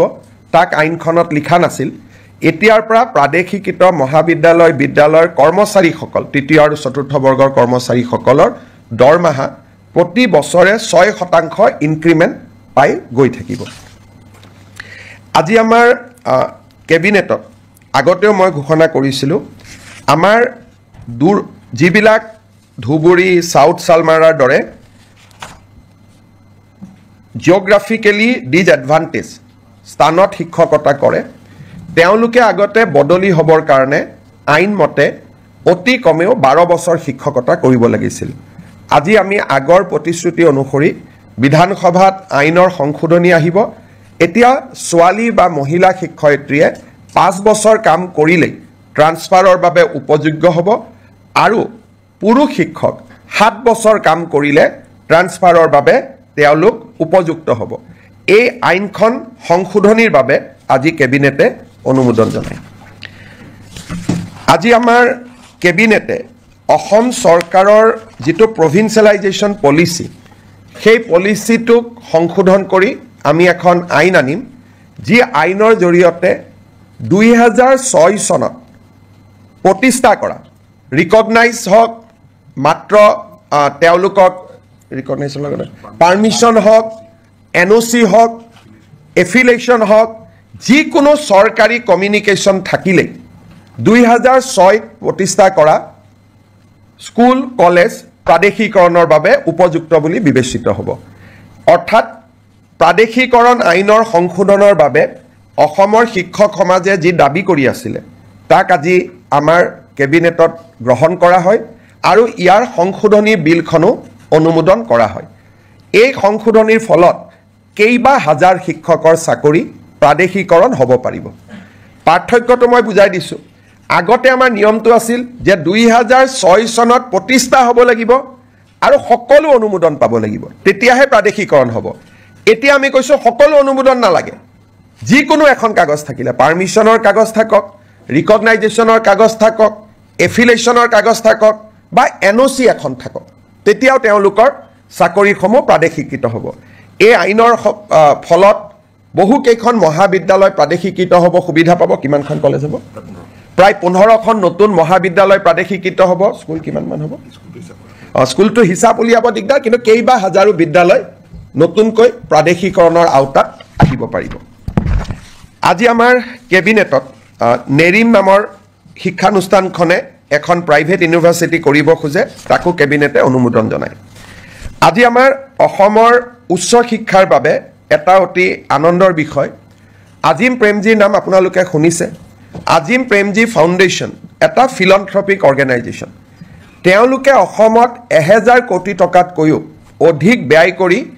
এখন বিশ্ববিদ্যালয় নিৰ্মাণ কৰাৰ বাবে আমাক আবেদন কৰিছিল। আজিম প্ৰেমজী ফাউণ্ডেশ্যনৰ বিশ্ববিদ্যালয় কৰ্ণাটকত আছে, ভূপালত আছে আৰু ৰাঁচীত আছে। এই বিশ্ববিদ্যালয়ত ছাত্ৰ ছাত্ৰীসকলক যথেষ্ট স্কলাৰশ্বিপ দিয়া হয় আৰু বিশ্বমানৰ শিক্ষা প্ৰদান কৰা হয়। আজিম প্ৰেমজী ইউনিভাৰ্চিটি পলাশবাৰীত স্থাপন হ'ব IIMৰ লগতে, আৰু 10,000তকৈ অধিক ছাত্ৰ ছাত্ৰীক এই ফাউণ্ডেশ্যনে শিক্ষা দিব। আজি এই ফাউণ্ডেশ্যনক বিশ্ববিদ্যালয় কৰাৰ বাবে যিখন আইন লাগে, সেই আইনখনো বিধানসভাত উপস্থাপন কৰাৰ বাবে কেবিনেটে অনুমোদন জনায়। আৰু এই বিশ্ববিদ্যালয়খনে অসমৰ উচ্চ শিক্ষাৰ এটা পৰিৱেশত এটা নৱজাগৰণৰ সৃষ্টি কৰিব। আমি যিবিলাক প্ৰাইভেট ইউনিভাৰ্চিটি দেখোঁ, সেইকেইখন হ'ল প্ৰাইভেট ইউনিভাৰ্চিটি। এইখন হ'ল ফিলন্থ্ৰপিক প্ৰাইভেট ইউনিভাৰ্চিটি, অৰ্থাৎ তাত কোনো ব্যৱসায় নাই, প্ৰফিটৰ কথা নাই, বৰঞ্চ ল'ৰা ছোৱালীক তেওঁলোকে স্কলাৰশ্বিপ দি পঢ়াব। সেইকাৰণে আৰু প্ৰথম অৱস্থাত 1100-1200 কোটি টকা, তেওঁলোকে পৰৱৰ্তী অৱস্থাত 1700 কোটি টকালৈকে বিনিয়োগ কৰিব। তাত স্কুলো বনাব, তেওঁলোকে হস্পিটালো বনাব। এটা ডাঙৰ পৰিৱৰ্তন আহিব, IIMৰ লগতে হ'ব। পলাশবাৰী ৰাইজৰ বাবেও এটা আনন্দৰ বাতৰি, অসমৰ ৰাইজৰ বাবেও এটা আনন্দৰ বাতৰি। আজি আমাৰ কেবিনেটত আমি বহুদিনৰ পৰা আলোচনা কৰি আছিলোঁ যে চাহ বাগিচাৰ শ্ৰমিকসকলৰ লাইনৰ মাটি আমি মালিকৰ পৰা চিলিং এক্টত লৈ আমি শ্ৰমিকসকলৰ মাজত বিতৰণ কৰিম। আজি কেবিনেটে অনুমোদন জনায় যে অসমৰ চাহ বাগিচাৰ লেবাৰ লাইনৰ মাটি চিলিং আইনৰ অধীনত আমি চৰকাৰীকৰণ কৰিম, আৰু এক্টতে লিখা থাকিব যে চৰকাৰীকৰণ কৰাৰ লগে লগে এই মাটি শ্ৰমিকসকলক আবণ্টন কৰা হ'ব। 2-3টা কণ্ডিশ্যন থাকিব। শ্ৰমিকসকলে 20 বছৰলৈ এই মাটি বিক্ৰী কৰিব নোৱাৰিব আবণ্টন পোৱাৰ পিছত, আৰু শ্ৰমিকসকলে এই মাটি যেতিয়া 20 বছৰ পিছতো বিক্ৰী কৰিব, এই চাহ জনগোষ্ঠীৰ ৰাইজৰ মাজতহে বিক্ৰী কৰিব পাৰিব। আউটছাইড টি গাৰ্ডেনৰ যি শ্ৰমিক, তেওঁলোকক বিক্ৰী কৰিব নোৱাৰিব, যাতে লেবাৰ লাইনবোৰ সুৰক্ষিত হৈ থাকে। আমি এটা অনুমান কৰিছোঁ, এই বিলখন অহাৰ ফলত 2,18,553 বিঘা মাটি আবণ্টন কৰিব পৰা যাব। 3,33,486টা পৰিয়াল এই সিদ্ধান্তৰ দ্বাৰা উপকৃত হ'ব। অৰ্থাৎ এতিয়াৰ পৰা শ্ৰমিকৰ লেবাৰ লাইনৰ মাটিৰ মালিক শ্ৰমিকসকল হ'ব, টি গাৰ্ডেনৰ মেনেজমেণ্ট মালিক হ'ব নোৱাৰিব। তেওঁলোকৰ পৰা আমি চিলিঙত মাটি লৈ ল'ম। চিলিং এক্টৰ সংশোধনীৰ বাবে প্ৰস্তাৱ কৰা আইনখন আজি কেবিনেটে অনুমোদন কৰে, আৰু অসম বিধানসভাত 25 তাৰিখে এই আইনখন আমি উপস্থাপন কৰিম। অসমৰ চাহ বাগিচাৰ শ্ৰমিকৰ বাবে এটা ঐতিহাসিক মুহূৰ্ত হ'ব। আপোনালোক সকলোৱে জানে যে বহুদিনৰ পৰা এটা অভিযোগ আছে যে ট্ৰাইবেল বেল্ট এণ্ড ব্লকৰ মাটি দখল কৰা হয়। চৰকাৰে উচ্ছেদ কৰিছে, কিন্তু আজি বিজেপিৰ চৰকাৰ আছে উচ্ছেদ কৰিছে অহাকালিতো উচ্ছেদ নকৰিবও পাৰে ট্ৰাইবেল বেল্ট এণ্ড ব্লকৰ মাটি দখল হৈয়ে থাকিব আজি জাষ্টিস বিপ্লৱ শৰ্মা কমিটি অসম চুক্তিৰ 6 নম্বৰ দফা যোৱাকালি আমি আলোচনা কৰিছিলোঁ জাষ্টিস বিপ্লৱ শৰ্মা কমিটি আমাক কৈছিল যে এখন ডিস্ট্ৰিক্ট ল্যান্ড ট্ৰিব্যুনেল হ'ব লাগে য'ত এজন ৰিটায়াৰ্ড ডিস্ট্ৰিক্ট জাজ তাৰ অধ্যক্ষ হ'ব ট্ৰাইবেল বেল্ট এণ্ড ব্লকৰ মাটি কোনোবাই দখল কৰিলে এই ডিস্ট্ৰিক্ট ট্ৰিব্যুনেলত অভিযোগ দিব পাৰিব আৰু ডিস্ট্ৰিক্ট ট্ৰিব্যুনেলে উচ্ছেদৰ অনুমতি দিব পাৰিব এতিয়া বহুত সময় ডিসি কয় ডিসি একো নকৰে এসডিসি কয় এসডিসি একো নকৰে এতিয়া গুটেই ব্যৱস্থাটো ডিস্ট্ৰিক্ট ট্ৰাইব্যুনেললৈকে গুচি যাব যিজন এজন জাজে অধ্যক্ষতা কৰিব আৰু ট্ৰিব্যুনেলৰ সিদ্ধান্ত মতে জিলা আৰক্ষী আৰু জিলা প্ৰশাসনে মানিবৰ কাৰণে বাধ্য হ'ব আৰু এই ট্ৰিব্যুনেলখনক আমি আদালতৰ মৰ্যাদা প্ৰদান কৰিম এই ৰিকমেণ্ডেশ্যনটো জাষ্টিস বিপ্লৱ শৰ্মা কমিটিটো আছিলে আৰু আমি যেহেতু এই বছৰ জাষ্টিস বিপ্লৱ শৰ্মা কমিটিৰ প্ৰতিবেদন এটা এটাকৈ আমি আগবঢ়াই লৈ গৈছোঁ এই আইনখনো আমাৰ বিধানসভাত 25 তাৰিখে ৰাজমন্ত্ৰী কেশৱ মহন্ত ডাঙৰীয়াই উপস্থাপন কৰিব আজি আমাৰ কেবিনেটত কাৰ্বি ভয়ামত বাস কৰা কাৰ্বি ৰাইজৰ বাবে আপোনালোকে জানে যে কাৰ্বি সমাজ পাহাৰত বাস কৰে আৰু কাৰ্বি সমাজ ভয়ামতো বাস কৰে ভয়ামত বাস কৰা কাৰ্বি সমাজৰ বাবে আজি আমি এখন অট'নমাছ কাউন্সিল গঠন কৰাৰ সিদ্ধান্ত লওঁ আৰু এই অট'নমাছ কাউন্সিল আইনখনো আজি কেবিনেটত পাৰিত কৰা হয় ভয়াম জনজাতি উন্নয়ন মন্ত্ৰী ৰনোজ পেগু ডাঙৰীয়াই 25 তাৰিখে এই আইনখন বিধানসভাত উপস্থাপন কৰিব আজি আমি জাগিৰোডত কেন্দ্ৰীয় বিদ্যালয় এখন চেন্ট্ৰেল স্কুল এখন স্থাপনৰ বাবে 24 বিঘা মাটি আমি আবলটন দিওঁ আপোনালোকে জানে যে এডভান্টেজ 3 পিছৰে পৰা অসমত আমি উদ্যোগীকৰণৰ দিশটোক গুৰুত্বপূৰ্ণ হিচাপে লৈছোঁ আৰু আমি কাম কৰি গৈছোঁ এটা সেক্টৰ আছে সেয়া হৈছে আপোনালোকে জানে যে ইণ্ডিগো চলিছে এয়াৰ ইণ্ডিয়া চলিছে ডাঙৰ ডাঙৰ স্পাইচ জেট বিমানবিলাক আমাৰ ইয়াত আহে আৰু আমাৰ ইয়াত গুচি যায় কিন্তু এই বিমানবিলাক মেইনটেইন কৰা হয় ইঞ্জিনিয়াৰিং কৰা হয় সাৰ্ভিসিং কৰা হয় ই এটা ডাঙৰ ইণ্ডাষ্ট্ৰী যাক নেকি এমআৰও বুলি কোৱা হয় মেইনটেনেন্স ৰিপেয়াৰ এণ্ড অভাৰহল এই উদ্যোগটো আমাৰ অসমত নাছিলে বিমানবিলাক আমি বিমান দেখো কিন্তু বেয়া হলে আমাৰ ইয়াত ঠিক নহয় বা সাৰ্ভিসিং নহয় গাড়ীৰ যেনেকৈ সাৰ্ভিসিং চেণ্টাৰ আছে বিমানৰো সাৰ্ভিসিং চেণ্টাৰ আছে আৰু ই বহুত এমপ্লয়মেণ্ট দিয়ে আজি আমাৰ কেবিনেটত maintenance repair overhaul policy of Assam 2025 অনুমোদন কৰা হয় অসমত 7টা এয়াৰপোৰ্ট আছে আমি চেষ্টা কৰিম যাতে 7টা এমআৰও আমি আনিব পাৰোঁ আৰু ই আমাৰ থলুৱা যুৱক যুৱতীৰ নিযুক্তিৰ নতুন ৰাস্তা এটা মুকলি কৰি দিব আৰু এভিয়েশ্যন ইণ্ডাষ্ট্ৰীটো অসমত নতুন কৰি গঢ় লৈ উঠাত সহায় কৰিব আজি কেবিনেটত 10,000 কোটি টকাৰ ওপৰত যদি কোনোবাই বিনিয়োগ কৰিব খোজে তাৰ বিভিন্ন ইনচেন্টিভ আদি দিবৰ বাবে মুখ্যমন্ত্ৰীৰ অধ্যক্ষতাত এখন কমিটি নিৰ্মাণ কৰা হয় আমাৰ কেবিনেটত কেইখনমান আৰু বিল আহিব অসম জনবিশ্বাস আইন আমাৰ আসাম ফায়াৰ ইমাৰ্জেন্সি সাৰ্ভিস বিল তাকো কেবিনেটে আজি অনুমোদন জনায় এইবাৰ প্ৰায় 25খনতকৈ অধিক বিল কেবিনেটত আহিব আৰু এটা ইয়াৰ লগত দুখন আৰু বিল আহিব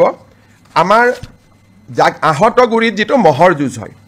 তাক যোৱাবাৰ হাইকোৰ্টে বন্ধ কৰি দিছিলে আৰু মহৰ যুঁজখন যোৱাবাৰ নহলগৈ হাইকোৰ্টে কৈছিল যে আপোনালোকে আইন এমেণ্ড কৰিব লাগিব এতিয়া আমি অসমত prevention of cruelty to animal আইনখন এমেণ্ডমেণ্ট কৰাৰ বাবে সিদ্ধান্ত লৈছোঁ যাতে আহতগুৰিৰ মহ যুঁজখনক আইনৰ স্বীকৃতি দিয়া হয় অকল আহতগুৰিয়ে নহয় লগত যিমান মহৰ যুঁজ হয়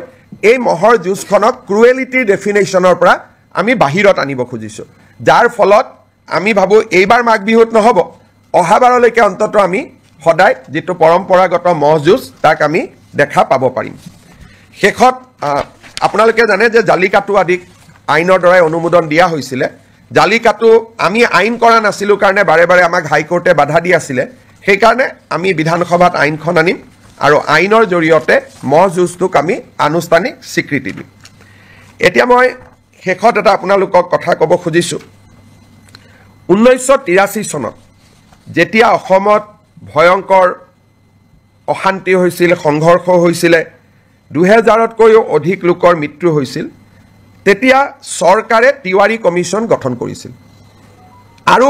তিৱাৰী কমিশ্যনৰ প্ৰতিবেদনখন মুখ্যমন্ত্ৰী প্ৰফুল্ল কুমাৰ মহন্তই যদিও সদনত পেশ কৰিছিলে তাৰ কপি কাকো নিদিয়াকৈ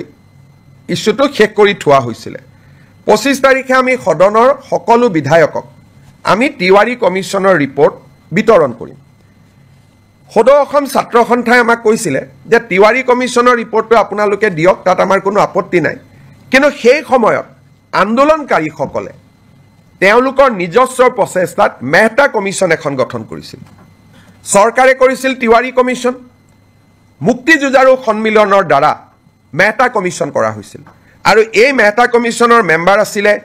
Shri T U. Mehta retired chief justice Himachal high court Ganesh Chandra Phukan আমাৰ ৰিটায়াৰ্ড আই.এছ. অফিচাৰ আৰু কটন কলেজৰ অধ্যক্ষ ৰাইহান শাহ চৰকাৰৰ পক্ষত বা চৰকাৰে কৰা আয়োগ আছিল তিৱাৰী কমিটি ছাত্ৰ সন্থা আৰু গণসংগ্ৰাম পৰিষদে নিৰ্মাণ কৰা আয়োগ আছিলে মেহতা কমিটি যেহেতু আমি তিৱাৰী কমিশ্যনখন সদনত আনিম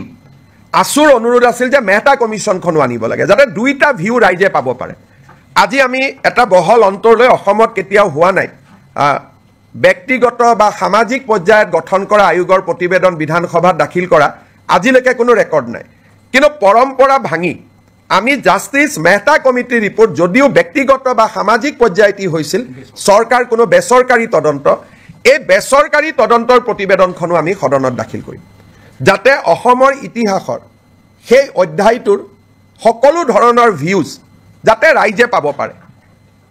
বেচৰকাৰী তদন্ত আয়োগ চৰকাৰী তদন্ত আয়োগ আমি দুইটা সদনৰ মজিয়াত দাখিল কৰিম বিশেষকৈ ৰিচাৰ্চ ষ্টুডেণ্ট গৱেষণাৰ ষ্টুডেণ্ট অসম আন্দোলনক লৈ গৱেষণা কৰিব খোজা ৰিচাৰ্চ কৰিব খোজা জানিব খোজা এই সকলো ব্যক্তিৰ কাৰণে দুইখন কমিটিৰ ৰিপৰ্ট থাকিলে তেওঁলোকে এই এটা সম্যক ধাৰণা ল'বলৈ সুবিধা পাব তেতিয়াও এটা বিতৰ্ক হৈছিল সেই সময়তে প্ৰফুল্ল মহন্ত চৰকাৰ থাকোঁতে এইটো অনুৰোধ আছিল যে তিৱাৰীখন দিলে যদি মেহতাখন কিয় দিয়া নাই আমি সিদ্ধান্ত ল'লোঁ যে আমি দুইটা ৰিপৰ্ট আমি সদনক দিম সেই ফালৰ পৰা আজি এখন ঐতিহাসিক সিদ্ধান্ত এটা অসম কেবিনেটত গঠন কৰা হয় আপোনালোকে কিবা প্ৰশ্ন সোধাৰ আগতে মই এটা আপোনালোকক সামান্য ইনফৰমেশ্যনেৰে মই সামৰণি মাৰিব খুজিছোঁ আজি আপোনালোকে দেখিছে যে কেবিনেটত অজস্ৰ আইটেম আছিলে সেইকাৰণে জনজাতি সংক্ৰান্তত মন্ত্ৰীসভাৰ প্ৰতিবেদনখন আজি আমি বহুত ভাল কৰি আলোচনা কৰিব নোৱাৰিলোঁ আজি আমি সিদ্ধান্ত ল'লোঁ যে 26 তাৰিখে জনজাতীয় 6 জনগোষ্ঠীৰ জনজাতীয়কৰণৰ সম্পৰ্কৰ প্ৰতিবেদনখন 26 তাৰিখে এখন বিশেষ কেবিনেটত আলোচনা হ'ব আৰু 27 তাৰিখে আমি ইয়াক বিধানসভাত উপস্থাপন কৰিম 25 তাৰিখে উপস্থাপন কৰিম বুলি মই কৈছিলোঁ কিন্তু বহুত কাগজ পত্ৰ আইনৰ হেঁচাৰ বাবে আমি সিদ্ধান্ত ল'লোঁ যে এই প্ৰতিবেদনখন আমি 27 তাৰিখে সদনত আমি দাখিল কৰিম 26 তাৰিখে আমাৰ কেবিনেট বৈঠক হ'ব তাতে অনুমোদন হ'ব আৰু 27 তাৰিখে আমি ইয়াক সদনত উপস্থাপন কৰিম আপোনালোকৰ যদি কিবা প্ৰশ্ন আছে কৰিব পাৰে তিৱাৰী কমিশ্যন আৰু মেহতা কমিশ্যন দুইটা ৰিপৰ্টে প্ৰথমবাৰৰ বাবে ৰাজহুৱা হ'ব যদি টেকনিকেলি সোধে হয়তো দুইটা ৰিপৰ্টে ৰাজহুৱা হৈছিলে কিন্তু আছুৱেও কপি বনাই কাকো দিব পৰা নাছিল মহন্ত ডাঙৰীয়াও কাকো দিব পৰা নাছিল টেকনিকেলি উপস্থাপন হৈছিল এইবাৰ দুইখন বহল ভিত্তিত ৰাইজে দেখিব পাব মেহতা কমিশ্যনটো এছেম্বলিত দিয়াৰ কথাই নাই এখন বেচৰকাৰী আছিলে তিৱাৰী কমিটিয়ে ৰিপৰ্ট দিছিলে কিন্তু এটা কপি অকল স্পিকাৰৰ হাতত আছিলে আৰু মেম্বাৰে পোৱা নাছিলে এইবাৰ সকলোৱে পাব আৰু আপোনালোককো আমি কপি দি দিম স্যাৰ দেখা গৈছে যে দুটা বিৰোধী দল এওডিএফে খুব ওয়েলকাম কৰিছে আৰু কংগ্ৰেছে কোন কাৰণতে কৰিব নালাগে বুলি কৈছে সক মই ৰিপৰ্টটো যেহেতু পঢ়িছোঁ তিৱাৰী কমিশ্যনৰ ৰিপৰ্টটো যদিও সেই সময়ত কংগ্ৰেছৰ চৰকাৰৰ দিনত হিতেশ্বৰ শইকীয়া চৰকাৰৰ দিনতে তাৰ প্ৰতিবেদন আহিছিল ৰিপৰ্টটো সম্যকভাৱে এটা নিৰপেক্ষ ৰিপৰ্ট আৰু যথেষ্ট কষ্ট তাত কৰা হৈছিলে অসমৰ এটা ডাঙৰ ইতিহাস এটা লুকাই নোহোৱা হৈ যাব যদি আমি তিৱাৰী কমিশ্যনৰ ৰিপৰ্টটো দেখা নাপাওঁ আৰু কংগ্ৰেছে ভাবিছে তাত কিবা প্ৰভোকেটিভ কথা আছে তাত বিজেপিৰ ৰাজনৈতিক লাভ হ'ব তাত বিজেপিৰ ৰাজনৈতিক লাভ হ'ব পৰা এটা শব্দও নাই খালি অসমৰ বুৰঞ্জীৰ ডাঙৰ ইতিহাস এটা নোহোৱা হৈ যাব যদি তিৱাৰী কমিশ্যনৰ ৰিপৰ্টটো ৰাইজৰ সন্মুখত নাথাকে গতিকে ই এটা একাডেমিক এক্সাৰচাইজ কংগ্ৰেছে ভাবিছে তাত কিবা তেওঁলোকৰ বিৰুদ্ধে কথা আছে কাৰণ কংগ্ৰেছৰ বৰ্তমান নেতৃত্বটো খুব তুলুঙা আৰু তেওঁলোকৰ মই ক'ব গ'লে মেচিউৰিটিৰ অভাৱ কাৰণ এখন তেওঁলোকৰ চৰকাৰে গঠন কৰা তদন্ত আয়োগ প্ৰধানমন্ত্ৰী ইন্দিৰা গান্ধীয়ে গঠন কৰা তদন্ত আয়োগ ইন্দিৰা গান্ধীয়ে গঠন কৰা তদন্ত আয়োগৰ প্ৰতিবেদন এখন প্ৰকাশ কৰিব নালাগে বুলি কংগ্ৰেছে কেনেকৈ ক'ব পাৰে আৰু বিৰোধী দলপতি দেৱব্ৰত শইকীয়াৰ দেউতাকে এই কমিটিখন পৰিচালনা কৰিছিল তেওঁৰ মুখ্যমন্ত্ৰীৰ দিনত তাৰমানে এই কংগ্ৰেছ পাৰ্টিটোৰ মেচিউৰিটি নাই বৰ্তমানৰ যেটো কংগ্ৰেছ পাৰ্টি চলি আছে তুলুঙা একেবাৰে মানে পলিটিক্যাল মেচিউৰিটি নোহোৱা পাৰ্টি এটা তেওঁলোকৰ কামটো আমি কৰিছো আৰু আমি কিমান ওপেন কালি আমাক আছুৱে কৈছে আৰু ৰিপৰ্টত আছুৰ ওপৰতহে কিছুমান নিগেটিভ আছে কালি আছুৱে মোক কৈছে যে নহয় আমি জানো আমাৰ ওপৰত নিগেটিভ আছে কিন্তু তথাপিতো এখনো সদনতা হওক কাৰণ আন্দোলনৰ ইতিহাসৰ ই এটা অংশ আজি নেলিক লৈ বহুতে কিবা কিবি কৈ থাকে তাতে পঢ়িলে বুজি পাব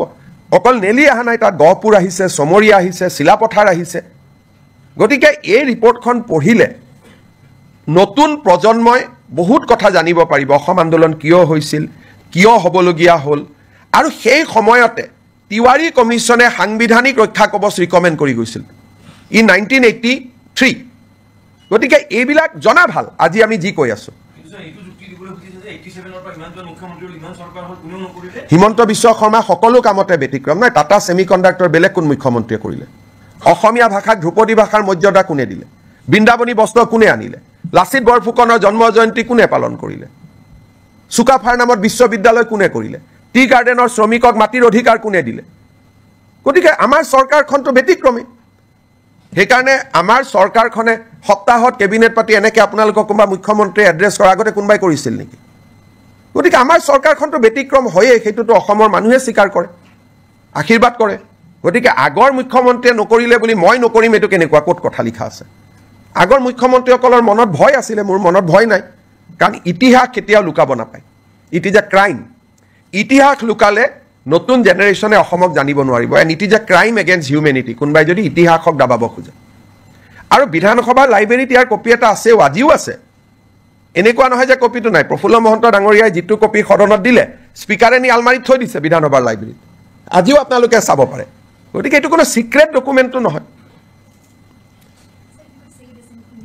बहुत लंबा हो जाएगा माँ ये कहाँ हो पाएगा ये English Hindi Today Assam cabinet has approved host of legislation around 27 to be placed before Assam Assembly which will be in session from 25th of this month. This include a provision for handing over tea garden labor colonies land to the tea garden laborers, School Provincialization Act, relaxation of Animal Cruelty Act to provide a facility for buffalo fight like Jalakattu. All these legislation will be placed before the assembly, including a new policy for MRO. Along with this legislation, we are also going to place the Tiwari Commission report, which was constituted in 1983 to investigate the region of violence that has erupted in the state in the year 2083, which has witnessed death over 3,000 citizens. Along with that, at that point of time, a non-government inquiry was also constituted under the chairmanship of Justice T.U. Mehta. Government of Assam going to lay both the report of the commission constituted by Government of Assam, the report of the commission constituted by the agitationists of that point of time, so that the people of Assam, new generation scholars can study the root cause of Assam agitation and various issues surrounding the identity issue of Assamese people. Habo? Ekoto nai baki? ঠিক আছে আৰু 26 তাৰিখৰ কেবিনেটত আমি 6 জনগোষ্ঠীৰ আলোচনা কৰিম 27 তাৰিখে সেইখন সদনত আহিব মই 25 বুলি কৈছিলো দুটা দিন দেৰি হ'ল কাৰণ ইমান কামৰ মাজত কৰবাত কিবা খেলিমেলি যাতে থাকি না যায় সেইকাৰণে দুটা দিন আমি বেছি কৈ লৈছো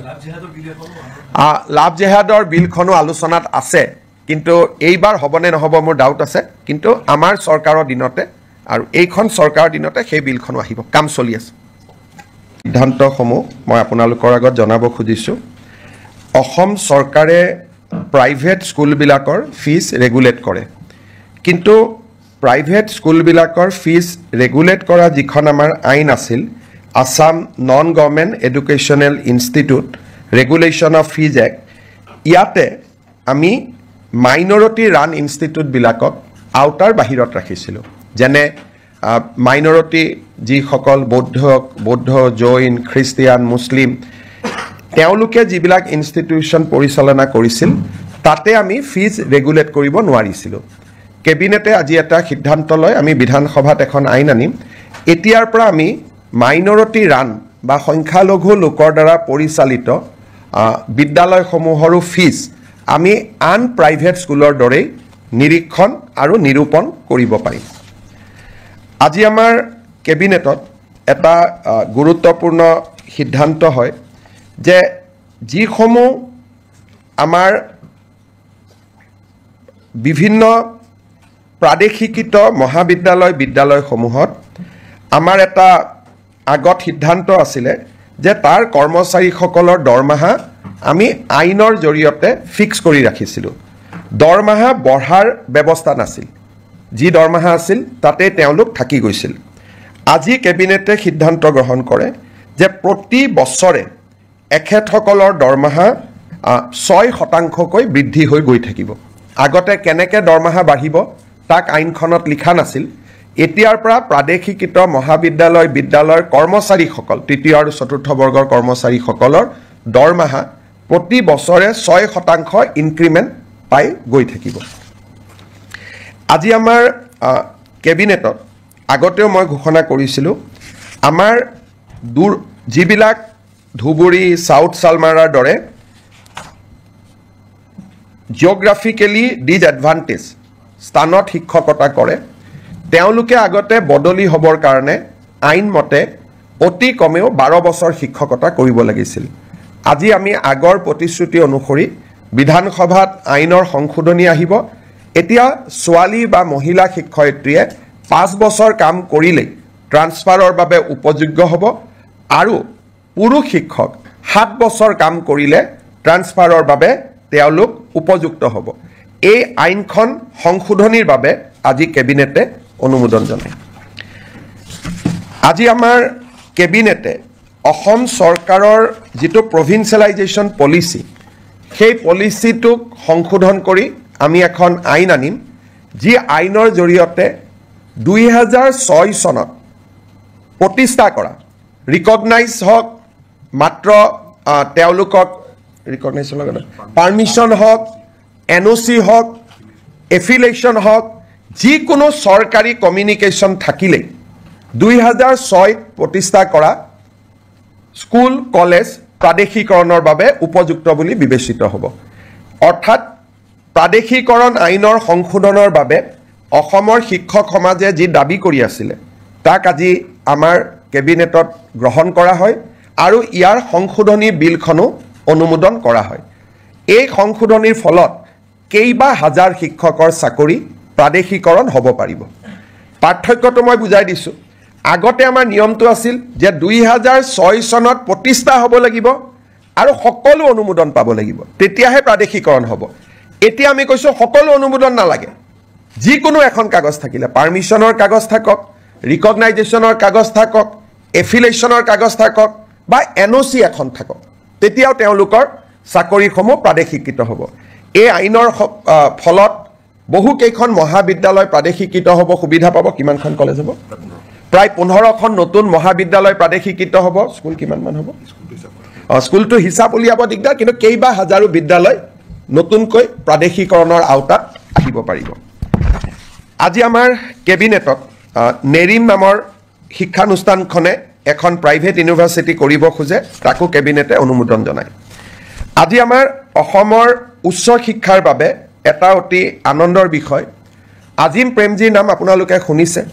আজিম প্ৰেমজী ফাউণ্ডেশ্যন এটা ফিলন্থ্ৰপিক অৰ্গেনাইজেশ্যন তেওঁলোকে অসমত 1000 কোটি টকাতকৈও অধিক ব্যয় কৰি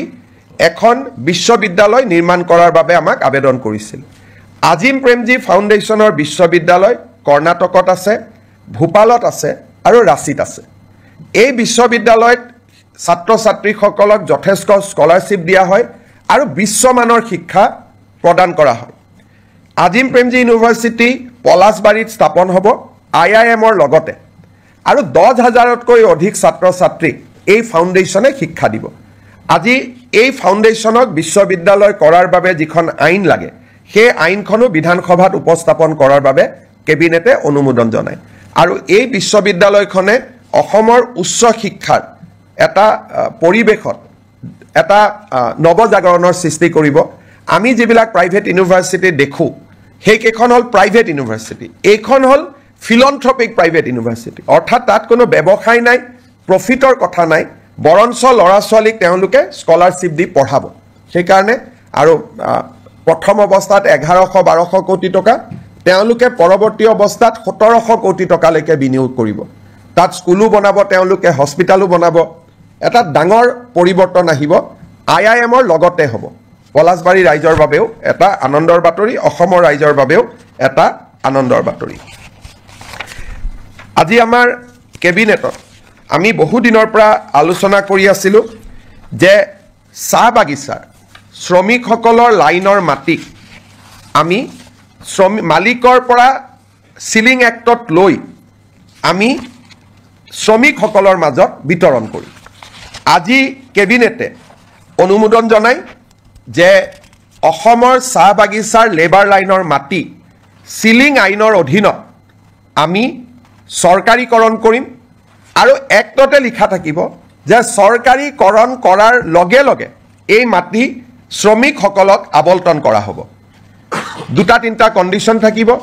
শ্ৰমিকসকলে 20 বছৰলৈ এই মাটি বিক্ৰী কৰিব নোৱাৰিব আবণ্টন পোৱাৰ পিছত আৰু শ্ৰমিকসকলে এই মাটি যেতিয়া 20 বছৰ পিছতো বিক্ৰী কৰিব এই চাহ জনগোষ্ঠীৰ ৰাইজৰ মাজতহে বিক্ৰী কৰিব পাৰিব আউটসাইড টি গাৰ্ডেনৰ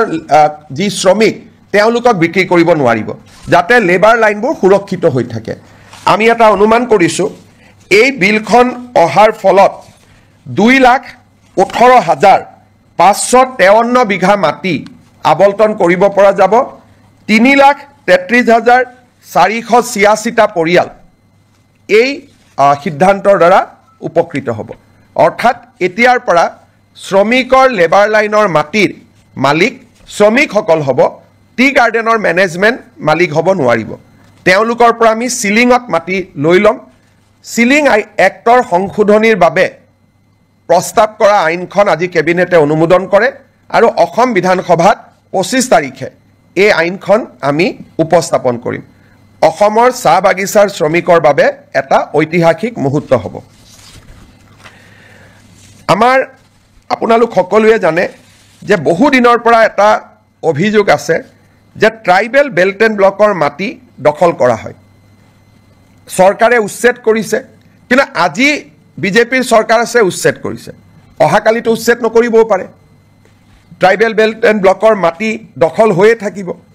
আজি জাষ্টিস বিপ্লৱ শৰ্মা কমিটি অসম চুক্তিৰ 6 নম্বৰ দফা যোৱাকালিও আমি আলোচনা কৰিছিলোঁ জাষ্টিস বিপ্লৱ শৰ্মা কমিটি আমাক কৈছিল যে এখন ডিস্ট্ৰিক্ট ল্যান্ড ট্ৰিব্যুনেল হ'ব লাগে য'ত এজন ৰিটায়াৰ্ড ডিস্ট্ৰিক্ট জাজ তাৰ অধ্যক্ষ হ'ব ট্ৰাইবেল বেল্ট এণ্ড ব্লকৰ মাটি কোনোবাই দখল কৰিলে এই ডিস্ট্ৰিক্ট ট্ৰিব্যুনেলত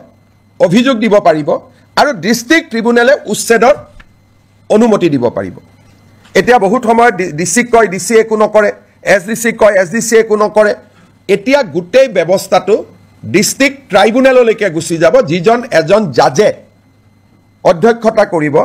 আৰু ট্ৰিব্যুনেলৰ সিদ্ধান্ত মতে জিলা আৰক্ষী আৰু জিলা প্ৰশাসনে মানিবৰ কাৰণে বাধ্য হ'ব আৰু এই ট্ৰিব্যুনেলখনক আমি আদালতৰ মৰ্যাদা প্ৰদান কৰিম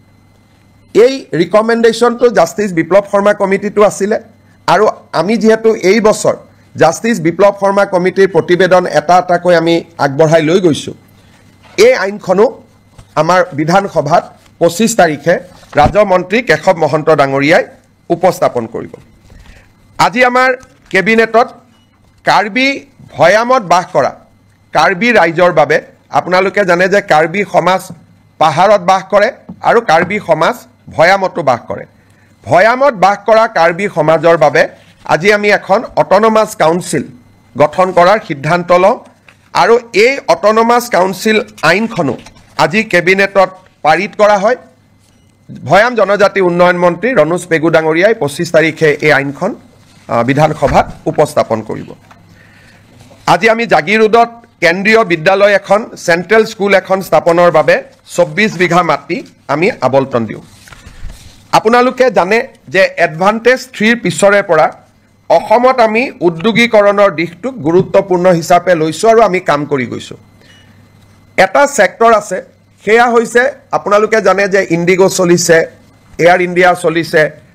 ডাঙৰ ডাঙৰ স্পাইচ জেট বিমানবিলাক আমাৰ ইয়াত আহে আৰু আমাৰ ইয়াত গুচি যায় কিন্তু এই বিমানবিলাক মেইনটেইন কৰা হয় ইঞ্জিনিয়াৰিং কৰা হয় সাৰ্ভিসিং কৰা হয় ই এটা ডাঙৰ ইণ্ডাষ্ট্ৰি যাক নেকি এমআৰও বুলি কোৱা হয় মেইনটেনেন্স ৰিপেয়াৰ এণ্ড অভাৰহল এই উদ্যোগটো আমাৰ অসমত নাছিলে বিমানবিলাক আমি বিমান দেখো কিন্তু বেয়া হলে আমাৰ ইয়াত ঠিক নহয় বা সাৰ্ভিসিং নহয় গাড়ীৰ যেনেকৈ সাৰ্ভিসিং চেণ্টাৰ আছে বিমানৰো সাৰ্ভিসিং চেণ্টাৰ আছে আৰু ই বহুত এমপ্লয়মেণ্ট দিয়ে আজি আমাৰ কেবিনেটত maintenance repair overhaul policy of Assam 2025 অনুমোদন কৰা হয় অসমত 7টা এয়াৰপোৰ্ট আছে আমি চেষ্টা কৰিম যাতে 7টা এমআৰও আমি আনিব পাৰোঁ আৰু ই আমাৰ থলুৱা যুৱক যুৱতীৰ নিযুক্তিৰ নতুন ৰাস্তা এটা মুকলি কৰি দিব আৰু এভিয়েশ্যন ইণ্ডাষ্ট্ৰিটো অসমত নতুন কৰি গঢ় লৈ উঠাত সহায় কৰিব আজি কেবিনেটত 10,000 কোটি টকাৰ ওপৰত যদি কোনোবাই বিনিয়োগ কৰিব খোজে তাৰ বিভিন্ন ইনচেন্টিভ আদি দিবৰ বাবে মুখ্যমন্ত্ৰীৰ অধ্যক্ষতাত এখন কমিটি নিৰ্মাণ কৰা হয় আমাৰ কেবিনেটত কেইখনমান আৰু বিল আহিব অসম জনবিশ্বাস আইন আমাৰ আসাম ফায়াৰ ইমাৰ্জেন্সি সাৰ্ভিস বিল তাকো কেবিনেটে আজি অনুমোদন জনায় এইবাৰ প্ৰায় 25খনতকৈও অধিক বিল কেবিনেটত আহিব আৰু এটা ইয়াৰ লগত দুখন আৰু বিল আহিব আমাৰ আহতগুৰিত যিটো মহৰ যুঁজ হয় তাক যোৱাবাৰ হাইকোৰ্টে বন্ধ কৰি দিছিলে আৰু মহৰ যুঁজখন যোৱাবাৰ নহলগৈ হাইকোৰ্টে কৈছিল যে আপোনালোকে আইন এমেণ্ড কৰিব লাগিব এতিয়া আমি অসমত prevention of cruelty to animal আইনখন এমেণ্ডমেণ্ট কৰাৰ বাবে সিদ্ধান্ত লৈছোঁ যাতে আহতগুৰিৰ মহ যুঁজখনক আইনৰ স্বীকৃতি দিয়া হয় অকল আহতগুৰিয়ে নহয় লগত যিমান মহৰ যুঁজ হয় এই মহৰ যুঁজখনক ক্ৰুৱেলিটিৰ ডেফিনেশ্যনৰ পৰা আমি বাহিৰত আনিব খুজিছোঁ যাৰ ফলত আমি ভাবোঁ এইবাৰ মাঘ বিহুত নহ'ব অহাবাৰলৈকে অন্ততঃ আমি সদায় যিটো পৰম্পৰাগত মহ যুঁজ তাক আমি দেখা পাব পাৰিম শেষত আপোনালোকে জানে যে জালিকাটু আদিক আইনৰ দ্বাৰাই অনুমোদন দিয়া হৈছিলে জালিকাটু আমি আইন কৰা নাছিলোঁ কাৰণে বাৰে বাৰে আমাক হাইকোৰ্টে বাধা দি আছিলে সেইকাৰণে আমি বিধানসভাত আইনখন আনিম আৰু আইনৰ জৰিয়তে মহ যুঁজটোক আমি আনুষ্ঠানিক স্বীকৃতি দিম এতিয়া মই শেষত এটা আপোনালোকক কথা ক'ব খুজিছোঁ 1983 চনত যেতিয়া অসমত ভয়ংকৰ অশান্তি হৈছিল সংঘৰ্ষ হৈছিলে 2000তকৈও অধিক লোকৰ মৃত্যু হৈছিল তেতিয়া চৰকাৰে তিৱাৰী কমিশ্যন গঠন কৰিছিল আৰু তিৱাৰী কমিশ্যনৰ প্ৰতিবেদনখন মুখ্যমন্ত্ৰী প্ৰফুল্ল কুমাৰ মহন্তই যদিও সদনত পেশ কৰিছিলে তাৰ কপি কাকো নিদিয়াকৈ ইছ্যুটো শেষ কৰি থোৱা হৈছিলে 25 তাৰিখে আমি সদনৰ সকলো বিধায়কক আমি তিৱাৰী কমিশ্যনৰ ৰিপৰ্ট বিতৰণ কৰিম সদৌ অসম ছাত্ৰ সন্থাই আমাক কৈছিলে যে তিৱাৰী কমিশ্যনৰ ৰিপৰ্টটো আপোনালোকে দিয়ক তাত আমাৰ কোনো আপত্তি নাই কিন্তু সেই সময়ত আন্দোলনকাৰীসকলে তেওঁলোকৰ নিজস্ব প্ৰচেষ্টাত মেহতা কমিশ্যন এখন গঠন কৰিছিল চৰকাৰে কৰিছিল তিৱাৰী কমিশ্যন মুক্তি যুঁজাৰু সন্মিলনৰ দ্বাৰা মেহতা কমিশ্যন কৰা হৈছিল আৰু এই মেহতা কমিশ্যনৰ মেম্বাৰ আছিলে Shri T U. Mehta retired chief justice Himachal high court Ganesh Chandra Phukan আমাৰ ৰিটায়াৰ্ড আই.এছ. অফিচাৰ আৰু কটন কলেজৰ অধ্যক্ষ ৰাইহান শ্বাহ চৰকাৰৰ পক্ষত বা চৰকাৰে কৰা আয়োগ আছিল তিৱাৰী কমিটি ছাত্ৰ সন্থা আৰু গণসংগ্ৰাম পৰিষদে নিৰ্মাণ কৰা আয়োগ আছিলে মেহতা কমিটি যেহেতু আমি তিৱাৰী কমিশ্যনখন সদনত আনিম আছুৰ অনুৰোধ আছিল যে মেহতা কমিশ্যনখনো আনিব লাগে যাতে দুইটা ভিউ ৰাইজে পাব পাৰে আজি আমি এটা বহল অন্তৰলৈ অসমত কেতিয়াও হোৱা নাই ব্যক্তিগত বা সামাজিক পৰ্যায়ত গঠন কৰা আয়োগৰ প্ৰতিবেদন বিধানসভাত দাখিল কৰা আজিলৈকে কোনো ৰেকৰ্ড নাই কিন্তু পৰম্পৰা ভাঙি আমি জাষ্টিছ মেহতা কমিটিৰ ৰিপৰ্ট যদিও ব্যক্তিগত বা সামাজিক পৰ্যায়তি হৈছিল চৰকাৰ কোনো বেচৰকাৰী তদন্ত এই বেচৰকাৰী তদন্তৰ প্ৰতিবেদনখনো আমি সদনত দাখিল কৰিম যাতে অসমৰ ইতিহাসৰ সেই অধ্যায়টোৰ সকলো ধৰণৰ ভিউজ যাতে ৰাইজে পাব পাৰে বেচৰকাৰী তদন্ত আয়োগ চৰকাৰী তদন্ত আয়োগ আমি দুইটা সদনৰ মজিয়াত দাখিল কৰিম বিশেষকৈ ৰিচাৰ্চ ষ্টুডেণ্ট গৱেষণাৰ ষ্টুডেণ্ট অসম আন্দোলনক লৈ গৱেষণা কৰিব খোজা ৰিচাৰ্চ কৰিব খোজা জানিব খোজা এই সকলো ব্যক্তিৰ কাৰণে দুইখন কমিটিৰ ৰিপৰ্ট থাকিলে তেওঁলোকে এই এটা সম্যক ধাৰণা ল'বলৈ সুবিধা পাব তেতিয়াও এটা বিতৰ্ক হৈছিল সেই সময়তে প্ৰফুল্ল মহন্ত চৰকাৰ থাকোতে এইটো অনুৰোধ আছিল যে তিৱাৰীখন দিলে যদি মেহতাখন কিয় দিয়া নাই আমি সিদ্ধান্ত ললো যে আমি দুইটা ৰিপৰ্ট আমি সদনক দিম সেই ফালৰ পৰা আজি এখন ঐতিহাসিক সিদ্ধান্ত এটা অসম কেবিনেটত গঠন কৰা হয় আপোনালোকে কিবা প্ৰশ্ন খুধাৰ আগতে মই এটা আপোনালোকক সামান্য ইনফৰমেশ্যনেৰে মই সামৰণি মাৰিব খুজিছোঁ আজি আপোনালোকে দেখিছে যে কেবিনেটত অজস্ৰ আইটেম আছিলে সেইকাৰণে জনজাতি সংক্ৰান্তত মন্ত্ৰীসভাৰ প্ৰতিবেদনখন আজি আমি বহুত ভাল কৰি আলোচনা কৰিব নোৱাৰিলোঁ আজি আমি সিদ্ধান্ত ল'লোঁ যে 26 তাৰিখে জনজাতীয় 6 জনগোষ্ঠীৰ জনজাতীয়কৰণৰ সম্পৰ্কৰ প্ৰতিবেদনখন 26 তাৰিখে এখন বিশেষ কেবিনেটত আলোচনা হ'ব আৰু 27 তাৰিখে আমি ইয়াক বিধানসভাত উপস্থাপন কৰিম 25 তাৰিখে উপস্থাপন কৰিম বুলি মই কৈছিলোঁ কিন্তু বহুত কাগজ পত্ৰ আইনৰ হেঁচাৰ বাবে আমি সিদ্ধান্ত ল'লোঁ যে এই প্ৰতিবেদনখন আমি 27 তাৰিখে সদনত আমি দাখিল কৰিম 26 তাৰিখে আমাৰ কেবিনেট বৈঠক হ'ব তাতে অনুমোদন হ'ব আৰু 27 তাৰিখে আমি ইয়াক সদনত উপস্থাপন কৰিম আপোনালোকৰ যদি কিবা প্ৰশ্ন আছে কৰিব পাৰে সব যদি টেকনিক্যালি খুদে হয়তো দুইটা ৰিপৰ্টে ৰাজহুৱা হৈছিলে কিন্তু আছুৱেও কপি বনাই কাকো দিব পৰা নাছিল মহন্ত ডাঙৰীয়াও কাকো দিব পৰা নাছিল টেকনিক্যালি উপস্থাপন হৈছিল এইবাৰ দুইখন বহল ভিত্তিত ৰাইজে দেখিব পাব মেহতা কমিশ্যনটো এছেম্বলিত দিয়াৰ কথাই নাই এখন বেচৰকাৰী আছিলে তিৱাৰী কমিটিৰ ৰিপৰ্ট দিছিলে কিন্তু এটা কপি অকল স্পিকাৰৰ হাতত আছিলে আৰু মেম্বাৰে পোৱা নাছিলে এইবাৰ সকলোৱে পাব আৰু আপোনালোককো আমি কপি দি দিম স্যাৰ দেখা গৈছে যে দুটা বিৰোধী দল এলডিএফে খুব ওয়েলকাম কৰিছে আৰু কংগ্ৰেছে কোন কাৰণতে কৰিব নালাগে বুলি সক মই ৰিপৰ্টটো যেহেতু পঢ়িছো তিৱাৰী কমিশ্যনৰ ৰিপৰ্টটো যদিও সেই সময়ত কংগ্ৰেছৰ চৰকাৰৰ দিনত হিতেশ্বৰ শইকীয়া চৰকাৰৰ দিনতে তাৰ প্ৰতিবেদন আহিছিল ৰিপৰ্টটো সম্যকভাৱে এটা নিৰপেক্ষ ৰিপৰ্ট আৰু যথেষ্ট কষ্ট তাত কৰা হৈছিলে অসমৰ এটা ডাঙৰ ইতিহাস এটা লুকাই নোহোৱা হৈ যাব যদি আমি তিৱাৰী কমিশ্যনৰ ৰিপৰ্টটো দেখা নাপাওঁ আৰু কংগ্ৰেছে ভাবিছে তাত কিবা প্ৰভোকেটিভ কথা আছে তাত বিজেপিৰ ৰাজনৈতিক লাভ হ'ব তাত বিজেপিৰ ৰাজনৈতিক লাভ হ'ব পৰা এটা শব্দও নাই খালি অসমৰ বুৰঞ্জীৰ ডাঙৰ ইতিহাস এটা নোহোৱা হৈ যাব যদি তিৱাৰী কমিশ্যনৰ ৰিপৰ্টটো ৰাইজৰ সন্মুখত নাথাকে গতিকে ই এটা একাডেমিক এক্সাৰচাইজ কংগ্ৰেছে ভাবিছে তাত কিবা তেওঁলোকৰ বিৰুদ্ধে কথা আছে কাৰণ কংগ্ৰেছৰ বৰ্তমান নেতৃত্বটো খুব তুলুঙা আৰু তেওঁলোকৰ মই ক'ব গ'লে মেচিউৰিটিৰ অভাৱ কাৰণ এখন তেওঁলোকৰ চৰকাৰে গঠন কৰা তদন্ত আয়োগ প্ৰধানমন্ত্ৰী ইন্দিৰা গান্ধীয়ে গঠন কৰা তদন্ত আয়োগ ইন্দিৰা গান্ধীয়ে গঠন কৰা তদন্ত আয়োগৰ প্ৰতিবেদন এখন প্ৰকাশ কৰিব নালাগে বুলি কংগ্ৰেছে কেনেকৈ ক'ব পাৰে আৰু বিৰোধী দলপতি দেৱব্ৰত শইকীয়াৰ দেউতাকে এই কমিটিখন পৰিচালনা কৰিছিল তেওঁৰ মুখ্যমন্ত্ৰীৰ দিনত তাৰমানে এই কংগ্ৰেছ পাৰ্টিটোৰ মেচিউৰিটি নাই বৰ্তমানৰ যিটো কংগ্ৰেছ পাৰ্টি চলি আছে তুলুঙা একেবাৰে মানে পলিটিকেল মেচিউৰিটি নোহোৱা পাৰ্টি এটা তেওঁলোকৰ কামটো আমি কৰিছোঁ আৰু আমি কিমান অপেন কালি আমাক আছুৱে কৈছে আৰু ৰিপৰ্টত আছুৰ ওপৰতহে কিছুমান নিগেটিভ আছে কালি আছুৱে মোক কৈছে যে নহয় আমি জানো আমাৰ ওপৰত নিগেটিভ আছে কিন্তু তথাপিতো এইখনো সদনত আহক কাৰণ আন্দোলনৰ ইতিহাসৰ ই এটা অংশ আজি নেলিক লৈ বহুতে কিবা কিবি কৈ থাকে তাতে পঢ়িলে বুজি পাব অকল নেলি অহা নাই তাত গহপুৰ আহিছে চমৰীয়া আহিছে চিলাপথাৰ আহিছে গতিকে এই ৰিপৰ্টখন পঢ়িলে নতুন প্ৰজন্মই বহুত কথা জানিব পাৰিব অসম আন্দোলন কিয় হৈছিল কিয় হ'বলগীয়া হ'ল আৰু সেই সময়তে তিৱাৰী কমিশ্যনে সাংবিধানিক ৰক্ষা কবচ ৰিকমেণ্ড কৰি গৈছিল ইন 1983 গতিকে এইবিলাক জনা ভাল আজি আমি যি কৈ আছোঁ হিমন্ত বিশ্ব শৰ্মা সকলো কামতে ব্যতিক্ৰম নাই টাটা ছেমি কণ্ডাক্টৰ বেলেগ কোন মুখ্যমন্ত্ৰীয়ে কৰিলে অসমীয়া ভাষাক ধ্ৰুপদী ভাষাৰ মৰ্যাদা কোনে দিলে বৃন্দাবনী বস্ত্ৰ কোনে আনিলে লাচিত বৰফুকনৰ জন্ম জয়ন্তী কোনে পালন কৰিলে চুকাফাৰ নামত বিশ্ববিদ্যালয় কোনে কৰিলে টি গাৰ্ডেনৰ শ্ৰমিকক মাটিৰ অধিকাৰ কোনে দিলে গতিকে আমাৰ চৰকাৰখনটো ব্যতিক্ৰমী সেইকাৰণে আমাৰ চৰকাৰখনে সপ্তাহত কেবিনেট পাতি এনেকৈ আপোনালোকক কোনোবা মুখ্যমন্ত্ৰীয়ে এড্ৰেছ কৰাৰ আগতে কোনোবাই কৰিছিল নেকি গতিকে আমাৰ চৰকাৰখনটো ব্যতিক্ৰম হয়েই সেইটোতো অসমৰ মানুহে স্বীকাৰ কৰে আশীৰ্বাদ কৰে গতিকে আগৰ মুখ্যমন্ত্ৰীয়ে নকৰিলে বুলি মই নকৰিম এইটো কেনেকুৱা ক'ত কথা লিখা আছে আগৰ মুখ্যমন্ত্ৰীসকলৰ মনত ভয় আছিলে মোৰ মনত ভয় নাই কাৰণ ইতিহাস কেতিয়াও লুকাব নাপায় ইট ইজ এ ক্ৰাইম ইতিহাস লুকালে নতুন জেনেৰেশ্যনে অসমক জানিব নোৱাৰিব and it is a crime against humanity কোনোবাই যদি ইতিহাসক দাবাব খোজে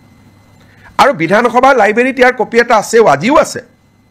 এনেকুৱা নহয় যে কপিটো নাই। প্ৰফুল্ল মহন্ত ডাঙৰীয়াই যিটো কপি সদনত দিলে স্পীকাৰে নি আলমাৰীত থৈ দিছে বিধানসভাৰ লাইব্ৰেৰীত, আজিও আপোনালোকে চাব পাৰে। গতিকে এইটো কোনো সিক্ৰেট ডকুমেণ্টটো নহয়। बहुत लंबा हो जाएगा माँ, कहाँ हो पाएगा ये English Hindi. Today, Assam Cabinet has approved host of legislation around 27 to be placed before Assam Assembly, which will be in session from 25th of this month. This include a provision for handing over tea garden labor colonies land to the tea garden laborers, School Provincialization Act, relaxation of Animal Cruelty Act to provide a facility for buffalo fight like Jalakattu. All these legislation will be placed before the assembly, including a new policy for MRO. Along with this legislation, we are also going to place the Tiwari Commission report, which was constituted in 1983 to investigate the region of violence that has erupted in the state in the year 2083, which has witnessed death over 3,000 citizens. Along with that, at that point of time, a non-government inquiry was also constituted under the chairmanship of Justice T.U. Mehta. Government of Assam going to lay both the report of the commission constituted by Government of Assam, the report of the commission constituted by the agitationists of that point of time, so that the people of Assam, new generation scholars, can study the root cause of Assam agitation and various issues surrounding the identity issue of Assamese people. Habo? Ekoto nai baki? ঠিক আছে। আৰু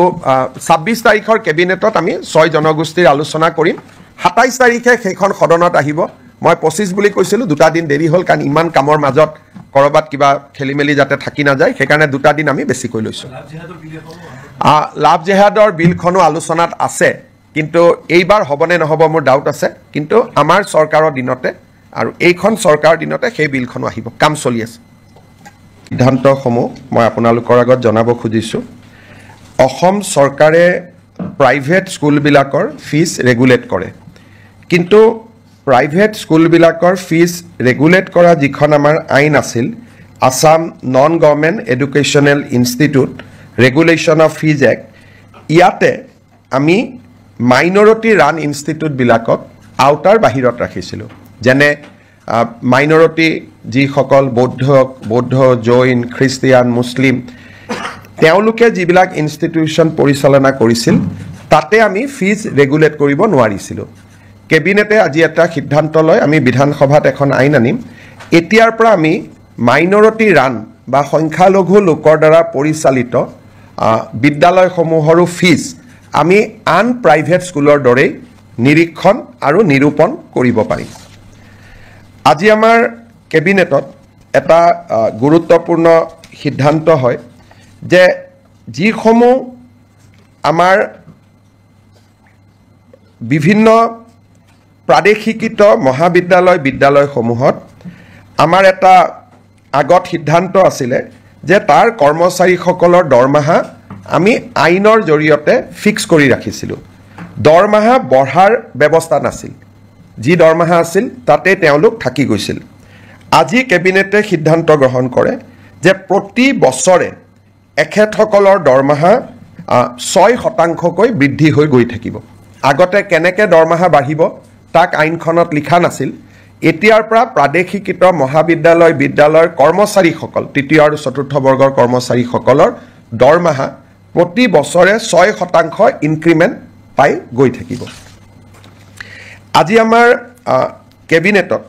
আগতেও মই ঘোষণা কৰিছিলোঁ, আমাৰ যিবিলাক Dhubri, south চালমাৰাৰ দৰে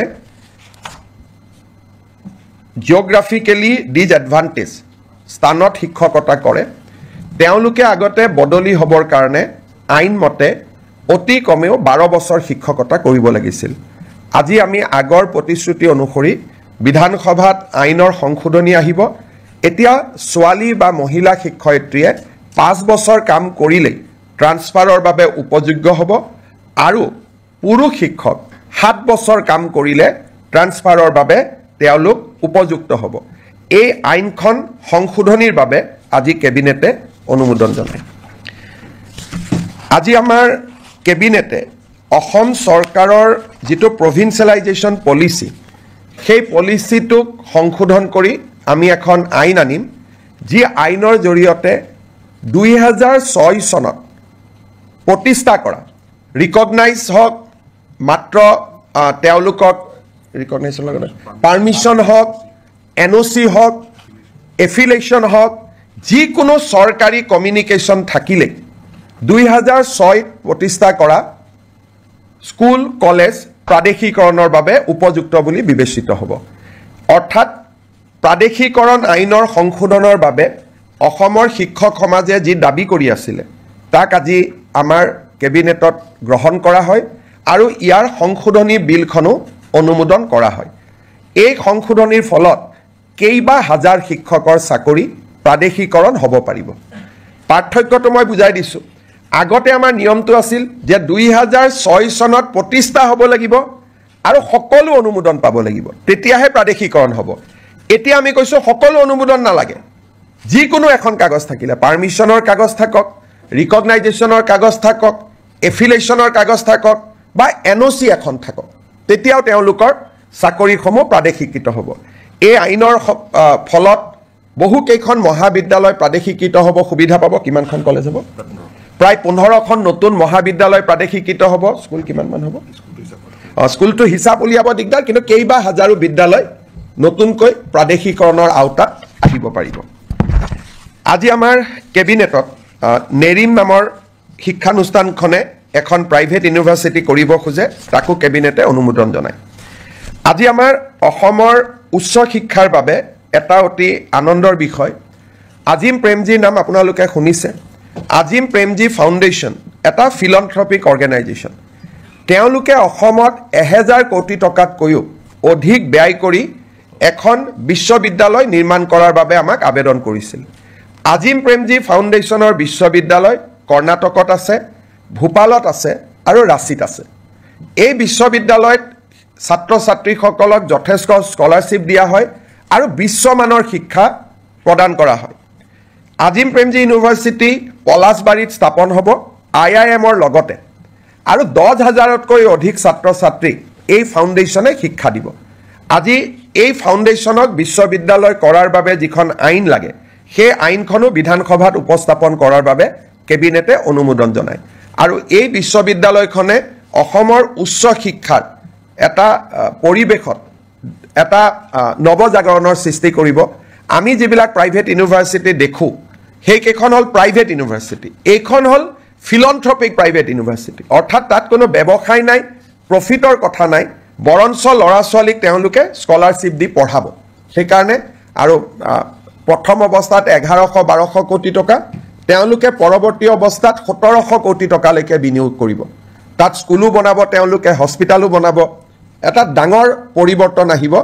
IIMৰ লগতে হ'ব পলাশবাৰী ৰাইজৰ বাবেও এটা আনন্দৰ বাতৰি অসমৰ ৰাইজৰ বাবেও এটা আনন্দৰ বাতৰি আজি আমাৰ কেবিনেটত আমি বহু দিনৰ পৰা আলোচনা কৰি আছিলোঁ যে চাহ বাগিচাৰ শ্ৰমিকসকলৰ লাইনৰ মাটি আমি মালিকৰ পৰা সিলিং এক্টত লৈ আমি শ্ৰমিকসকলৰ মাজত বিতৰণ কৰিম আজি কেবিনেটে অনুমোদন জনায় যে অসমৰ চাহ বাগিচাৰ লেবাৰ লাইনৰ মাটি সিলিং আইনৰ অধীনত আমি চৰকাৰীকৰণ কৰিম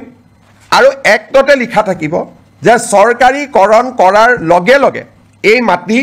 শ্ৰমিকসকলক আবণ্টন কৰা হ'ব দুটা তিনিটা কণ্ডিশ্যন থাকিব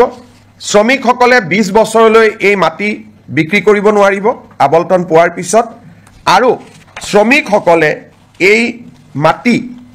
যেতিয়া 20 বছৰ পিছতো বিক্ৰী কৰিব এই চাহ জনগোষ্ঠী ৰাইজৰ মাজতহে বিক্ৰী কৰিব পাৰিব আউটসাইড টি গাৰ্ডেনৰ যি শ্ৰমিক তেওঁলোকক বিক্ৰী কৰিব নোৱাৰিব যাতে লেবাৰ লাইনবোৰ সুৰক্ষিত হৈ থাকে আমি এটা অনুমান কৰিছোঁ এই বিলখন অহাৰ ফলত 2,18,000 553 বিঘা মাটি আবলটন কৰিব পৰা যাব 3,33,486টা পৰিয়াল এই সিদ্ধান্তৰ দ্বাৰা উপকৃত হ'ব অৰ্থাৎ এতিয়াৰ পৰা শ্ৰমিকৰ লেবাৰ লাইনৰ মাটিৰ মালিক শ্ৰমিকসকল হ'ব টি গাৰ্ডেনৰ মেনেজমেণ্ট মালিক হ'ব নোৱাৰিব তেওঁলোকৰ পৰা আমি সিলিঙত মাটি লৈ ল'ম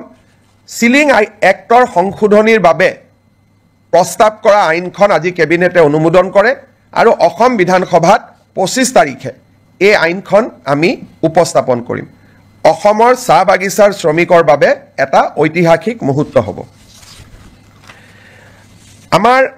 আপোনালোক সকলোৱে জানে যে বহু দিনৰ পৰা এটা অভিযোগ আছে যে ট্ৰাইবেল বেল্ট এণ্ড ব্লকৰ মাটি দখল কৰা হয় চৰকাৰে উচ্ছেদ কৰিছে কিন্তু আজি বিজেপিৰ চৰকাৰ আছে উচ্ছেদ কৰিছে অহাকালিতো উচ্ছেদ নকৰিবও পাৰে ট্ৰাইবেল বেল্ট এণ্ড ব্লকৰ মাটি দখল হৈয়ে থাকিব আজি জাষ্টিস বিপ্লৱ শৰ্মা কমিটি অসম চুক্তিৰ 6 নম্বৰ দফা যোৱাকালিও আমি আলোচনা কৰিছিলোঁ জাষ্টিস বিপ্লৱ শৰ্মা কমিটি আমাক কৈছিল যে এখন ডিস্ট্ৰিক্ট ল্যান্ড ট্ৰিব্যুনেল হ'ব লাগে য'ত এজন ৰিটায়াৰ্ড ডিস্ট্ৰিক্ট জাজ তাৰ অধ্যক্ষ হ'ব ট্ৰাইবেল বেল্ট এণ্ড ব্লকৰ মাটি কোনোবাই দখল কৰিলে এই ডিস্ট্ৰিক্ট ট্ৰিব্যুনেলত অভিযোগ দিব পাৰিব আৰু ডিস্ট্ৰিক্ট ট্ৰিব্যুনেলে উচ্ছেদৰ অনুমতি দিব পাৰিব এতিয়া বহুত সময় ডিসিক কয় ডিসি একো নকৰে এসডিসি কয় এসডিসি একো নকৰে এতিয়া গুটেই ব্যৱস্থাটো ডিস্ট্ৰিক্ট ট্ৰাইব্যুনেললৈকে গুচি যাব যিজন এজন জাজে অধ্যক্ষতা কৰিব আৰু ট্ৰিব্যুনেলৰ সিদ্ধান্ত মতে জিলা আৰক্ষী আৰু জিলা প্ৰশাসনে মানিবৰ কাৰণে বাধ্য হ'ব আৰু এই ট্ৰিব্যুনেলখনক আমি আদালতৰ মৰ্যাদা প্ৰদান কৰিম এই ৰিকমেন্ডেশনটো জাষ্টিস বিপ্লৱ শৰ্মা কমিটিটো আছিলে আৰু আমি যেহেতু এই বছৰ জাষ্টিস বিপ্লৱ শৰ্মা কমিটিৰ প্ৰতিবেদন এটা এটাকৈ আমি আগবঢ়াই লৈ গৈছো এই আইনখনো আমাৰ বিধানসভাত 25 তাৰিখে ৰাজমন্ত্ৰী কেশৱ মহন্ত ডাঙৰীয়াই উপস্থাপন কৰিব আজি আমাৰ কেবিনেটত কাৰ্বি ভয়ামত বাস কৰা কাৰ্বি ৰাইজৰ বাবে আপোনালোকে জানে যে কাৰ্বি সমাজ পাহাৰত বাস কৰে আৰু কাৰ্বি সমাজ ভয়ামতো বাস কৰে ভয়ামত বাস কৰা কাৰ্বি সমাজৰ বাবে আজি আমি এখন অটোনমাস কাউন্সিল গঠন কৰাৰ সিদ্ধান্ত লওঁ আৰু এই অটোনমাস কাউন্সিল আইনখনো আজি কেবিনেটত পাৰিত কৰা হয় ভয়াম জনজাতি উন্নয়ন মন্ত্ৰী ৰনোজ পেগু ডাঙৰীয়াই 25 তাৰিখে এই আইনখন বিধানসভাত উপস্থাপন কৰিব আজি আমি জাগিৰোডত কেন্দ্ৰীয় বিদ্যালয় এখন সেন্ট্ৰেল স্কুল এখন স্থাপনৰ বাবে 24 বিঘা মাটি আমি আবলটন দিওঁ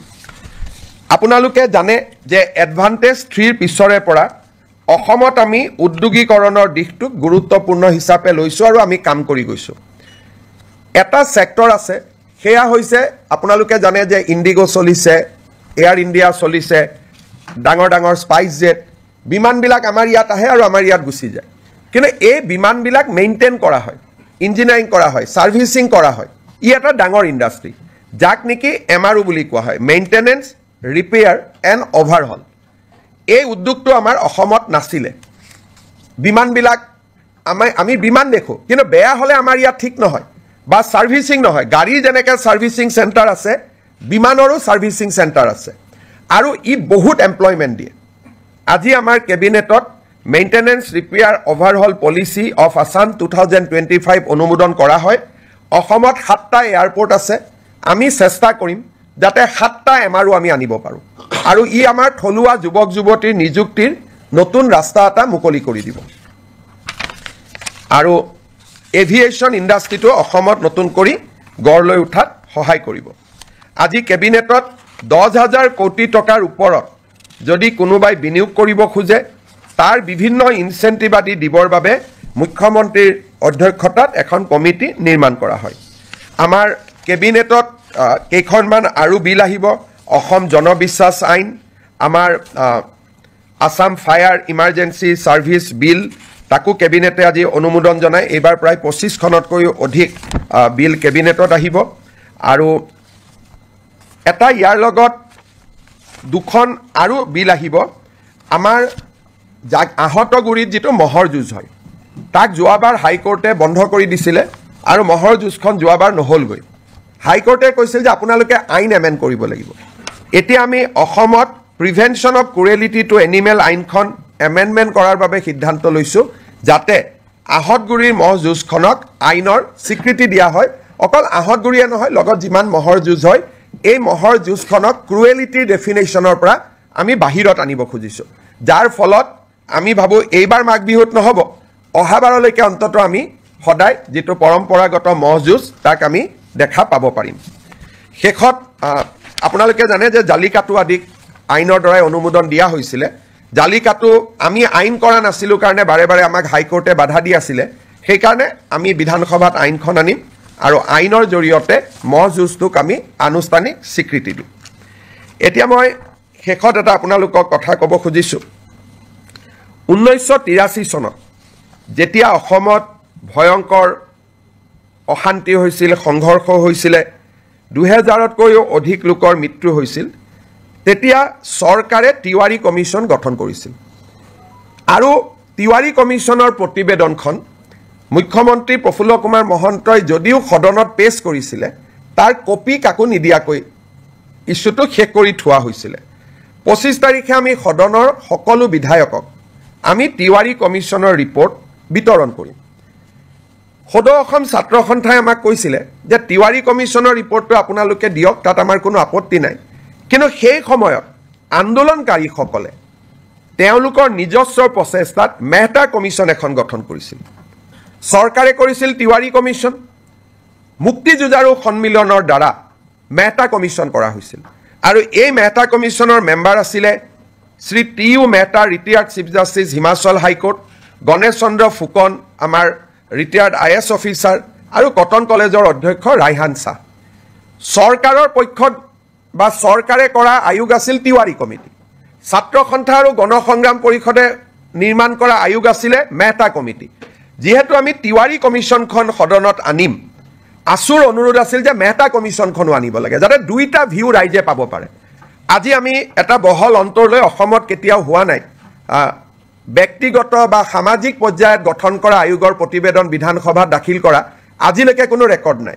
কিন্তু পৰম্পৰা ভাঙি আমি জাষ্টিছ মেহতা কমিটিৰ ৰিপৰ্ট যদিও ব্যক্তিগত বা সামাজিক পৰ্যায়তি হৈছিল চৰকাৰ কোনো বেচৰকাৰী তদন্ত এই বেচৰকাৰী তদন্তৰ প্ৰতিবেদনখনো আমি সদনত দাখিল কৰিম যাতে অসমৰ ইতিহাসৰ সেই অধ্যায়টোৰ সকলো ধৰণৰ ভিউজ যাতে ৰাইজে পাব পাৰে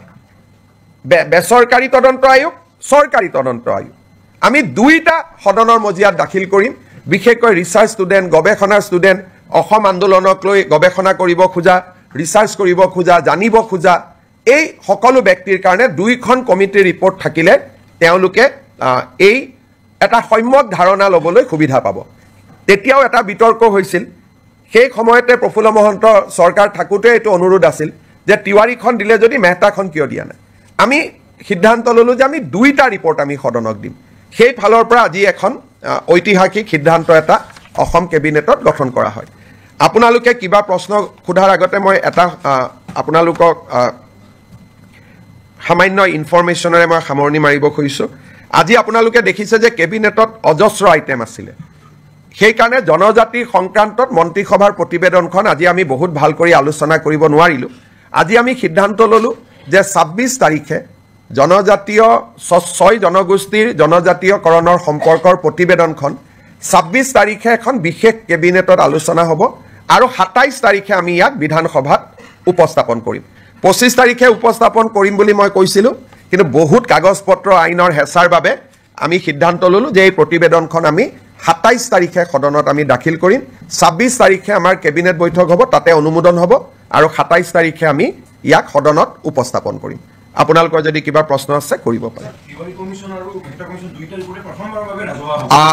সব যদি টেকনিক্যালি খুদে হয়তো দুইটা ৰিপৰ্টে ৰাজহুৱা হৈছিলে কিন্তু আসুৱেও কপি বনাই কাকো দিব পৰা নাছিল মহন্ত ডাঙৰীয়াও কাকো দিব পৰা নাছিল টেকনিক্যালি উপস্থাপন হৈছিল এইবাৰ দুইখন বহল ভিত্তিত ৰাইজে দেখিব পাব মেহতা কমিশ্যনটো এছেম্বলিত দিয়াৰ কথাই নাই এখন বেচৰকাৰী আছিলে তিৱাৰী কমিটি ৰিপৰ্ট দিছিলে কিন্তু এটা কপি অকল স্পিকাৰৰ হাতত আছিলে আৰু মেম্বাৰে পোৱা নাছিলে এইবাৰ সকলোৱে পাব আৰু আপোনালোককো আমি কপি দি দিম স্যাৰ দেখা গৈছে যে দুটা বিৰোধী দল এলডিএফে খুব ওয়েলকাম কৰিছে আৰু কংগ্ৰেছে কোনো কাৰণতে কৰিব নালাগে বুলি কৈছে সক মই ৰিপৰ্টটো যেহেতু পঢ়িছোঁ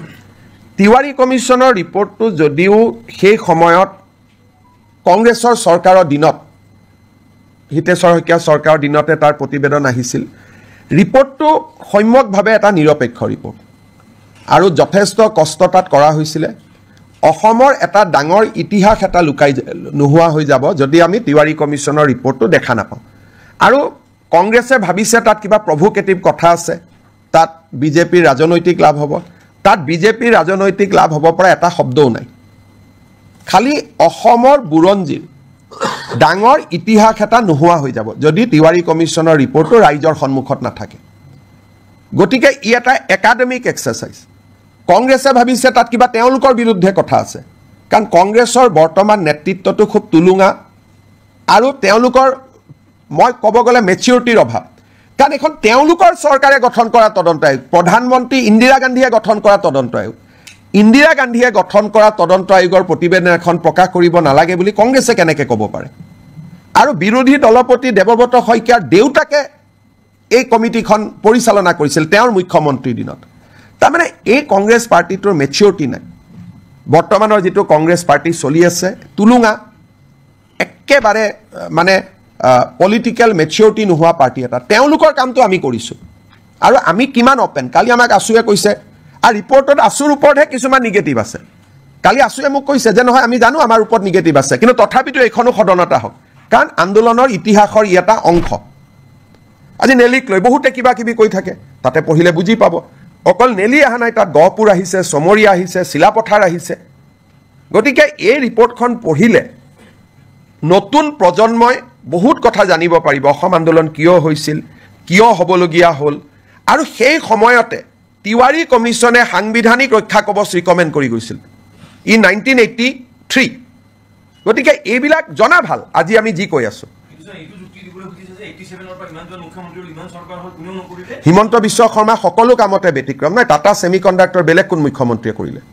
অসমীয়া ভাষাক ধ্ৰুপদী ভাষাৰ মৰ্যাদা কোনে দিলে বৃন্দাবনী বস্ত্ৰ কোনে আনিলে লাচিত বৰফুকনৰ জন্ম জয়ন্তী কোনে পালন কৰিলে চুকাফাৰ নামত বিশ্ববিদ্যালয় কোনে কৰিলে টি গাৰ্ডেনৰ শ্ৰমিকক মাটিৰ অধিকাৰ কোনে দিলে গতিকে আমাৰ চৰকাৰখনটো ব্যতিক্ৰমী সেইকাৰণে আমাৰ চৰকাৰখনে সপ্তাহত কেবিনেট পাতি এনেকৈ আপোনালোকক কোনোবা মুখ্যমন্ত্ৰীয়ে এড্ৰেছ কৰাৰ আগতে কোনোবাই কৰিছিল নেকি গতিকে আমাৰ চৰকাৰখনটো ব্যতিক্ৰম হয়েই সেইটোতো অসমৰ মানুহে স্বীকাৰ কৰে আশীৰ্বাদ কৰে গতিকে আগৰ মুখ্যমন্ত্ৰীয়ে নকৰিলে বুলি মই নকৰিম এইটো কেনেকুৱা ক'ত কথা লিখা আছে আগৰ মুখ্যমন্ত্ৰীসকলৰ মনত ভয় আছিলে মোৰ মনত ভয় নাই কাৰণ ইতিহাস কেতিয়াও লুকাব নাপায় ইট ইজ এ ক্ৰাইম ইতিহাস লুকালে নতুন জেনেৰেশ্যনে অসমক জানিব নোৱাৰিব and it is a crime against humanity কোনোবাই যদি ইতিহাসক দাবাব খোজে আৰু বিধানসভা লাইব্ৰেৰীত ইয়াৰ কপি এটা আছেও আজিও আছে এনেকুৱা নহয় যে কপিটো নাই প্ৰফুল্ল মহন্ত ডাঙৰীয়াই যিটো কপি সদনত দিলে স্পীকাৰে নি আলমাৰীত থৈ দিছে বিধানসভাৰ লাইব্ৰেৰীত আজিও আপোনালোকে চাব পাৰে গতিকে এইটো কোনো সিক্ৰেট ডকুমেণ্টটো নহয় बहुत लंबा हो जाएगा माँ ये कहाँ हो पाएगा ये English Hindi Today Assam cabinet has approved host of legislation around 27 to be placed before Assam Assembly which will be in session from 25th of this month. This include a provision for handing over tea garden labor colonies land to the tea garden laborers, School Provincialization Act, relaxation of Animal Cruelty Act to provide a facility for buffalo fight like Jalakattu. All these legislation will be placed before the assembly, including a new policy for MRO. Along with this legislation, we are also going to place the Tiwari Commission report, which was constituted in 1983 to investigate the region of violence that has erupted in the state in the year 2083, which has witnessed death over 3,000 citizens. Along with that, at that point of time, a non-government inquiry was also constituted under the chairmanship of Justice T.U. Mehta. Government of Assam going to lay both the report of the commission constituted by Government of Assam, the report of the commission constituted by the agitationists of that point of time, so that the people of Assam, new generation scholars can study the root cause of Assam agitation and various issues surrounding the identity issue of Assamese people. হ'ব একোটো নাই বাকী ঠিক আছে আৰু 26 তাৰিখৰ কেবিনেটত আমি 6 জনগোষ্ঠীৰ আলোচনা কৰিম 27 তাৰিখে সেইখন সদনত আহিব মই 25 বুলি কৈছিলোঁ 2টা দিন দেৰি হ'ল কাৰণ ইমান কামৰ মাজত কৰবাত কিবা খেলিমেলি যাতে থাকি নাযায় সেইকাৰণে 2টা দিন আমি বেছিকৈ লৈছোঁ লাভ জেহাদৰ বিলখনো আলোচনাত আছে কিন্তু এইবাৰ হ'বনে নহ'ব মোৰ ডাউট আছে কিন্তু আমাৰ চৰকাৰৰ দিনতে আৰু এইখন চৰকাৰৰ দিনতে সেই বিলখনো আহিব কাম চলি আছে সিদ্ধান্তসমূহ মই আপোনালোকৰ আগত জনাব খুজিছোঁ অসম চৰকাৰে প্ৰাইভেট স্কুলবিলাকৰ ফিজ ৰেগুলেট কৰে কিন্তু প্ৰাইভেট স্কুলবিলাকৰ ফিজ ৰেগুলেট কৰা যিখন আমাৰ আইন আছিল Assam non government educational institute regulation of fees act ইয়াতে আমি মাইনৰিটি ৰান ইনষ্টিটিউটবিলাকক আউটাৰ বাহিৰত ৰাখিছিলোঁ যেনে মাইনৰিটি যিসকল বৌদ্ধ জৈন খ্ৰীষ্টিয়ান মুছলিম তেওঁলোকে যিবিলাক ইনষ্টিটিউশ্যন পৰিচালনা কৰিছিল তাতে আমি ফিজ ৰেগুলেট কৰিব নোৱাৰিছিলোঁ কেবিনেটে আজি এটা সিদ্ধান্ত লয় আমি বিধানসভাত এখন আইন আনিম এতিয়াৰ পৰা আমি মাইনৰিটি ৰান বা সংখ্যালঘু লোকৰ দ্বাৰা পৰিচালিত বিদ্যালয়সমূহৰো ফিজ আমি আন প্ৰাইভেট স্কুলৰ দৰেই নিৰীক্ষণ আৰু নিৰূপণ কৰিব পাৰিম আজি আমাৰ কেবিনেটত এটা গুৰুত্বপূৰ্ণ সিদ্ধান্ত হয় যে যিসমূহ আমাৰ বিভিন্ন প্ৰাদেশিকৃত মহাবিদ্যালয় বিদ্যালয়সমূহত আমাৰ এটা আগত সিদ্ধান্ত আছিলে যে তাৰ কৰ্মচাৰীসকলৰ দৰমহা আমি আইনৰ জৰিয়তে ফিক্স কৰি ৰাখিছিলোঁ দৰমহা বঢ়াৰ ব্যৱস্থা নাছিল যি দৰমহা আছিল তাতে তেওঁলোক থাকি গৈছিল আজি কেবিনেটে সিদ্ধান্ত গ্ৰহণ কৰে যে প্ৰতি বছৰে এখেতসকলৰ দৰমহা 6% বৃদ্ধি হৈ গৈ থাকিব আগতে কেনেকৈ দৰমহা বাঢ়িব তাক আইনখনত লিখা নাছিল এতিয়াৰ পৰা প্ৰাদেশিকৃত মহাবিদ্যালয় বিদ্যালয়ৰ কৰ্মচাৰীসকল তৃতীয় আৰু চতুৰ্থ বৰ্গৰ কৰ্মচাৰীসকলৰ দৰমহা প্ৰতি বছৰে 6% ইনক্ৰিমেণ্ট পাই গৈ থাকিব আজি আমাৰ কেবিনেটত আগতেও মই ঘোষণা কৰিছিলোঁ আমাৰ যিবিলাক ধুবুৰী সাউথ চালমাৰাৰ দৰে জিঅ'গ্ৰাফিকেলি ডিজএডভান্টেজ স্থানত শিক্ষকতা কৰে তেওঁলোকে আগতে বদলি হ'বৰ কাৰণে আইন মতে অতি কমেও 12 বছৰ শিক্ষকতা কৰিব লাগিছিল আজি আমি আগৰ প্ৰতিশ্ৰুতি অনুসৰি বিধানসভাত আইনৰ সংশোধনী আহিব এতিয়া ছোৱালী বা মহিলা শিক্ষয়িত্ৰীয়ে 5 বছৰ কাম কৰিলে ট্ৰান্সফাৰৰ বাবে উপযোগ্য হ'ব আৰু পুৰুষ শিক্ষক 7 বছৰ কাম কৰিলে ট্ৰান্সফাৰৰ বাবে তেওঁলোক উপযুক্ত হ'ব এই আইনখন সংশোধনীৰ বাবে আজি কেবিনেটে অনুমোদন জনায় আজি আমাৰ কেবিনেটে অসম চৰকাৰৰ যিটো প্ৰভিন্সিয়েলাইজেশ্যন পলিচি সেই পলিচিটোক সংশোধন কৰি আমি এখন আইন আনিম যি আইনৰ জৰিয়তে 2006 চনত প্ৰতিষ্ঠা কৰা ৰিকগনাইজ হওক মাত্ৰ তেওঁলোকক ৰিকগনাইজৰ লগত পাৰ্মিশ্যন হওক এনঅ'চি হওক এফিলেশ্যন হওক যিকোনো চৰকাৰী কমিউনিকেশ্যন থাকিলে 2006 প্ৰতিষ্ঠা কৰা স্কুল কলেজ প্ৰাদেশিকৰণৰ বাবে উপযুক্ত বুলি বিবেচিত হ'ব অৰ্থাৎ প্ৰাদেশিকৰণ আইনৰ সংশোধনৰ বাবে অসমৰ শিক্ষক সমাজে যি দাবী কৰি আছিল তাক আজি আমাৰ কেবিনেটত গ্ৰহণ কৰা হয় আৰু ইয়াৰ সংশোধনী বিলখনো অনুমোদন কৰা হয় এই সংশোধনীৰ ফলত কেইবা হাজাৰ শিক্ষকৰ চাকৰি প্ৰাদেশিকৰণ হ'ব পাৰিব পাৰ্থক্যটো মই বুজাই দিছোঁ আগতে আমাৰ নিয়মটো আছিল যে 2006 চনত প্ৰতিষ্ঠা হ'ব লাগিব আৰু সকলো অনুমোদন পাব লাগিব তেতিয়াহে প্ৰাদেশিকৰণ হ'ব এতিয়া আমি কৈছোঁ সকলো অনুমোদন নালাগে যিকোনো এখন কাগজ থাকিলে পাৰ্মিশ্যনৰ কাগজ থাকক ৰিকগনাইজেশ্যনৰ কাগজ থাকক এফিলেশ্যনৰ কাগজ থাকক বা এনঅ'চি এখন থাকক তেতিয়াও তেওঁলোকৰ চাকৰিসমূহ প্ৰাদেশিকৃত হ'ব এই আইনৰ ফলত বহু কেইখন মহাবিদ্যালয় প্ৰাদেশিকৃত হ'ব সুবিধা পাব কিমানখন কলেজ হ'ব প্ৰায় 15খন নতুন মহাবিদ্যালয় প্ৰাদেশিকৃত হ'ব স্কুল কিমানমান হ'ব স্কুলটো হিচাপ উলিয়াব দিগদাৰ কিন্তু কেইবা হাজাৰো বিদ্যালয় নতুনকৈ প্ৰাদেশিকৰণৰ আওতাত আহিব পাৰিব আজি আমাৰ কেবিনেটত নেৰিম নামৰ শিক্ষানুষ্ঠানখনে এখন প্ৰাইভেট ইউনিভাৰ্চিটি কৰিব খোজে তাকো কেবিনেটে অনুমোদন জনায় আজি আমাৰ অসমৰ উচ্চ শিক্ষাৰ বাবে এটা অতি আনন্দৰ বিষয় আজিম প্ৰেমজীৰ নাম আপোনালোকে শুনিছে আজিম প্ৰেমজী ফাউণ্ডেশ্যন এটা ফিলন্থ্ৰপিক অৰ্গেনাইজেশ্যন তেওঁলোকে অসমত 1000 কোটি টকাতকৈও অধিক ব্যয় কৰি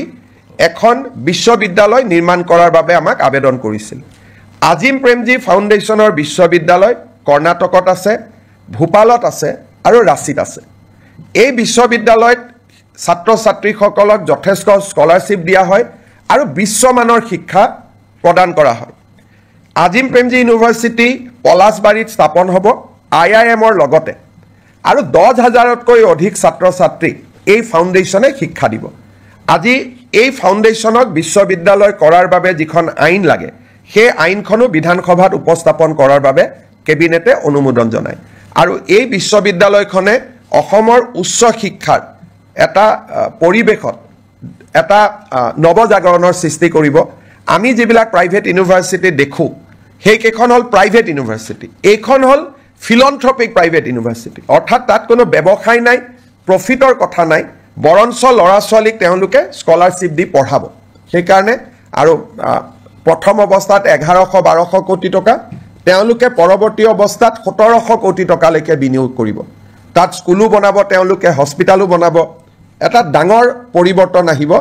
IIMৰ লগতে হ'ব পলাশবাৰী ৰাইজৰ বাবেও এটা আনন্দৰ বাতৰি অসমৰ ৰাইজৰ বাবেও এটা আনন্দৰ বাতৰি আজি আমাৰ কেবিনেটত আমি বহু দিনৰ পৰা আলোচনা কৰি আছিলোঁ যে চাহ বাগিচাৰ শ্ৰমিকসকলৰ লাইনৰ মাটি আমি মালিকৰ পৰা সিলিং এক্টত লৈ আমি শ্ৰমিকসকলৰ মাজত বিতৰণ কৰিম আজি কেবিনেটে অনুমোদন জনায় যে অসমৰ চাহ বাগিচাৰ লেবাৰ লাইনৰ মাটি সিলিং আইনৰ অধীনত আমি চৰকাৰীকৰণ কৰিম আৰু এক্টতে লিখা থাকিব যে চৰকাৰীকৰণ কৰাৰ লগে লগে এই মাটি শ্ৰমিকসকলক আবণ্টন কৰা হ'ব দুটা তিনিটা কণ্ডিশ্যন থাকিব শ্ৰমিকসকলে 20 বছৰলৈ এই মাটি বিক্ৰী কৰিব নোৱাৰিব আবণ্টন পোৱাৰ পিছত আৰু শ্ৰমিকসকলে এই মাটি যেতিয়া 20 বছৰ পিছতো বিক্ৰী কৰিব এই চাহ জনগোষ্ঠী ৰাইজৰ মাজতহে বিক্ৰী কৰিব পাৰিব আউটসাইড টি গাৰ্ডেনৰ যি শ্ৰমিক তেওঁলোকক বিক্ৰী কৰিব নোৱাৰিব যাতে লেবাৰ লাইনবোৰ সুৰক্ষিত হৈ থাকে আমি এটা অনুমান কৰিছোঁ এই বিলখন অহাৰ ফলত 2,18,553 বিঘা মাটি আবণ্টন কৰিব পৰা যাব 3,33,486টা পৰিয়াল এই সিদ্ধান্তৰ দ্বাৰা উপকৃত হ'ব অৰ্থাৎ এতিয়াৰ পৰা শ্ৰমিকৰ লেবাৰ লাইনৰ মাটিৰ মালিক শ্ৰমিকসকল হ'ব টি গাৰ্ডেনৰ মেনেজমেণ্ট মালিক হ'ব নোৱাৰিব তেওঁলোকৰ পৰা আমি সিলিঙত মাটি লৈ ল'ম সিলিং এক্টৰ সংশোধনীৰ বাবে প্ৰস্তাৱ কৰা আইনখন আজি কেবিনেটে অনুমোদন কৰে আৰু অসম বিধানসভাত 25 তাৰিখে এই আইনখন আমি উপস্থাপন কৰিম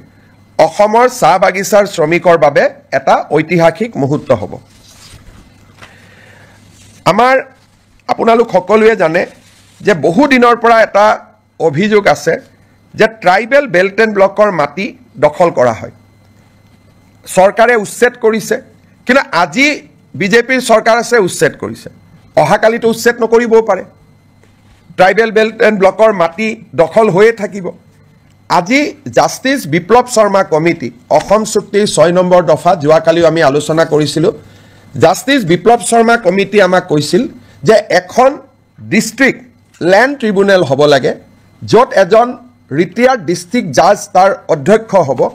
ট্ৰাইবেল বেল্ট এণ্ড ব্লকৰ মাটি কোনোবাই দখল কৰিলে এই ডিস্ট্ৰিক্ট ট্ৰিব্যুনেলত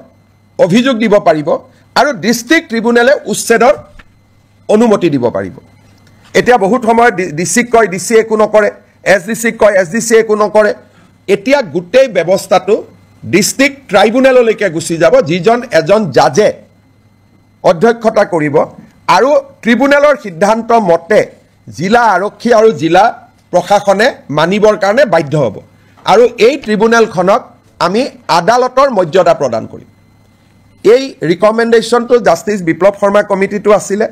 আৰু আমি যেহেতু এই বছৰ জাষ্টিস বিপ্লৱ শৰ্মা কমিটিৰ প্ৰতিবেদন এটা এটাকৈ আমি আগবঢ়াই লৈ গৈছো এই আইনখনো আমাৰ বিধানসভাত 25 তাৰিখে ৰাজমন্ত্ৰী কেশৱ মহন্ত ডাঙৰীয়াই উপস্থাপন কৰিব আজি আমাৰ কেবিনেটত কাৰ্বি ভয়ামত বাস কৰা কাৰ্বি ৰাইজৰ বাবে আপোনালোকে জানে যে কাৰ্বি সমাজ পাহাৰত বাস কৰে আৰু কাৰ্বি সমাজ ভয়ামতো বাস কৰে ভয়ামত বাস কৰা কাৰ্বি সমাজৰ বাবে আজি আমি এখন অটোনমাস কাউন্সিল গঠন কৰাৰ সিদ্ধান্ত লওঁ আৰু এই অটোনমাস কাউন্সিল আইনখনো আজি কেবিনেটত পাৰিত কৰা হয় ভয়াম জনজাতি উন্নয়ন মন্ত্ৰী ৰনোজ পেগু ডাঙৰীয়াই 25 তাৰিখে এই আইনখন বিধানসভাত উপস্থাপন কৰিব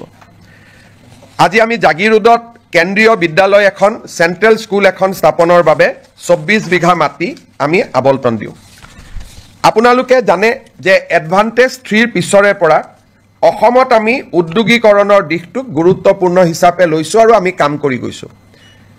এটা সেক্টৰ আছে সেয়া হৈছে আপোনালোকে জানে যে ইন্ডিগো চলিছে এয়াৰ ইণ্ডিয়া চলিছে ডাঙৰ ডাঙৰ স্পাইস জেট বিমানবিলাক আমাৰ ইয়াত আহে আৰু আমাৰ ইয়াত গুচি যায় কিন্তু এই বিমানবিলাক মেইনটেইন কৰা হয় ইঞ্জিনিয়াৰিং কৰা হয় সাৰ্ভিসিং কৰা হয় ই এটা ডাঙৰ ইন্ডাষ্ট্ৰি যাক নেকি এমআৰও বুলি কোৱা হয় মেইনটেনেন্স ৰিপেয়াৰ এণ্ড অভাৰহল এই উদ্যোগটো আমাৰ অসমত নাছিলে বিমানবিলাক আমি বিমান দেখো কিন্তু বেয়া হলে আমাৰ ইয়াত ঠিক নহয় বা সাৰ্ভিসিং নহয় গাড়ী যেনেকে সাৰ্ভিসিং সেন্টাৰ আছে বিমানৰো সাৰ্ভিসিং সেন্টাৰ আছে আৰু ই বহুত এমপ্লয়মেন্ট দিয়ে আজি আমাৰ কেবিনেটত maintenance repair overhaul policy of Assam 2025 অনুমোদন কৰা হয় অসমত 7টা এয়াৰপোৰ্ট আছে আমি চেষ্টা কৰিম যাতে 7টা এমআৰও আমি আনিব পাৰো আৰু ই আমাৰ থলুৱা যুৱক যুৱতীৰ নিযুক্তিৰ নতুন ৰাস্তা এটা মুকলি কৰি দিব আৰু এভিয়েশন ইন্ডাষ্ট্ৰিটো অসমত নতুন কৰি গঢ় লৈ উঠাত সহায় কৰিব আজি কেবিনেটত 10,000 কোটি টকাৰ ওপৰত যদি কোনোবাই বিনিয়োগ কৰিব খোজে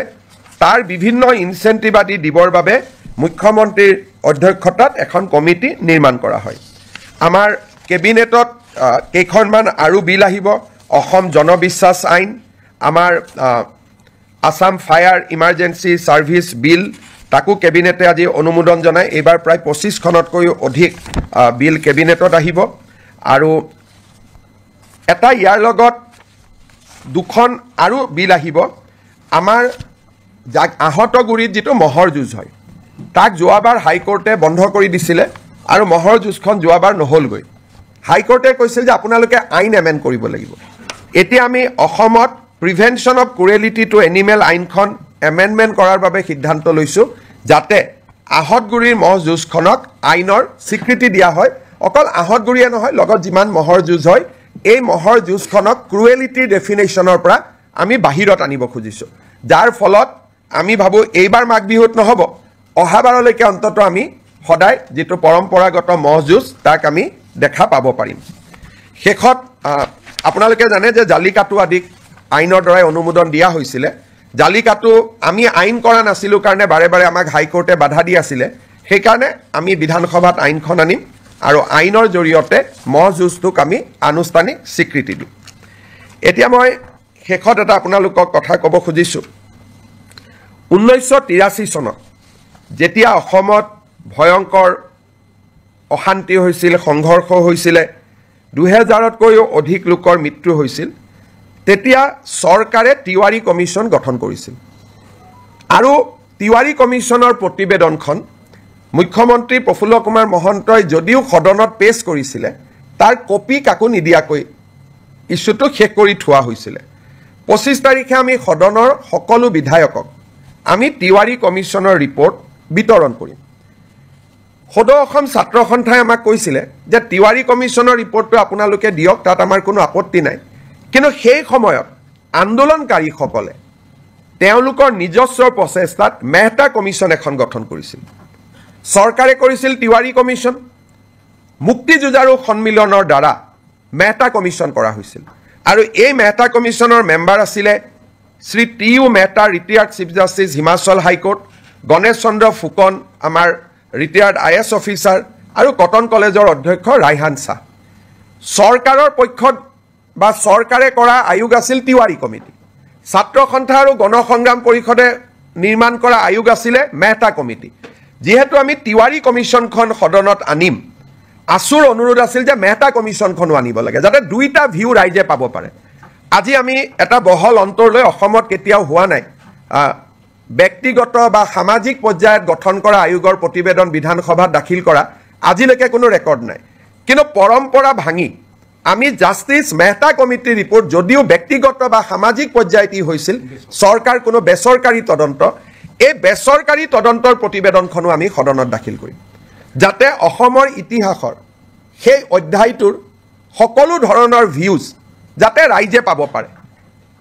বেচৰকাৰী তদন্ত আয়োগ চৰকাৰী তদন্ত আয়োগ আমি দুইটা সদনৰ মজিয়াত দাখিল কৰিম বিশেষকৈ ৰিসাৰ্চ ষ্টুডেণ্ট গৱেষণাৰ ষ্টুডেণ্ট অসম আন্দোলনক লৈ গৱেষণা কৰিব খোজা ৰিসাৰ্চ কৰিব খোজা জানিব খোজা এই সকলো ব্যক্তিৰ কাৰণে দুইখন কমিটিৰ ৰিপৰ্ট থাকিলে তেওঁলোকে এই এটা সম্যক ধাৰণা ল'বলৈ সুবিধা পাব তেতিয়াও এটা বিতৰ্ক হৈছিল সেই সময়তে প্ৰফুল্ল মহন্ত চৰকাৰ থাকোতে এইটো অনুৰোধ আছিল যে তিৱাৰীখন দিলে যদি মেহতাখন কিয় দিয়া নাই আমি সিদ্ধান্ত ললো যে আমি দুইটা ৰিপৰ্ট আমি সদনক দিম সেই ফালৰ পৰা আজি এখন ঐতিহাসিক সিদ্ধান্ত এটা অসম কেবিনেটত গঠন কৰা হয়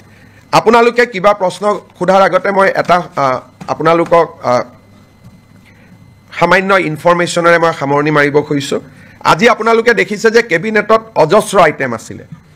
সেইকাৰণে জনজাতি সংক্ৰান্তত মন্ত্ৰীসভাৰ প্ৰতিবেদনখন আজি আমি বহুত ভাল কৰি আলোচনা কৰিব নোৱাৰিলো আজি আমি সিদ্ধান্ত ললো যে 26 তাৰিখে জনজাতীয় 6 জনগোষ্ঠীৰ জনজাতীয়কৰণৰ সম্পৰ্কৰ প্ৰতিবেদনখন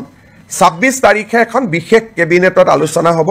আৰু 27 তাৰিখে আমি ইয়াক বিধানসভাত উপস্থাপন কৰিম 25 তাৰিখে উপস্থাপন কৰিম বুলি মই কৈছিলো কিন্তু বহুত কাগজ পত্ৰ আইনৰ হেছাৰ বাবে আমি সিদ্ধান্ত ললো যে এই প্ৰতিবেদনখন আমি 27 তাৰিখে সদনত আমি দাখিল কৰিম 26 তাৰিখে আমাৰ কেবিনেট বৈঠক হ'ব তাতে অনুমোদন হ'ব আৰু 27 তাৰিখে আমি ইয়াক সদনত উপস্থাপন কৰিম আপোনালোকৰ যদি কিবা প্ৰশ্ন আছে কৰিব পাৰে তিৱাৰী কমিশন আৰু মেহতা কমিশন দুইটা ৰিপৰ্টে প্ৰথমবাৰৰ বাবে ৰাজহুৱা হ'ব সক যদি টেকনিক্যালি খুধে হয়তো দুইটা ৰিপৰ্টে ৰাজহুৱা হৈছিল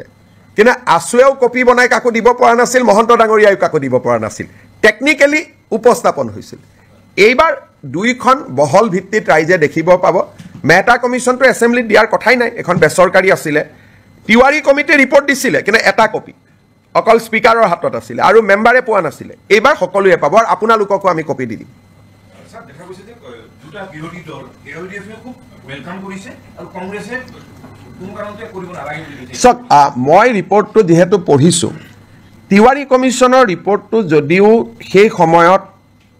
কংগ্ৰেছৰ চৰকাৰৰ দিনত হিতেশ্বৰ শইকীয়া চৰকাৰৰ দিনতে তাৰ প্ৰতিবেদন আহিছিল ৰিপৰ্টটো সম্যকভাৱে এটা নিৰপেক্ষ ৰিপৰ্ট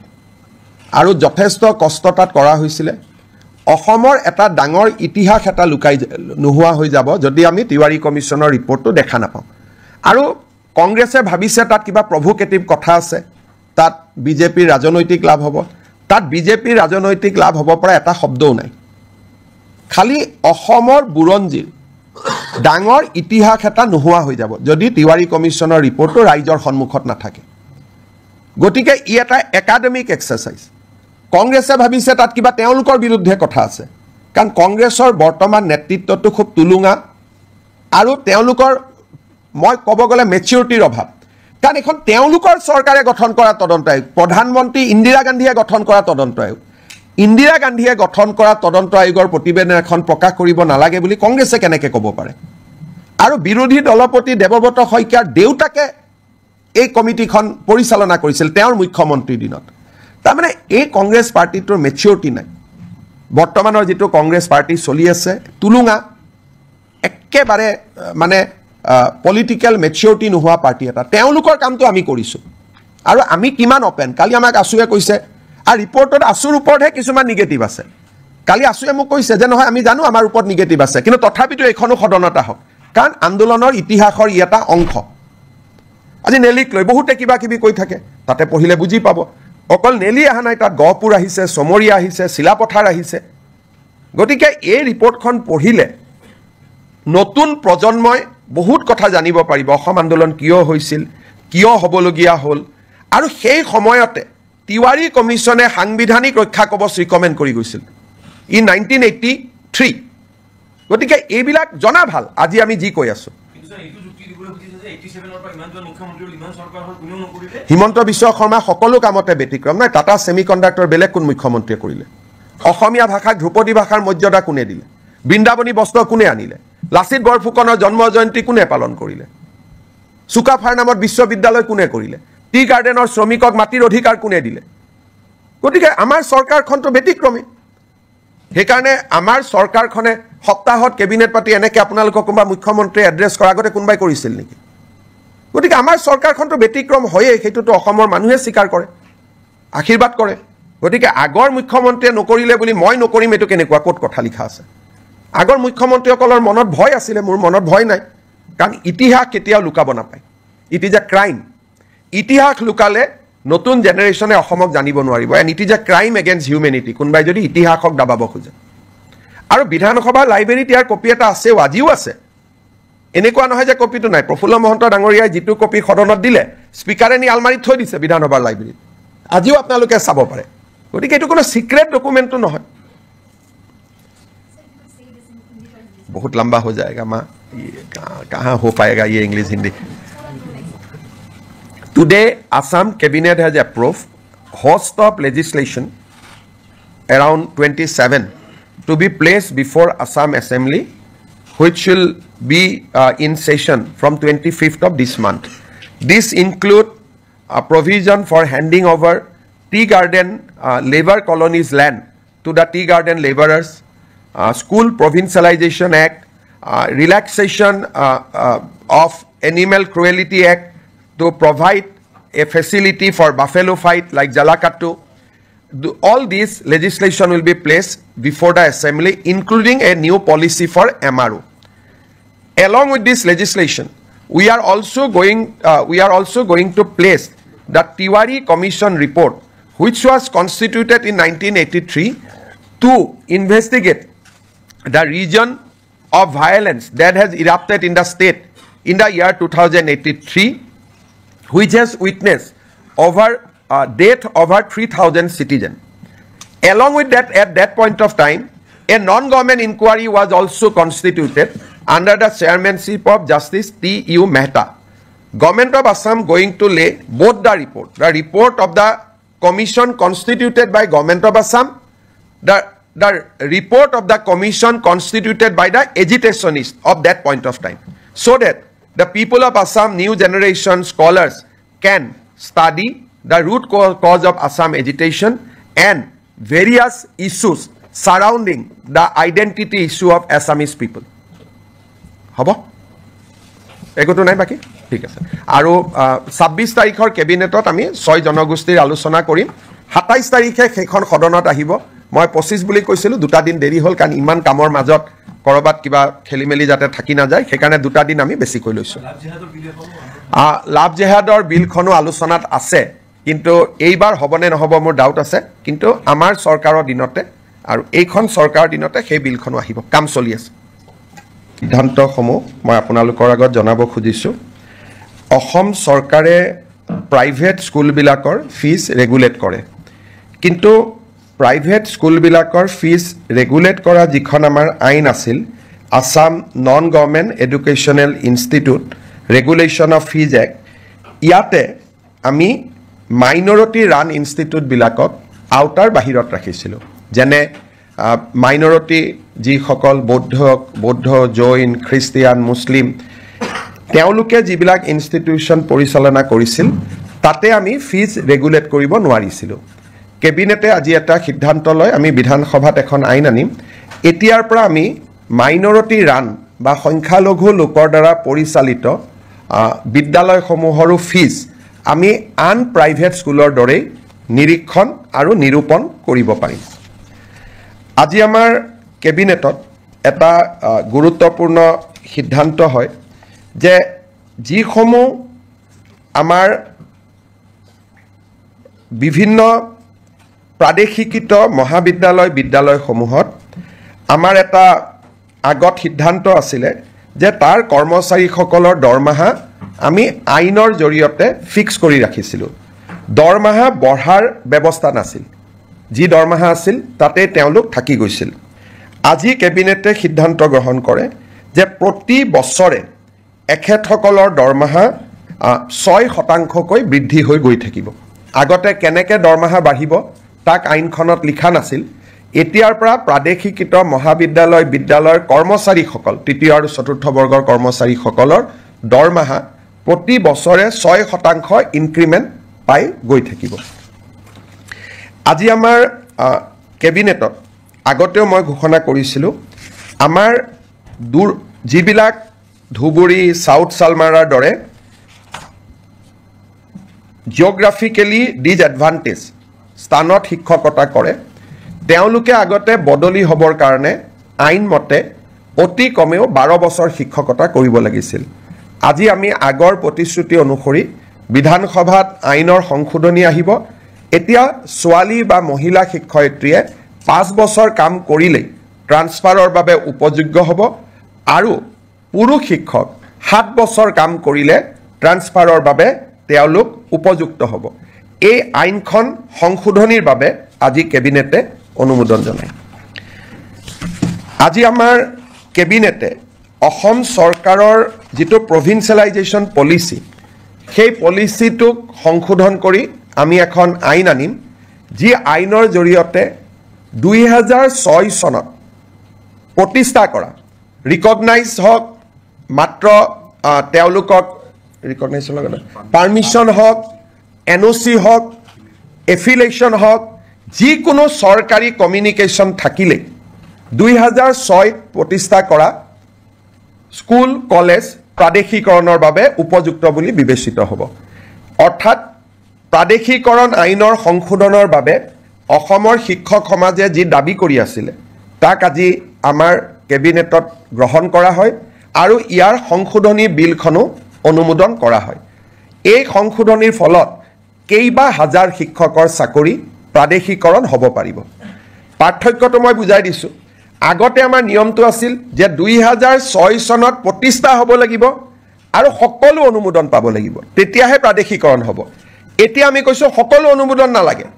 যিকোনো এখন কাগজ থাকিলে পাৰ্মিশ্যনৰ কাগজ থাকক ৰিকগনাইজেশ্যনৰ কাগজ থাকক এফিলেশ্যনৰ কাগজ থাকক বা এনঅ'চি এখন থাকক তেতিয়াও তেওঁলোকৰ চাকৰিসমূহ প্ৰাদেশিকৃত হ'ব এই আইনৰ ফলত বহু কেইখন মহাবিদ্যালয় প্ৰাদেশিকৃত হ'ব সুবিধা পাব কিমানখন কলেজ হ'ব প্ৰায় 15খন নতুন মহাবিদ্যালয় প্ৰাদেশিকৃত হ'ব স্কুল কিমানমান হ'ব স্কুলটো হিচাপ উলিয়াব দিগদাৰ কিন্তু কেইবা হাজাৰো বিদ্যালয় নতুনকৈ প্ৰাদেশিকৰণৰ আওতাত আহিব পাৰিব আজি আমাৰ কেবিনেটত নেৰিম নামৰ শিক্ষানুষ্ঠানখনে এখন প্ৰাইভেট ইউনিভাৰ্চিটি কৰিব খোজে তাকো কেবিনেটে অনুমোদন জনায় আজি আমাৰ অসমৰ উচ্চ শিক্ষাৰ বাবে এটা অতি আনন্দৰ বিষয় আজিম প্ৰেমজীৰ নাম আপোনালোকে শুনিছে আজিম প্ৰেমজী ফাউণ্ডেশ্যন এটা ফিলন্থ্ৰপিক অৰ্গেনাইজেশ্যন তেওঁলোকে অসমত 1000 কোটি টকাতকৈও অধিক ব্যয় কৰি এখন বিশ্ববিদ্যালয় নিৰ্মাণ কৰাৰ বাবে আমাক আবেদন কৰিছিল আজিম প্ৰেমজী ফাউণ্ডেশ্যনৰ বিশ্ববিদ্যালয় কৰ্ণাটকত আছে ভূপালত আছে আৰু ৰাঁচীত আছে এই বিশ্ববিদ্যালয়ত ছাত্ৰ ছাত্ৰীসকলক যথেষ্ট স্কলাৰশ্বিপ দিয়া হয় আৰু বিশ্বমানৰ শিক্ষা প্ৰদান কৰা হয় আজিম প্ৰেমজী ইউনিভাৰ্চিটি পলাশবাৰীত স্থাপন হ'ব IIMৰ লগতে আৰু 10,000তকৈ অধিক ছাত্ৰ ছাত্ৰীক এই ফাউণ্ডেশ্যনে শিক্ষা দিব আজি এই ফাউণ্ডেশ্যনক বিশ্ববিদ্যালয় কৰাৰ বাবে যিখন আইন লাগে সেই আইনখনো বিধানসভাত উপস্থাপন কৰাৰ বাবে কেবিনেটে অনুমোদন জনায় আৰু এই বিশ্ববিদ্যালয়খনে অসমৰ উচ্চ শিক্ষাৰ এটা পৰিৱেশত এটা নৱজাগৰণৰ সৃষ্টি কৰিব আমি যিবিলাক প্ৰাইভেট ইউনিভাৰ্চিটি দেখোঁ সেইকেইখন হ'ল প্ৰাইভেট ইউনিভাৰ্চিটি এইখন হ'ল ফিলন্থ্ৰপিক প্ৰাইভেট ইউনিভাৰ্চিটি অৰ্থাৎ তাত কোনো ব্যৱসায় নাই প্ৰফিটৰ কথা নাই বৰঞ্চ ল'ৰা ছোৱালীক তেওঁলোকে স্কলাৰশ্বিপ দি পঢ়াব সেইকাৰণে আৰু প্ৰথম অৱস্থাত 1100-1200 কোটি টকা তেওঁলোকে পৰৱৰ্তী অৱস্থাত 1700 কোটি টকালৈকে বিনিয়োগ কৰিব তাত স্কুলো বনাব তেওঁলোকে হস্পিটালো বনাব এটা ডাঙৰ পৰিৱৰ্তন আহিব IIMৰ লগতে হ'ব পলাশবাৰী ৰাইজৰ বাবেও এটা আনন্দৰ বাতৰি অসমৰ ৰাইজৰ বাবেও এটা আনন্দৰ বাতৰি আজি আমাৰ কেবিনেটত আমি বহু দিনৰ পৰা আলোচনা কৰি আছিলোঁ যে চাহ বাগিচাৰ শ্ৰমিকসকলৰ লাইনৰ মাটিক আমি মালিকৰ পৰা সিলিং এক্টত লৈ আমি শ্ৰমিকসকলৰ মাজত বিতৰণ কৰিম আজি কেবিনেটে অনুমোদন জনাই যে অসমৰ চাহ বাগিচাৰ লেবাৰ লাইনৰ মাটি সিলিং আইনৰ অধীনত আমি চৰকাৰীকৰণ কৰিম আৰু এক্টতে লিখা থাকিব যে চৰকাৰীকৰণ কৰাৰ লগে লগে এই মাটি শ্ৰমিকসকলক আবণ্টন কৰা হ'ব দুটা তিনিটা কণ্ডিশ্যন থাকিব শ্ৰমিকসকলে 20 বছৰলৈ এই মাটি বিক্ৰী কৰিব নোৱাৰিব আবণ্টন পোৱাৰ পিছত আৰু শ্ৰমিকসকলে এই মাটি যেতিয়া 20 বছৰ পিছতো বিক্ৰী কৰিব এই চাহ জনগোষ্ঠী ৰাইজৰ মাজতহে বিক্ৰী কৰিব পাৰিব আউটসাইড টি গাৰ্ডেনৰ যি শ্ৰমিক তেওঁলোকক বিক্ৰী কৰিব নোৱাৰিব যাতে লেবাৰ লাইনবোৰ সুৰক্ষিত হৈ থাকে আমি এটা অনুমান কৰিছো এই বিলখন অহাৰ ফলত 2,18,553 বিঘা মাটি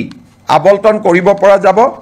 3,33,486টা পৰিয়াল এই সিদ্ধান্তৰ দ্বাৰা উপকৃত হ'ব অৰ্থাৎ এতিয়াৰ পৰা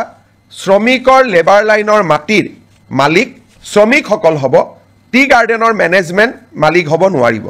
তেওঁলোকৰ পৰা আমি সিলিঙত মাটি লৈ ল'ম সিলিং এক্টৰ সংশোধনীৰ বাবে প্ৰস্তাৱ কৰা আইনখন আজি কেবিনেটে অনুমোদন কৰে আৰু অসম বিধানসভাত 25 তাৰিখে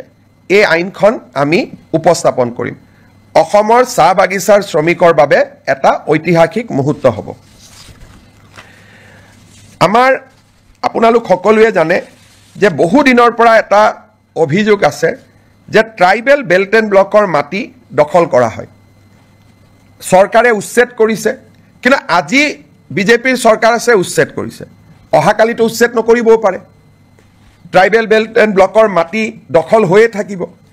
আজি জাষ্টিস বিপ্লৱ শৰ্মা কমিটি অসম চুক্তিৰ 6 নম্বৰ দফা যোৱাকালিও আমি আলোচনা কৰিছিলোঁ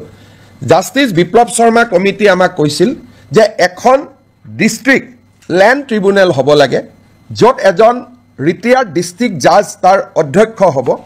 ট্ৰাইবেল বেল্ট এণ্ড ব্লকৰ মাটি কোনোবাই দখল কৰিলে এই ডিস্ট্ৰিক্ট ট্ৰিব্যুনেলত অভিযোগ দিব পাৰিব আৰু ডিস্ট্ৰিক্ট ট্ৰিব্যুনেলে উচ্ছেদৰ অনুমতি দিব পাৰিব এতিয়া বহুত সময় ডিসি কয় ডিসি একো নকৰে এসডিসি কয় এসডিসি একো নকৰে এতিয়া গোটেই ব্যৱস্থাটো ডিস্ট্ৰিক্ট ট্ৰাইব্যুনেললৈকে গুচি যাব যিজন এজন জাজে অধ্যক্ষতা কৰিব আৰু ট্ৰিব্যুনেলৰ সিদ্ধান্ত মতে জিলা আৰক্ষী আৰু জিলা প্ৰশাসনে মানিবৰ কাৰণে বাধ্য হ'ব আৰু এই ট্ৰিব্যুনেলখনক আমি আদালতৰ মৰ্যাদা প্ৰদান কৰিম এই ৰিকমেন্ডেশনটো জাষ্টিস বিপ্লৱ শৰ্মা কমিটিটো আছিলে আৰু আমি যেহেতু এই বছৰ জাষ্টিস বিপ্লৱ শৰ্মা কমিটিৰ প্ৰতিবেদন এটা এটাকৈ আমি আগবঢ়াই লৈ গৈছো এই আইনখনো আমাৰ বিধানসভাত 25 তাৰিখে ৰাজহ মন্ত্ৰী কেশৱ মহন্ত ডাঙৰীয়াই উপস্থাপন কৰিব আজি আমাৰ কেবিনেটত কাৰ্বি ভয়ামত বাস কৰা কাৰ্বি ৰাইজৰ বাবে আপোনালোকে জানে যে কাৰ্বি সমাজ পাহাৰত বাস কৰে আৰু কাৰ্বি সমাজ ভয়ামতো বাস কৰে ভয়ামত বাস কৰা কাৰ্বি সমাজৰ বাবে আজি আমি এখন অটোনমাস কাউন্সিল গঠন কৰাৰ সিদ্ধান্ত লওঁ আৰু এই অটোনমাস কাউন্সিল আইনখনো আজি কেবিনেটত পাৰিত কৰা হয় ভয়াম জনজাতি উন্নয়ন মন্ত্ৰী ৰনোজ পেগু ডাঙৰীয়াই 25 তাৰিখে এই আইনখন বিধানসভাত উপস্থাপন কৰিব আজি আমি জাগিৰোডত কেন্দ্ৰীয় বিদ্যালয় এখন সেন্ট্ৰেল স্কুল এখন স্থাপনৰ বাবে 24 বিঘা মাটি আমি আবণ্টন দিওঁ আপোনালোকে জানে যে এডভান্টেজ 3 পিছৰে পৰা অসমত আমি উদ্যোগীকৰণৰ দিশটো গুৰুত্বপূৰ্ণ হিচাপে লৈছো আৰু আমি কাম কৰি গৈছো এটা সেক্টৰ আছে সেয়া হৈছে আপোনালোকে জানে যে ইন্ডিগো চলিছে এয়াৰ ইণ্ডিয়া চলিছে ডাঙৰ ডাঙৰ স্পাইস জেট বিমানবিলাক আমাৰ ইয়াত আহে আৰু আমাৰ ইয়াত গুচি যায় কিন্তু এই বিমানবিলাক মেইনটেইন কৰা হয় ইঞ্জিনিয়াৰিং কৰা হয় সাৰ্ভিসিং কৰা হয় ই এটা ডাঙৰ ইণ্ডাষ্ট্ৰি যাক নেকি এমআৰও বুলি কোৱা হয় মেইনটেনেন্স ৰিপেয়াৰ এণ্ড অভাৰহল এই উদ্যোগটো আমাৰ অসমত নাছিলে বিমানবিলাক আমি বিমান দেখো কিন্তু বেয়া হলে আমাৰ ইয়াত ঠিক নহয় বা সাৰ্ভিসিং নহয় গাড়ী যেনেকৈ সাৰ্ভিসিং সেন্টাৰ আছে বিমানৰো সাৰ্ভিসিং সেন্টাৰ আছে আৰু ই বহুত এমপ্লয়মেন্ট দিয়ে আজি আমাৰ কেবিনেটত maintenance repair overhaul policy of Assam 2025 অনুমোদন কৰা হয় অসমত 7টা এয়াৰপোৰ্ট আছে আমি চেষ্টা কৰিম যাতে 7টা এমআৰও আমি আনিব পাৰো আৰু ই আমাৰ থলুৱা যুৱক যুৱতীৰ নিযুক্তিৰ নতুন ৰাস্তা এটা মুকলি কৰি দিব আৰু এভিয়েশ্যন ইণ্ডাষ্ট্ৰিটো অসমত নতুন কৰি গঢ় লৈ উঠাত সহায় কৰিব আজি কেবিনেটত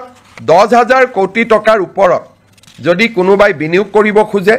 তাৰ বিভিন্ন ইনচেন্টিভ আদি দিবৰ বাবে মুখ্যমন্ত্ৰীৰ অধ্যক্ষতাত এখন কমিটি নিৰ্মাণ কৰা হয় আমাৰ কেবিনেটত কেইখনমান আৰু বিল আহিব অসম জনবিশ্বাস আইন আমাৰ আসাম ফায়াৰ ইমাৰ্জেঞ্চি সাৰ্ভিস বিল তাকো কেবিনেটে আজি অনুমোদন জনায় এইবাৰ প্ৰায় 25খনতকৈ অধিক বিল কেবিনেটত আহিব আৰু এটা ইয়াৰ লগত দুখন আৰু বিল আহিব আমাৰ আহতগুৰিত যেটো মহৰ যুঁজ হয় তাক যোৱাবাৰ হাইকোৰ্টে বন্ধ কৰি দিছিলে আৰু মহৰ যুঁজখন যোৱাবাৰ নহলগৈ হাইকোৰ্টে কৈছিল যে আপোনালোকে আইন এমেন্ড কৰিব লাগিব এতিয়া আমি অসমত prevention of cruelty to animal আইনখন এমেন্ডমেন্ট কৰাৰ বাবে সিদ্ধান্ত লৈছো যাতে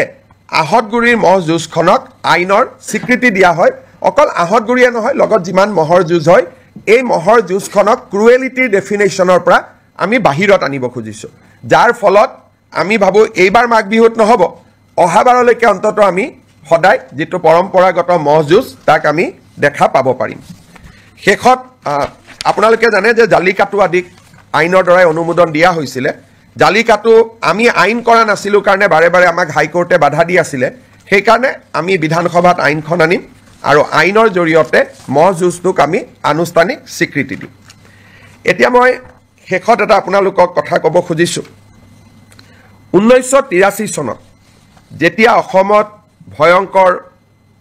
অশান্তি হৈছিল সংঘৰ্ষ হৈছিল 2000তকৈও অধিক লোকৰ মৃত্যু হৈছিল তেতিয়া চৰকাৰে তিৱাৰী কমিছন গঠন কৰিছিল আৰু তিৱাৰী কমিছনৰ প্ৰতিবেদনখন মুখ্যমন্ত্ৰী প্ৰফুল্ল কুমাৰ মহন্তই যদিও সদনত পেশ কৰিছিল তাৰ কপি কাকো নিদিয়াকৈ ইস্যুটো শেষ কৰি থোৱা হৈছিল 25 তাৰিখে আমি সদনৰ সকলো বিধায়কক আমি তিৱাৰী কমিছনৰ ৰিপৰ্ট বিতৰণ কৰিম সদৌ অসম ছাত্ৰ সন্থাই আমাক কৈছিল যে তিৱাৰী কমিছনৰ ৰিপৰ্টটো আপোনালোকে দিয়ক তাত আমাৰ কোনো আপত্তি নাই কিন্তু সেই সময়ত আন্দোলনকাৰীসকলে তেওঁলোকৰ নিজস্ব প্ৰচেষ্টাত মেহতা কমিছন এখন গঠন কৰিছিল চৰকাৰে কৰিছিল তিৱাৰী কমিছন মুক্তি যুঁজাৰু সন্মিলনৰ দ্বাৰা মেহতা কমিছন কৰা হৈছিল আৰু এই মেহতা কমিছনৰ মেম্বাৰ আছিল Shri T U. Mehta retired chief justice Himachal high court Ganesh Chandra Phukan আমাৰ ৰিটায়াৰ্ড আইএছ অফিচাৰ আৰু কটন কলেজৰ অধ্যক্ষ ৰাইহান শাহ চৰকাৰৰ পক্ষত বা চৰকাৰে কৰা আয়োগ আছিল তিৱাৰী কমিটি ছাত্ৰ সন্থা আৰু গণসংগ্ৰাম পৰিষদে নিৰ্মাণ কৰা আয়োগ আছিল মেহতা কমিটি যেহেতু আমি তিৱাৰী কমিছনখন সদনত আনিম আসুৰ অনুৰোধ আছিল যে মেহতা কমিছনখনো আনিব লাগে যাতে দুইটা ভিউ ৰাইজে পাব পাৰে আজি আমি এটা বহল অন্তৰলৈ অসমত কেতিয়াও হোৱা নাই ব্যক্তিগত বা সামাজিক পৰ্যায়ত গঠন কৰা আয়োগৰ প্ৰতিবেদন বিধানসভাত দাখিল কৰা আজিলৈকে কোনো ৰেকৰ্ড নাই কিন্তু পৰম্পৰা ভাঙি আমি জাষ্টিছ মেহতা কমিটিৰ ৰিপৰ্ট যদিও ব্যক্তিগত বা সামাজিক পৰ্যায়ত হৈছিল চৰকাৰ কোনো বেচৰকাৰী তদন্ত এই বেচৰকাৰী তদন্তৰ প্ৰতিবেদনখনো আমি সদনত দাখিল কৰিম যাতে অসমৰ ইতিহাসৰ সেই অধ্যায়টোৰ সকলো ধৰণৰ ভিউজ যাতে ৰাইজে পাব পাৰে বেচৰকাৰী তদন্ত আয়োগ চৰকাৰী তদন্ত আয়োগ আমি দুইটা সদনৰ মজিয়াত দাখিল কৰিম বিশেষকৈ ৰিচাৰ্চ ষ্টুডেণ্ট গৱেষণাৰ ষ্টুডেণ্ট অসম আন্দোলনক লৈ গৱেষণা কৰিব খোজা ৰিচাৰ্চ কৰিব খোজা জানিব খোজা এই সকলো ব্যক্তিৰ কাৰণে দুইখন কমিটিৰ ৰিপৰ্ট থাকিলে তেওঁলোকে এই এটা সম্যক ধাৰণা ল'বলৈ সুবিধা পাব তেতিয়াও এটা বিতৰ্ক হৈছিল সেই সময়তে প্ৰফুল্ল মহন্ত চৰকাৰ থাকোতে এইটো অনুৰোধ আছিল যে তিৱাৰীখন দিলে যদি মেহতাখন কিয় দিয়া নাই আমি সিদ্ধান্ত ললো যে আমি দুইটা ৰিপৰ্ট আমি সদনক দিম সেই ফালৰ পৰা আজি এখন ঐতিহাসিক সিদ্ধান্ত এটা অসম কেবিনেটত গঠন কৰা হয় আপোনালোকে কিবা প্ৰশ্ন খুধাৰ আগতে মই এটা আপোনালোকক সামান্য ইনফৰমেশ্যনৰে মই সামৰণি মাৰিব খুজিছো আজি আপোনালোকে দেখিছে যে কেবিনেটত অজস্ৰ আইটেম আছিল সেই কাৰণে জনজাতি সংক্ৰান্তত মন্ত্ৰীসভাৰ প্ৰতিবেদনখন আজি আমি বহুত ভাল কৰি আলোচনা কৰিব নোৱাৰিলো আজি আমি সিদ্ধান্ত ললো যে 26 তাৰিখে জনজাতীয় 6 জনগোষ্ঠীৰ জনজাতীয়কৰণৰ সম্পৰ্কৰ প্ৰতিবেদনখন 26 তাৰিখে এখন বিশেষ কেবিনেটত আলোচনা হ'ব আৰু 27 তাৰিখে আমি ইয়াক বিধানসভাত উপস্থাপন কৰিম 25 তাৰিখে উপস্থাপন কৰিম বুলি মই কৈছিলোঁ, কিন্তু বহুত কাগজ পত্ৰ আইনৰ হেঁচাৰ বাবে আমি সিদ্ধান্ত ল'লোঁ যে এই প্ৰতিবেদনখন আমি 27 তাৰিখে সদনত আমি দাখিল কৰিম। 26 তাৰিখে আমাৰ কেবিনেট বৈঠক হ'ব, তাতে অনুমোদন হ'ব, আৰু 27 তাৰিখে আমি ইয়াক সদনত উপস্থাপন কৰিম। আপোনালোকৰ যদি কিবা প্ৰশ্ন আছে কৰিব পাৰে। চক যদি টেকনিকেলি সোধে হয়তো দুইটা ৰিপৰ্টে ৰাজহুৱা হৈছিলে, কিন্তু আছুৱেও কপি বনাই কাকো দিব পৰা নাছিল, মহন্ত ডাঙৰীয়াও কাকো দিব পৰা নাছিল, টেকনিকেলি উপস্থাপন হৈছিল। এইবাৰ দুইখন বহল ভিত্তিত ৰাইজে দেখিব পাব। মেহতা কমিশ্যনটো এছেম্বলিত দিয়াৰ কথাই নাই, এখন বেচৰকাৰী আছিলে। তিৱাৰী কমিটিয়ে ৰিপৰ্ট দিছিলে, কিন্তু এটা কপি অকল স্পীকাৰৰ হাতত আছিলে আৰু মেম্বাৰে পোৱা নাছিলে। এইবাৰ সকলোৱে পাব আৰু আপোনালোককো আমি কপি দি দিম।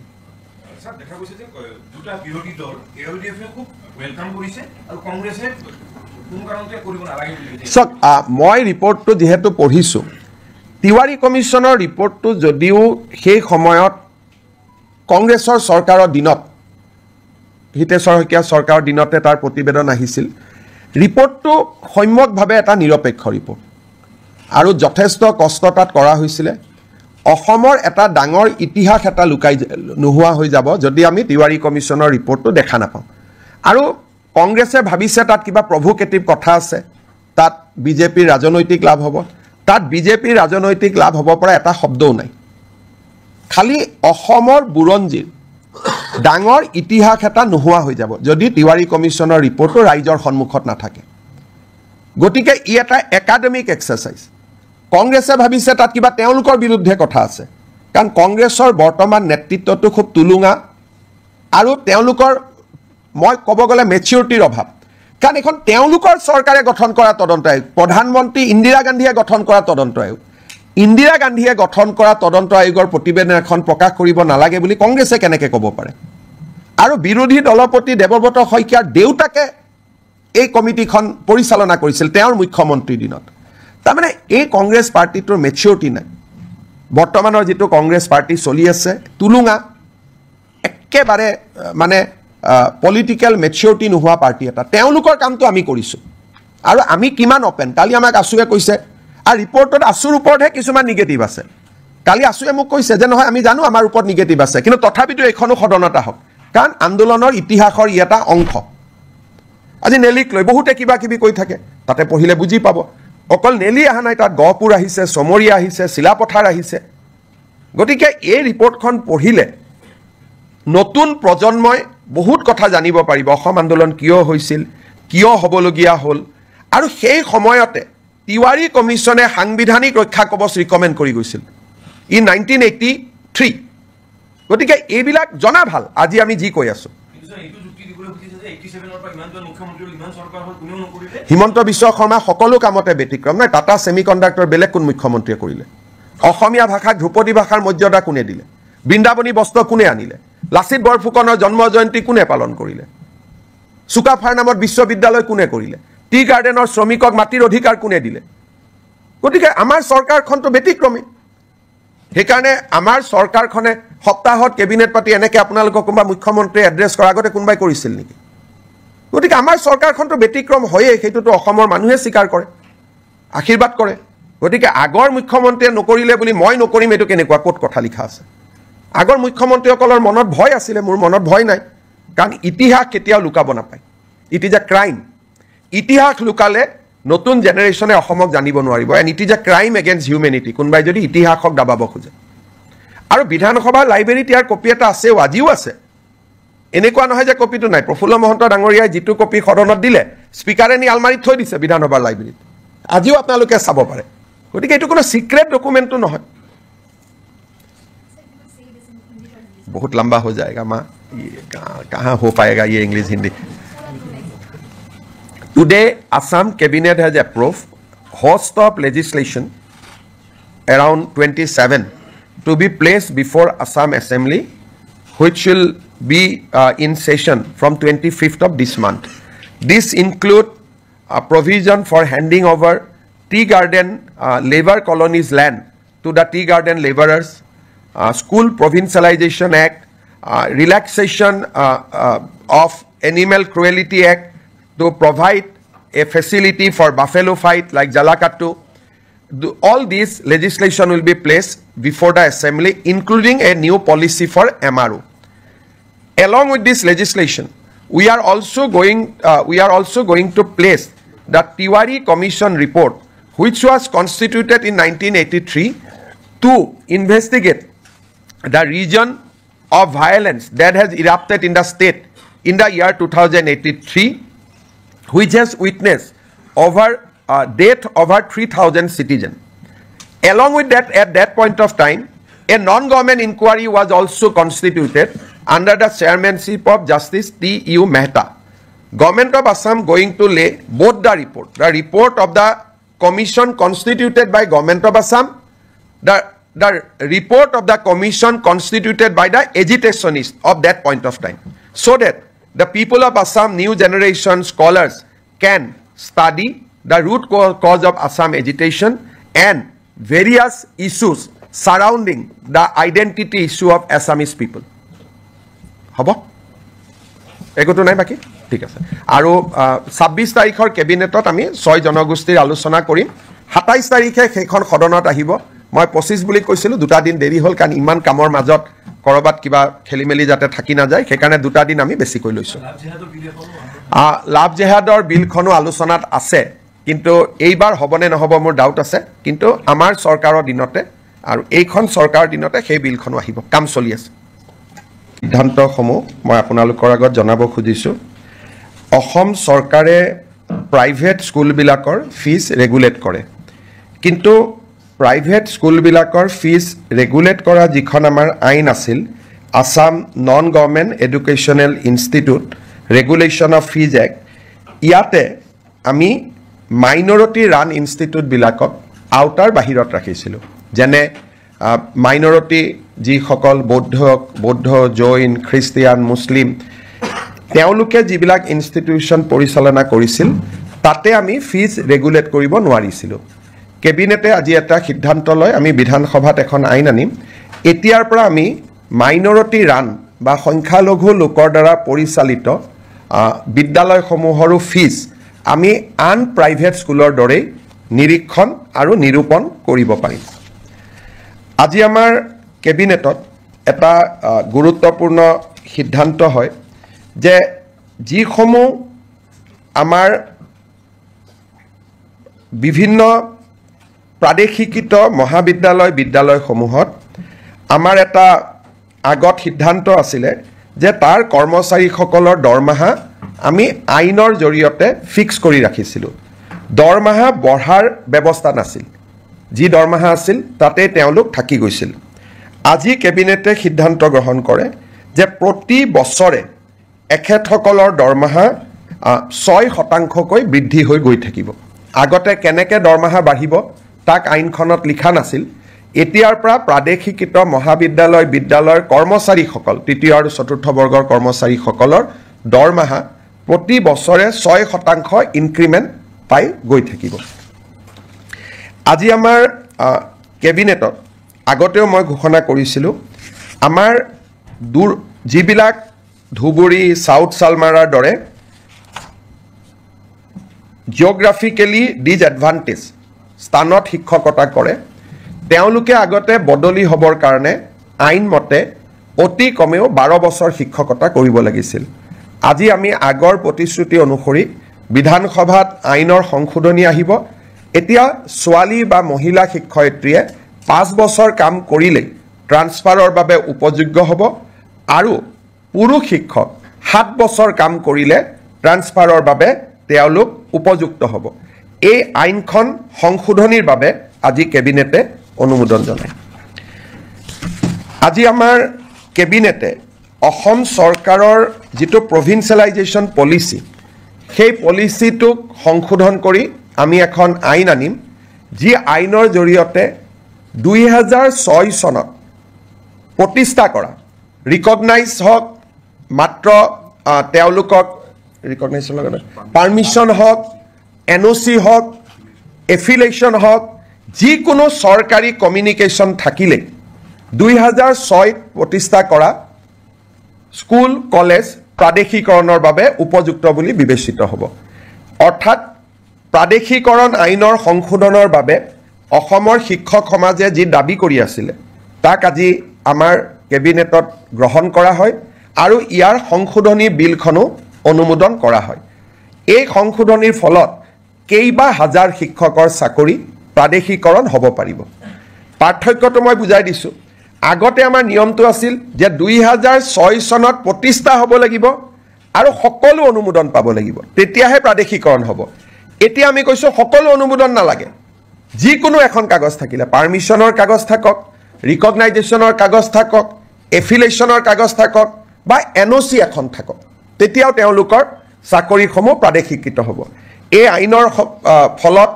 বহুকেইখন মহাবিদ্যালয় প্ৰাদেশিকৃত হ'ব, সুবিধা পাব। কিমানখন কলেজ হ'ব?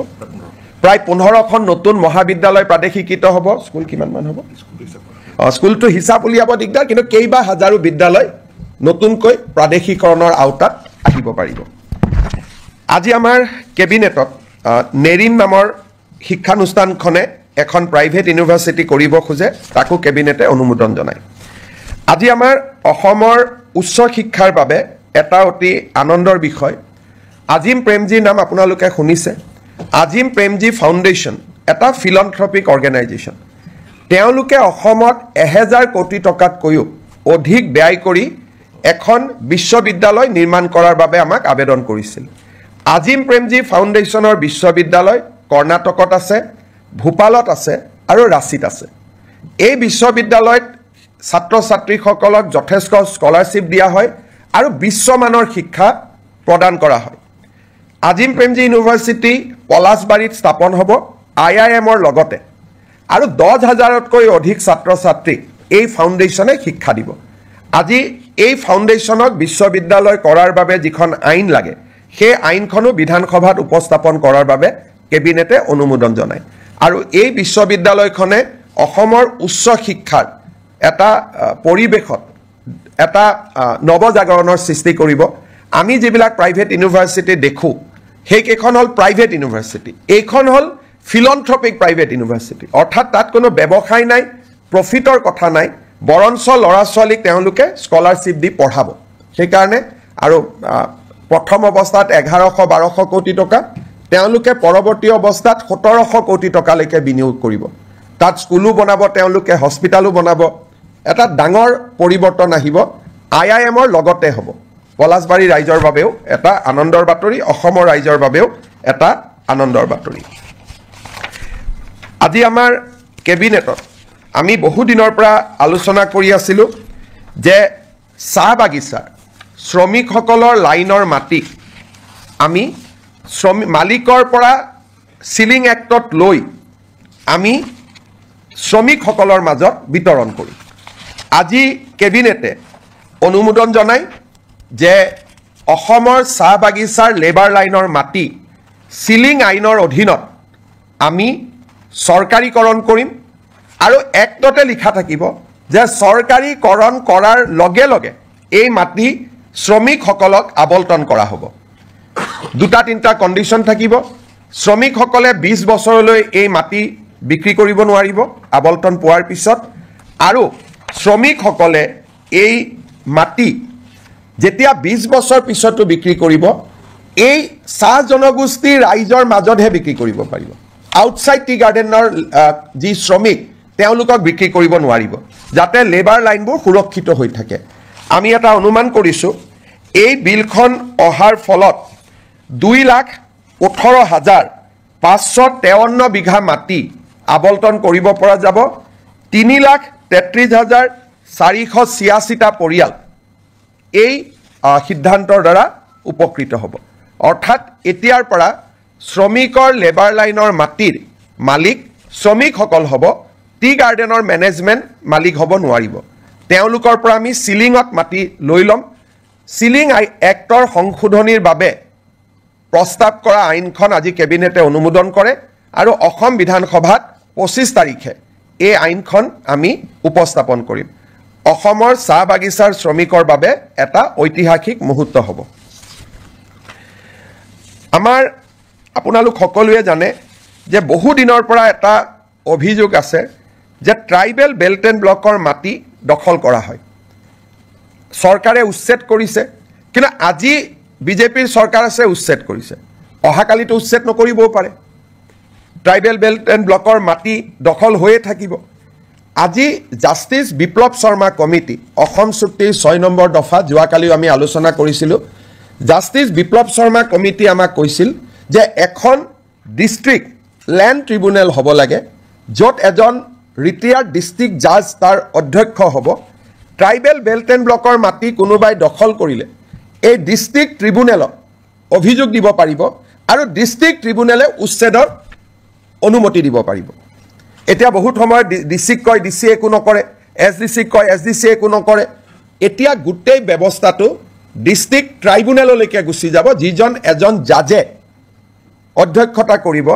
আৰু ট্ৰিব্যুনেলৰ সিদ্ধান্ত মতে জিলা আৰক্ষী আৰু জিলা প্ৰশাসনে মানিবৰ কাৰণে বাধ্য হ'ব আৰু এই ট্ৰিব্যুনেলখনক আমি আদালতৰ মৰ্যাদা প্ৰদান কৰিম এই ৰিকমেণ্ডেশ্যনটো জাষ্টিস বিপ্লৱ শৰ্মা কমিটিটো আছিলে আৰু আমি যেহেতু এই বছৰ জাষ্টিস বিপ্লৱ শৰ্মা কমিটিৰ প্ৰতিবেদন এটা এটাকৈ আমি আগবঢ়াই লৈ গৈছোঁ এই আইনখনো আমাৰ বিধানসভাত 25 তাৰিখে ৰাজমন্ত্ৰী কেশৱ মহন্ত ডাঙৰীয়াই উপস্থাপন কৰিব আজি আমাৰ কেবিনেটত কাৰ্বি ভয়ামত বাস কৰা কাৰ্বি ৰাইজৰ বাবে আপোনালোকে জানে যে কাৰ্বি সমাজ পাহাৰত বাস কৰে আৰু কাৰ্বি সমাজ ভয়ামতো বাস কৰে ভয়ামত বাস কৰা কাৰ্বি সমাজৰ বাবে আজি আমি এখন অট'নমাছ কাউন্সিল গঠন কৰাৰ সিদ্ধান্ত লওঁ আৰু এই অট'নমাছ কাউন্সিল আইনখনো আজি কেবিনেটত পাৰিত কৰা হয় ভয়াম জনজাতি উন্নয়ন মন্ত্ৰী ৰনোজ পেগু ডাঙৰীয়াই 25 তাৰিখে এই আইনখন বিধানসভাত উপস্থাপন কৰিব আজি আমি জাগি ৰোডত কেন্দ্ৰীয় বিদ্যালয় এখন চেন্ট্ৰেল স্কুল এখন স্থাপনৰ বাবে 24 বিঘা মাটি আমি আবলটন দিওঁ আপোনালোকে জানে যে এডভান্টেজ 3 পিছৰে পৰা অসমত আমি উদ্যোগীকৰণৰ দিশটোক গুৰুত্বপূৰ্ণ হিচাপে লৈছোঁ আৰু আমি কাম কৰি গৈছোঁ এটা সেক্টৰ আছে সেয়া হৈছে আপোনালোকে জানে যে ইণ্ডিগো চলিছে এয়াৰ ইণ্ডিয়া চলিছে ডাঙৰ ডাঙৰ স্পাইচ জেট বিমানবিলাক আমাৰ ইয়াত আহে আৰু আমাৰ ইয়াত গুচি যায় কিন্তু এই বিমানবিলাক মেইনটেইন কৰা হয় ইঞ্জিনিয়াৰিং কৰা হয় সাৰ্ভিসিং কৰা হয় ই এটা ডাঙৰ ইণ্ডাষ্ট্ৰী যাক নেকি এমআৰও বুলি কোৱা হয় মেইনটেনেন্স ৰিপেয়াৰ এণ্ড অভাৰহল এই উদ্যোগটো আমাৰ অসমত নাছিলে বিমানবিলাক আমি বিমান দেখো কিন্তু বেয়া হলে আমাৰ ইয়াত ঠিক নহয় বা সাৰ্ভিসিং নহয় গাড়ী যেনেকৈ সাৰ্ভিসিং চেণ্টাৰ আছে বিমানৰো সাৰ্ভিসিং চেণ্টাৰ আছে আৰু ই বহুত এমপ্লয়মেণ্ট দিয়ে আজি আমাৰ কেবিনেটত maintenance repair overhaul policy of Assam 2025 অনুমোদন কৰা হয় অসমত 7টা এয়াৰপোৰ্ট আছে আমি চেষ্টা কৰিম যাতে 7টা এমআৰও আমি আনিব পাৰোঁ আৰু ই আমাৰ থলুৱা যুৱক যুৱতীৰ নিযুক্তিৰ নতুন ৰাস্তা এটা মুকলি কৰি দিব আৰু এভিয়েশ্যন ইণ্ডাষ্ট্ৰীটো অসমত নতুন কৰি গঢ় লৈ উঠাত সহায় কৰিব আজি কেবিনেটত 10,000 কোটি টকাৰ ওপৰত যদি কোনোবাই বিনিয়োগ কৰিব খোজে তাৰ বিভিন্ন ইনচেন্টিভ আদি দিবৰ বাবে মুখ্যমন্ত্ৰীৰ অধ্যক্ষতাত এখন কমিটি নিৰ্মাণ কৰা হয় আমাৰ কেবিনেটত কেইখনমান আৰু বিল আহিব অসম জনবিশ্বাস আইন আমাৰ আসাম ফায়াৰ ইমাৰ্জেন্সি সাৰ্ভিস বিল তাকো কেবিনেটে আজি অনুমোদন জনায় এইবাৰ প্ৰায় 25খনতকৈ অধিক বিল কেবিনেটত আহিব আৰু এটা ইয়াৰ লগত দুখন আৰু বিল আহিব আমাৰ আহতগুৰিত যিটো মহৰ যুঁজ হয় তাক যোৱাবাৰ হাইকোৰ্টে বন্ধ কৰি দিছিলে আৰু মহৰ যুঁজখন যোৱাবাৰ নহলগৈ হাইকোৰ্টে কৈছিল যে আপোনালোকে আইন এমেণ্ড কৰিব লাগিব এতিয়া আমি অসমত prevention of cruelty to animal আইনখন এমেণ্ডমেণ্ট কৰাৰ বাবে সিদ্ধান্ত লৈছোঁ যাতে আহতগুৰিৰ মহ যুঁজখনক আইনৰ স্বীকৃতি দিয়া হয় অকল আহতগুৰিয়ে নহয় লগত যিমান মহৰ যুঁজ হয় এই মহৰ যুঁজখনক ক্ৰুৱেলিটিৰ ডেফিনেশ্যনৰ পৰা আমি বাহিৰত আনিব খুজিছোঁ যাৰ ফলত আমি ভাবোঁ এইবাৰ মাঘ বিহুত নহ'ব অহাবাৰলৈকে অন্তত আমি সদায় যিটো পৰম্পৰাগত মহ যুঁজ তাক আমি দেখা পাব পাৰিম শেষত আপোনালোকে জানে যে জালিকাটু আদিক আইনৰ দ্বাৰাই অনুমোদন দিয়া হৈছিলে জালিকাটু আমি আইন কৰা নাছিলোঁ কাৰণে বাৰে বাৰে আমাক হাইকোৰ্টে বাধা দি আছিলে সেইকাৰণে আমি বিধানসভাত আইনখন আনিম আৰু আইনৰ জৰিয়তে মহ যুঁজটোক আমি আনুষ্ঠানিক স্বীকৃতি দিম এতিয়া মই শেষত এটা আপোনালোকক কথা ক'ব খুজিছোঁ 1983 চনত যেতিয়া অসমত ভয়ংকৰ অশান্তি হৈছিল সংঘৰ্ষ হৈছিলে 2000তকৈও অধিক লোকৰ মৃত্যু হৈছিল তেতিয়া চৰকাৰে তিৱাৰী কমিশ্যন গঠন কৰিছিল আৰু তিৱাৰী কমিশ্যনৰ প্ৰতিবেদনখন মুখ্যমন্ত্ৰী প্ৰফুল্ল কুমাৰ মহন্তই যদিও সদনত পেশ কৰিছিলে তাৰ কপি কাকো নিদিয়াকৈ ইস্যুটো শেষ কৰি থোৱা হৈছিলে 25 তাৰিখে আমি সদনৰ সকলো বিধায়কক আমি তিৱাৰী কমিশ্যনৰ ৰিপৰ্ট বিতৰণ কৰিম সদৌ অসম ছাত্ৰ সন্থাই আমাক কৈছিলে যে তিৱাৰী কমিশ্যনৰ ৰিপৰ্টটো আপোনালোকে দিয়ক তাত আমাৰ কোনো আপত্তি নাই কিন্তু সেই সময়ত আন্দোলনকাৰীসকলে তেওঁলোকৰ নিজস্ব প্ৰচেষ্টাত মেহতা কমিশ্যন এখন গঠন কৰিছিল চৰকাৰে কৰিছিল তিৱাৰী কমিশ্যন মুক্তি যুঁজাৰু সন্মিলনৰ দ্বাৰা মেহতা কমিশ্যন কৰা হৈছিল আৰু এই মেহতা কমিশ্যনৰ মেম্বাৰ আছিলে Shri T U. Mehta retired chief justice Himachal high court Ganesh Chandra Phukan আমাৰ ৰিটায়াৰ্ড IS অফিচাৰ আৰু কটন কলেজৰ অধ্যক্ষ ৰাইহান শাহ চৰকাৰৰ পক্ষত বা চৰকাৰে কৰা আয়োগ আছিল তিৱাৰী কমিটি ছাত্ৰ সন্থা আৰু গণসংগ্ৰাম পৰিষদে নিৰ্মাণ কৰা আয়োগ আছিলে মেহতা কমিটি যেহেতু আমি তিৱাৰী কমিশ্যনখন সদনত আনিম আসুৰ অনুৰোধ আছিল যে মেহতা কমিশ্যনখনো আনিব লাগে যাতে দুইটা ভিউ ৰাইজে পাব পাৰে আজি আমি এটা বহল অন্তৰলৈ অসমত কেতিয়াও হোৱা নাই ব্যক্তিগত বা সামাজিক পৰ্যায়ত গঠন কৰা আয়োগৰ প্ৰতিবেদন বিধানসভাত দাখিল কৰা আজিলৈকে কোনো ৰেকৰ্ড নাই কিন্তু পৰম্পৰা ভাঙি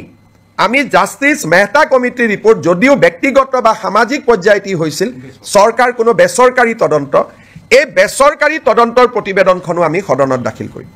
যাতে অসমৰ ইতিহাসৰ সেই অধ্যায়টোৰ সকলো ধৰণৰ ভিউজ যাতে ৰাইজে পাব পাৰে বেচৰকাৰী তদন্ত আয়োগ চৰকাৰী তদন্ত আয়োগ আমি দুইটা সদনৰ মজিয়াত দাখিল কৰিম বিশেষকৈ ৰিচাৰ্চ ষ্টুডেণ্ট গৱেষণাৰ ষ্টুডেণ্ট অসম আন্দোলনক লৈ গৱেষণা কৰিব খোজা ৰিচাৰ্চ কৰিব খোজা জানিব খোজা এই সকলো ব্যক্তিৰ কাৰণে দুইখন কমিটিৰ ৰিপৰ্ট থাকিলে তেওঁলোকে এই এটা সম্যক ধাৰণা ল'বলৈ সুবিধা পাব তেতিয়াও এটা বিতৰ্ক হৈছিল সেই সময়তে প্ৰফুল্ল মহন্ত চৰকাৰ থাকোঁতে এইটো অনুৰোধ আছিল যে তিৱাৰীখন দিলে যদি মেহতাখন কিয় দিয়া নাই আমি সিদ্ধান্ত ল'লোঁ যে আমি দুইটা ৰিপৰ্ট আমি সদনক দিম সেই ফালৰ পৰা আজি এখন ঐতিহাসিক সিদ্ধান্ত এটা অসম কেবিনেটত গঠন কৰা হয় আপোনালোকে কিবা প্ৰশ্ন সোধাৰ আগতে মই এটা আপোনালোকক সামান্য ইনফৰমেশ্যনেৰে মই সামৰণি মাৰিব খুজিছোঁ আজি আপোনালোকে দেখিছে যে কেবিনেটত অজস্ৰ আইটেম আছিলে সেইকাৰণে জনজাতি সংক্ৰান্তত মন্ত্ৰীসভাৰ প্ৰতিবেদনখন আজি আমি বহুত ভাল কৰি আলোচনা কৰিব নোৱাৰিলোঁ আজি আমি সিদ্ধান্ত ল'লোঁ যে 26 তাৰিখে জনজাতীয় 6 জনগোষ্ঠীৰ জনজাতীয়কৰণৰ সম্পৰ্কৰ প্ৰতিবেদনখন 26 তাৰিখে এখন বিশেষ কেবিনেটত আলোচনা হ'ব আৰু 27 তাৰিখে আমি ইয়াক বিধানসভাত উপস্থাপন কৰিম 25 তাৰিখে উপস্থাপন কৰিম বুলি মই কৈছিলোঁ কিন্তু বহুত কাগজ পত্ৰ আইনৰ হেঁচাৰ বাবে আমি সিদ্ধান্ত ল'লোঁ যে এই প্ৰতিবেদনখন আমি 27 তাৰিখে সদনত আমি দাখিল কৰিম 26 তাৰিখে আমাৰ কেবিনেট বৈঠক হ'ব তাতে অনুমোদন হ'ব আৰু 27 তাৰিখে আমি ইয়াক সদনত উপস্থাপন কৰিম আপোনালোকৰ যদি কিবা প্ৰশ্ন আছে কৰিব পাৰে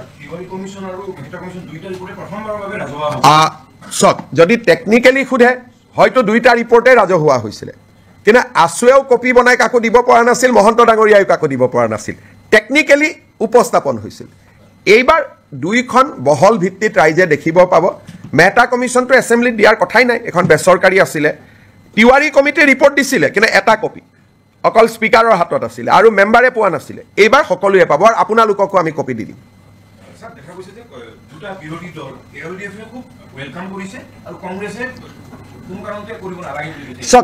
মই ৰিপৰ্টটো যিহেতু পঢ়িছোঁ তিৱাৰী কমিশ্যনৰ ৰিপৰ্টটো যদিও সেই সময়ত কংগ্ৰেছৰ চৰকাৰৰ দিনত হিতেশ্বৰ শইকীয়া চৰকাৰৰ দিনতে তাৰ প্ৰতিবেদন আহিছিল ৰিপৰ্টটো সম্যকভাৱে এটা নিৰপেক্ষ ৰিপৰ্ট আৰু যথেষ্ট কষ্ট তাত কৰা হৈছিলে অসমৰ এটা ডাঙৰ ইতিহাস এটা লুকাই নোহোৱা হৈ যাব যদি আমি তিৱাৰী কমিশ্যনৰ ৰিপৰ্টটো দেখা নাপাওঁ আৰু কংগ্ৰেছে ভাবিছে তাত কিবা প্ৰভোকেটিভ কথা আছে তাত বিজেপিৰ ৰাজনৈতিক লাভ হ'ব তাত বিজেপিৰ ৰাজনৈতিক লাভ হ'ব পৰা এটা শব্দও নাই খালি অসমৰ বুৰঞ্জীৰ ডাঙৰ ইতিহাস এটা নোহোৱা হৈ যাব যদি তিৱাৰী কমিশ্যনৰ ৰিপৰ্টটো ৰাইজৰ সন্মুখত নাথাকে গতিকে ই এটা একাডেমিক এক্সাৰচাইজ কংগ্ৰেছে ভাবিছে তাত কিবা তেওঁলোকৰ বিৰুদ্ধে কথা আছে কাৰণ কংগ্ৰেছৰ বৰ্তমান নেতৃত্বটো খুব তুলুঙা আৰু তেওঁলোকৰ মই ক'ব গ'লে মেচিউৰিটিৰ অভাৱ কাৰণ এখন তেওঁলোকৰ চৰকাৰে গঠন কৰা তদন্ত আয়োগ প্ৰধানমন্ত্ৰী ইন্দিৰা গান্ধীয়ে গঠন কৰা তদন্ত আয়োগ ইন্দিৰা গান্ধীয়ে গঠন কৰা তদন্ত আয়োগৰ প্ৰতিবেদন এখন প্ৰকাশ কৰিব নালাগে বুলি কংগ্ৰেছে কেনেকৈ ক'ব পাৰে আৰু বিৰোধী দলপতি দেৱব্ৰত শইকীয়াৰ দেউতাকে এই কমিটিখন পৰিচালনা কৰিছিল তেওঁৰ মুখ্যমন্ত্ৰীৰ দিনত তাৰমানে এই কংগ্ৰেছ পাৰ্টিটোৰ মেচিউৰিটি নাই বৰ্তমানৰ যেটো কংগ্ৰেছ পাৰ্টি চলি আছে তুলুঙা একেবাৰে মানে পলিটিক্যাল মেচিউৰিটি নোহোৱা পাৰ্টি এটা তেওঁলোকৰ কামটো আমি কৰিছোঁ আৰু আমি কিমান ওপেন কালি আমাক আছুৱে কৈছে আৰু ৰিপৰ্টত আছুৰ ওপৰতহে কিছুমান নিগেটিভ আছে কালি আছুৱে মোক কৈছে যে নহয় আমি জানো আমাৰ ওপৰত নিগেটিভ আছে কিন্তু তথাপিতো এখনো সদনতা হওক কাৰণ আন্দোলনৰ ইতিহাসৰ ই এটা অংশ আজি নেলিক লৈ বহুতে কিবা কিবি কৈ থাকে তাতে পঢ়িলে বুজি পাব অকল নেলি আহা নাই তাত গহপুৰ আহিছে সমৰীয়া আহিছে শিলাপথাৰ আহিছে গতিকে এই ৰিপৰ্টখন পঢ়িলে নতুন প্ৰজন্মই বহুত কথা জানিব পাৰিব অসম আন্দোলন কিয় হৈছিল কিয় হ'বলগীয়া হ'ল আৰু সেই সময়তে তিৱাৰী কমিছনে সাংবিধানিক ৰক্ষা কবচ ৰিকমেণ্ড কৰি গৈছিল ইন 1983 গতিকে এইবিলাক জনা ভাল আজি আমি যি কৈ আছো হিমন্ত বিশ্ব শৰ্মা সকলো কামতে ব্যতিক্ৰম নাই টাটা সেমিকণ্ডাক্টৰ বেলেগ কোন মুখ্যমন্ত্ৰীয়ে কৰিলে অসমীয়া ভাষাক ধ্ৰুপদী ভাষাৰ মৰ্যাদা কোনে দিলে বৃন্দাবনী বস্ত্ৰ কোনে আনিলে লাচিত বৰফুকনৰ জন্ম জয়ন্তী কোনে পালন কৰিলে সুকাফাৰ নামত বিশ্ববিদ্যালয় কোনে কৰিলে টি গাৰ্ডেনৰ শ্ৰমিকক মাটিৰ অধিকাৰ কোনে দিলে গতিকে আমাৰ চৰকাৰখনটো ব্যতিক্ৰমী সেইকাৰণে আমাৰ চৰকাৰখনে সপ্তাহত কেবিনেট পাতি এনেকে আপোনালোকক কোনোবা মুখ্যমন্ত্ৰী এড্ৰেছ কৰাৰ আগতে কোনোবাই কৰিছিল নেকি গতিকে আমাৰ চৰকাৰখনটো ব্যতিক্ৰম হয়ে সেইটোতো অসমৰ মানুহে স্বীকাৰ কৰে আশীৰ্বাদ কৰে গতিকে আগৰ মুখ্যমন্ত্ৰীয়ে নকৰিলে বুলি মই নকৰিম এটো কেনেকুৱা ক'ত কথা লিখা আছে আগৰ মুখ্যমন্ত্ৰীসকলৰ মনত ভয় আছিলে মোৰ মনত ভয় নাই কাৰণ ইতিহাস কেতিয়াও লুকাব নাপায় ইট ইজ এ ক্ৰাইম ইতিহাস লুকালে নতুন জেনেৰেশ্যনে অসমক জানিব নোৱাৰিব and it is a crime against humanity কোনোবাই যদি ইতিহাসক দাবাব খোজে আৰু বিধানসভাৰ লাইব্ৰেৰীত ইয়াৰ কপি এটা আছেও আজিও আছে এনেকুৱা নহয় যে কপিটো নাই প্ৰফুল্ল মহন্ত ডাঙৰীয়াই যিটো কপি সদনত দিলে স্পিকাৰে নি আলমাৰীত থৈ দিছে বিধানসভাৰ লাইব্ৰেৰীত আজিও আপোনালোকে চাব পাৰে গতিকে এইটো কোনো সিক্ৰেট ডকুমেণ্টটো নহয় बहुत लंबा हो जाएगा माँ कहाँ हो पाएगा ये English Hindi today Assam cabinet has approved host of legislation around 27 to be placed before Assam Assembly which will be in session from 25th of this month. This include a provision for handing over tea garden labor colonies land to the tea garden laborers, School Provincialization Act, relaxation of Animal Cruelty Act to provide a facility for buffalo fight like Jalakattu. All these legislation will be placed before the assembly, including a new policy for MRO. Along with this legislation, we are also going to place the Tiwari Commission report, which was constituted in 1983 to investigate the region of violence that has erupted in the state in the year 2083, which has witnessed death over 3,000 citizens. Along with that, at that point of time, a non-government inquiry was also constituted under the chairmanship of Justice T.U. Mehta. Government of Assam going to lay both the report of the commission constituted by Government of Assam, the report of the commission constituted by the agitationists of that point of time, so that the people of Assam, new generation scholars can study the root cause of Assam agitation and various issues surrounding the identity issue of Assamese people. Haba? Ekoto nai baki? ঠিক আছে আৰু 26 তাৰিখৰ কেবিনেটত আমি 6 জনগোষ্ঠীৰ আলোচনা কৰিম 27 তাৰিখে সেইখন সদনত আহিব মই 25 বুলি কৈছিলো দুটা দিন দেৰি হ'ল কাৰণ ইমান কামৰ মাজত কৰবাত কিবা খেলিমেলি যাতে থাকি না যায় সেইকাৰণে দুটা দিন আমি বেছি কৈ লৈছো লাভ জেহাদৰ বিলখনো আলোচনাত আছে কিন্তু এইবাৰ হ'বনে নহব মোৰ ডাউট আছে কিন্তু আমাৰ চৰকাৰৰ দিনতে আৰু এইখন চৰকাৰৰ দিনতে সেই বিলখনো আহিব কাম চলি আছে সিদ্ধান্তসমূহ মই আপোনালোকৰ আগত জনাব খুজিছো অসম চৰকাৰে প্ৰাইভেট স্কুলবিলাকৰ ফিজ ৰেগুলেট কৰে কিন্তু প্ৰাইভেট স্কুলবিলাকৰ ফিজ ৰেগুলেট কৰা যিখন আমাৰ আইন আছিল Assam non government educational institute regulation of fees act ইয়াতে আমি মাইনৰিটি ৰান ইনষ্টিটিউটবিলাকক আউটাৰ বাহিৰত ৰাখিছিলোঁ যেনে মাইনৰিটি যিসকল বৌদ্ধ জৈন খ্ৰীষ্টিয়ান মুছলিম তেওঁলোকে যিবিলাক ইনষ্টিটিউশ্যন পৰিচালনা কৰিছিল তাতে আমি ফিজ ৰেগুলেট কৰিব নোৱাৰিছিলোঁ কেবিনেটে আজি এটা সিদ্ধান্ত লয় আমি বিধানসভাত এখন আইন আনিম এতিয়াৰ পৰা আমি মাইনৰিটি ৰান বা সংখ্যালঘু লোকৰ দ্বাৰা পৰিচালিত বিদ্যালয়সমূহৰো ফিজ আমি আন প্ৰাইভেট স্কুলৰ দৰেই নিৰীক্ষণ আৰু নিৰূপণ কৰিব পাৰিম আজি আমাৰ কেবিনেটত এটা গুৰুত্বপূৰ্ণ সিদ্ধান্ত হয় যে যিসমূহ আমাৰ বিভিন্ন প্ৰাদেশিকৃত মহাবিদ্যালয় বিদ্যালয়সমূহত আমাৰ এটা আগত সিদ্ধান্ত আছিলে যে তাৰ কৰ্মচাৰীসকলৰ দৰমহা আমি আইনৰ জৰিয়তে ফিক্স কৰি ৰাখিছিলোঁ দৰমহা বঢ়াৰ ব্যৱস্থা নাছিল যি দৰমহা আছিল তাতে তেওঁলোক থাকি গৈছিল আজি কেবিনেটে সিদ্ধান্ত গ্ৰহণ কৰে যে প্ৰতি বছৰে এখেতসকলৰ দৰমহা 6% বৃদ্ধি হৈ গৈ থাকিব আগতে কেনেকৈ দৰমহা বাঢ়িব তাক আইনখনত লিখা নাছিল এতিয়াৰ পৰা প্ৰাদেশিকৃত মহাবিদ্যালয় বিদ্যালয়ৰ কৰ্মচাৰীসকল তৃতীয় আৰু চতুৰ্থ বৰ্গৰ কৰ্মচাৰীসকলৰ দৰমহা প্ৰতি বছৰে 6% ইনক্ৰিমেণ্ট পাই গৈ থাকিব আজি আমাৰ কেবিনেটত আগতেও মই ঘোষণা কৰিছিলোঁ আমাৰ যিবিলাক ধুবুৰী সাউথ সালমাৰাৰ দৰে জিঅ'গ্ৰাফিকেলি ডিজএডভান্টেজ স্থানত শিক্ষকতা কৰে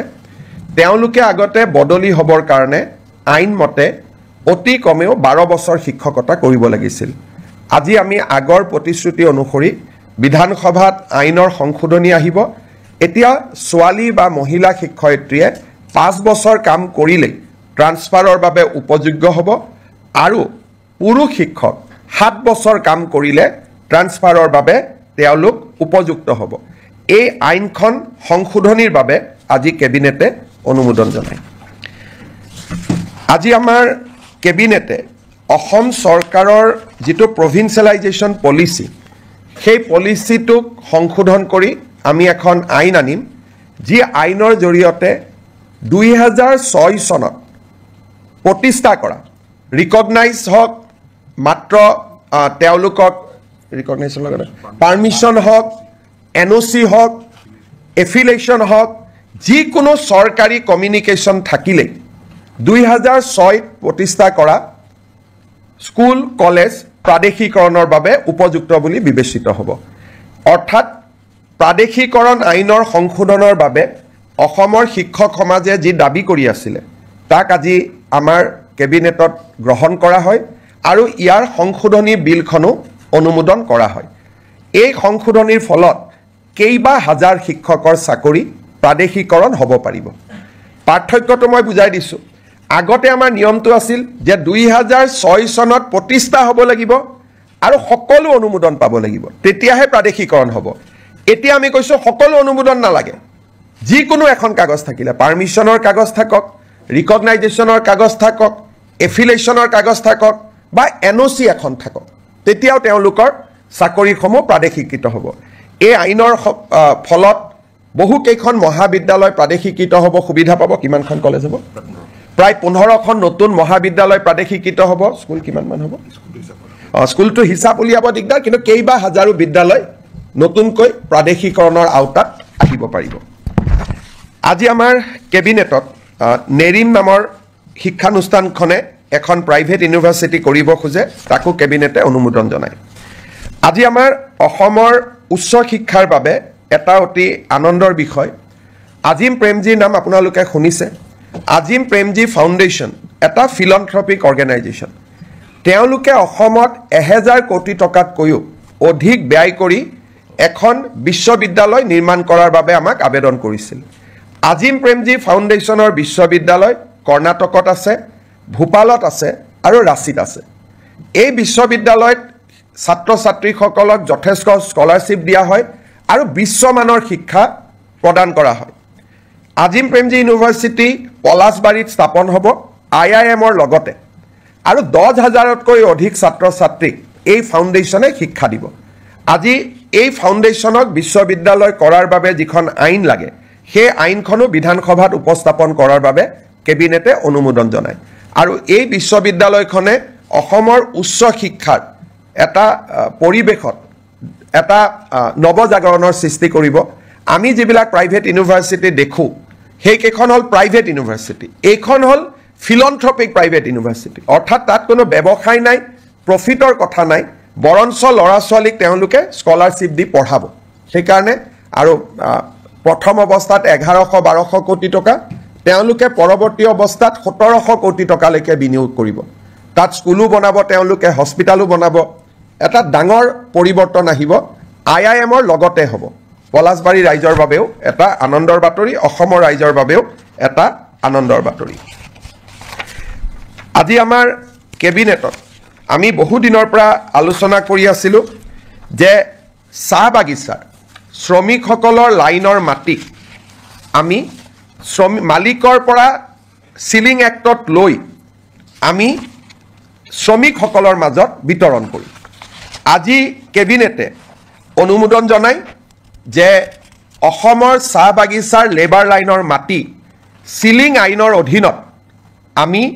চৰকাৰীকৰণ কৰিম আৰু এক্টতে লিখা থাকিব যে চৰকাৰীকৰণ কৰাৰ লগে লগে এই মাটি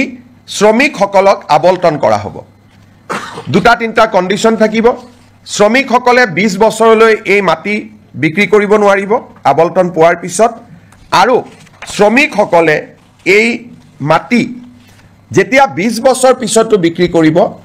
এই চাহ জনগোষ্ঠীৰ ৰাইজৰ মাজতহে বিক্ৰী কৰিব পাৰিব আউটসাইড টি গাৰ্ডেনৰ যি শ্ৰমিক তেওঁলোকক বিক্ৰী কৰিব নোৱাৰিব যাতে লেবাৰ লাইনবোৰ সুৰক্ষিত হৈ থাকে আমি এটা অনুমান কৰিছোঁ এই বিলখন অহাৰ ফলত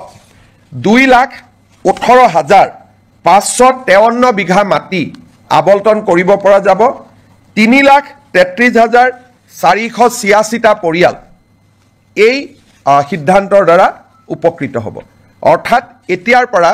শ্ৰমিকৰ লেবাৰ লাইনৰ মাটিৰ মালিক শ্ৰমিকসকল হ'ব টি গাৰ্ডেনৰ মেনেজমেণ্ট মালিক হ'ব নোৱাৰিব তেওঁলোকৰ পৰা আমি সিলিঙত মাটি লৈ ল'ম সিলিং এক্টৰ সংশোধনীৰ বাবে প্ৰস্তাৱ কৰা আইনখন আজি কেবিনেটে অনুমোদন কৰে আৰু অসম বিধানসভাত 25 তাৰিখে এই আইনখন আমি উপস্থাপন কৰিম অসমৰ চাহ বাগিচাৰ শ্ৰমিকৰ বাবে এটা ঐতিহাসিক মুহূৰ্ত হ'ব আমাৰ আপোনালোক সকলোৱে জানে যে বহু দিনৰ পৰা এটা অভিযোগ আছে যে ট্ৰাইবেল বেল্ট এণ্ড ব্লকৰ মাটি দখল কৰা হয় চৰকাৰে উচ্ছেদ কৰিছে কিন্তু আজি বিজেপিৰ চৰকাৰ আছে উচ্ছেদ কৰিছে অহাকালিতো উচ্ছেদ নকৰিবও পাৰে ট্ৰাইবেল বেল্ট এণ্ড ব্লকৰ মাটি দখল হৈয়ে থাকিব আজি জাষ্টিস বিপ্লৱ শৰ্মা কমিটি অসম চুক্তিৰ 6 নম্বৰ দফা যোৱাকালিও আমি আলোচনা কৰিছিলোঁ জাষ্টিস বিপ্লৱ শৰ্মা কমিটি আমাক কৈছিল যে এখন ডিষ্ট্ৰিক্ট ল্যান্ড ট্ৰিব্যুনেল হ'ব লাগে য'ত এজন ৰিটায়াৰ্ড ডিষ্ট্ৰিক্ট জাজ তাৰ অধ্যক্ষ হ'ব ট্ৰাইবেল বেল্ট এণ্ড ব্লকৰ মাটি কোনোবাই দখল কৰিলে এই ডিষ্ট্ৰিক্ট ট্ৰিব্যুনেলক অভিযোগ দিব পাৰিব আৰু ডিষ্ট্ৰিক্ট ট্ৰিব্যুনেলে উচ্ছেদৰ অনুমতি দিব পাৰিব এতিয়া বহুত সময় ডিসিক কয় ডিসি একো নকৰে এসডিসি কয় এসডিসি একো নকৰে এতিয়া গুটেই ব্যৱস্থাটো ডিস্ট্ৰিক্ট ট্ৰাইব্যুনেললৈকে গুচি যাব যিজন এজন জাজে অধ্যক্ষতা কৰিব আৰু ট্ৰিব্যুনেলৰ সিদ্ধান্ত মতে জিলা আৰক্ষী আৰু জিলা প্ৰশাসনে মানিবৰ কাৰণে বাধ্য হ'ব আৰু এই ট্ৰিব্যুনেলখনক আমি আদালতৰ মৰ্যাদা প্ৰদান কৰিম এই ৰিকমেণ্ডেশ্যনটো জাষ্টিস বিপ্লৱ শৰ্মা কমিটিটো আছিলে আৰু আমি যেহেতু এই বছৰ জাষ্টিস বিপ্লৱ শৰ্মা কমিটিৰ প্ৰতিবেদন এটা এটাকৈ আমি আগবঢ়াই লৈ গৈছোঁ এই আইনখনো আমাৰ বিধানসভাত 25 তাৰিখে ৰাজমন্ত্ৰী কেশৱ মহন্ত ডাঙৰীয়াই উপস্থাপন কৰিব আজি আমাৰ কেবিনেটত কাৰ্বি ভৈয়ামত বাস কৰা কাৰ্বি ৰাইজৰ বাবে আপোনালোকে জানে যে কাৰ্বি সমাজ পাহাৰত বাস কৰে আৰু কাৰ্বি সমাজ ভৈয়ামতো বাস কৰে ভৈয়ামত বাস কৰা কাৰ্বি সমাজৰ বাবে আজি আমি এখন অট'নমাছ কাউন্সিল গঠন কৰাৰ সিদ্ধান্ত লওঁ আৰু এই অট'নমাছ কাউন্সিল আইনখনো আজি কেবিনেটত পাৰিত কৰা হয় ভৈয়াম জনজাতি উন্নয়ন মন্ত্ৰী ৰণোজ পেগু ডাঙৰীয়াই 25 তাৰিখে এই আইনখন বিধানসভাত উপস্থাপন কৰিব আজি আমি জাগিৰোডত কেন্দ্ৰীয় বিদ্যালয় এখন চেন্ট্ৰেল স্কুল এখন স্থাপনৰ বাবে 24 বিঘা মাটি আমি আবণ্টন দিওঁ আপোনালোকে জানে যে এডভান্টেজ 3 পিছৰে পৰা অসমত আমি উদ্যোগীকৰণৰ দিশটোক গুৰুত্বপূৰ্ণ হিচাপে লৈছোঁ আৰু আমি কাম কৰি গৈছোঁ এটা সেক্টৰ আছে সেয়া হৈছে আপোনালোকে জানে যে ইণ্ডিগো চলিছে এয়াৰ ইণ্ডিয়া চলিছে ডাঙৰ ডাঙৰ স্পাইচ জেট বিমানবিলাক আমাৰ ইয়াত আহে আৰু আমাৰ ইয়াত গুচি যায় কিন্তু এই বিমানবিলাক মেইনটেইন কৰা হয় ইঞ্জিনিয়াৰিং কৰা হয় সাৰ্ভিসিং কৰা হয় ই এটা ডাঙৰ ইণ্ডাষ্ট্ৰি যাক নেকি এমআৰও বুলি কোৱা হয় মেইনটেনেন্স ৰিপেয়াৰ এণ্ড অভাৰহল এই উদ্যোগটো আমাৰ অসমত নাছিলে বিমানবিলাক আমি বিমান দেখো কিন্তু বেয়া হলে আমাৰ ইয়াত ঠিক নহয় বা সাৰ্ভিসিং নহয় গাড়ী যেনেকৈ সাৰ্ভিসিং চেণ্টাৰ আছে বিমানৰো সাৰ্ভিসিং চেণ্টাৰ আছে আৰু ই বহুত এমপ্লয়মেণ্ট দিয়ে আজি আমাৰ কেবিনেটত maintenance repair overhaul policy of Assam 2025 অনুমোদন কৰা হয় অসমত 7টা এয়াৰপোৰ্ট আছে আমি চেষ্টা কৰিম যাতে 7টা এমআৰও আমি আনিব পাৰোঁ আৰু ই আমাৰ থলুৱা যুৱক যুৱতীৰ নিযুক্তিৰ নতুন ৰাস্তা এটা মুকলি কৰি দিব আৰু এভিয়েশ্যন ইণ্ডাষ্ট্ৰিটো অসমত নতুন কৰি গঢ় লৈ উঠাত সহায় কৰিব আজি কেবিনেটত 10,000 কোটি টকাৰ ওপৰত যদি কোনোবাই বিনিয়োগ কৰিব খোজে তাৰ বিভিন্ন ইনচেন্টিভ আদি দিবৰ বাবে মুখ্যমন্ত্ৰীৰ অধ্যক্ষতাত এখন কমিটি নিৰ্মাণ কৰা হয় আমাৰ কেবিনেটত কেইখনমান আৰু বিল আহিব অসম জনবিশ্বাস আইন আমাৰ আসাম ফায়াৰ ইমাৰ্জেন্সি সাৰ্ভিস বিল তাকো কেবিনেটে আজি অনুমোদন জনায় এইবাৰ প্ৰায় 25খনতকৈও অধিক বিল কেবিনেটত আহিব আৰু এটা ইয়াৰ লগত দুখন আৰু বিল আহিব আমাৰ আহতগুৰিত যিটো মহৰ যুঁজ হয় তাক যোৱাবাৰ হাইকোৰ্টে বন্ধ কৰি দিছিলে আৰু মহৰ যুঁজখন যোৱাবাৰ নহলগৈ হাইকোৰ্টে কৈছিল যে আপোনালোকে আইন এমেণ্ড কৰিব লাগিব এতিয়া আমি অসমত prevention of cruelty to animal আইনখন এমেণ্ডমেণ্ট কৰাৰ বাবে সিদ্ধান্ত লৈছোঁ যাতে আহতগুৰিৰ মহ যুঁজখনক আইনৰ স্বীকৃতি দিয়া হয় অকল আহতগুৰিয়ে নহয় লগত যিমান মহৰ যুঁজ হয় এই মহৰ যুঁজখনক ক্ৰুৱেলিটিৰ ডেফিনেশ্যনৰ পৰা আমি বাহিৰত আনিব খুজিছোঁ যাৰ ফলত আমি ভাবোঁ এইবাৰ মাঘ বিহুত নহ'ব অহাবাৰলৈকে অন্ততঃ আমি সদায় যিটো পৰম্পৰাগত মহ যুঁজ তাক আমি দেখা পাব পাৰিম শেষত আপোনালোকে জানে যে জালিকাটু আদিক আইনৰ দ্বাৰাই অনুমোদন দিয়া হৈছিলে জালিকাটু আমি আইন কৰা নাছিলোঁ কাৰণে বাৰে বাৰে আমাক হাইকোৰ্টে বাধা দি আছিলে সেইকাৰণে আমি বিধানসভাত আইনখন আনিম আৰু আইনৰ জৰিয়তে মহ যুঁজটোক আমি আনুষ্ঠানিক স্বীকৃতি দিম এতিয়া মই শেষত এটা আপোনালোকক কথা ক'ব খুজিছোঁ 1983 চনত যেতিয়া অসমত ভয়ংকৰ অশান্তি হৈছিল সংঘৰ্ষ হৈছিলে 2000তকৈও অধিক লোকৰ মৃত্যু হৈছিল তেতিয়া চৰকাৰে তিৱাৰী কমিশ্যন গঠন কৰিছিল আৰু তিৱাৰী কমিশ্যনৰ প্ৰতিবেদনখন মুখ্যমন্ত্ৰী প্ৰফুল্ল কুমাৰ মহন্তই যদিও সদনত পেছ কৰিছিলে তাৰ কপি কাকো নিদিয়াকৈ ইছ্যুটো শেষ কৰি থোৱা হৈছিলে 25 তাৰিখে আমি সদনৰ সকলো বিধায়কক আমি তিৱাৰী কমিশ্যনৰ ৰিপৰ্ট বিতৰণ কৰিম সদৌ অসম ছাত্ৰ সন্থাই আমাক কৈছিলে যে তিৱাৰী কমিশ্যনৰ ৰিপৰ্টটো আপোনালোকে দিয়ক তাত আমাৰ কোনো আপত্তি নাই কিন্তু সেই সময়ত আন্দোলনকাৰীসকলে তেওঁলোকৰ নিজস্ব প্ৰচেষ্টাত মেহতা কমিশ্যন এখন গঠন কৰিছিল চৰকাৰে কৰিছিল তিৱাৰী কমিশ্যন মুক্তি যুঁজাৰু সন্মিলনৰ দ্বাৰা মেহতা কমিশ্যন কৰা হৈছিল আৰু এই মেহতা কমিশ্যনৰ মেম্বাৰ আছিলে Shri T U. Mehta retired chief justice Himachal high court Ganesh Chandra Phukan আমাৰ ৰিটায়াৰ্ড আই.এছ. অফিচাৰ আৰু কটন কলেজৰ অধ্যক্ষ ৰাইহান শ্বাহ চৰকাৰৰ পক্ষত বা চৰকাৰে কৰা আয়োগ আছিল তিৱাৰী কমিটি ছাত্ৰ সন্থা আৰু গণসংগ্ৰাম পৰিষদে নিৰ্মাণ কৰা আয়োগ আছিলে মেহতা কমিটি যিহেতু আমি তিৱাৰী কমিশ্যনখন সদনত আনিম আছুৰ অনুৰোধ আছিল যে মেহতা কমিশ্যনখনো আনিব লাগে যাতে দুইটা ভিউ ৰাইজে পাব পাৰে আজি আমি এটা বহল অন্তৰলৈ অসমত কেতিয়াও হোৱা নাই ব্যক্তিগত বা সামাজিক পৰ্যায়ত গঠন কৰা আয়োগৰ প্ৰতিবেদন বিধানসভাত দাখিল কৰা আজিলৈকে কোনো ৰেকৰ্ড নাই কিন্তু পৰম্পৰা ভাঙি আমি জাষ্টিছ মেহতা কমিটিৰ ৰিপৰ্ট যদিও ব্যক্তিগত বা সামাজিক পৰ্যায়তি হৈছিল চৰকাৰ কোনো বেচৰকাৰী তদন্ত এই বেচৰকাৰী তদন্তৰ প্ৰতিবেদনখনো আমি সদনত দাখিল কৰিম যাতে অসমৰ ইতিহাসৰ সেই অধ্যায়টোৰ সকলো ধৰণৰ ভিউজ যাতে ৰাইজে পাব পাৰে বেচৰকাৰী তদন্ত আয়োগ চৰকাৰী তদন্ত আয়োগ আমি দুইটা সদনৰ মজিয়াত দাখিল কৰিম বিশেষকৈ ৰিচাৰ্চ ষ্টুডেণ্ট গৱেষণাৰ ষ্টুডেণ্ট অসম আন্দোলনক লৈ গৱেষণা কৰিব খোজা ৰিচাৰ্চ কৰিব খোজা জানিব খোজা এই সকলো ব্যক্তিৰ কাৰণে দুইখন কমিটিৰ ৰিপৰ্ট থাকিলে তেওঁলোকে এই এটা সম্যক ধাৰণা ল'বলৈ সুবিধা পাব তেতিয়াও এটা বিতৰ্ক হৈছিল সেই সময়তে প্ৰফুল্ল মহন্ত চৰকাৰ থাকোঁতে এইটো অনুৰোধ আছিল যে তিৱাৰীখন দিলে যদি মেহতাখন কিয় দিয়া নাই আমি সিদ্ধান্ত ল'লোঁ যে আমি দুইটা ৰিপৰ্ট আমি সদনক দিম সেই ফালৰ পৰা আজি এখন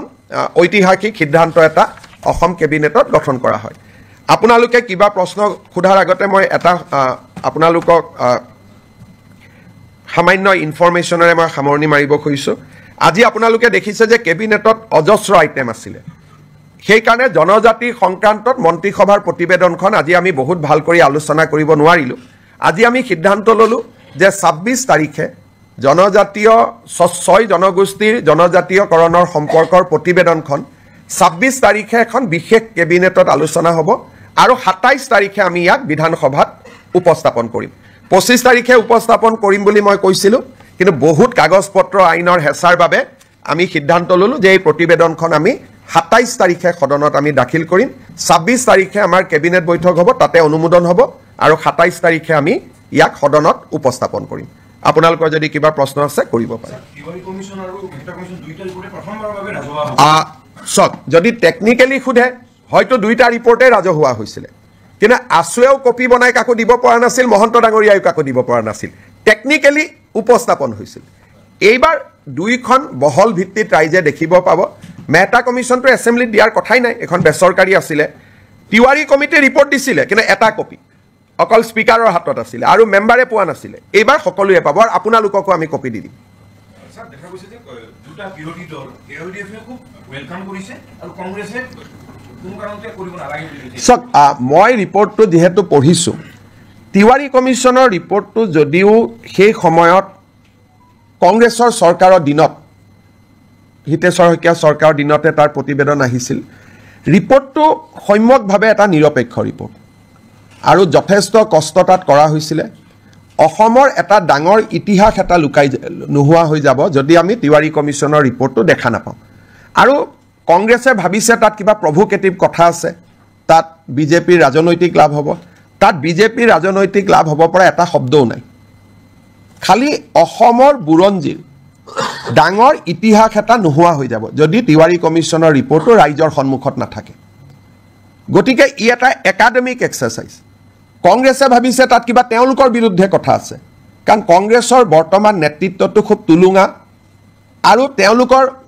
মই ক'ব গ'লে মেচিউৰিটিৰ অভাৱ কাৰণ এখন তেওঁলোকৰ চৰকাৰে গঠন কৰা তদন্ত আয়োগ প্ৰধানমন্ত্ৰী ইন্দিৰা গান্ধীয়ে গঠন কৰা তদন্ত আয়োগ ইন্দিৰা গান্ধীয়ে গঠন কৰা তদন্ত আয়োগৰ প্ৰতিবেদন এখন প্ৰকাশ কৰিব নালাগে বুলি কংগ্ৰেছে কেনেকৈ ক'ব পাৰে আৰু বিৰোধী দলপতি দেৱব্ৰত শইকীয়াৰ দেউতাকে এই কমিটিখন পৰিচালনা কৰিছিল তেওঁৰ মুখ্যমন্ত্ৰীৰ দিনত তাৰমানে এই কংগ্ৰেছ পাৰ্টিটোৰ মেচিউৰিটি নাই বৰ্তমানৰ যিটো কংগ্ৰেছ পাৰ্টি চলি আছে তুলুঙা একেবাৰে মানে পলিটিকেল মেচিউৰিটি নোহোৱা পাৰ্টি এটা তেওঁলোকৰ কামটো আমি কৰিছোঁ আৰু আমি কিমান অপেন কালি আমাক আছুৱে কৈছে আৰু ৰিপৰ্টত আছুৰ ওপৰতহে কিছুমান নিগেটিভ আছে কালি আছুৱে মোক কৈছে যে নহয় আমি জানো আমাৰ ওপৰত নিগেটিভ আছে কিন্তু তথাপিতো এইখনো সদনত আহক কাৰণ আন্দোলনৰ ইতিহাসৰ ই এটা অংশ আজি নেলিক লৈ বহুতে কিবা কিবি কৈ থাকে তাতে পঢ়িলে বুজি পাব অকল নেলি অহা নাই তাত গহপুৰ আহিছে চমৰীয়া আহিছে চিলাপথাৰ আহিছে গতিকে এই ৰিপৰ্টখন পঢ়িলে নতুন প্ৰজন্মই বহুত কথা জানিব পাৰিব অসম আন্দোলন কিয় হৈছিল কিয় হ'বলগীয়া হ'ল আৰু সেই সময়তে তিৱাৰী কমিছনে সাংবিধানিক ৰক্ষা কবচ ৰিকমেণ্ড কৰি গৈছিল ই 1983 গতিকে এইবিলাক জনা ভাল আজি আমি যি কৈ আছোঁ হিমন্ত বিশ্ব শৰ্মা সকলো কামতে ব্যতিক্ৰম নাই টাটা ছেমিকণ্ডাক্টৰ বেলেগ কোন মুখ্যমন্ত্ৰীয়ে কৰিলে অসমীয়া ভাষাক ধ্ৰুপদী ভাষাৰ মৰ্যাদা কোনে দিলে বৃন্দাবনী বস্ত্ৰ কোনে আনিলে লাচিত বৰফুকনৰ জন্ম জয়ন্তী কোনে পালন কৰিলে চুকাফাৰ নামত বিশ্ববিদ্যালয় কোনে কৰিলে টি গাৰ্ডেনৰ শ্ৰমিকক মাটিৰ অধিকাৰ কোনে দিলে গতিকে আমাৰ চৰকাৰখনটো ব্যতিক্ৰমী সেইকাৰণে আমাৰ চৰকাৰখনে সপ্তাহত কেবিনেট পাতি এনেকৈ আপোনালোকক কোনোবা মুখ্যমন্ত্ৰীয়ে এড্ৰেছ কৰাৰ আগতে কোনোবাই কৰিছিল নেকি গতিকে আমাৰ চৰকাৰখনটো ব্যতিক্ৰম হয়েই সেইটোতো অসমৰ মানুহে স্বীকাৰ কৰে আশীৰ্বাদ কৰে গতিকে আগৰ মুখ্যমন্ত্ৰীয়ে নকৰিলে বুলি মই নকৰিম এইটো কেনেকুৱা ক'ত কথা লিখা আছে আগৰ মুখ্যমন্ত্ৰীসকলৰ মনত ভয় আছিলে মোৰ মনত ভয় নাই কাৰণ ইতিহাস কেতিয়াও লুকাব নাপায় ইট ইজ এ ক্ৰাইম ইতিহাস লুকালে নতুন জেনেৰেশ্যনে অসমক জানিব নোৱাৰিব and it is a crime against humanity কোনোবাই যদি ইতিহাসক দাবাব খোজে আৰু বিধানসভা লাইব্ৰেৰীত ইয়াৰ কপি এটা আছেও, আজিও আছে। এনেকুৱা নহয় যে কপিটো নাই। প্ৰফুল্ল মহন্ত ডাঙৰীয়াই যিটো কপি সদনত দিলে স্পীকাৰে নি আলমাৰীত থৈ দিছে বিধানসভাৰ লাইব্ৰেৰীত, আজিও আপোনালোকে চাব পাৰে। গতিকে এইটো কোনো সিক্ৰেট ডকুমেন্টটো নহয়। बहुत लंबा हो जाएगा माँ, कहाँ हो पाएगा ये English Hindi. Today, Assam Cabinet has approved host of legislation around 27 to be placed before Assam Assembly, which will be in session from 25th of this month. This include a provision for handing over tea garden labor colonies land to the tea garden laborers, School Provincialization Act, relaxation of Animal Cruelty Act to provide a facility for buffalo fight like Jalakattu. All these legislation will be placed before the assembly, including a new policy for MRO. Along with this legislation, we are also going to place the Tiwari Commission report, which was constituted in 1983 to investigate the region of violence that has erupted in the state in the year 2083, which has witnessed death over 3,000 citizens. Along with that, at that point of time, a non-government inquiry was also constituted under the chairmanship of Justice T.U. Mehta. Government of Assam going to lay both the report of the commission constituted by Government of Assam, the report of the commission constituted by the agitationists of that point of time, so that the people of Assam, new generation scholars, can study the root cause of Assam agitation and various issues surrounding the identity issue of Assamese people. Haba? Ekoto nai baki? ঠিক আছে। আৰু 26 তাৰিখৰ কেবিনেটত আমি 6 জনগোষ্ঠীৰ আলোচনা কৰিম। 27 তাৰিখে সেইখন সদনত আহিব। মই 25 বুলি কৈছিলো, দুটা দিন দেৰি হ'ল কাৰণ ইমান কামৰ মাজত কৰবাত কিবা খেলিমেলি যাতে থাকি না যায়, সেইকাৰণে দুটা দিন আমি বেছি কৈ লৈছো।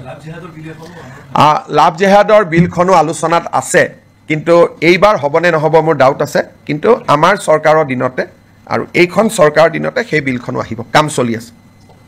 সিদ্ধান্তসমূহ মই আপোনালোকৰ আগত জনাব খুজিছো। অসম চৰকাৰে প্ৰাইভেট স্কুলবিলাকৰ ফিজ ৰেগুলেট কৰে, কিন্তু প্ৰাইভেট স্কুলবিলাকৰ ফিজ ৰেগুলেট কৰা যিখন আমাৰ আইন আছিল, Assam non government educational institute regulation of fees act, ইয়াতে আমি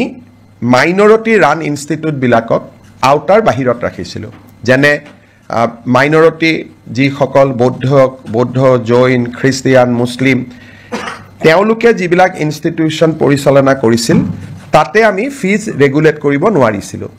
কেবিনেটে আজি এটা সিদ্ধান্ত লয়, আমি বিধানসভাত এখন আইন আনিম। এতিয়াৰ পৰা আমি মাইনৰিটি ৰান বা সংখ্যালঘু লোকৰ দ্বাৰা পৰিচালিত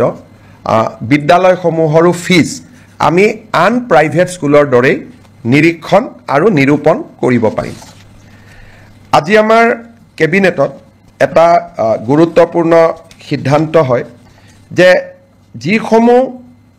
আমাৰ বিভিন্ন প্ৰাদেশিকৃত মহাবিদ্যালয় বিদ্যালয়সমূহত আমাৰ এটা আগত সিদ্ধান্ত আছিলে যে তাৰ কৰ্মচাৰীসকলৰ দৰমহা আমি আইনৰ জৰিয়তে ফিক্স কৰি ৰাখিছিলোঁ। দৰমহা বঢ়াৰ ব্যৱস্থা নাছিল, যি দৰমহা আছিল তাতে তেওঁলোক থাকি গৈছিল। আজি কেবিনেটে সিদ্ধান্ত গ্ৰহণ কৰে যে প্ৰতি বছৰে এখেতসকলৰ দৰমহা 6% বৃদ্ধি হৈ গৈ থাকিব। আগতে কেনেকৈ দৰমহা বাঢ়িব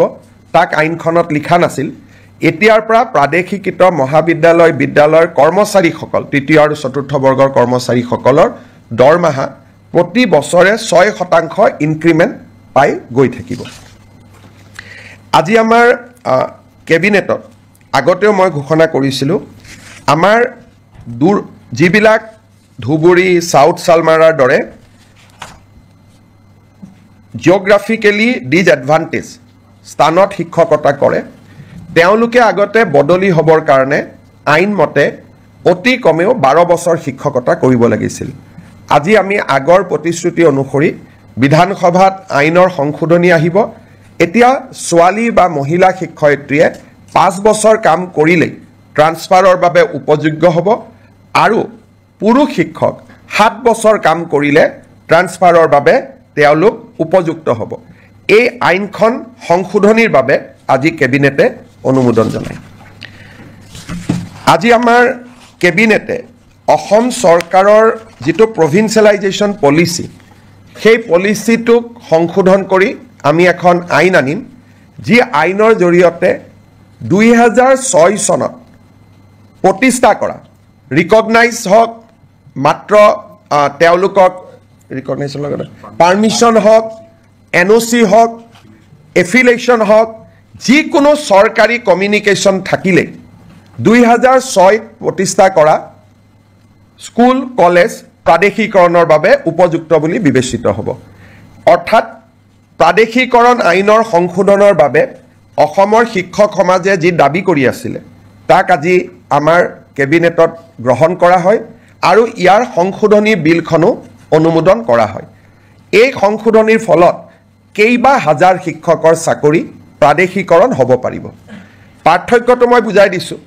আগতে আমাৰ নিয়মটো আছিল যে 2006 চনত প্ৰতিষ্ঠা হ'ব লাগিব আৰু সকলো অনুমোদন পাব লাগিব তেতিয়াহে প্ৰাদেশিকৰণ হ'ব এতিয়া আমি কৈছোঁ সকলো অনুমোদন নালাগে যিকোনো এখন কাগজ থাকিলে পাৰ্মিশ্যনৰ কাগজ থাকক ৰিকগনাইজেশ্যনৰ কাগজ থাকক এফিলেশ্যনৰ কাগজ থাকক বা NOC এখন থাকক তেতিয়াও তেওঁলোকৰ চাকৰিসমূহ প্ৰাদেশিকৃত হ'ব এই আইনৰ ফলত বহু কেইখন মহাবিদ্যালয় প্ৰাদেশিকৃত হ'ব সুবিধা পাব কিমানখন কলেজ হ'ব প্ৰায় 15খন নতুন মহাবিদ্যালয় প্ৰাদেশিকৃত হ'ব স্কুল কিমানমান হ'ব স্কুলটো হিচাপ উলিয়াব দিগদাৰ কিন্তু কেইবা হাজাৰো বিদ্যালয় নতুনকৈ প্ৰাদেশিকৰণৰ আওতাত আহিব পাৰিব আজি আমাৰ কেবিনেটত নেৰিম নামৰ শিক্ষানুষ্ঠানখনে এখন প্ৰাইভেট ইউনিভাৰ্চিটি কৰিব খোজে তাকো কেবিনেটে অনুমোদন জনায় আজি আমাৰ অসমৰ উচ্চ শিক্ষাৰ বাবে এটা অতি আনন্দৰ বিষয় আজিম প্ৰেমজীৰ নাম আপোনালোকে শুনিছে আজিম প্ৰেমজী ফাউণ্ডেশ্যন এটা ফিলন্থ্ৰপিক অৰ্গেনাইজেশ্যন তেওঁলোকে অসমত 1000 কোটি টকাতকৈও অধিক ব্যয় কৰি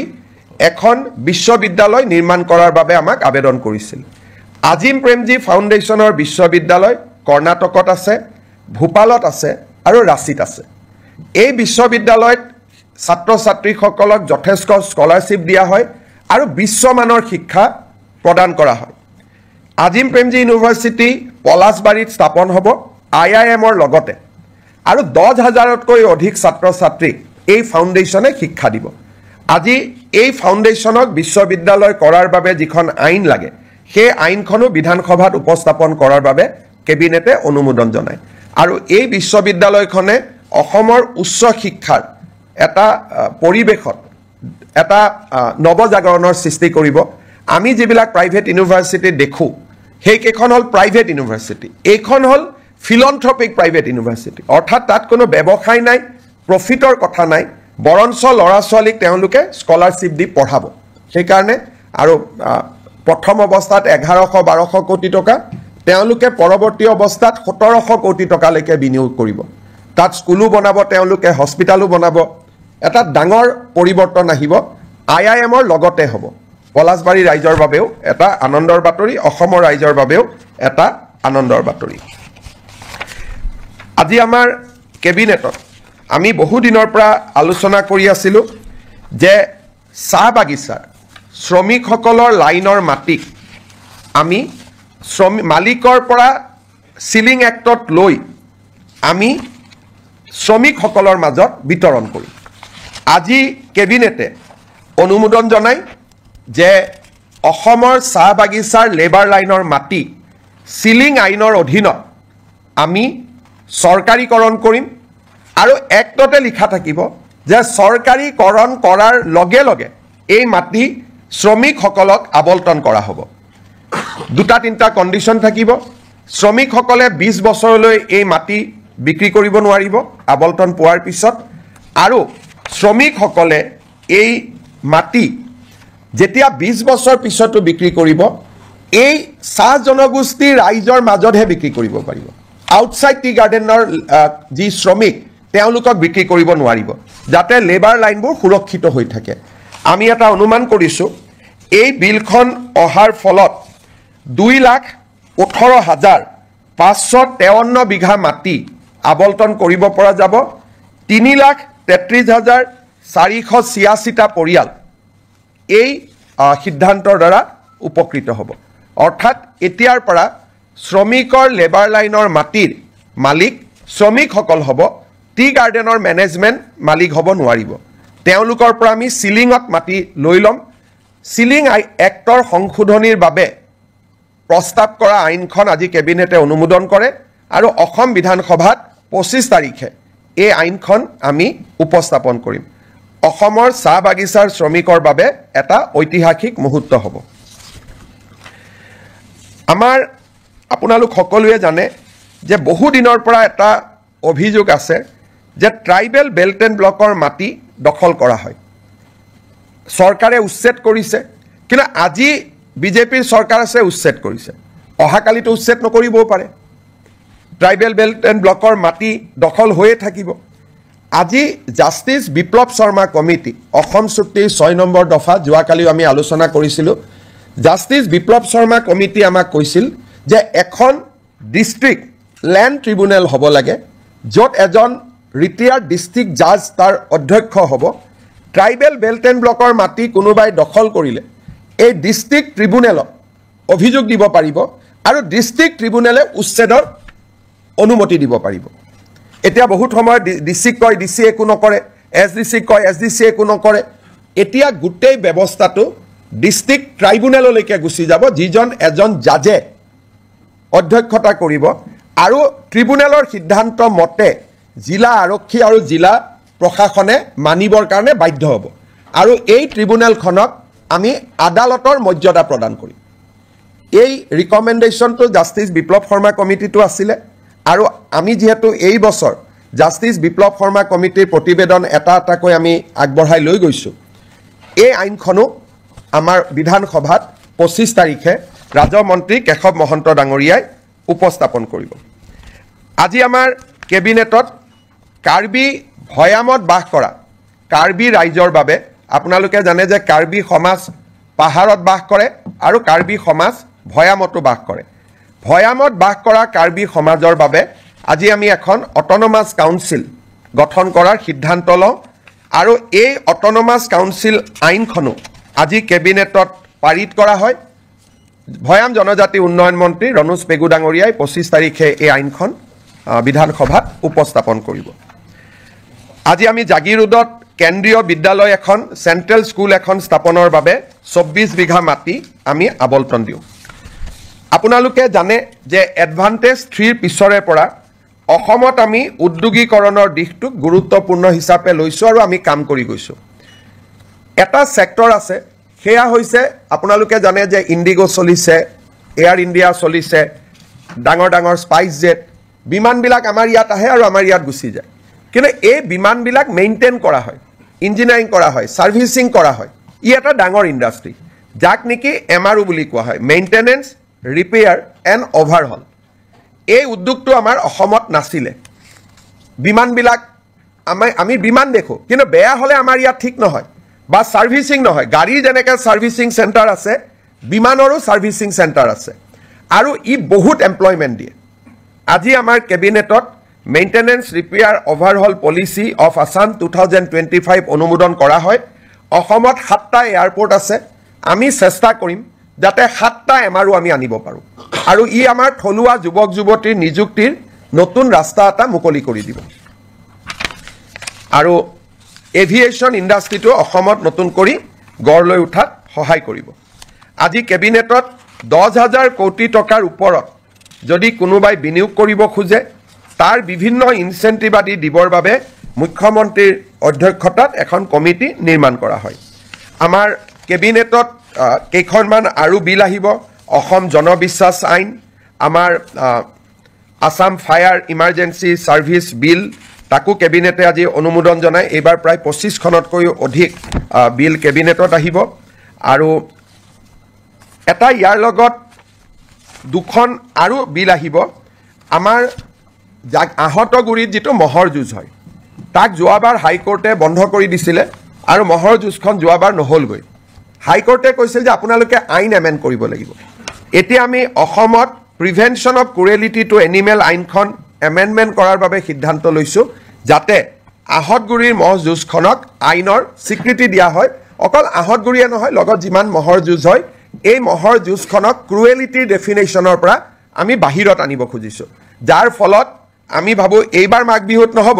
অহাবাৰলৈকে অন্ততঃ আমি সদায় যিটো পৰম্পৰাগত মহ যুঁজ তাক আমি দেখা পাব পাৰিম শেষত আপোনালোকে জানে যে জালিকাটু আদিক আইনৰ দ্বাৰাই অনুমোদন দিয়া হৈছিলে জালিকাটু আমি আইন কৰা নাছিলোঁ কাৰণে বাৰে বাৰে আমাক হাইকোৰ্টে বাধা দি আছিলে সেইকাৰণে আমি বিধানসভাত আইনখন আনিম আৰু আইনৰ জৰিয়তে মহ যুঁজটোক আমি আনুষ্ঠানিক স্বীকৃতি দিম এতিয়া মই শেষত এটা আপোনালোকক কথা ক'ব খুজিছোঁ 1983 চনত যেতিয়া অসমত ভয়ংকৰ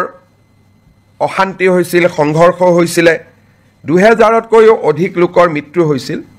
তেতিয়া চৰকাৰে তিৱাৰী কমিশ্যন গঠন কৰিছিল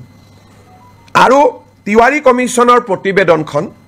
মুখ্যমন্ত্ৰী প্ৰফুল্ল কুমাৰ মহন্তই যদিও সদনত পেছ কৰিছিলে তাৰ কপি কাকো নিদিয়াকৈ ইছ্যুটো শেষ কৰি থোৱা হৈছিলে 25 তাৰিখে আমি সদনৰ সকলো বিধায়কক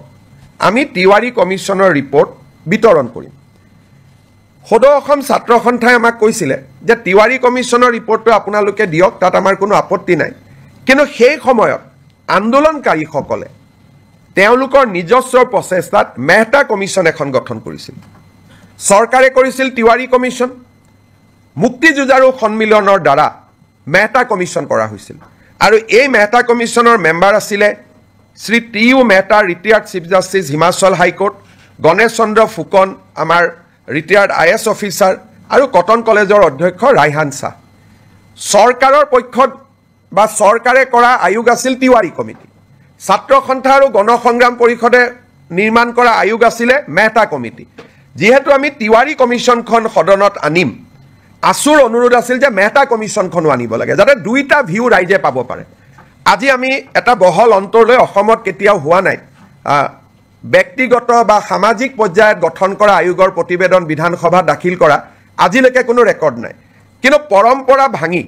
আমি জাষ্টিছ মেহতা কমিটিৰ ৰিপৰ্ট যদিও ব্যক্তিগত বা সামাজিক পৰ্যায়ত হৈছিল চৰকাৰ কোনো বেচৰকাৰী তদন্ত এই বেচৰকাৰী তদন্তৰ প্ৰতিবেদনখনো আমি সদনত দাখিল কৰিম যাতে অসমৰ ইতিহাসৰ সেই অধ্যায়টোৰ সকলো ধৰণৰ ভিউজ যাতে ৰাইজে পাব পাৰে বেচৰকাৰী তদন্ত আয়োগ চৰকাৰী তদন্ত আয়োগ আমি দুইটা সদনৰ মজিয়াত দাখিল কৰিম বিশেষকৈ ৰিচাৰ্চ ষ্টুডেণ্ট গৱেষণাৰ ষ্টুডেণ্ট অসম আন্দোলনক লৈ গৱেষণা কৰিব খোজা ৰিচাৰ্চ কৰিব খোজা জানিব খোজা এই সকলো ব্যক্তিৰ কাৰণে দুইখন কমিটিৰ ৰিপৰ্ট থাকিলে তেওঁলোকে এই এটা সম্যক ধাৰণা ল'বলৈ সুবিধা পাব তেতিয়াও এটা বিতৰ্ক হৈছিল সেই সময়তে প্ৰফুল্ল মহন্ত চৰকাৰ থাকোঁতে এইটো অনুৰোধ আছিল যে তিৱাৰীখন দিলে যদি মেহতাখন কিয় দিয়া নাই আমি সিদ্ধান্ত ল'লোঁ যে আমি দুইটা ৰিপৰ্ট আমি সদনক দিম সেই ফালৰ পৰা আজি এখন ঐতিহাসিক সিদ্ধান্ত এটা অসম কেবিনেটত গঠন কৰা হয় আপোনালোকে কিবা প্ৰশ্ন সোধাৰ আগতে মই এটা আপোনালোকক সামান্য ইনফৰমেশ্যনেৰে মই সামৰণি মাৰিব খুজিছোঁ আজি আপোনালোকে দেখিছে যে কেবিনেটত অজস্ৰ আইটেম আছিলে সেইকাৰণে জনজাতি সংক্ৰান্তত মন্ত্ৰীসভাৰ প্ৰতিবেদনখন আজি আমি বহুত ভাল কৰি আলোচনা কৰিব নোৱাৰিলোঁ আজি আমি সিদ্ধান্ত ল'লোঁ যে 26 তাৰিখে জনজাতীয় 6 জনগোষ্ঠীৰ জনজাতীয়কৰণৰ সম্পৰ্কৰ প্ৰতিবেদনখন 26 তাৰিখে এখন বিশেষ কেবিনেটত আলোচনা হ'ব আৰু 27 তাৰিখে আমি ইয়াক বিধানসভাত উপস্থাপন কৰিম 25 তাৰিখে উপস্থাপন কৰিম বুলি মই কৈছিলোঁ কিন্তু বহুত কাগজ পত্ৰ আইনৰ হেঁচাৰ বাবে আমি সিদ্ধান্ত ল'লোঁ যে এই প্ৰতিবেদনখন আমি 27 তাৰিখে সদনত আমি দাখিল কৰিম 26 তাৰিখে আমাৰ কেবিনেট বৈঠক হ'ব তাতে অনুমোদন হ'ব আৰু 27 তাৰিখে আমি ইয়াক সদনত উপস্থাপন কৰিম আপোনালোকৰ যদি কিবা প্ৰশ্ন আছে কৰিব পাৰে তিৱাৰী কমিশ্যন আৰু মেহতা কমিশ্যন দুইটা ৰিপৰ্টে প্ৰথমবাৰৰ বাবে ৰাজহুৱা সব যদি টেকনিক্যালি খুদে হয়তো দুইটা ৰিপৰ্টে ৰাজহুৱা হৈছিলে কিন্তু আসুৱেও কপি বনাই কাকো দিব পৰা নাছিল মহন্ত ডাঙৰীয়াও কাকো দিব পৰা নাছিল টেকনিক্যালি উপস্থাপন হৈছিল এইবাৰ দুইখন বহল ভিত্তিত ৰাইজে দেখিব পাব মেহতা কমিশ্যনটো এছেম্বলিত দিয়াৰ কথাই নাই এখন বেচৰকাৰী আছিলে তিৱাৰী কমিটিৰ ৰিপৰ্ট দিছিলে কিন্তু এটা কপি অকল স্পিকাৰৰ হাতত আছিলে আৰু মেম্বাৰে পোৱা নাছিলে এইবাৰ সকলোৱে পাব আৰু আপোনালোককো আমি কপি দি দিম স্যাৰ দেখা গৈছে যে দুটা বিৰোধী দল এওডিএফে খুব ওয়েলকাম কৰিছে আৰু কংগ্ৰেছে কোনো কাৰণতে কৰিব নালাগে বুলি সক মই ৰিপৰ্টটো যেহেতু পঢ়িছোঁ তিৱাৰী কমিশ্যনৰ ৰিপৰ্টটো যদিও সেই সময়ত কংগ্ৰেছৰ চৰকাৰৰ দিনত হিতেশ্বৰ শইকীয়া চৰকাৰৰ দিনতে তাৰ প্ৰতিবেদন আহিছিল ৰিপৰ্টটো সম্যকভাৱে এটা নিৰপেক্ষ ৰিপৰ্ট আৰু যথেষ্ট কষ্ট তাত কৰা হৈছিল অসমৰ এটা ডাঙৰ ইতিহাস এটা লুকাই নোহোৱা হৈ যাব যদি আমি তিৱাৰী কমিছনৰ ৰিপৰ্টটো দেখা নাপাওঁ আৰু কংগ্ৰেছে ভাবিছে তাত কিবা প্ৰভোকেটিভ কথা আছে তাত বিজেপিৰ ৰাজনৈতিক লাভ হ'ব তাত বিজেপিৰ ৰাজনৈতিক লাভ হ'ব পৰা এটা শব্দও নাই খালি অসমৰ বুৰঞ্জীৰ ডাঙৰ ইতিহাস এটা নোহোৱা হৈ যাব যদি তিৱাৰী কমিছনৰ ৰিপৰ্টটো ৰাইজৰ সন্মুখত নাথাকে গতিকে ই এটা একাডেমিক এক্সাৰচাইজ কংগ্ৰেছে ভাবিছে তাত কিবা তেওঁলোকৰ বিৰুদ্ধে কথা আছে কাৰণ কংগ্ৰেছৰ বৰ্তমান নেতৃত্বটো খুব তুলুঙা আৰু তেওঁলোকৰ মই ক'ব গ'লে মেচিউৰিটিৰ অভাৱ কাৰণ এখন তেওঁলোকৰ চৰকাৰে গঠন কৰা তদন্ত আয়োগ প্ৰধানমন্ত্ৰী ইন্দিৰা গান্ধীয়ে গঠন কৰা তদন্ত আয়োগ ইন্দিৰা গান্ধীয়ে গঠন কৰা তদন্ত আয়োগৰ প্ৰতিবেদন এখন প্ৰকাশ কৰিব নালাগে বুলি কংগ্ৰেছে কেনেকৈ ক'ব পাৰে আৰু বিৰোধী দলপতি দেৱব্ৰত শইকীয়াৰ দেউতাকে এই কমিটিখন পৰিচালনা কৰিছিল তেওঁৰ মুখ্যমন্ত্ৰীৰ দিনত তাৰমানে এই কংগ্ৰেছ পাৰ্টিটোৰ মেচিউৰিটি নাই বৰ্তমানৰ যিটো কংগ্ৰেছ পাৰ্টি চলি আছে তুলুঙা একেবাৰে মানে পলিটিক্যাল মেচিউৰিটি নোহোৱা পাৰ্টি এটা তেওঁলোকৰ কামটো আমি কৰিছোঁ আৰু আমি কিমান অপেন কালি আমাক আছুৱে কৈছে আৰু ৰিপৰ্টত আছুৰ ওপৰতহে কিছুমান নিগেটিভ আছে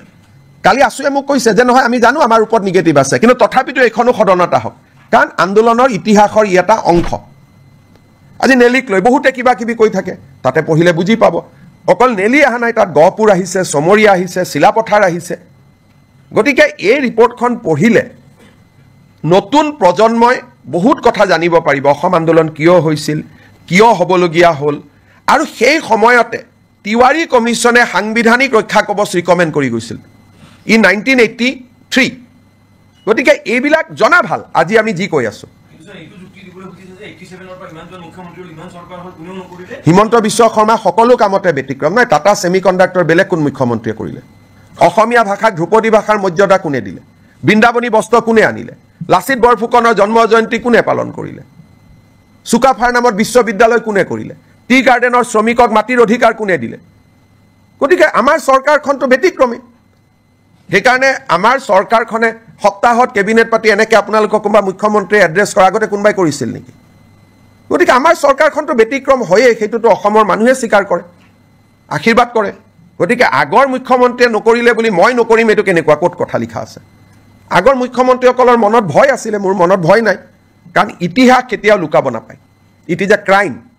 ইতিহাস লুকালে নতুন জেনেৰেশ্যনে অসমক জানিব নোৱাৰিব and it is a crime against humanity কোনোবাই যদি ইতিহাসক দাবাব খোজে আৰু বিধানসভাৰ লাইব্ৰেৰীত ইয়াৰ কপি এটা আছেও আজিও আছে এনেকুৱা নহয় যে কপিটো নাই প্ৰফুল্ল মহন্ত ডাঙৰীয়াই যিটো কপি সদনত দিলে স্পীকাৰে নি আলমাৰীত থৈ দিছে বিধানসভাৰ লাইব্ৰেৰীত আজিও আপোনালোকে চাব পাৰে গতিকে এইটো কোনো সিক্ৰেট ডকুমেণ্টটো নহয় बहुत लंबा हो जाएगा माँ कहाँ हो पाएगा ये English Hindi today Assam cabinet has approved host of legislation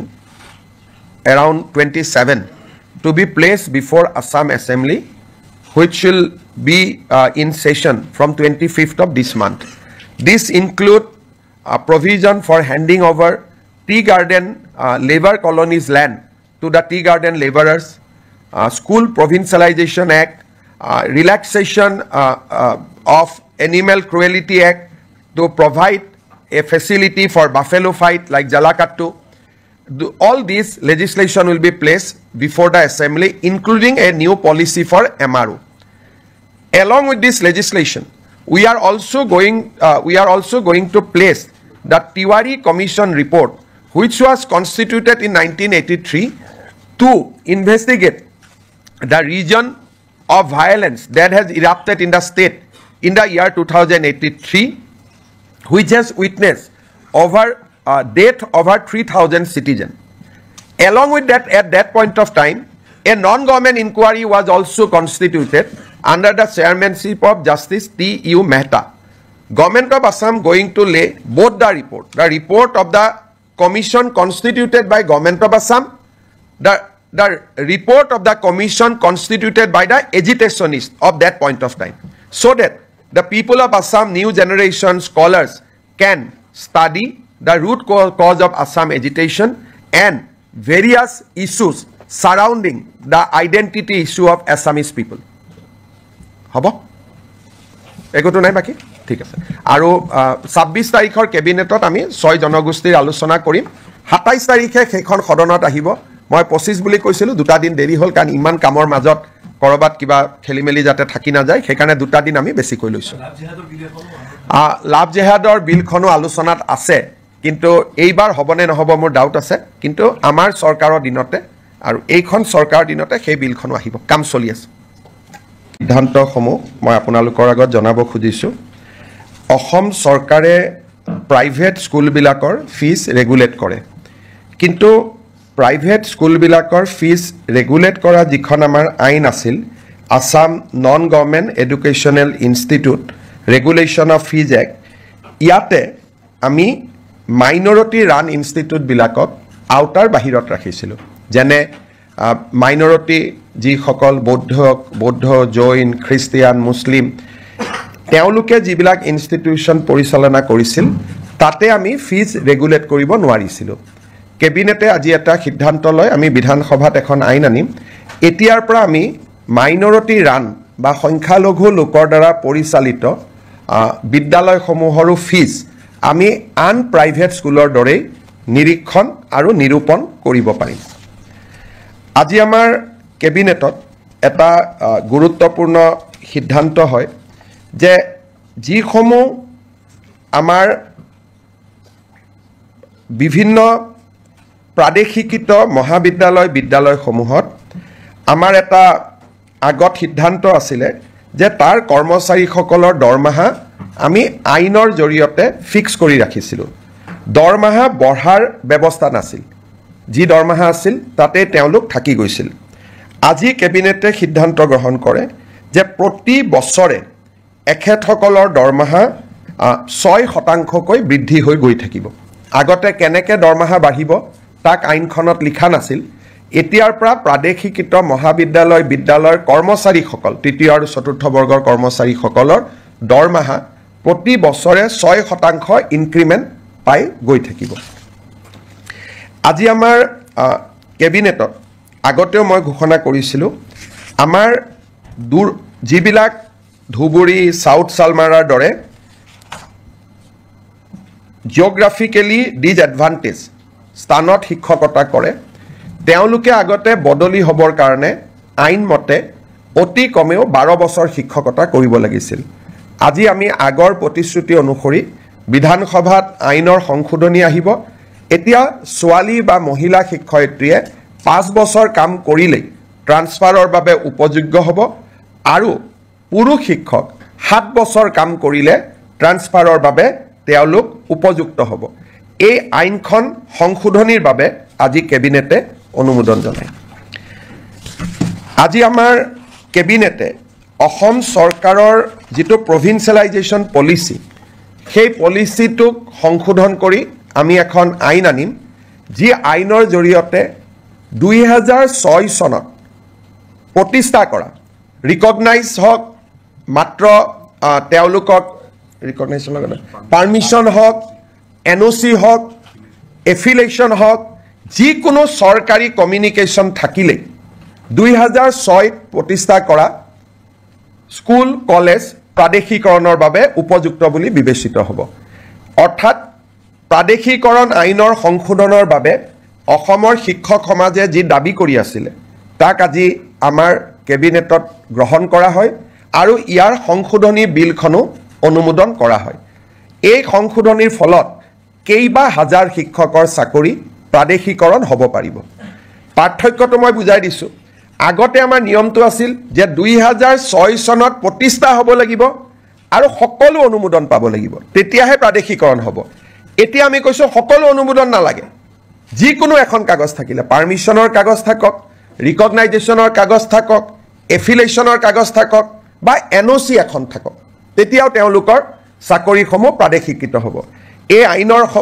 ফলত বহু কেইখন মহাবিদ্যালয় প্ৰাদেশিকৃত হ'ব সুবিধা পাব কিমানখন কলেজ হ'ব প্ৰায় 15খন নতুন মহাবিদ্যালয় প্ৰাদেশিকৃত হ'ব স্কুল কিমানমান হ'ব স্কুলটো হিচাপ উলিয়াব দিগদাৰ কিন্তু কেইবা হাজাৰো বিদ্যালয় নতুনকৈ প্ৰাদেশিকৰণৰ আওতাত আহিব পাৰিব আজি আমাৰ কেবিনেটত নেৰিম নামৰ শিক্ষানুষ্ঠানখনে এখন প্ৰাইভেট ইউনিভাৰ্চিটি কৰিব খোজে তাকো কেবিনেটে অনুমোদন জনায় আজি আমাৰ অসমৰ উচ্চ শিক্ষাৰ বাবে এটা অতি আনন্দৰ বিষয় আজিম প্ৰেমজীৰ নাম আপোনালোকে শুনিছে আজিম প্ৰেমজী ফাউণ্ডেশ্যন এটা ফিলন্থ্ৰপিক অৰ্গেনাইজেশ্যন তেওঁলোকে অসমত 1000 কোটি টকাতকৈও অধিক ব্যয় কৰি এখন বিশ্ববিদ্যালয় নিৰ্মাণ কৰাৰ বাবে আমাক আবেদন কৰিছিল আজিম প্ৰেমজী ফাউণ্ডেশ্যনৰ বিশ্ববিদ্যালয় কৰ্ণাটকত আছে ভূপালত আছে আৰু ৰাঁচীত আছে এই বিশ্ববিদ্যালয়ত ছাত্ৰ ছাত্ৰীসকলক যথেষ্ট স্কলাৰশ্বিপ দিয়া হয় আৰু বিশ্বমানৰ শিক্ষা প্ৰদান কৰা হয় আজিম প্ৰেমজী ইউনিভাৰ্চিটি পলাশবাৰীত স্থাপন হ'ব IIMৰ লগতে আৰু 10,000তকৈ অধিক ছাত্ৰ ছাত্ৰীক এই ফাউণ্ডেশ্যনে শিক্ষা দিব আজি এই ফাউণ্ডেশ্যনক বিশ্ববিদ্যালয় কৰাৰ বাবে যিখন আইন লাগে সেই আইনখনো বিধানসভাত উপস্থাপন কৰাৰ বাবে কেবিনেটে অনুমোদন জনায় আৰু এই বিশ্ববিদ্যালয়খনে অসমৰ উচ্চ শিক্ষাৰ এটা পৰিৱেশত এটা নৱজাগৰণৰ সৃষ্টি কৰিব আমি যিবিলাক প্ৰাইভেট ইউনিভাৰ্চিটি দেখো সেইকেইখন হ'ল প্ৰাইভেট ইউনিভাৰ্চিটি এইখন হ'ল ফিলন্থ্ৰপিক প্ৰাইভেট ইউনিভাৰ্চিটি অৰ্থাৎ তাত কোনো ব্যৱসায় নাই প্ৰফিটৰ কথা নাই বৰঞ্চ ল'ৰা ছোৱালীক তেওঁলোকে স্কলাৰশ্বিপ দি পঢ়াব সেইকাৰণে আৰু প্ৰথম অৱস্থাত 1100-1200 কোটি টকা তেওঁলোকে পৰৱৰ্তী অৱস্থাত 1700 কোটি টকালৈকে বিনিয়োগ কৰিব তাত স্কুলো বনাব তেওঁলোকে হস্পিটালো বনাব এটা ডাঙৰ পৰিৱৰ্তন আহিব IIMৰ লগতে হ'ব পলাশবাৰী ৰাইজৰ বাবেও এটা আনন্দৰ বাতৰি অসমৰ ৰাইজৰ বাবেও এটা আনন্দৰ বাতৰি আজি আমাৰ কেবিনেটত আমি বহু দিনৰ পৰা আলোচনা কৰি আছিলোঁ যে চাহ বাগিচাৰ শ্ৰমিকসকলৰ লাইনৰ মাটি আমি মালিকৰ পৰা সিলিং এক্টত লৈ আমি শ্ৰমিকসকলৰ মাজত বিতৰণ কৰিম আজি কেবিনেটে অনুমোদন জনায় যে অসমৰ চাহ বাগিচাৰ লেবাৰ লাইনৰ মাটি সিলিং আইনৰ অধীনত আমি চৰকাৰীকৰণ কৰিম আৰু এক্টতে লিখা থাকিব যে চৰকাৰীকৰণ কৰাৰ লগে লগে এই মাটি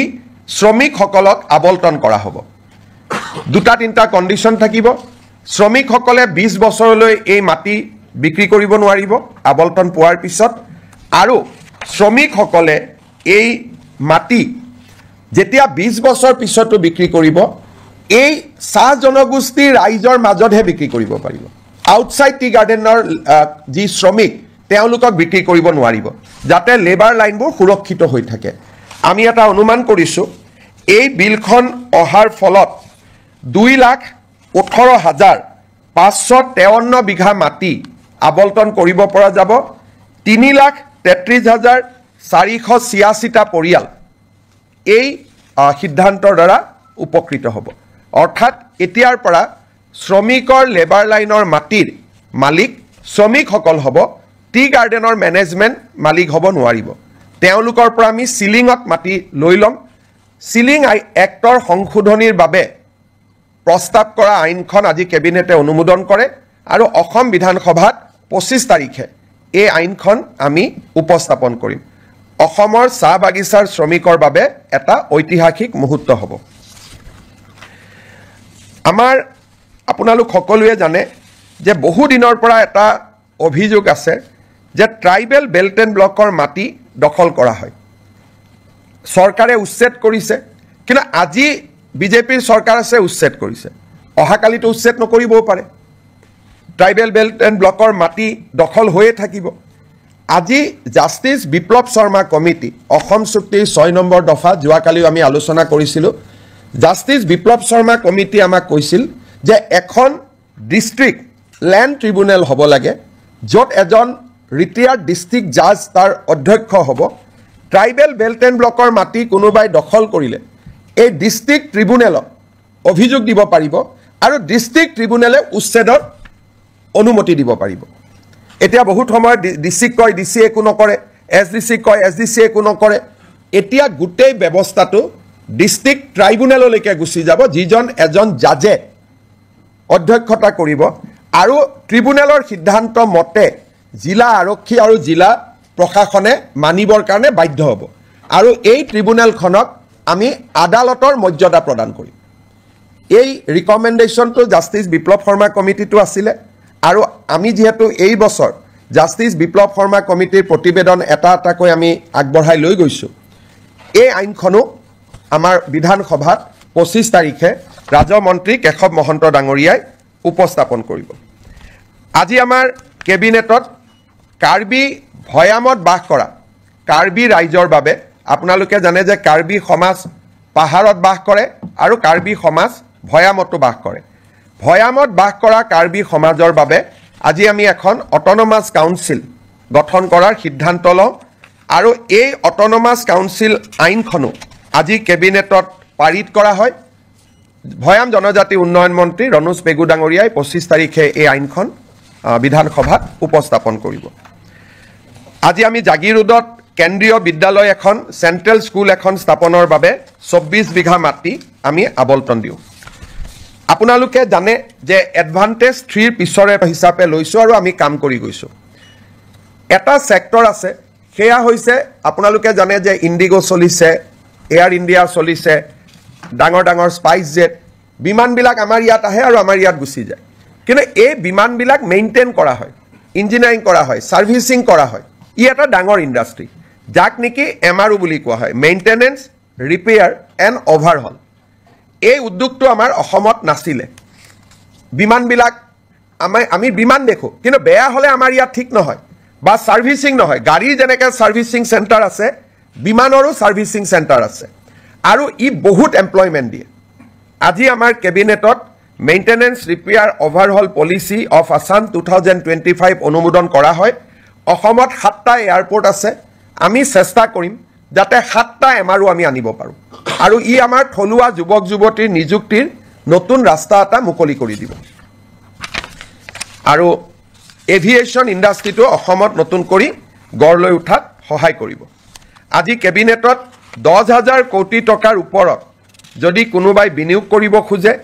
তাৰ বিভিন্ন ইনসেন্টিভ আদি দিবৰ বাবে মুখ্যমন্ত্ৰীৰ অধ্যক্ষতাত এখন কমিটি নিৰ্মাণ কৰা হয় আমাৰ কেবিনেটত কেইখনমান আৰু বিল আহিব অসম জনবিশ্বাস আইন আমাৰ আসাম ফায়াৰ ইমাৰ্জেন্সি সাৰ্ভিস বিল তাকো কেবিনেটে আজি অনুমোদন জনায় এইবাৰ প্ৰায় 25খনতকৈ অধিক বিল কেবিনেটত আহিব আৰু এটা ইয়াৰ লগত দুখন আৰু বিল আহিব আমাৰ আহতগুৰিত যেটো মহৰ যুঁজ হয় তাক যোৱাবাৰ হাইকোৰ্টে বন্ধ কৰি দিছিলে আৰু মহৰ যুঁজখন যোৱাবাৰ নহলগৈ হাইকোৰ্টে কৈছিল যে আপোনালোকে আইন এমেন্ড কৰিব লাগিব এতিয়া আমি অসমত প্ৰিভেনশন অফ ক্ৰুৱেলিটি টু এনিমেল আইনখন এমেন্ডমেন্ট কৰাৰ বাবে সিদ্ধান্ত লৈছো যাতে আহতগুৰিৰ মহ যুঁজখনক আইনৰ স্বীকৃতি দিয়া হয় অকল আহতগুৰিয়ে নহয় লগত যিমান মহৰ যুঁজ হয় এই মহৰ যুঁজখনক ক্ৰুৱেলিটিৰ ডেফিনেশ্যনৰ পৰা আমি বাহিৰত আনিব খুজিছো যাৰ ফলত আমি ভাবো এইবাৰ মাঘ বিহুত নহব অহাবাৰলৈকে অন্তত আমি সদায় যেটো পৰম্পৰাগত মহ যুঁজ তাক আমি দেখা পাব পাৰিম শেষত আপোনালোকে জানে যে জালিকাটু আদি আইনৰ দ্বাৰা অনুমোদন দিয়া হৈছিল জালিকাটু আমি আইন কৰা নাছিলো কাৰণে বাৰে বাৰে আমাক হাইকোৰ্টে বাধা দি আছিল সেই কাৰণে আমি বিধানসভাত আইনখন আনিম আৰু আইনৰ জৰিয়তে মহ যুঁজটোক আমি আনুষ্ঠানিক স্বীকৃতি দিম এতিয়া মই শেষত এটা আপোনালোকক কথা ক'ব খুজিছো 1983 চনত যেতিয়া অসমত ভয়ংকৰ অশান্তি হৈছিল সংঘৰ্ষ হৈছিল 2000তকৈও অধিক লোকৰ মৃত্যু হৈছিল তেতিয়া চৰকাৰে তিৱাৰী কমিছন গঠন কৰিছিল আৰু তিৱাৰী কমিছনৰ প্ৰতিবেদনখন মুখ্যমন্ত্ৰী প্ৰফুল্ল কুমাৰ মহন্তই যদিও সদনত পেশ কৰিছিল তাৰ কপি কাকো নিদিয়াকৈ ইস্যুটো শেষ কৰি থোৱা হৈছিল 25 তাৰিখে আমি সদনৰ সকলো বিধায়কক আমি তিৱাৰী কমিছনৰ ৰিপৰ্ট বিতৰণ কৰিম সদৌ অসম ছাত্ৰ সন্থাই আমাক কৈছিল যে তিৱাৰী কমিছনৰ ৰিপৰ্টটো আপোনালোকে দিয়ক তাত আমাৰ কোনো আপত্তি নাই কিন্তু সেই সময়ত আন্দোলনকাৰীসকলে তেওঁলোকৰ নিজস্ব প্ৰচেষ্টাত মেহতা কমিছন এখন গঠন কৰিছিল চৰকাৰে কৰিছিল তিৱাৰী কমিছন মুক্তি যুঁজাৰু সন্মিলনৰ দ্বাৰা মেহতা কমিছন কৰা হৈছিল আৰু এই মেহতা কমিছনৰ মেম্বাৰ আছিল Shri T U. Mehta retired chief justice Himachal high court Ganesh Chandra Phukan আমাৰ ৰিটায়াৰ্ড আইএছ অফিচাৰ আৰু কটন কলেজৰ অধ্যক্ষ ৰাইহান শাহ চৰকাৰৰ পক্ষত বা চৰকাৰে কৰা আয়োগ আছিল তিৱাৰী কমিটি ছাত্ৰ সন্থা আৰু গণসংগ্ৰাম পৰিষদে নিৰ্মাণ কৰা আয়োগ আছিল মেহতা কমিটি যিহেতু আমি তিৱাৰী কমিশ্যনখন সদনত আনিম, আছুৰ অনুৰোধ আছিল যে মেহতা কমিশ্যনখনো আনিব লাগে, যাতে দুইটা ভিউ ৰাইজে পাব পাৰে। আজি আমি এটা বহল অন্তৰলৈ অসমত কেতিয়াও হোৱা নাই ব্যক্তিগত বা সামাজিক পৰ্যায়ত গঠন কৰা আয়োগৰ প্ৰতিবেদন বিধানসভাত দাখিল কৰা আজিলৈকে কোনো ৰেকৰ্ড নাই। কিন্তু পৰম্পৰা ভাঙি আমি জাষ্টিছ মেহতা কমিটিৰ ৰিপৰ্ট যদিও ব্যক্তিগত বা সামাজিক পৰ্যায়ত হৈছিল, চৰকাৰ কোনো বেচৰকাৰী তদন্ত, এই বেচৰকাৰী তদন্তৰ প্ৰতিবেদনখনো আমি সদনত দাখিল কৰিম, যাতে অসমৰ ইতিহাসৰ সেই অধ্যায়টোৰ সকলো ধৰণৰ ভিউজ যাতে ৰাইজে পাব পাৰে। বেচৰকাৰী তদন্ত আয়োগ, চৰকাৰী তদন্ত আয়োগ, আমি দুইটা সদনৰ মজিয়াত দাখিল কৰিম। বিশেষকৈ ৰিচাৰ্চ ষ্টুডেণ্ট, গৱেষণাৰ ষ্টুডেণ্ট, অসম আন্দোলনক লৈ গৱেষণা কৰিব খোজা, ৰিচাৰ্চ কৰিব খোজা, জানিব খোজা, এই সকলো ব্যক্তিৰ কাৰণে দুইখন কমিটিৰ ৰিপৰ্ট থাকিলে তেওঁলোকে এই এটা সম্যক ধাৰণা ল'বলৈ সুবিধা পাব। তেতিয়াও এটা বিতৰ্ক হৈছিল, সেই সময়তে প্ৰফুল্ল মহন্ত চৰকাৰ থাকোঁতে এইটো অনুৰোধ আছিল যে তিৱাৰীখন দিলে যদি মেহতাখন কিয় দিয়া নাই। আমি সিদ্ধান্ত ল'লোঁ যে আমি দুইটা ৰিপৰ্ট আমি সদনক দিম। সেই ফালৰ পৰা আজি এখন ঐতিহাসিক সিদ্ধান্ত এটা অসম কেবিনেটত গঠন কৰা হয়। আপোনালোকে কিবা প্ৰশ্ন সোধাৰ আগতে মই এটা আপোনালোকক সামান্য ইনফৰমেশ্যনেৰে মই সামৰণি মাৰিব খুজিছোঁ। আজি আপোনালোকে দেখিছে যে কেবিনেটত অজস্ৰ আইটেম আছিলে,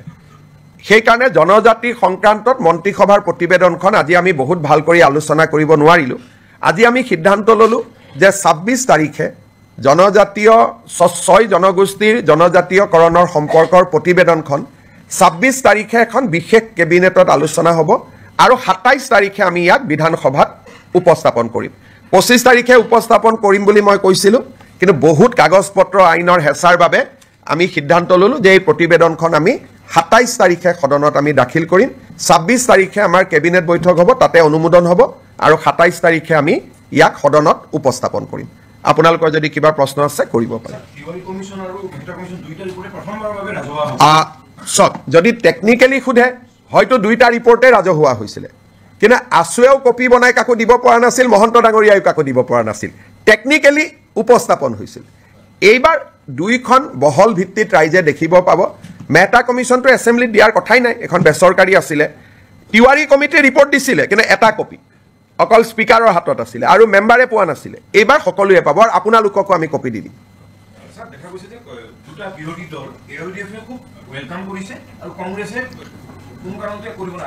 চাওক, মই ৰিপৰ্টটো যিহেতু পঢ়িছোঁ, তিৱাৰী কমিশ্যনৰ ৰিপৰ্টটো যদিও সেই সময়ত কংগ্ৰেছৰ চৰকাৰৰ দিনত, হিতেশ্বৰ শইকীয়াৰ চৰকাৰৰ দিনতে তাৰ প্ৰতিবেদন আহিছিল, ৰিপৰ্টটো সম্যকভাৱে এটা নিৰপেক্ষ ৰিপৰ্ট আৰু যথেষ্ট কষ্ট তাত কৰা হৈছিলে। অসমৰ এটা ডাঙৰ ইতিহাস এটা লুকাই নোহোৱা হৈ যাব যদি আমি তিৱাৰী কমিশ্যনৰ ৰিপৰ্টটো দেখা নাপাওঁ। আৰু কংগ্ৰেছে ভাবিছে তাত কিবা প্ৰভোকেটিভ কথা আছে, তাত বিজেপিৰ ৰাজনৈতিক লাভ হ'ব। তাত বিজেপিৰ ৰাজনৈতিক লাভ হ'ব পৰা এটা শব্দও নাই। খালি অসমৰ বুৰঞ্জীৰ ডাঙৰ ইতিহাস এটা নোহোৱা হৈ যাব যদি তিৱাৰী কমিশ্যনৰ ৰিপৰ্টটো ৰাইজৰ সন্মুখত নাথাকে। গতিকে ই এটা একাডেমিক এক্সাৰচাইজ। কংগ্ৰেছে ভাবিছে তাত কিবা তেওঁলোকৰ বিৰুদ্ধে কথা আছে, কাৰণ কংগ্ৰেছৰ বৰ্তমান নেতৃত্বটো খুব তুলুঙা আৰু তেওঁলোকৰ মই ক'ব গ'লে মেচিউৰিটিৰ অভাৱ। কাৰণ এখন তেওঁলোকৰ চৰকাৰে গঠন কৰা তদন্ত আয়োগ, প্ৰধানমন্ত্ৰী ইন্দিৰা গান্ধীয়ে গঠন কৰা তদন্ত আয়োগ, ইন্দিৰা গান্ধীয়ে গঠন কৰা তদন্ত আয়োগৰ প্ৰতিবেদন এখন প্ৰকাশ কৰিব নালাগে বুলি কংগ্ৰেছে কেনেকৈ ক'ব পাৰে? আৰু বিৰোধী দলপতি দেৱব্ৰত শইকীয়াৰ দেউতাকে এই কমিটিখন পৰিচালনা কৰিছিল তেওঁৰ মুখ্যমন্ত্ৰীৰ দিনত। তাৰমানে এই কংগ্ৰেছ পাৰ্টিটোৰ মেচিউৰিটি নাই। বৰ্তমানৰ যিটো কংগ্ৰেছ পাৰ্টি চলি আছে তুলুঙা, একেবাৰে মানে পলিটিকেল মেচিউৰিটি নোহোৱা পাৰ্টি এটা। তেওঁলোকৰ কামটো আমি কৰিছোঁ আৰু আমি কিমান অপেন। কালি আমাক আছুৱে কৈছে, আৰু ৰিপৰ্টত আছুৰ ওপৰতহে কিছুমান নিগেটিভ আছে। কালি আছুৱে মোক কৈছে যে নহয় আমি জানো আমাৰ ওপৰত নিগেটিভ আছে, কিন্তু তথাপিতো এইখনো সদনত আহক, কাৰণ আন্দোলনৰ ইতিহাসৰ ই এটা অংশ। আজি নেলিক লৈ বহুতে কিবা কিবি কৈ থাকে, তাতে পঢ়িলে বুজি পাব। অকল নেলি অহা নাই, তাত গহপুৰ আহিছে, চমৰীয়া আহিছে, চিলাপথাৰ আহিছে। গতিকে এই ৰিপৰ্টখন পঢ়িলে নতুন প্ৰজন্মই বহুত কথা জানিব পাৰিব। অসম আন্দোলন কিয় হৈছিল, কিয় হ'বলগীয়া হ'ল, আৰু সেই সময়তে তিৱাৰী কমিশ্যনে সাংবিধানিক ৰক্ষা কবচ ৰিকমেণ্ড কৰি গৈছিল ই 1983। গতিকে এইবিলাক জনা ভাল আজি আমি যি কৈ আছোঁ। 87 পৰা ইমান জন মুখ্যমন্ত্ৰী ইমান চৰকাৰ হ'ল কোনেও নকৰিলে হিমন্ত বিশ্ব শৰ্মা সকলো কামতে ব্যতিক্ৰম নাই টাটা সেমিকণ্ডাক্টৰ বেলেগ কোন মুখ্যমন্ত্ৰীয়ে কৰিলে অসমীয়া ভাষাক ধ্ৰুপদী ভাষাৰ মৰ্যাদা কোনে দিলে বৃন্দাবনী বস্ত্ৰ কোনে আনিলে লাচিত বৰফুকনৰ জন্ম জয়ন্তী কোনে পালন কৰিলে সুকাফাৰ নামত বিশ্ববিদ্যালয় কোনে কৰিলে টি গাৰ্ডেনৰ শ্ৰমিকক মাটিৰ অধিকাৰ কোনে দিলে গতিকে আমাৰ চৰকাৰখনটো ব্যতিক্ৰমী সেইকাৰণে আমাৰ চৰকাৰখনে সপ্তাহত কেবিনেট পাতি এনেকৈ আপোনালোকক কোনোবা মুখ্যমন্ত্ৰীয়ে এড্ৰেছ কৰাৰ আগতে কোনোবাই কৰিছিল নেকি গতিকে আমাৰ চৰকাৰখনটো ব্যতিক্ৰম হয়েই সেইটোতো অসমৰ মানুহে স্বীকাৰ কৰে আশীৰ্বাদ কৰে গতিকে আগৰ মুখ্যমন্ত্ৰীয়ে নকৰিলে বুলি মই নকৰিম এইটো কেনেকুৱা ক'ত কথা লিখা আছে আগৰ মুখ্যমন্ত্ৰীসকলৰ মনত ভয় আছিলে মোৰ মনত ভয় নাই কাৰণ ইতিহাস কেতিয়াও লুকাব নাপায় ইট ইজ এ ক্ৰাইম ইতিহাস লুকালে নতুন জেনেৰেশ্যনে অসমক জানিব নোৱাৰিব and it is a crime against humanity কোনোবাই যদি ইতিহাসক দাবাব খোজে আৰু বিধানসভাৰ লাইব্ৰেৰীত ইয়াৰ কপি এটা আছেও আজিও আছে এনেকুৱা নহয় যে কপিটো নাই প্ৰফুল্ল মহন্ত ডাঙৰীয়াই যিটো কপি সদনত দিলে স্পীকাৰে নি আলমাৰীত থৈ দিছে বিধানসভাৰ লাইব্ৰেৰীত আজিও আপোনালোকে চাব পাৰে গতিকে এইটো কোনো সিক্ৰেট ডকুমেণ্টটো নহয় बहुत लंबा हो जाएगा माँ कहाँ हो पाएगा ये English Hindi Today Assam cabinet has approved host of legislation around 27 to be placed before Assam Assembly which will be in session from 25th of this month. This include a provision for handing over tea garden labor colonies land to the tea garden laborers, School Provincialization Act, relaxation of Animal Cruelty Act to provide a facility for buffalo fight like Jalakattu. All these legislation will be placed before the assembly, including a new policy for MRO. Along with this legislation, we are also going to place the Tiwari Commission report, which was constituted in 1983 to investigate the region of violence that has erupted in the state in the year 2083, which has witnessed death over 3,000 citizens. Along with that, at that point of time, a non-government inquiry was also constituted under the chairmanship of Justice T.U. Mehta. Government of Assam going to lay both the report of the commission constituted by Government of Assam, the report of the commission constituted by the agitationists of that point of time, so that the people of Assam, new generation scholars can study the root cause of Assam agitation and various issues surrounding the identity issue of Assamese people. Habo? Ekoto nai baki? ঠিক আছে আৰু 26 তাৰিখৰ কেবিনেটত আমি 6 জনগোষ্ঠীৰ আলোচনা কৰিম 27 তাৰিখে সেইখন সদনত আহিব মই 25 বুলি কৈছিলো দুটা দিন দেৰি হ'ল কাৰণ ইমান কামৰ মাজত কৰবাত কিবা খেলিমেলি যাতে থাকি না যায় সেইকাৰণে দুটা দিন আমি বেছি কৈ লৈছো লাভ জেহাদৰ বিলখনো আলোচনাত আছে কিন্তু এইবাৰ হবনে নহব মোৰ ডাউট আছে কিন্তু আমাৰ চৰকাৰৰ দিনতে আৰু এইখন চৰকাৰৰ দিনতে সেই বিলখনো আহিব কাম চলি আছে সিদ্ধান্তসমূহ মই আপোনালোকৰ আগত জনাব খুজিছো অসম চৰকাৰে প্ৰাইভেট স্কুলবিলাকৰ ফিজ ৰেগুলেট কৰে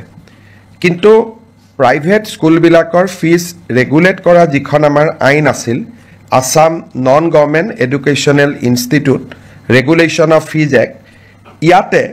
আমি মাইনৰিটি ৰান ইনষ্টিটিউটবিলাকক আউটাৰ বাহিৰত ৰাখিছিলোঁ যেনে মাইনৰিটি যিসকল বৌদ্ধ জৈন খ্ৰীষ্টিয়ান মুছলিম তেওঁলোকে যিবিলাক ইনষ্টিটিউশ্যন পৰিচালনা কৰিছিল তাতে আমি ফিজ ৰেগুলেট কৰিব নোৱাৰিছিলোঁ কেবিনেটে আজি এটা সিদ্ধান্ত লয় আমি বিধানসভাত এখন আইন আনিম এতিয়াৰ পৰা আমি মাইনৰিটি ৰান বা সংখ্যালঘু লোকৰ দ্বাৰা পৰিচালিত বিদ্যালয়সমূহৰো ফিজ আমি আন প্ৰাইভেট স্কুলৰ দৰে নিৰীক্ষণ আৰু নিৰূপণ কৰিব পাৰিম আজি আমাৰ কেবিনেটত এটা গুৰুত্বপূৰ্ণ সিদ্ধান্ত হয় যে যিসমূহ আমাৰ বিভিন্ন প্ৰাদেশিকৃত মহাবিদ্যালয় বিদ্যালয়সমূহত আমাৰ এটা আগত সিদ্ধান্ত আছিলে যে তাৰ কৰ্মচাৰীসকলৰ দৰমহা আমি আইনৰ জৰিয়তে ফিক্স কৰি ৰাখিছিলোঁ দৰমহা বঢ়াৰ ব্যৱস্থা নাছিল যি দৰমহা আছিল তাতে তেওঁলোক থাকি গৈছিল আজি কেবিনেটে সিদ্ধান্ত গ্ৰহণ কৰে যে প্ৰতি বছৰে এখেতসকলৰ দৰমহা 6% বৃদ্ধি হৈ গৈ থাকিব আগতে কেনেকৈ দৰমহা বাঢ়িব তাক আইনখনত লিখা নাছিল এতিয়াৰ পৰা প্ৰাদেশিকৃত মহাবিদ্যালয় বিদ্যালয়ৰ কৰ্মচাৰীসকল তৃতীয় আৰু চতুৰ্থ বৰ্গৰ কৰ্মচাৰীসকলৰ দৰমহা প্ৰতি বছৰে 6% ইনক্ৰিমেণ্ট পাই গৈ থাকিব আজি আমাৰ কেবিনেটত আগতেও মই ঘোষণা কৰিছিলোঁ আমাৰ যিবিলাক ধুবুৰী সাউথ সালমাৰাৰ দৰে জিঅ'গ্ৰাফিকেলি ডিজএডভান্টেজ স্থানত শিক্ষকতা কৰে তেওঁলোকে আগতে বদলি হ'বৰ কাৰণে আইন মতে অতি কমেও 12 বছৰ শিক্ষকতা কৰিব লাগিছিল আজি আমি আগৰ প্ৰতিশ্ৰুতি অনুসৰি বিধানসভাত আইনৰ সংশোধনী আহিব এতিয়া ছোৱালী বা মহিলা শিক্ষয়িত্ৰীয়ে 5 বছৰ কাম কৰিলে ট্ৰান্সফাৰৰ বাবে উপযোগ্য হ'ব আৰু পুৰুষ শিক্ষক 7 বছৰ কাম কৰিলে ট্ৰান্সফাৰৰ বাবে তেওঁলোক উপযুক্ত হ'ব এই আইনখন সংশোধনীৰ বাবে আজি কেবিনেটে অনুমোদন জনায় আজি আমাৰ কেবিনেটে অসম চৰকাৰৰ যিটো প্ৰভিন্সিয়েলাইজেশ্যন পলিচি সেই পলিচিটোক সংশোধন কৰি আমি এখন আইন আনিম যি আইনৰ জৰিয়তে 2006 চনত প্ৰতিষ্ঠা কৰা ৰিকগনাইজ হওক মাত্ৰ তেওঁলোকক ৰিকগনাইজৰ লগত পাৰ্মিশ্যন হওক এনঅ'চি হওক এফিলেশ্যন হওক যিকোনো চৰকাৰী কমিউনিকেশ্যন থাকিলে 2006 প্ৰতিষ্ঠা কৰা স্কুল কলেজ প্ৰাদেশিকৰণৰ বাবে উপযুক্ত বুলি বিবেচিত হ'ব অৰ্থাৎ প্ৰাদেশিকৰণ আইনৰ সংশোধনৰ বাবে অসমৰ শিক্ষক সমাজে যি দাবী কৰি আছিল তাক আজি আমাৰ কেবিনেটত গ্ৰহণ কৰা হয় আৰু ইয়াৰ সংশোধনী বিলখনো অনুমোদন কৰা হয় এই সংশোধনীৰ ফলত কেইবা হাজাৰ শিক্ষকৰ চাকৰি প্ৰাদেশিকৰণ হ'ব পাৰিব পাৰ্থক্যটো মই বুজাই দিছোঁ আগতে আমাৰ নিয়মটো আছিল যে 2006 চনত প্ৰতিষ্ঠা হ'ব লাগিব আৰু সকলো অনুমোদন পাব লাগিব তেতিয়াহে প্ৰাদেশিকৰণ হ'ব এতিয়া আমি কৈছোঁ সকলো অনুমোদন নালাগে যিকোনো এখন কাগজ থাকিলে পাৰ্মিশ্যনৰ কাগজ থাকক ৰিকগনাইজেশ্যনৰ কাগজ থাকক এফিলেশ্যনৰ কাগজ থাকক বা এনঅ'চি এখন থাকক তেতিয়াও তেওঁলোকৰ চাকৰিসমূহ প্ৰাদেশিকৃত হ'ব এই আইনৰ ফলত বহুকেইখন মহাবিদ্যালয় প্ৰাদেশিকৃত হ'ব সুবিধা পাব কিমানখন কলেজ হ'ব প্ৰায় 15খন নতুন মহাবিদ্যালয় প্ৰাদেশিকৃত হ'ব স্কুল কিমানমান হ'ব স্কুলটো হিচাপ উলিয়াব দিগদাৰ কিন্তু কেইবা হাজাৰো বিদ্যালয় নতুনকৈ প্ৰাদেশিকৰণৰ আওতাত আহিব পাৰিব আজি আমাৰ কেবিনেটত নেৰিম নামৰ শিক্ষানুষ্ঠানখনে এখন প্ৰাইভেট ইউনিভাৰ্চিটি কৰিব খোজে তাকো কেবিনেটে অনুমোদন জনায় আজি আমাৰ অসমৰ উচ্চ শিক্ষাৰ বাবে এটা অতি আনন্দৰ বিষয় আজিম প্ৰেমজীৰ নাম আপোনালোকে শুনিছে আজিম প্ৰেমজী ফাউণ্ডেশ্যন এটা ফিলন্থ্ৰপিক অৰ্গেনাইজেশ্যন তেওঁলোকে অসমত 1000 কোটি টকাতকৈও অধিক ব্যয় কৰি এখন বিশ্ববিদ্যালয় নিৰ্মাণ কৰাৰ বাবে আমাক আবেদন কৰিছিল আজিম প্ৰেমজী ফাউণ্ডেশ্যনৰ বিশ্ববিদ্যালয় কৰ্ণাটকত আছে ভূপালত আছে আৰু ৰাঁচীত আছে এই বিশ্ববিদ্যালয়ত ছাত্ৰ ছাত্ৰীসকলক যথেষ্ট স্কলাৰশ্বিপ দিয়া হয় আৰু বিশ্বমানৰ শিক্ষা প্ৰদান কৰা হয় আজিম প্ৰেমজী ইউনিভাৰ্চিটি পলাশবাৰীত স্থাপন হ'ব IIMৰ লগতে আৰু 10,000তকৈ অধিক ছাত্ৰ ছাত্ৰীক এই ফাউণ্ডেশ্যনে শিক্ষা দিব আজি এই ফাউণ্ডেশ্যনক বিশ্ববিদ্যালয় কৰাৰ বাবে যিখন আইন লাগে সেই আইনখনো বিধানসভাত উপস্থাপন কৰাৰ বাবে কেবিনেটে অনুমোদন জনায় আৰু এই বিশ্ববিদ্যালয়খনে অসমৰ উচ্চ শিক্ষাৰ এটা পৰিৱেশত এটা নৱজাগৰণৰ সৃষ্টি কৰিব আমি যিবিলাক প্ৰাইভেট ইউনিভাৰ্চিটি দেখোঁ সেইকেইখন হ'ল প্ৰাইভেট ইউনিভাৰ্চিটি এইখন হ'ল ফিলন্থ্ৰপিক প্ৰাইভেট ইউনিভাৰ্চিটি অৰ্থাৎ তাত কোনো ব্যৱসায় নাই প্ৰফিটৰ কথা নাই বৰঞ্চ ল'ৰা ছোৱালীক তেওঁলোকে স্কলাৰশ্বিপ দি পঢ়াব সেইকাৰণে আৰু প্ৰথম অৱস্থাত 1100-1200 কোটি টকা তেওঁলোকে পৰৱৰ্তী অৱস্থাত 1700 কোটি টকালৈকে বিনিয়োগ কৰিব তাত স্কুলো বনাব তেওঁলোকে হস্পিটালো বনাব এটা ডাঙৰ পৰিৱৰ্তন আহিব IIMৰ লগতে হ'ব পলাশবাৰী ৰাইজৰ বাবেও এটা আনন্দৰ বাতৰি অসমৰ ৰাইজৰ বাবেও এটা আনন্দৰ বাতৰি আজি আমাৰ কেবিনেটত আমি বহু দিনৰ পৰা আলোচনা কৰি আছিলোঁ যে চাহ বাগিচাৰ শ্ৰমিকসকলৰ লাইনৰ মাটি আমি মালিকৰ পৰা সিলিং এক্টত লৈ আমি শ্ৰমিকসকলৰ মাজত বিতৰণ কৰিম আজি কেবিনেটে অনুমোদন জনায় যে অসমৰ চাহ বাগিচাৰ লেবাৰ লাইনৰ মাটি সিলিং আইনৰ অধীনত আমি চৰকাৰীকৰণ কৰিম আৰু এক্টতে লিখা থাকিব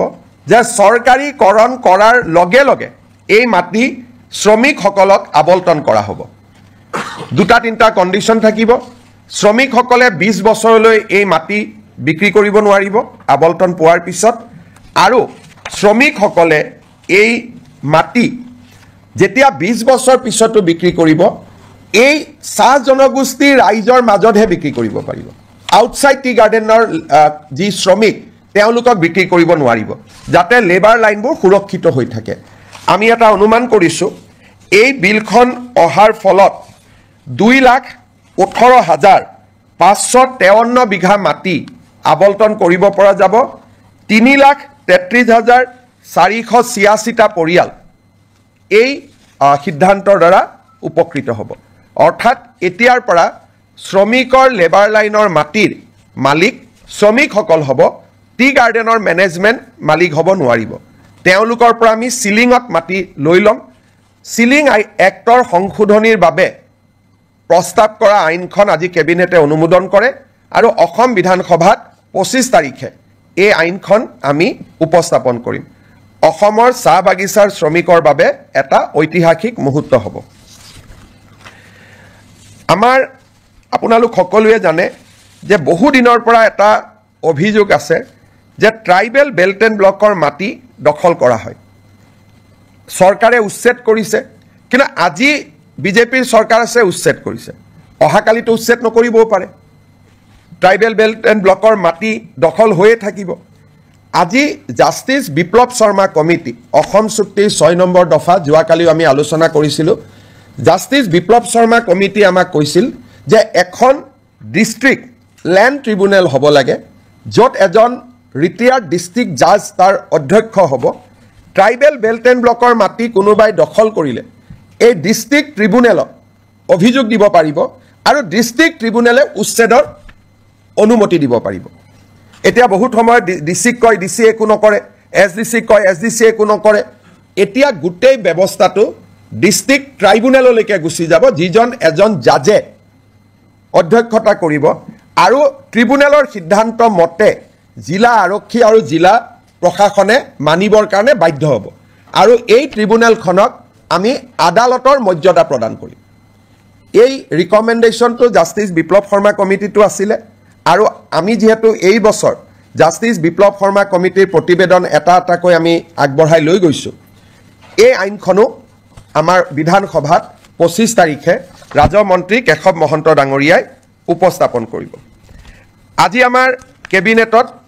কাৰ্বি ভৈয়ামত বাস কৰা কাৰ্বি ৰাইজৰ বাবে, আপোনালোকে জানে যে কাৰ্বি সমাজ পাহাৰত বাস কৰে আৰু কাৰ্বি সমাজ ভৈয়ামতো বাস কৰে। ভৈয়ামত বাস কৰা কাৰ্বি সমাজৰ বাবে আজি আমি এখন অট'নমাছ কাউন্সিল গঠন কৰাৰ সিদ্ধান্ত লওঁ আৰু এই অট'নমাছ কাউন্সিল আইনখনো আজি কেবিনেটত পাৰিত কৰা হয়। ভৈয়াম জনজাতি উন্নয়ন মন্ত্ৰী ৰণোজ পেগু ডাঙৰীয়াই 25 তাৰিখে এই আইনখন বিধানসভাত উপস্থাপন কৰিব। আজি আমি জাগিৰোডত কেন্দ্ৰীয় বিদ্যালয় এখন, চেণ্ট্ৰেল স্কুল এখন স্থাপনৰ বাবে 24 বিঘা মাটি আমি আবণ্টন দিওঁ। আপোনালোকে জানে যে এডভান্টেজ 3ৰ পিছৰে পৰা অসমত আমি উদ্যোগীকৰণৰ দিশটোক গুৰুত্বপূৰ্ণ হিচাপে লৈছোঁ আৰু আমি কাম কৰি গৈছোঁ। এটা ছেক্টৰ আছে, সেয়া হৈছে আপোনালোকে জানে যে ইণ্ডিগো চলিছে, এয়াৰ ইণ্ডিয়া চলিছে, ডাঙৰ ডাঙৰ স্পাইচ জেট বিমানবিলাক আমাৰ ইয়াত আহে আৰু আমাৰ ইয়াত গুচি যায়। কিন্তু এই বিমানবিলাক মেইনটেইন কৰা হয়, ইঞ্জিনিয়াৰিং কৰা হয়, ছাৰ্ভিচিং কৰা হয়। ই এটা ডাঙৰ ইণ্ডাষ্ট্ৰী, যাক নেকি MRO বুলি কোৱা হয়, মেইনটেনেন্স ৰিপেয়াৰ এণ্ড অভাৰহল। এই উদ্যোগটো আমাৰ অসমত নাছিলে। বিমানবিলাক আমি বিমান দেখোঁ, কিন্তু বেয়া হ'লে আমাৰ ইয়াত ঠিক নহয় বা ছাৰ্ভিচিং নহয়। গাড়ীৰ যেনেকৈ ছাৰ্ভিচিং চেণ্টাৰ আছে, বিমানৰো ছাৰ্ভিচিং চেণ্টাৰ আছে আৰু ই বহুত এমপ্লয়মেণ্ট দিয়ে। আজি আমাৰ কেবিনেটত maintenance repair overhaul policy of Assam 2025 অনুমোদন কৰা হয়। অসমত 7টা এয়াৰপৰ্ট আছে, আমি চেষ্টা কৰিম যাতে 7টা MRO আমি আনিব পাৰোঁ আৰু ই আমাৰ থলুৱা যুৱক যুৱতীৰ নিযুক্তিৰ নতুন ৰাস্তা এটা মুকলি কৰি দিব। আৰু এভিয়েশ্যন ইণ্ডাষ্ট্ৰিটো অসমত নতুন কৰি গঢ় লৈ উঠাত সহায় কৰিব। আজি কেবিনেটত 10,000 কোটি টকাৰ ওপৰত যদি কোনোবাই বিনিয়োগ কৰিব খোজে তাৰ বিভিন্ন ইনচেণ্টিভ আদি দিবৰ বাবে মুখ্যমন্ত্ৰীৰ অধ্যক্ষতাত এখন কমিটি নিৰ্মাণ কৰা হয়। আমাৰ কেবিনেটত কেইখনমান আৰু বিল আহিব। অসম জনবিশ্বাস আইন, আমাৰ আসাম ফায়াৰ ইমাৰ্জেঞ্চি ছাৰ্ভিচ বিল, তাকো কেবিনেটে আজি অনুমোদন জনায়। এইবাৰ প্ৰায় 25খনতকৈও অধিক বিল কেবিনেটত আহিব। আৰু এটা ইয়াৰ লগত 2খন আৰু বিল আহিব। আমাৰ আহতগুৰিত যিটো মহৰ যুঁজ হয় তাক যোৱাবাৰ হাইকোৰ্টে বন্ধ কৰি দিছিলে আৰু মহৰ যুঁজখন যোৱাবাৰ নহ'লগৈ। হাইকোৰ্টে কৈছে যে আপোনালোকে আইন এমেণ্ড কৰিব লাগিব। এতিয়া আমি অসমত prevention of cruelty to animal আইনখন এমেণ্ডমেণ্ট কৰাৰ বাবে সিদ্ধান্ত লৈছোঁ, যাতে আহতগুৰিৰ মহ যুঁজখনক আইনৰ স্বীকৃতি দিয়া হয়। অকল আহতগুৰিয়ে নহয়, লগত যিমান মহৰ যুঁজ হয় এই মহৰ যুঁজখনক ক্ৰুৱেলিটিৰ ডেফিনেশ্যনৰ পৰা আমি বাহিৰত আনিব খুজিছোঁ, যাৰ ফলত আমি ভাবোঁ এইবাৰ মাঘ বিহুত নহ'ব, অহাবাৰলৈকে অন্ততঃ আমি সদায় যিটো পৰম্পৰাগত মহ যুঁজ তাক আমি দেখা পাব পাৰিম। শেষত আপোনালোকে জানে যে জালিকাটু আদিক আইনৰ দ্বাৰাই অনুমোদন দিয়া হৈছিলে। জালিকাটু আমি আইন কৰা নাছিলোঁ কাৰণে বাৰে বাৰে আমাক হাইকোৰ্টে বাধা দি আছিলে। সেইকাৰণে আমি বিধানসভাত আইনখন আনিম আৰু আইনৰ জৰিয়তে মহ যুঁজটোক আমি আনুষ্ঠানিক স্বীকৃতি দিম। এতিয়া মই শেষত এটা আপোনালোকক কথা ক'ব খুজিছোঁ। 1983 চনত যেতিয়া অসমত ভয়ংকৰ অশান্তি হৈছিল, সংঘৰ্ষ হৈছিলে, 2000তকৈও অধিক লোকৰ মৃত্যু হৈছিল, তেতিয়া চৰকাৰে তিৱাৰী কমিশ্যন গঠন কৰিছিল। আৰু তিৱাৰী কমিশ্যনৰ প্ৰতিবেদনখন মুখ্যমন্ত্ৰী প্ৰফুল্ল কুমাৰ মহন্তই যদিও সদনত পেছ কৰিছিলে, তাৰ কপি কাকো নিদিয়াকৈ ইছ্যুটো শেষ কৰি থোৱা হৈছিলে। 25 তাৰিখে আমি সদনৰ সকলো বিধায়কক আমি তিৱাৰী কমিশ্যনৰ ৰিপৰ্ট বিতৰণ কৰিম। সদৌ অসম ছাত্ৰ সন্থাই আমাক কৈছিলে যে তিৱাৰী কমিশ্যনৰ ৰিপৰ্টটো আপোনালোকে দিয়ক, তাত আমাৰ কোনো আপত্তি নাই। কিন্তু সেই সময়ত আন্দোলনকাৰীসকলে তেওঁলোকৰ নিজস্ব প্ৰচেষ্টাত মেহতা কমিশ্যন এখন গঠন কৰিছিল। চৰকাৰে কৰিছিল তিৱাৰী কমিশ্যন। মুক্তি যুঁজাৰু সন্মিলনৰ দ্বাৰা মেহতা কমিশ্যন কৰা হৈছিল। আৰু এই মেহতা কমিশ্যনৰ মেম্বাৰ আছিলে Shri T U. Mehta, retired chief justice Himachal high court, Ganesh Chandra Phukan, আমাৰ ৰিটায়াৰ্ড IAS অফিচাৰ, আৰু কটন কলেজৰ অধ্যক্ষ ৰাইহান শ্বাহ। চৰকাৰৰ পক্ষত বা চৰকাৰে কৰা আয়োগ আছিল তিৱাৰী কমিটি। ছাত্ৰ সন্থা আৰু গণসংগ্ৰাম পৰিষদে নিৰ্মাণ কৰা আয়োগ আছিলে মেহতা কমিটি। যিহেতু আমি তিৱাৰী কমিশ্যনখন সদনত আনিম, আছুৰ অনুৰোধ আছিল যে মেহতা কমিশ্যনখনো আনিব লাগে, যাতে দুইটা ভিউ ৰাইজে পাব পাৰে। আজি আমি এটা বহল অন্তৰলৈ অসমত কেতিয়াও হোৱা নাই ব্যক্তিগত বা সামাজিক পৰ্যায়ত গঠন কৰা আয়োগৰ প্ৰতিবেদন বিধানসভাত দাখিল কৰা আজিলৈকে কোনো ৰেকৰ্ড নাই। কিন্তু পৰম্পৰা ভাঙি আমি জাষ্টিছ মেহতা কমিটিৰ ৰিপৰ্ট যদিও ব্যক্তিগত বা সামাজিক পৰ্যায়ত হৈছিল, চৰকাৰ কোনো বেচৰকাৰী তদন্ত, এই বেচৰকাৰী তদন্তৰ প্ৰতিবেদনখনো আমি সদনত দাখিল কৰিম, যাতে অসমৰ ইতিহাসৰ সেই অধ্যায়টোৰ সকলো ধৰণৰ ভিউজ যাতে ৰাইজে পাব পাৰে। বেচৰকাৰী তদন্ত আয়োগ, চৰকাৰী তদন্ত আয়োগ, আমি দুইটা সদনৰ মজিয়াত দাখিল কৰিম। বিশেষকৈ ৰিচাৰ্চ ষ্টুডেণ্ট, গৱেষণাৰ ষ্টুডেণ্ট, অসম আন্দোলনক লৈ গৱেষণা কৰিব খোজা, ৰিচাৰ্চ কৰিব খোজা, জানিব খোজা, এই সকলো ব্যক্তিৰ কাৰণে দুইখন কমিটিৰ ৰিপৰ্ট থাকিলে তেওঁলোকে এই এটা সম্যক ধাৰণা ল'বলৈ সুবিধা পাব। তেতিয়াও এটা বিতৰ্ক হৈছিল, সেই সময়তে প্ৰফুল্ল মহন্ত চৰকাৰ থাকোঁতে এইটো অনুৰোধ আছিল যে তিৱাৰীখন দিলে যদি মেহতাখন কিয় দিয়া নাই। আমি সিদ্ধান্ত ল'লোঁ যে আমি দুইটা ৰিপৰ্ট আমি সদনক দিম। সেই ফালৰ পৰা আজি এখন ঐতিহাসিক সিদ্ধান্ত এটা অসম কেবিনেটত গঠন কৰা হয়। আপোনালোকে কিবা প্ৰশ্ন সোধাৰ আগতে মই এটা আপোনালোকক সামান্য ইনফৰমেশ্যনেৰে মই সামৰণি মাৰিব খুজিছোঁ। আজি আপোনালোকে দেখিছে যে কেবিনেটত অজস্ৰ আইটেম আছিলে, সেইকাৰণে জনজাতি সংক্ৰান্তত মন্ত্ৰীসভাৰ প্ৰতিবেদনখন আজি আমি বহুত ভাল কৰি আলোচনা কৰিব নোৱাৰিলোঁ। আজি আমি সিদ্ধান্ত ল'লোঁ যে 26 তাৰিখে জনজাতীয় 6 জনগোষ্ঠীৰ জনজাতীয়কৰণৰ সম্পৰ্কৰ প্ৰতিবেদনখন 26 তাৰিখে এখন বিশেষ কেবিনেটত আলোচনা হ'ব আৰু 27 তাৰিখে আমি ইয়াক বিধানসভাত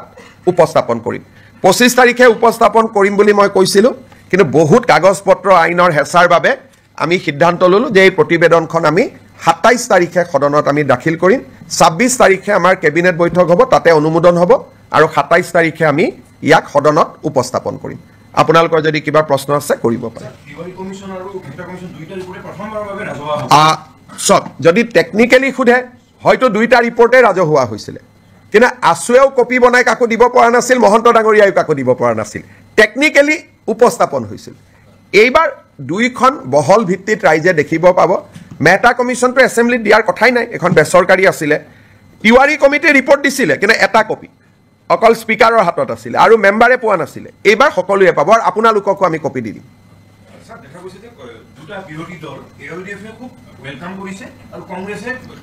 কোন কাৰণতে কৰিব নালাগে বুলি কৈছে সব মই ৰিপৰ্টটো যেহেতু পঢ়িছো তিৱাৰী কমিছনৰ ৰিপৰ্টটো যদিও সেই সময়ত কংগ্ৰেছৰ চৰকাৰৰ দিনত হিতেশ্বৰ শইকীয়া চৰকাৰৰ দিনতে তাৰ প্ৰতিবেদন আহিছিল ৰিপৰ্টটো সম্যকভাৱে এটা নিৰপেক্ষ ৰিপৰ্ট আৰু যথেষ্ট কষ্ট তাত কৰা হৈছিল অসমৰ এটা ডাঙৰ ইতিহাস এটা লুকাই নোহোৱা হৈ যাব যদি আমি তিৱাৰী কমিছনৰ ৰিপৰ্টটো দেখা নাপাওঁ আৰু কংগ্ৰেছে ভাবিছে তাত কিবা প্ৰভোকেটিভ কথা আছে তাত বিজেপিৰ ৰাজনৈতিক লাভ হ'ব তাত বিজেপিৰ ৰাজনৈতিক লাভ হ'ব পৰা এটা শব্দও নাই খালি অসমৰ বুৰঞ্জীৰ ডাঙৰ ইতিহাস এটা নোহোৱা হৈ যাব যদি তিৱাৰী কমিছনৰ ৰিপৰ্টটো ৰাইজৰ সন্মুখত নাথাকে গতিকে ই এটা একাডেমিক এক্সাৰচাইজ কংগ্ৰেছে ভাবিছে তাত কিবা তেওঁলোকৰ বিৰুদ্ধে কথা আছে কাৰণ কংগ্ৰেছৰ বৰ্তমান নেতৃত্বটো খুব তুলুঙা আৰু তেওঁলোকৰ মই ক'ব গ'লে মেচিউৰিটিৰ অভাৱ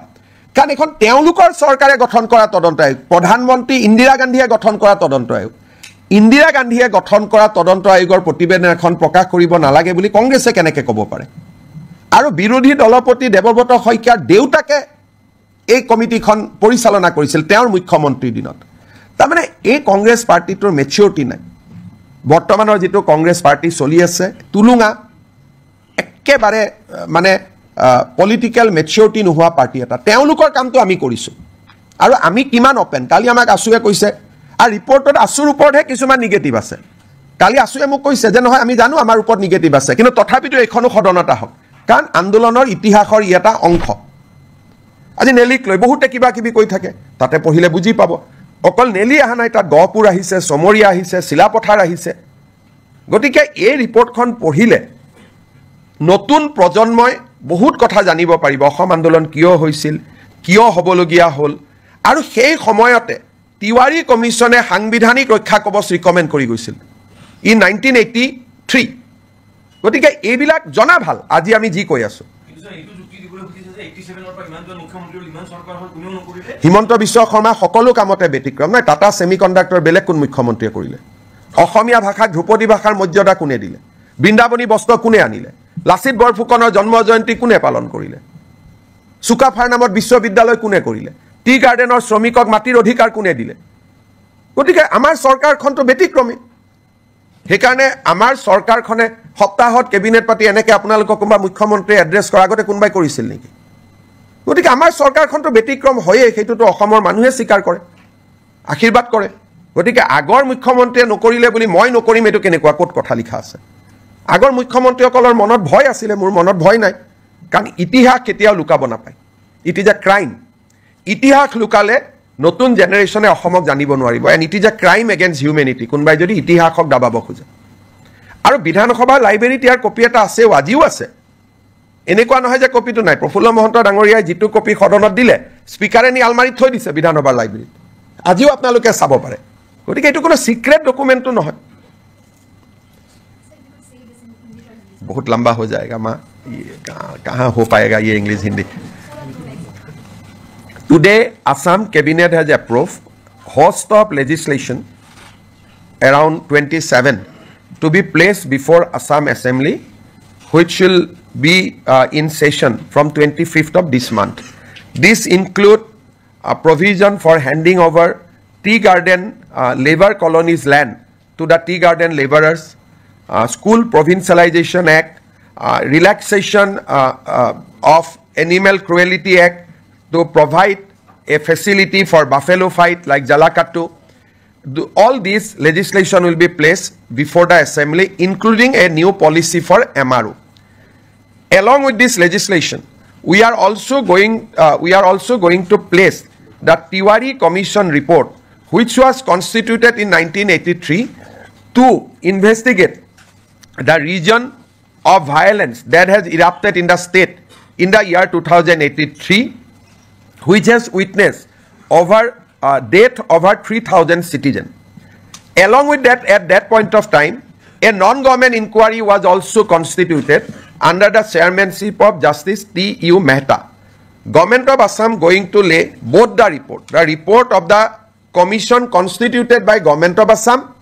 the report of the commission constituted by the agitationists of that point of time, so that the people of Assam, new generation scholars, can study the root cause of Assam agitation and various issues surrounding the identity issue of Assamese people. Habo? Ekoto nai baki? ঠিক আছে আৰু 26 তাৰিখৰ কেবিনেটত আমি 6 জনগোষ্ঠীৰ আলোচনা কৰিম 27 তাৰিখে সেইখন সদনত আহিব মই 25 বুলি কৈছিলো দুটা দিন দেৰি হ'ল কাৰণ ইমান কামৰ মাজত কৰবাত কিবা খেলিমেলি যাতে থাকি না যায় সেইকাৰণে দুটা দিন আমি বেছি কৈ লৈছো লাভ জেহাদৰ বিলখনো আলোচনাত আছে কিন্তু এইবাৰ হবনে নহব মোৰ ডাউট আছে কিন্তু আমাৰ চৰকাৰৰ দিনতে আৰু এইখন চৰকাৰৰ দিনতে সেই বিলখনো আহিব কাম চলি আছে সিদ্ধান্তসমূহ মই আপোনালোকৰ আগত জনাব খুজিছো অসম চৰকাৰে প্ৰাইভেট স্কুলবিলাকৰ ফিজ ৰেগুলেট কৰে কিন্তু প্ৰাইভেট স্কুলবিলাকৰ ফিজ ৰেগুলেট কৰা যিখন আমাৰ আইন আছিল Assam non government educational institute regulation of fees act ইয়াতে আমি মাইনৰিটি ৰান ইনষ্টিটিউটবিলাকক আউটাৰ বাহিৰত ৰাখিছিলো যেনে মাইনৰিটি যিসকল বৌদ্ধ জৈন খ্ৰীষ্টিয়ান মুছলিম তেওঁলোকে যিবিলাক ইনষ্টিটিউচন পৰিচালনা কৰিছিল তাতে আমি ফিজ ৰেগুলেট কৰিব নোৱাৰিছিলো কেবিনেটে আজি এটা সিদ্ধান্ত লয় আমি বিধানসভাত এখন আইন আনিম এতিয়াৰ পৰা আমি মাইনৰিটি ৰান বা সংখ্যালঘু লোকৰ দ্বাৰা পৰিচালিত বিদ্যালয়সমূহৰ ফিজ আমি আন প্ৰাইভেট স্কুলৰ দৰে নিৰীক্ষণ আৰু নিৰূপণ কৰিব পাৰিম আজি আমাৰ কেবিনেটত এটা গুৰুত্বপূৰ্ণ সিদ্ধান্ত হয় যে যিসমূহ আমাৰ বিভিন্ন প্ৰাদেশিকিত মহাবিদ্যালয় বিদ্যালয়সমূহত আমাৰ এটা আগত সিদ্ধান্ত আছিলে যে তাৰ কৰ্মচাৰীসকলৰ দৰমহা আমি আইনৰ জৰিয়তে ফিক্স কৰি ৰাখিছিলো দৰমহা বঢ়াৰ ব্যৱস্থা নাছিল যি দৰমহা আছিল তাতে তেওঁলোক থাকি গৈছিল আজি কেবিনেটে সিদ্ধান্ত গ্ৰহণ কৰে যে প্ৰতি বছৰে এখেতসকলৰ দৰমহা 6% বৃদ্ধি হৈ গৈ থাকিব আগতে কেনেকৈ দৰমহা বাঢ়িব তাক আইনখনত লিখা নাছিল এতিয়াৰ পৰা প্ৰাদেশিকিত মহাবিদ্যালয় বিদ্যালয়ৰ কৰ্মচাৰীসকল তৃতীয় আৰু চতুৰ্থ বৰ্গৰ কৰ্মচাৰীসকলৰ দৰমহা প্ৰতি বছৰে 6% ইনক্ৰিমেন্ট পাই গৈ থাকিব আজি আমাৰ কেবিনেটত আগতেও মই ঘোষণা কৰিছিলো আমাৰ যিবিলাক ধুবুৰী সাউথ সালমাৰাৰ দৰে জিওগ্ৰাফিক্যালি ডিসএডভান্টেজ স্থানত শিক্ষকতা কৰে তেওঁলোকে আগতে বদলি হবৰ কাৰণে আইন মতে অতি কমেও 12 বছৰ শিক্ষকতা কৰিব লাগিছিল আজি আমি আগৰ প্ৰতিশ্ৰুতি অনুসৰি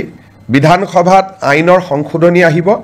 এতিয়া ছোৱালী বা মহিলা শিক্ষয়িত্ৰীয়ে 5 বছৰ কাম কৰিলে ট্ৰান্সফাৰৰ বাবে উপযোগ্য হ'ব আৰু পুৰুষ শিক্ষক 7 বছৰ কাম কৰিলে ট্ৰান্সফাৰৰ বাবে তেওঁলোক উপযুক্ত হ'ব এই আইনখন সংশোধনীৰ বাবে আজি কেবিনেটে অনুমোদন জনায় আজি আমাৰ কেবিনেটে অসম চৰকাৰৰ যিটো প্ৰভিন্সিয়েলাইজেশ্যন পলিচি সেই পলিচিটোক সংশোধন কৰি আমি এখন আইন আনিম যি আইনৰ জৰিয়তে 2006 চনত প্ৰতিষ্ঠা কৰা ৰিকগনাইজ হওক মাত্ৰ তেওঁলোকক ৰিকগনাইজেশ্যন লগতে পাৰমিশ্যন হওক এনঅ'চি হওক এফিলিয়েশ্যন হওক যিকোনো চৰকাৰী কমিউনিকেশ্যন থাকিলে 2006 প্ৰতিষ্ঠা কৰা স্কুল কলেজ প্ৰাদেশিকৰণৰ বাবে উপযুক্ত বুলি বিবেচিত হ'ব অৰ্থাৎ প্ৰাদেশিকৰণ আইনৰ সংশোধনৰ বাবে অসমৰ শিক্ষক সমাজে যি দাবী কৰি আছিল তাক আজি আমাৰ কেবিনেটত গ্ৰহণ কৰা হয় আৰু ইয়াৰ সংশোধনী বিলখনো অনুমোদন কৰা হয় এই সংশোধনীৰ ফলত কেইবা হাজাৰ শিক্ষকৰ চাকৰি প্ৰাদেশিকৰণ হ'ব পাৰিব পাৰ্থক্যটো মই বুজাই দিছো আগতে আমাৰ নিয়মটো আছিল যে 2006 চনত প্ৰতিষ্ঠা হ'ব লাগিব আৰু সকলো অনুমোদন পাব লাগিব তেতিয়াহে প্ৰাদেশিকৰণ হ'ব এতিয়া আমি কৈছো সকলো অনুমোদন নালাগে যিকোনো এখন কাগজ থাকিলে পাৰমিশনৰ কাগজ থাকক ৰিকগনাইজেচনৰ কাগজ থাকক এফিলিয়েচনৰ কাগজ থাকক বা এনঅচি এখন থাকক তেতিয়াও তেওঁলোকৰ চাকৰিসমূহ প্ৰাদেশিকৃত হ'ব এই আইনৰ ফলত বহু কেইখন মহাবিদ্যালয় প্ৰাদেশিকৃত হ'ব সুবিধা পাব কিমানখন কলেজ হ'ব প্ৰায় 15খন নতুন মহাবিদ্যালয় প্ৰাদেশিকৃত হ'ব স্কুল কিমানমান হ'ব স্কুলটো হিচাপ উলিয়াব দিগদাৰ কিন্তু কেইবা হাজাৰো বিদ্যালয় নতুনকৈ প্ৰাদেশিকৰণৰ আওতাত আহিব পাৰিব আজি আমাৰ কেবিনেটত নেৰিন নামৰ শিক্ষানুষ্ঠানখনে এখন প্ৰাইভেট ইউনিভাৰ্চিটি কৰিব খোজে তাকো কেবিনেটে অনুমোদন জনায় আজি আমাৰ অসমৰ উচ্চ শিক্ষাৰ বাবে এটা অতি আনন্দৰ বিষয় আজিম প্ৰেমজীৰ নাম আপোনালোকে শুনিছে আজিম প্ৰেমজী ফাউণ্ডেশ্যন এটা ফিলন্থ্ৰপিক অৰ্গেনাইজেশ্যন তেওঁলোকে অসমত 1000 কোটি টকাতকৈও অধিক ব্যয় কৰি এখন বিশ্ববিদ্যালয় নিৰ্মাণ কৰাৰ বাবে আমাক আবেদন কৰিছিল আজিম প্ৰেমজী ফাউণ্ডেশ্যনৰ বিশ্ববিদ্যালয় কৰ্ণাটকত আছে ভূপালত আছে আৰু ৰাঁচীত আছে এই বিশ্ববিদ্যালয়ত ছাত্ৰ ছাত্ৰীসকলক যথেষ্ট স্কলাৰশ্বিপ দিয়া হয় আৰু বিশ্বমানৰ শিক্ষা প্ৰদান কৰা হয় আজিম প্ৰেমজী ইউনিভাৰ্চিটি পলাশবাৰীত স্থাপন হ'ব IIMৰ লগতে আৰু 10,000তকৈ অধিক ছাত্ৰ ছাত্ৰীক এই ফাউণ্ডেশ্যনে শিক্ষা দিব আজি এই ফাউণ্ডেশ্যনক বিশ্ববিদ্যালয় কৰাৰ বাবে যিখন আইন লাগে সেই আইনখনো বিধানসভাত উপস্থাপন কৰাৰ বাবে কেবিনেটে অনুমোদন জনায় আৰু এই বিশ্ববিদ্যালয়খনে অসমৰ উচ্চ শিক্ষাৰ এটা পৰিৱেশত এটা নৱজাগৰণৰ সৃষ্টি কৰিব আমি যিবিলাক প্ৰাইভেট ইউনিভাৰ্চিটি দেখো সেইকেইখন হ'ল প্ৰাইভেট ইউনিভাৰ্চিটি এইখন হ'ল ফিলন্থ্ৰপিক প্ৰাইভেট ইউনিভাৰ্চিটি অৰ্থাৎ তাত কোনো ব্যৱসায় নাই প্ৰফিটৰ কথা নাই বৰঞ্চ ল'ৰা ছোৱালীক তেওঁলোকে স্কলাৰশ্বিপ দি পঢ়াব সেইকাৰণে আৰু প্ৰথম অৱস্থাত 1100-1200 কোটি টকা তেওঁলোকে পৰৱৰ্তী অৱস্থাত 1700 কোটি টকালৈকে বিনিয়োগ কৰিব তাত স্কুলো বনাব তেওঁলোকে হস্পিটালো বনাব এটা ডাঙৰ পৰিৱৰ্তন আহিব IIMৰ লগতে হ'ব পলাশবাৰী ৰাইজৰ বাবেও এটা আনন্দৰ বাতৰি অসমৰ ৰাইজৰ বাবেও এটা আনন্দৰ বাতৰি আজি আমাৰ কেবিনেটত আমি বহু দিনৰ পৰা আলোচনা কৰি আছিলোঁ যে চাহ বাগিচাৰ শ্ৰমিকসকলৰ লাইনৰ মাটি আমি মালিকৰ পৰা সিলিং এক্টত লৈ আমি শ্ৰমিকসকলৰ মাজত বিতৰণ কৰিম আজি কেবিনেটে অনুমোদন জনায় যে অসমৰ চাহ বাগিচাৰ লেবাৰ লাইনৰ মাটি সিলিং আইনৰ অধীনত আমি চৰকাৰীকৰণ কৰিম আৰু এক্টতে লিখা থাকিব যে চৰকাৰীকৰণ কৰাৰ লগে লগে এই মাটি শ্ৰমিকসকলক আবণ্টন কৰা হ'ব দুটা তিনিটা কণ্ডিশ্যন থাকিব শ্ৰমিকসকলে 20 বছৰলৈ এই মাটি বিক্ৰী কৰিব নোৱাৰিব আবণ্টন পোৱাৰ পিছত আৰু শ্ৰমিকসকলে এই মাটি যেতিয়া 20 বছৰ পিছতো বিক্ৰী কৰিব এই চাহ জনগোষ্ঠীৰ ৰাইজৰ মাজতহে বিক্ৰী কৰিব পাৰিব আউটসাইড টি গাৰ্ডেনৰ যি শ্ৰমিক তেওঁলোকক বিক্ৰী কৰিব নোৱাৰিব যাতে লেবাৰ লাইনবোৰ সুৰক্ষিত হৈ থাকে আমি এটা অনুমান কৰিছোঁ এই বিলখন অহাৰ ফলত 2,18,553 বিঘা মাটি আবণ্টন কৰিব পৰা যাব 3,33,486টা পৰিয়াল এই সিদ্ধান্তৰ দ্বাৰা উপকৃত হ'ব অৰ্থাৎ এতিয়াৰ পৰা শ্ৰমিকৰ লেবাৰ লাইনৰ মাটিৰ মালিক শ্ৰমিকসকল হ'ব টি গাৰ্ডেনৰ মেনেজমেণ্ট মালিক হ'ব নোৱাৰিব তেওঁলোকৰ পৰা আমি সিলিঙত মাটি লৈ ল'ম সিলিং এক্টৰ সংশোধনীৰ বাবে প্ৰস্তাৱ কৰা আইনখন আজি কেবিনেটে অনুমোদন কৰে আৰু অসম বিধানসভাত 25 তাৰিখে এই আইনখন আমি উপস্থাপন কৰিম অসমৰ চাহ বাগিচাৰ শ্ৰমিকৰ বাবে এটা ঐতিহাসিক মুহূৰ্ত হ'ব আমাৰ আপোনালোক সকলোৱে জানে যে বহু দিনৰ পৰা এটা অভিযোগ আছে যে ট্ৰাইবেল বেল্ট এণ্ড ব্লকৰ মাটি দখল কৰা হয় চৰকাৰে উচ্ছেদ কৰিছে কিন্তু আজি বিজেপিৰ চৰকাৰ আছে উচ্ছেদ কৰিছে অহাকালিতো উচ্ছেদ নকৰিবও পাৰে ট্ৰাইবেল বেল্ট এণ্ড ব্লকৰ মাটি দখল হৈয়ে থাকিব আজি জাষ্টিছ বিপ্লৱ শৰ্মা কমিটি অসম চুক্তিৰ 6 নম্বৰ দফা যোৱাকালিও আমি আলোচনা কৰিছিলোঁ জাষ্টিছ বিপ্লৱ শৰ্মা কমিটি আমাক কৈছিল যে এখন ডিষ্ট্ৰিক্ট ল্যান্ড ট্ৰিব্যুনেল হ'ব লাগে য'ত এজন ৰিটায়াৰ্ড ডিষ্ট্ৰিক্ট জাজ তাৰ অধ্যক্ষ হ'ব ট্ৰাইবেল বেল্ট এণ্ড ব্লকৰ মাটি কোনোবাই দখল কৰিলে এই ডিষ্ট্ৰিক্ট ট্ৰিব্যুনেলত অভিযোগ দিব পাৰিব আৰু ডিষ্ট্ৰিক্ট ট্ৰিব্যুনেলে উচ্ছেদৰ অনুমতি দিব পাৰিব এতিয়া বহুত সময় ডিসিক কয় ডিসি একো নকৰে এসডিসি কয় এসডিসি একো নকৰে এতিয়া গুটেই ব্যৱস্থাটো ডিস্ট্ৰিক্ট ট্ৰাইব্যুনেললৈকে গুচি যাব যিজন এজন জাজে অধ্যক্ষতা কৰিব আৰু ট্ৰিব্যুনেলৰ সিদ্ধান্ত মতে জিলা আৰক্ষী আৰু জিলা প্ৰশাসনে মানিবৰ কাৰণে বাধ্য হ'ব আৰু এই ট্ৰিব্যুনেলখনক আমি আদালতৰ মৰ্যাদা প্ৰদান কৰিম এই ৰিকমেন্ডেশনটো জাষ্টিছ বিপ্লৱ শৰ্মা কমিটিটো আছিলে আৰু আমি যেহেতু এই বছৰ জাষ্টিছ বিপ্লৱ শৰ্মা কমিটিৰ প্ৰতিবেদন এটা এটাকৈ আমি আগবঢ়াই লৈ গৈছো এই আইনখনো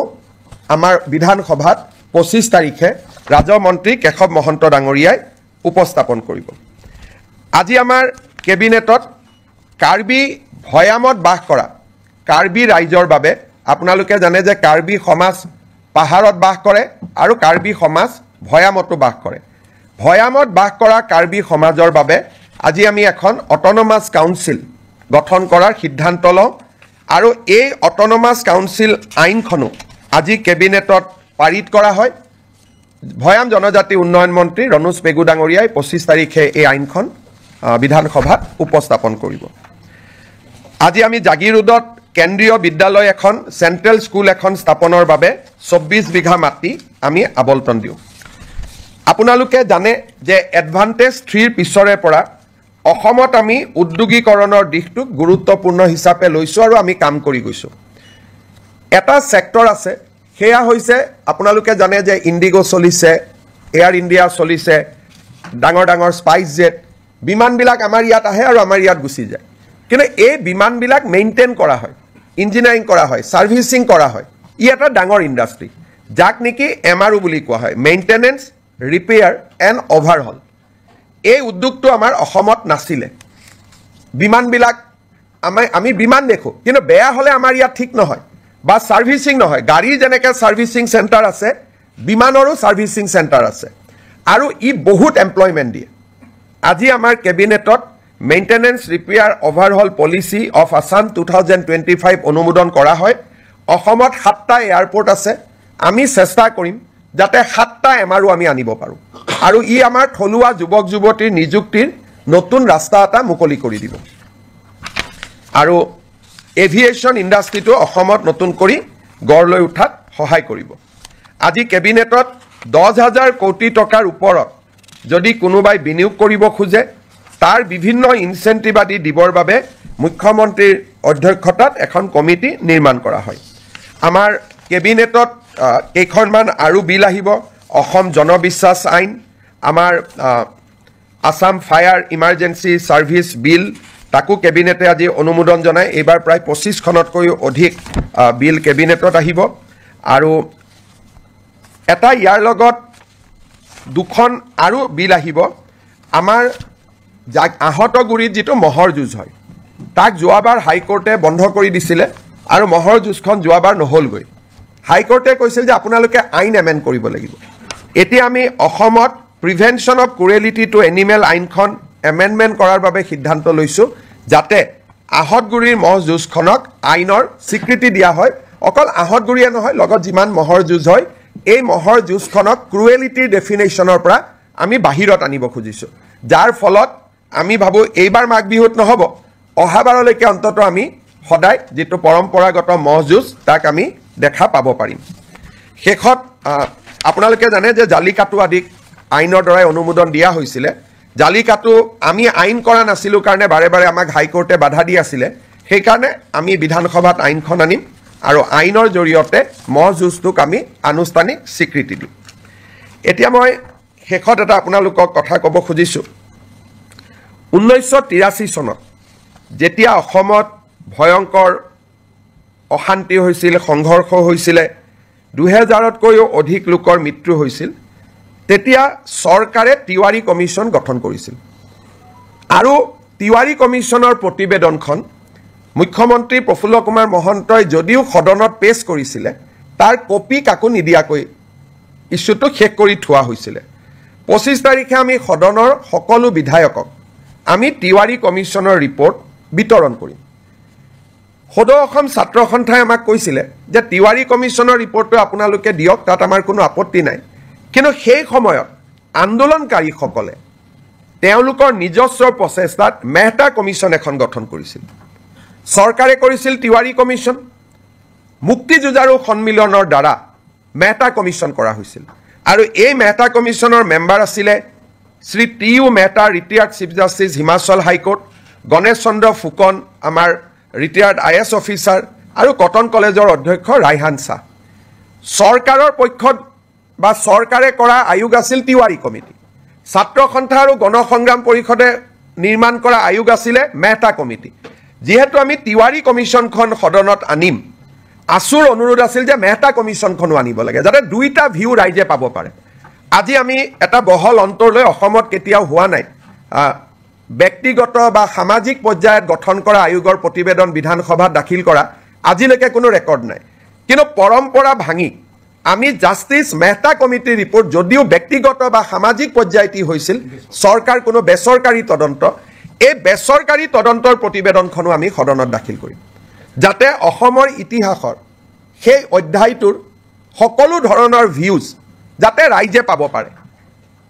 বেচৰকাৰী তদন্ত আয়োগ চৰকাৰী তদন্ত আয়োগ আমি দুইটা সদনৰ মজিয়াত দাখিল কৰিম বিশেষকৈ ৰিচাৰ্চ ষ্টুডেণ্ট গৱেষণাৰ ষ্টুডেণ্ট অসম আন্দোলনক লৈ গৱেষণা কৰিব খোজা ৰিচাৰ্চ কৰিব খোজা জানিব খোজা এই সকলো ব্যক্তিৰ কাৰণে দুইখন কমিটিৰ ৰিপৰ্ট থাকিলে তেওঁলোকে এই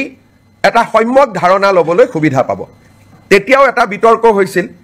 সেই সময়তে প্ৰফুল্ল মহন্ত চৰকাৰ থাকোঁতে এইটো অনুৰোধ আছিল যে তিৱাৰীখন দিলে যদি মেহতাখন কিয় দিয়া নাই আমি সিদ্ধান্ত ল'লোঁ যে আমি দুইটা ৰিপৰ্ট আমি সদনক দিম সেই ফালৰ পৰা আজি এখন ঐতিহাসিক সিদ্ধান্ত এটা অসম কেবিনেটত গঠন কৰা হয় আপোনালোকে কিবা প্ৰশ্ন সোধাৰ আগতে মই এটা আপোনালোকক সামান্য ইনফৰমেশ্যনেৰে মই সামৰণি মাৰিব খুজিছোঁ আজি আপোনালোকে দেখিছে যে কেবিনেটত অজস্ৰ আইটেম আছিলে সেইকাৰণে জনজাতি সংক্ৰান্তত মন্ত্ৰীসভাৰ প্ৰতিবেদনখন আজি আমি বহুত ভাল কৰি আলোচনা কৰিব নোৱাৰিলোঁ আজি আমি সিদ্ধান্ত ল'লোঁ যে 26 তাৰিখে জনজাতীয় 6 জনগোষ্ঠীৰ জনজাতীয়কৰণৰ সম্পৰ্কৰ প্ৰতিবেদনখন 26 তাৰিখে এখন বিশেষ কেবিনেটত আলোচনা হ'ব আৰু 27 তাৰিখে আমি ইয়াক বিধানসভাত উপস্থাপন কৰিম 25 তাৰিখে উপস্থাপন কৰিম বুলি মই কৈছিলোঁ কিন্তু বহুত কাগজ পত্ৰ আইনৰ হেঁচাৰ বাবে আমি সিদ্ধান্ত ল'লোঁ যে এই প্ৰতিবেদনখন আমি 27 তাৰিখে সদনত আমি দাখিল কৰিম 26 তাৰিখে আমাৰ কেবিনেট বৈঠক হ'ব তাতে অনুমোদন হ'ব আৰু 27 তাৰিখে আমি ইয়াক সদনত উপস্থাপন কৰিম আপোনালোকৰ যদি কিবা প্ৰশ্ন আছে কৰিব পাৰে তিৱাৰী কমিছন আৰু মেহতা কমিছন দুইটা ৰিপৰ্টে প্ৰথমবাৰৰ বাবে ৰাজহুৱা হ'ব সব যদি টেকনিক্যালি খুদে হয়তো দুইটা ৰিপৰ্টে ৰাজহুৱা হৈছিলে কিন্তু আছুৱেও কপি বনাই কাকো দিব পৰা নাছিল মহন্ত ডাঙৰীয়াও কাকো দিব পৰা নাছিল টেকনিক্যালি উপস্থাপন হৈছিল এইবাৰ দুইখন বহল ভিত্তিত ৰাইজে দেখিব পাব মেহতা কমিছনটো এছেম্বলিত দিয়াৰ কথাই নাই এখন বেচৰকাৰী আছিলে তিৱাৰী কমিটি ৰিপৰ্ট দিছিলে কিন্তু এটা কপি অকল স্পিকাৰৰ হাতত আছিলে আৰু মেম্বাৰে পোৱা নাছিলে এইবাৰ সকলোৱে পাব আৰু আপোনালোককো আমি কপি দি দিম স্যাৰ দেখা গৈছে যে দুটা বিৰোধী দল এওডিএফে খুব ওয়েলকাম কৰিছে আৰু কংগ্ৰেছে কোনো কাৰণতে কৰিব নালাগে বুলি কৈছে সক মই ৰিপৰ্টটো যেহেতু পঢ়িছোঁ তিৱাৰী কমিছনৰ ৰিপৰ্টটো যদিও সেই সময়ত কংগ্ৰেছৰ চৰকাৰৰ দিনত হিতেশ্বৰ শইকীয়া চৰকাৰৰ দিনতে তাৰ প্ৰতিবেদন আহিছিল ৰিপৰ্টটো সম্যকভাৱে এটা নিৰপেক্ষ ৰিপৰ্ট আৰু যথেষ্ট কষ্ট তাত কৰা হৈছিলে অসমৰ এটা ডাঙৰ ইতিহাস এটা লুকাই নোহোৱা হৈ যাব যদি আমি তিৱাৰী কমিছনৰ ৰিপৰ্টটো দেখা নাপাওঁ আৰু কংগ্ৰেছে ভাবিছে তাত কিবা প্ৰভোকেটিভ কথা আছে তাত বিজেপিৰ ৰাজনৈতিক লাভ হ'ব তাত বিজেপিৰ ৰাজনৈতিক লাভ হ'ব পৰা এটা শব্দও নাই খালি অসমৰ বুৰঞ্জীৰ ডাঙৰ ইতিহাস এটা নোহোৱা হৈ যাব যদি তিৱাৰী কমিছনৰ ৰিপৰ্টটো ৰাইজৰ সন্মুখত নাথাকে গতিকে ই এটা একাডেমিক এক্সাৰচাইজ কংগ্ৰেছে ভাবিছে তাত কিবা তেওঁলোকৰ বিৰুদ্ধে কথা আছে কাৰণ কংগ্ৰেছৰ বৰ্তমান নেতৃত্বটো খুব তুলুঙা আৰু তেওঁলোকৰ মই ক'ব গ'লে মেচিউৰিটিৰ অভাৱ কাৰণ এখন তেওঁলোকৰ চৰকাৰে গঠন কৰা তদন্ত আয়োগ প্ৰধানমন্ত্ৰী ইন্দিৰা গান্ধীয়ে গঠন কৰা তদন্ত আয়োগ ইন্দিৰা গান্ধীয়ে গঠন কৰা তদন্ত আয়োগৰ প্ৰতিবেদন এখন প্ৰকাশ কৰিব নালাগে বুলি কংগ্ৰেছে কেনেকৈ ক'ব পাৰে আৰু বিৰোধী দলপতি দেৱব্ৰত শইকীয়াৰ দেউতাকে এই কমিটিখন পৰিচালনা কৰিছিল তেওঁৰ মুখ্যমন্ত্ৰীৰ দিনত তাৰমানে এই কংগ্ৰেছ পাৰ্টিটোৰ মেচিউৰিটি নাই বৰ্তমানৰ যেটো কংগ্ৰেছ পাৰ্টি চলি আছে তুলুঙা একেবাৰে মানে পলিটিক্যাল মেচিউৰিটি নোহোৱা পাৰ্টি এটা তেওঁলোকৰ কামটো আমি কৰিছো আৰু আমি কিমান ওপেন কালি আমাক আসুৱে কৈছে আৰু ৰিপৰ্টত আসুৰ ওপৰতহে কিছুমান নিগেটিভ আছে কালি আসুৱে মোক কৈছে যে নহয় আমি জানো আমাৰ ওপৰত নিগেটিভ আছে কিন্তু তথাপিতো এখনো সদনতা হক কাৰণ আন্দোলনৰ ইতিহাসৰ ই এটা অংশ আজি নেলিক লৈ বহুতে কিবা কিবি কৈ থাকে তাতে পঢ়িলে বুজি পাব অকল নেলি আহা নাই তাত গহপুৰ আহিছে সমৰীয়া আহিছে শিলাপথাৰ আহিছে গতিকে এই ৰিপৰ্টখন পঢ়িলে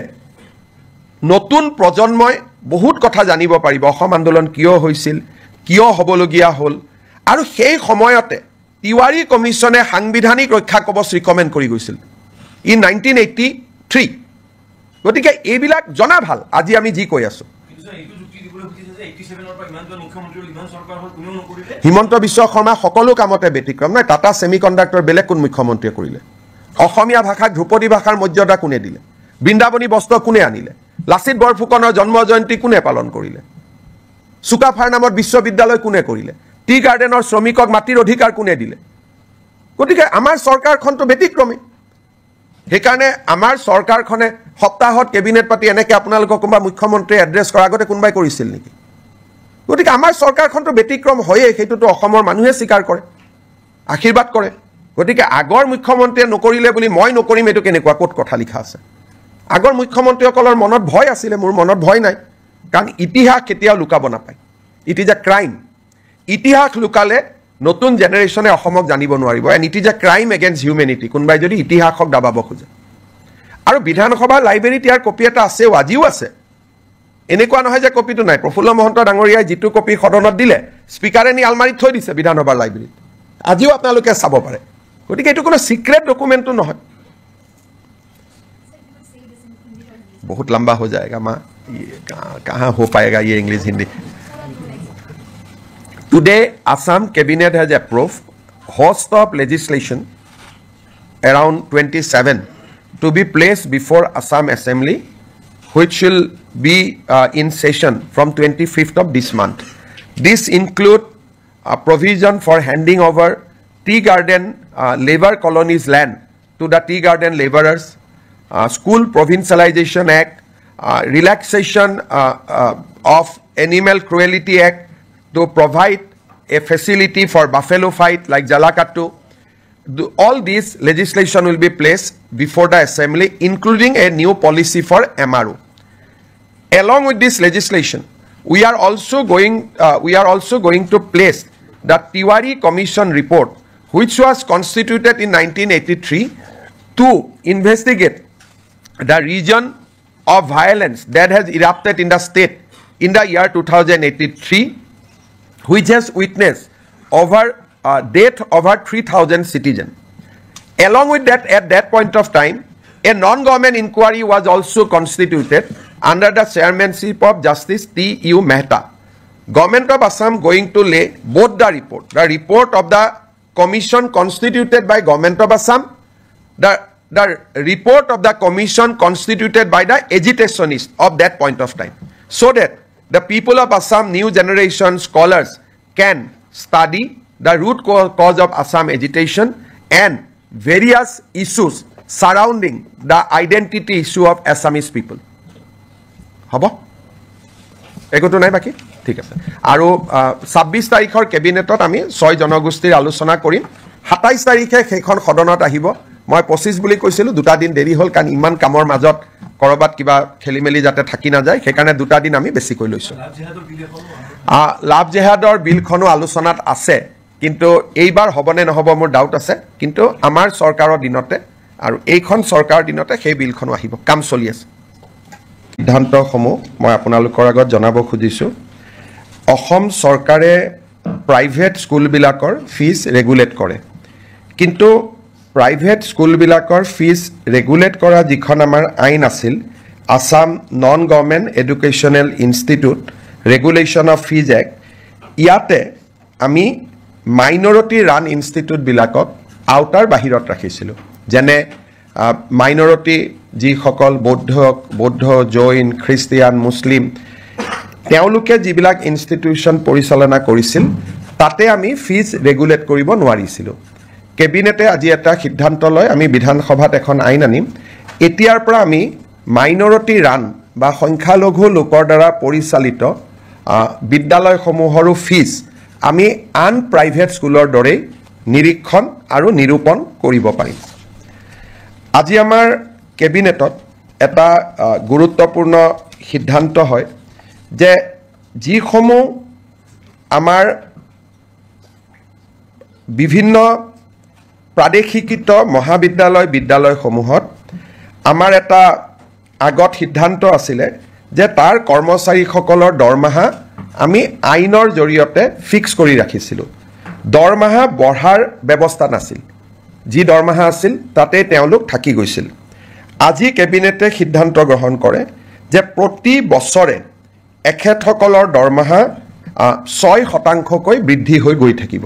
আগতে কেনেকৈ দৰমহা বাঢ়িব তাক আইনখনত লিখা নাছিল এতিয়াৰ পৰা প্ৰাদেশিকৃত মহাবিদ্যালয় বিদ্যালয়ৰ কৰ্মচাৰীসকল তৃতীয় আৰু চতুৰ্থ বৰ্গৰ কৰ্মচাৰীসকলৰ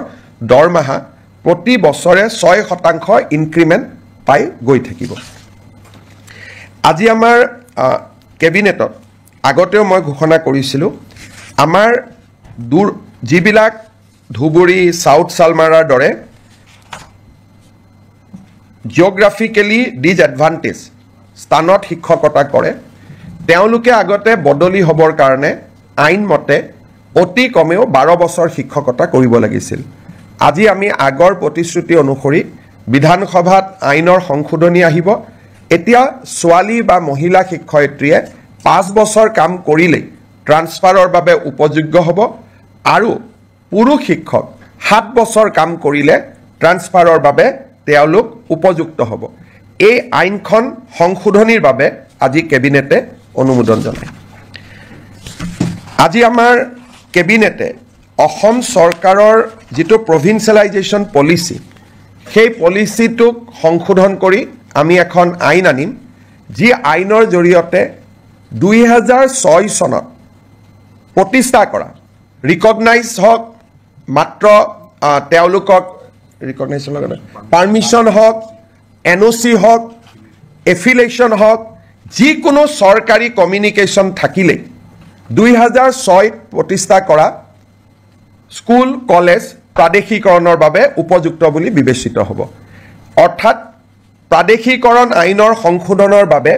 অসমৰ শিক্ষক সমাজে যি দাবী কৰি আছিল তাক আজি আমাৰ কেবিনেটত গ্ৰহণ কৰা হয়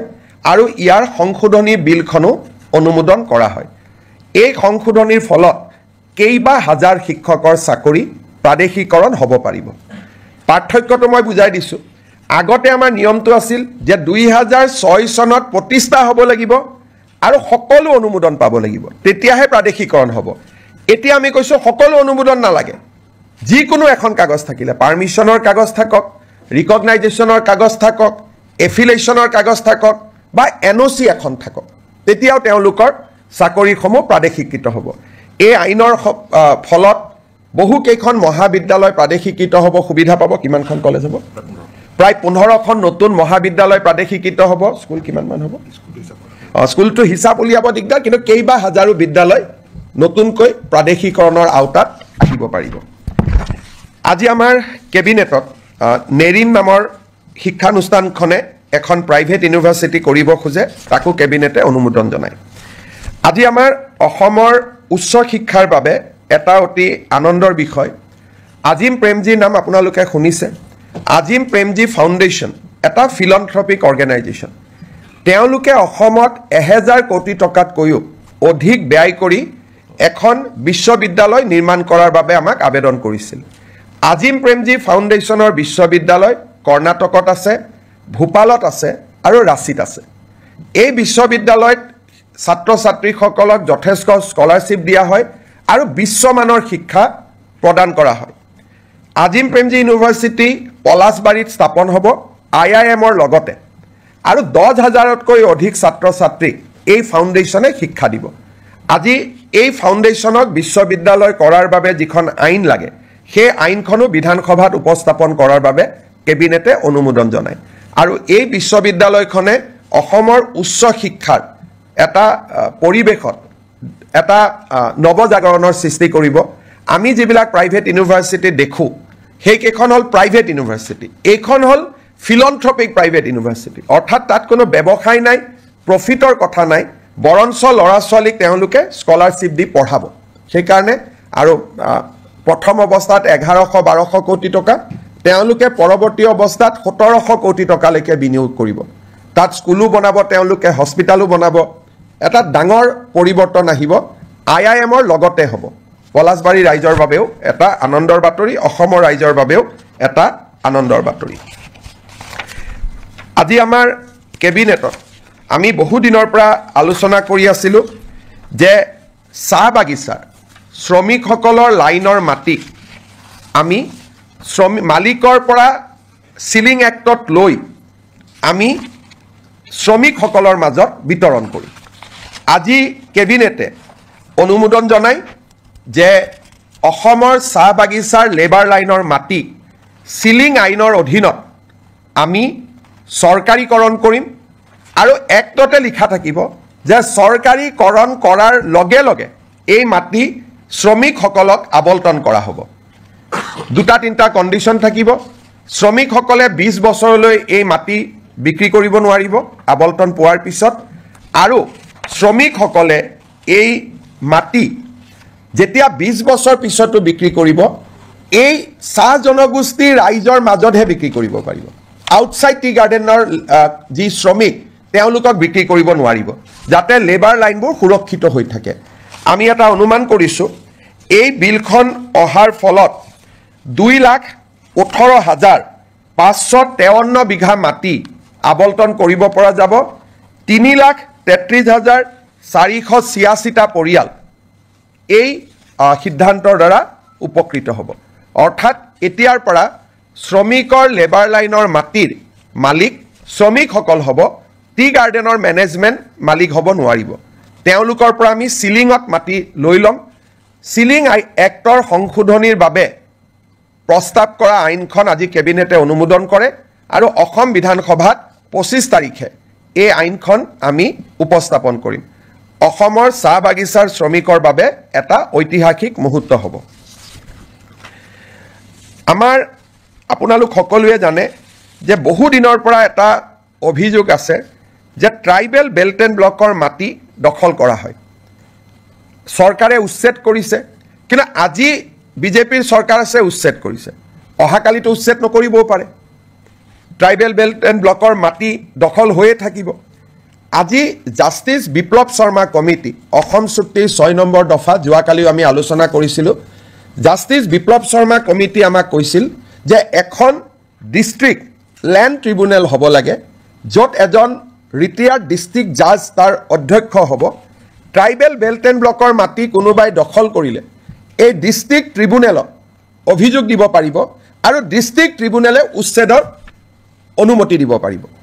এতিয়া বহুত সময়ত ডিচিক কয় ডিচি একো নকৰে এছডিচি কয় এছডিচি একো নকৰে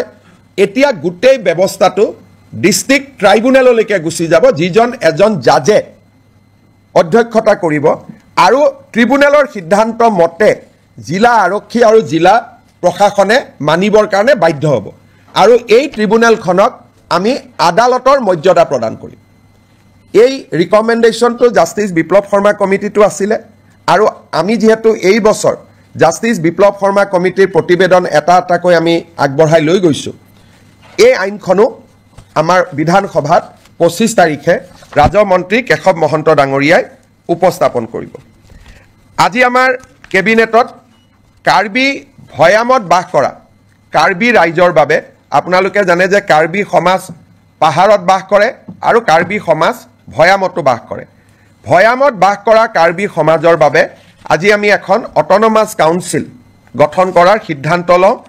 আৰু এই অট'নমাছ কাউন্সিল আইনখনো আজি কেবিনেটত পাৰিত কৰা হয় ভৈয়াম জনজাতি উন্নয়ন মন্ত্ৰী ৰণোজ পেগু ডাঙৰীয়াই 25 তাৰিখে এই আইনখন বিধানসভাত উপস্থাপন কৰিব আজি আমি জাগি ৰোডত কেন্দ্ৰীয় বিদ্যালয় এখন চেণ্ট্ৰেল স্কুল এখন স্থাপনৰ বাবে 24 বিঘা মাটি আমি আবণ্টন দিওঁ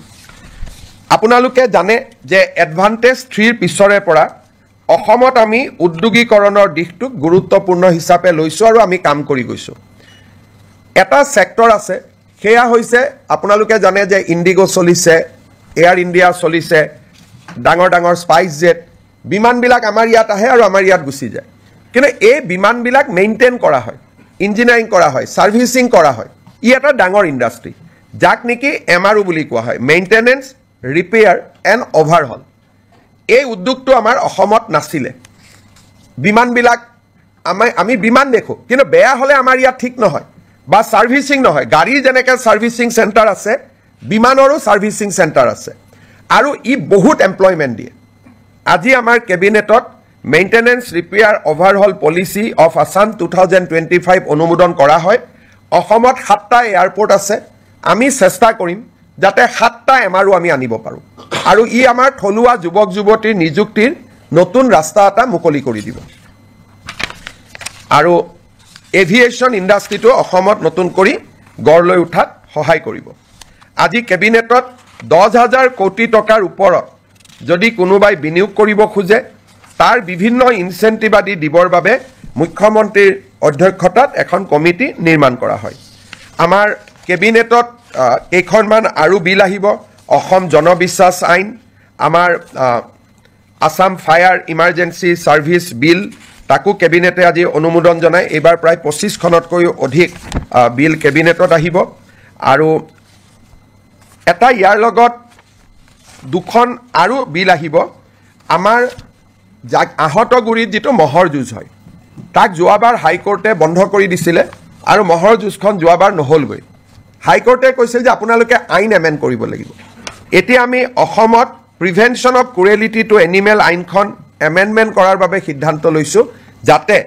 আহতগুৰিৰ মহ যুঁজখনক আইনৰ স্বীকৃতি দিয়া হয় অকল আহতগুৰিয়ে নহয় লগত যিমান মহৰ যুঁজ হয় এই মহৰ যুঁজখনক ক্ৰুৱেলিটিৰ ডেফিনেশ্যনৰ পৰা আমি বাহিৰত আনিব খুজিছোঁ যাৰ ফলত আমি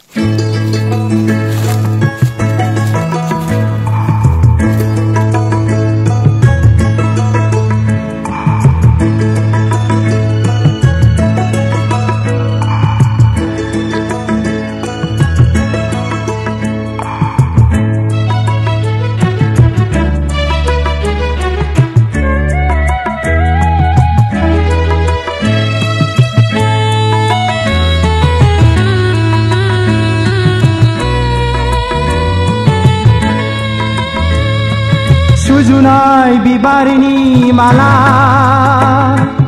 आखायाव लानानै सोरखौ नेदों नों अनजालि रुम्बां थानाय बानानै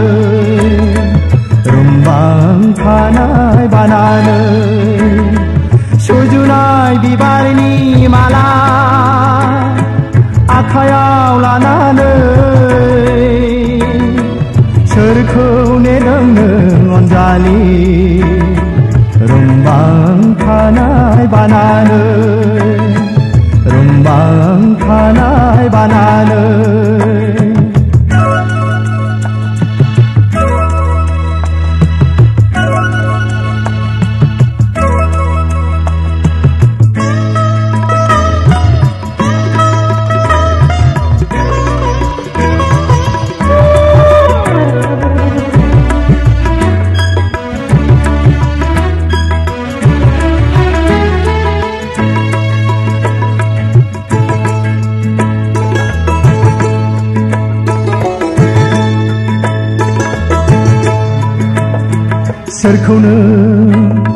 सोरखौ सानो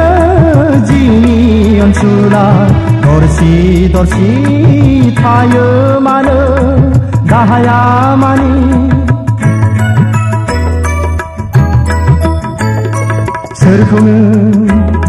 सोरखौ सानो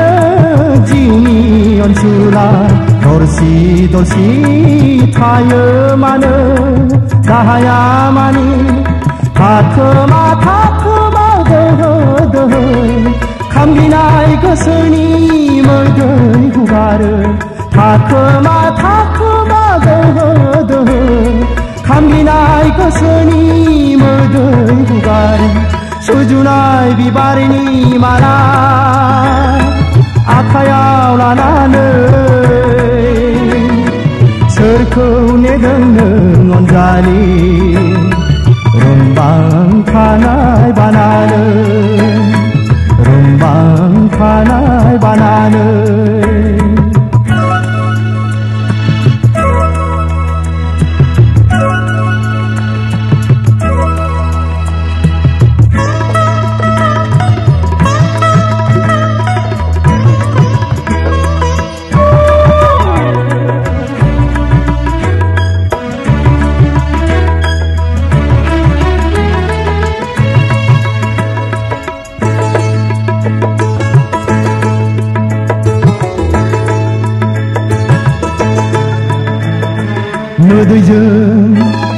मोदैजों सिख्लाफ्राय बिबारनि मालाया फागुननि सान्दुंजों रानज्रिंलांबाय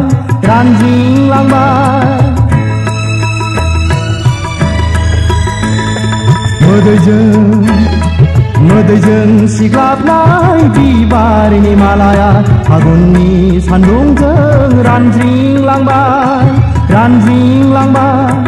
अनजालि नों लामानि सुजुनाय बिबारनि मालाखौ सोरनो थिदों अनजालि नों लामानि सुजुनाय बिबारनि मालाखौ सोरनो थिदों सुजुनाय बिबारनि माला आखायाव लानानै सोरखौ नेदों नों अनजालि रुमबां खानाय बानानै रुमबां खानाय बानानै रुमबां खानाय बानानै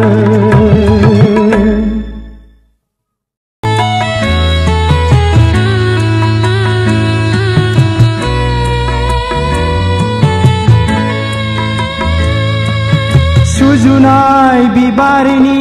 माला आखायाव लानानै सोरखौ नेदों नों अनजालि रुमबां खानाय बानानै रुमबां खानाय बानानै सुजुनाय बिबारनि माला आखायाव लानानै सोरखौ नेदों नों अनजालि रुमबां खानाय बानानै रुमबां खानाय बानानै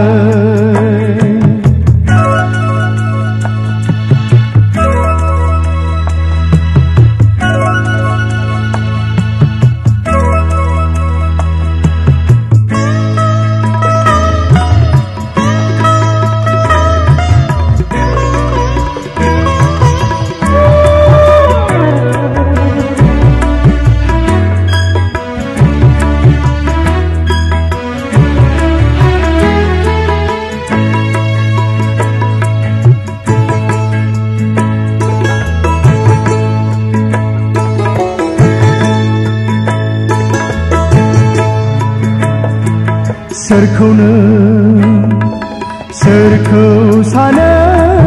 जिउनि अनसुला दरसि थायो मानो गाहाया मानि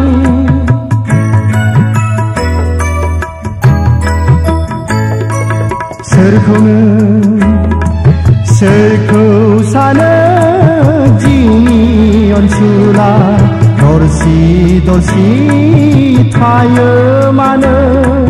गाहाया मानि थाखोमा दोहो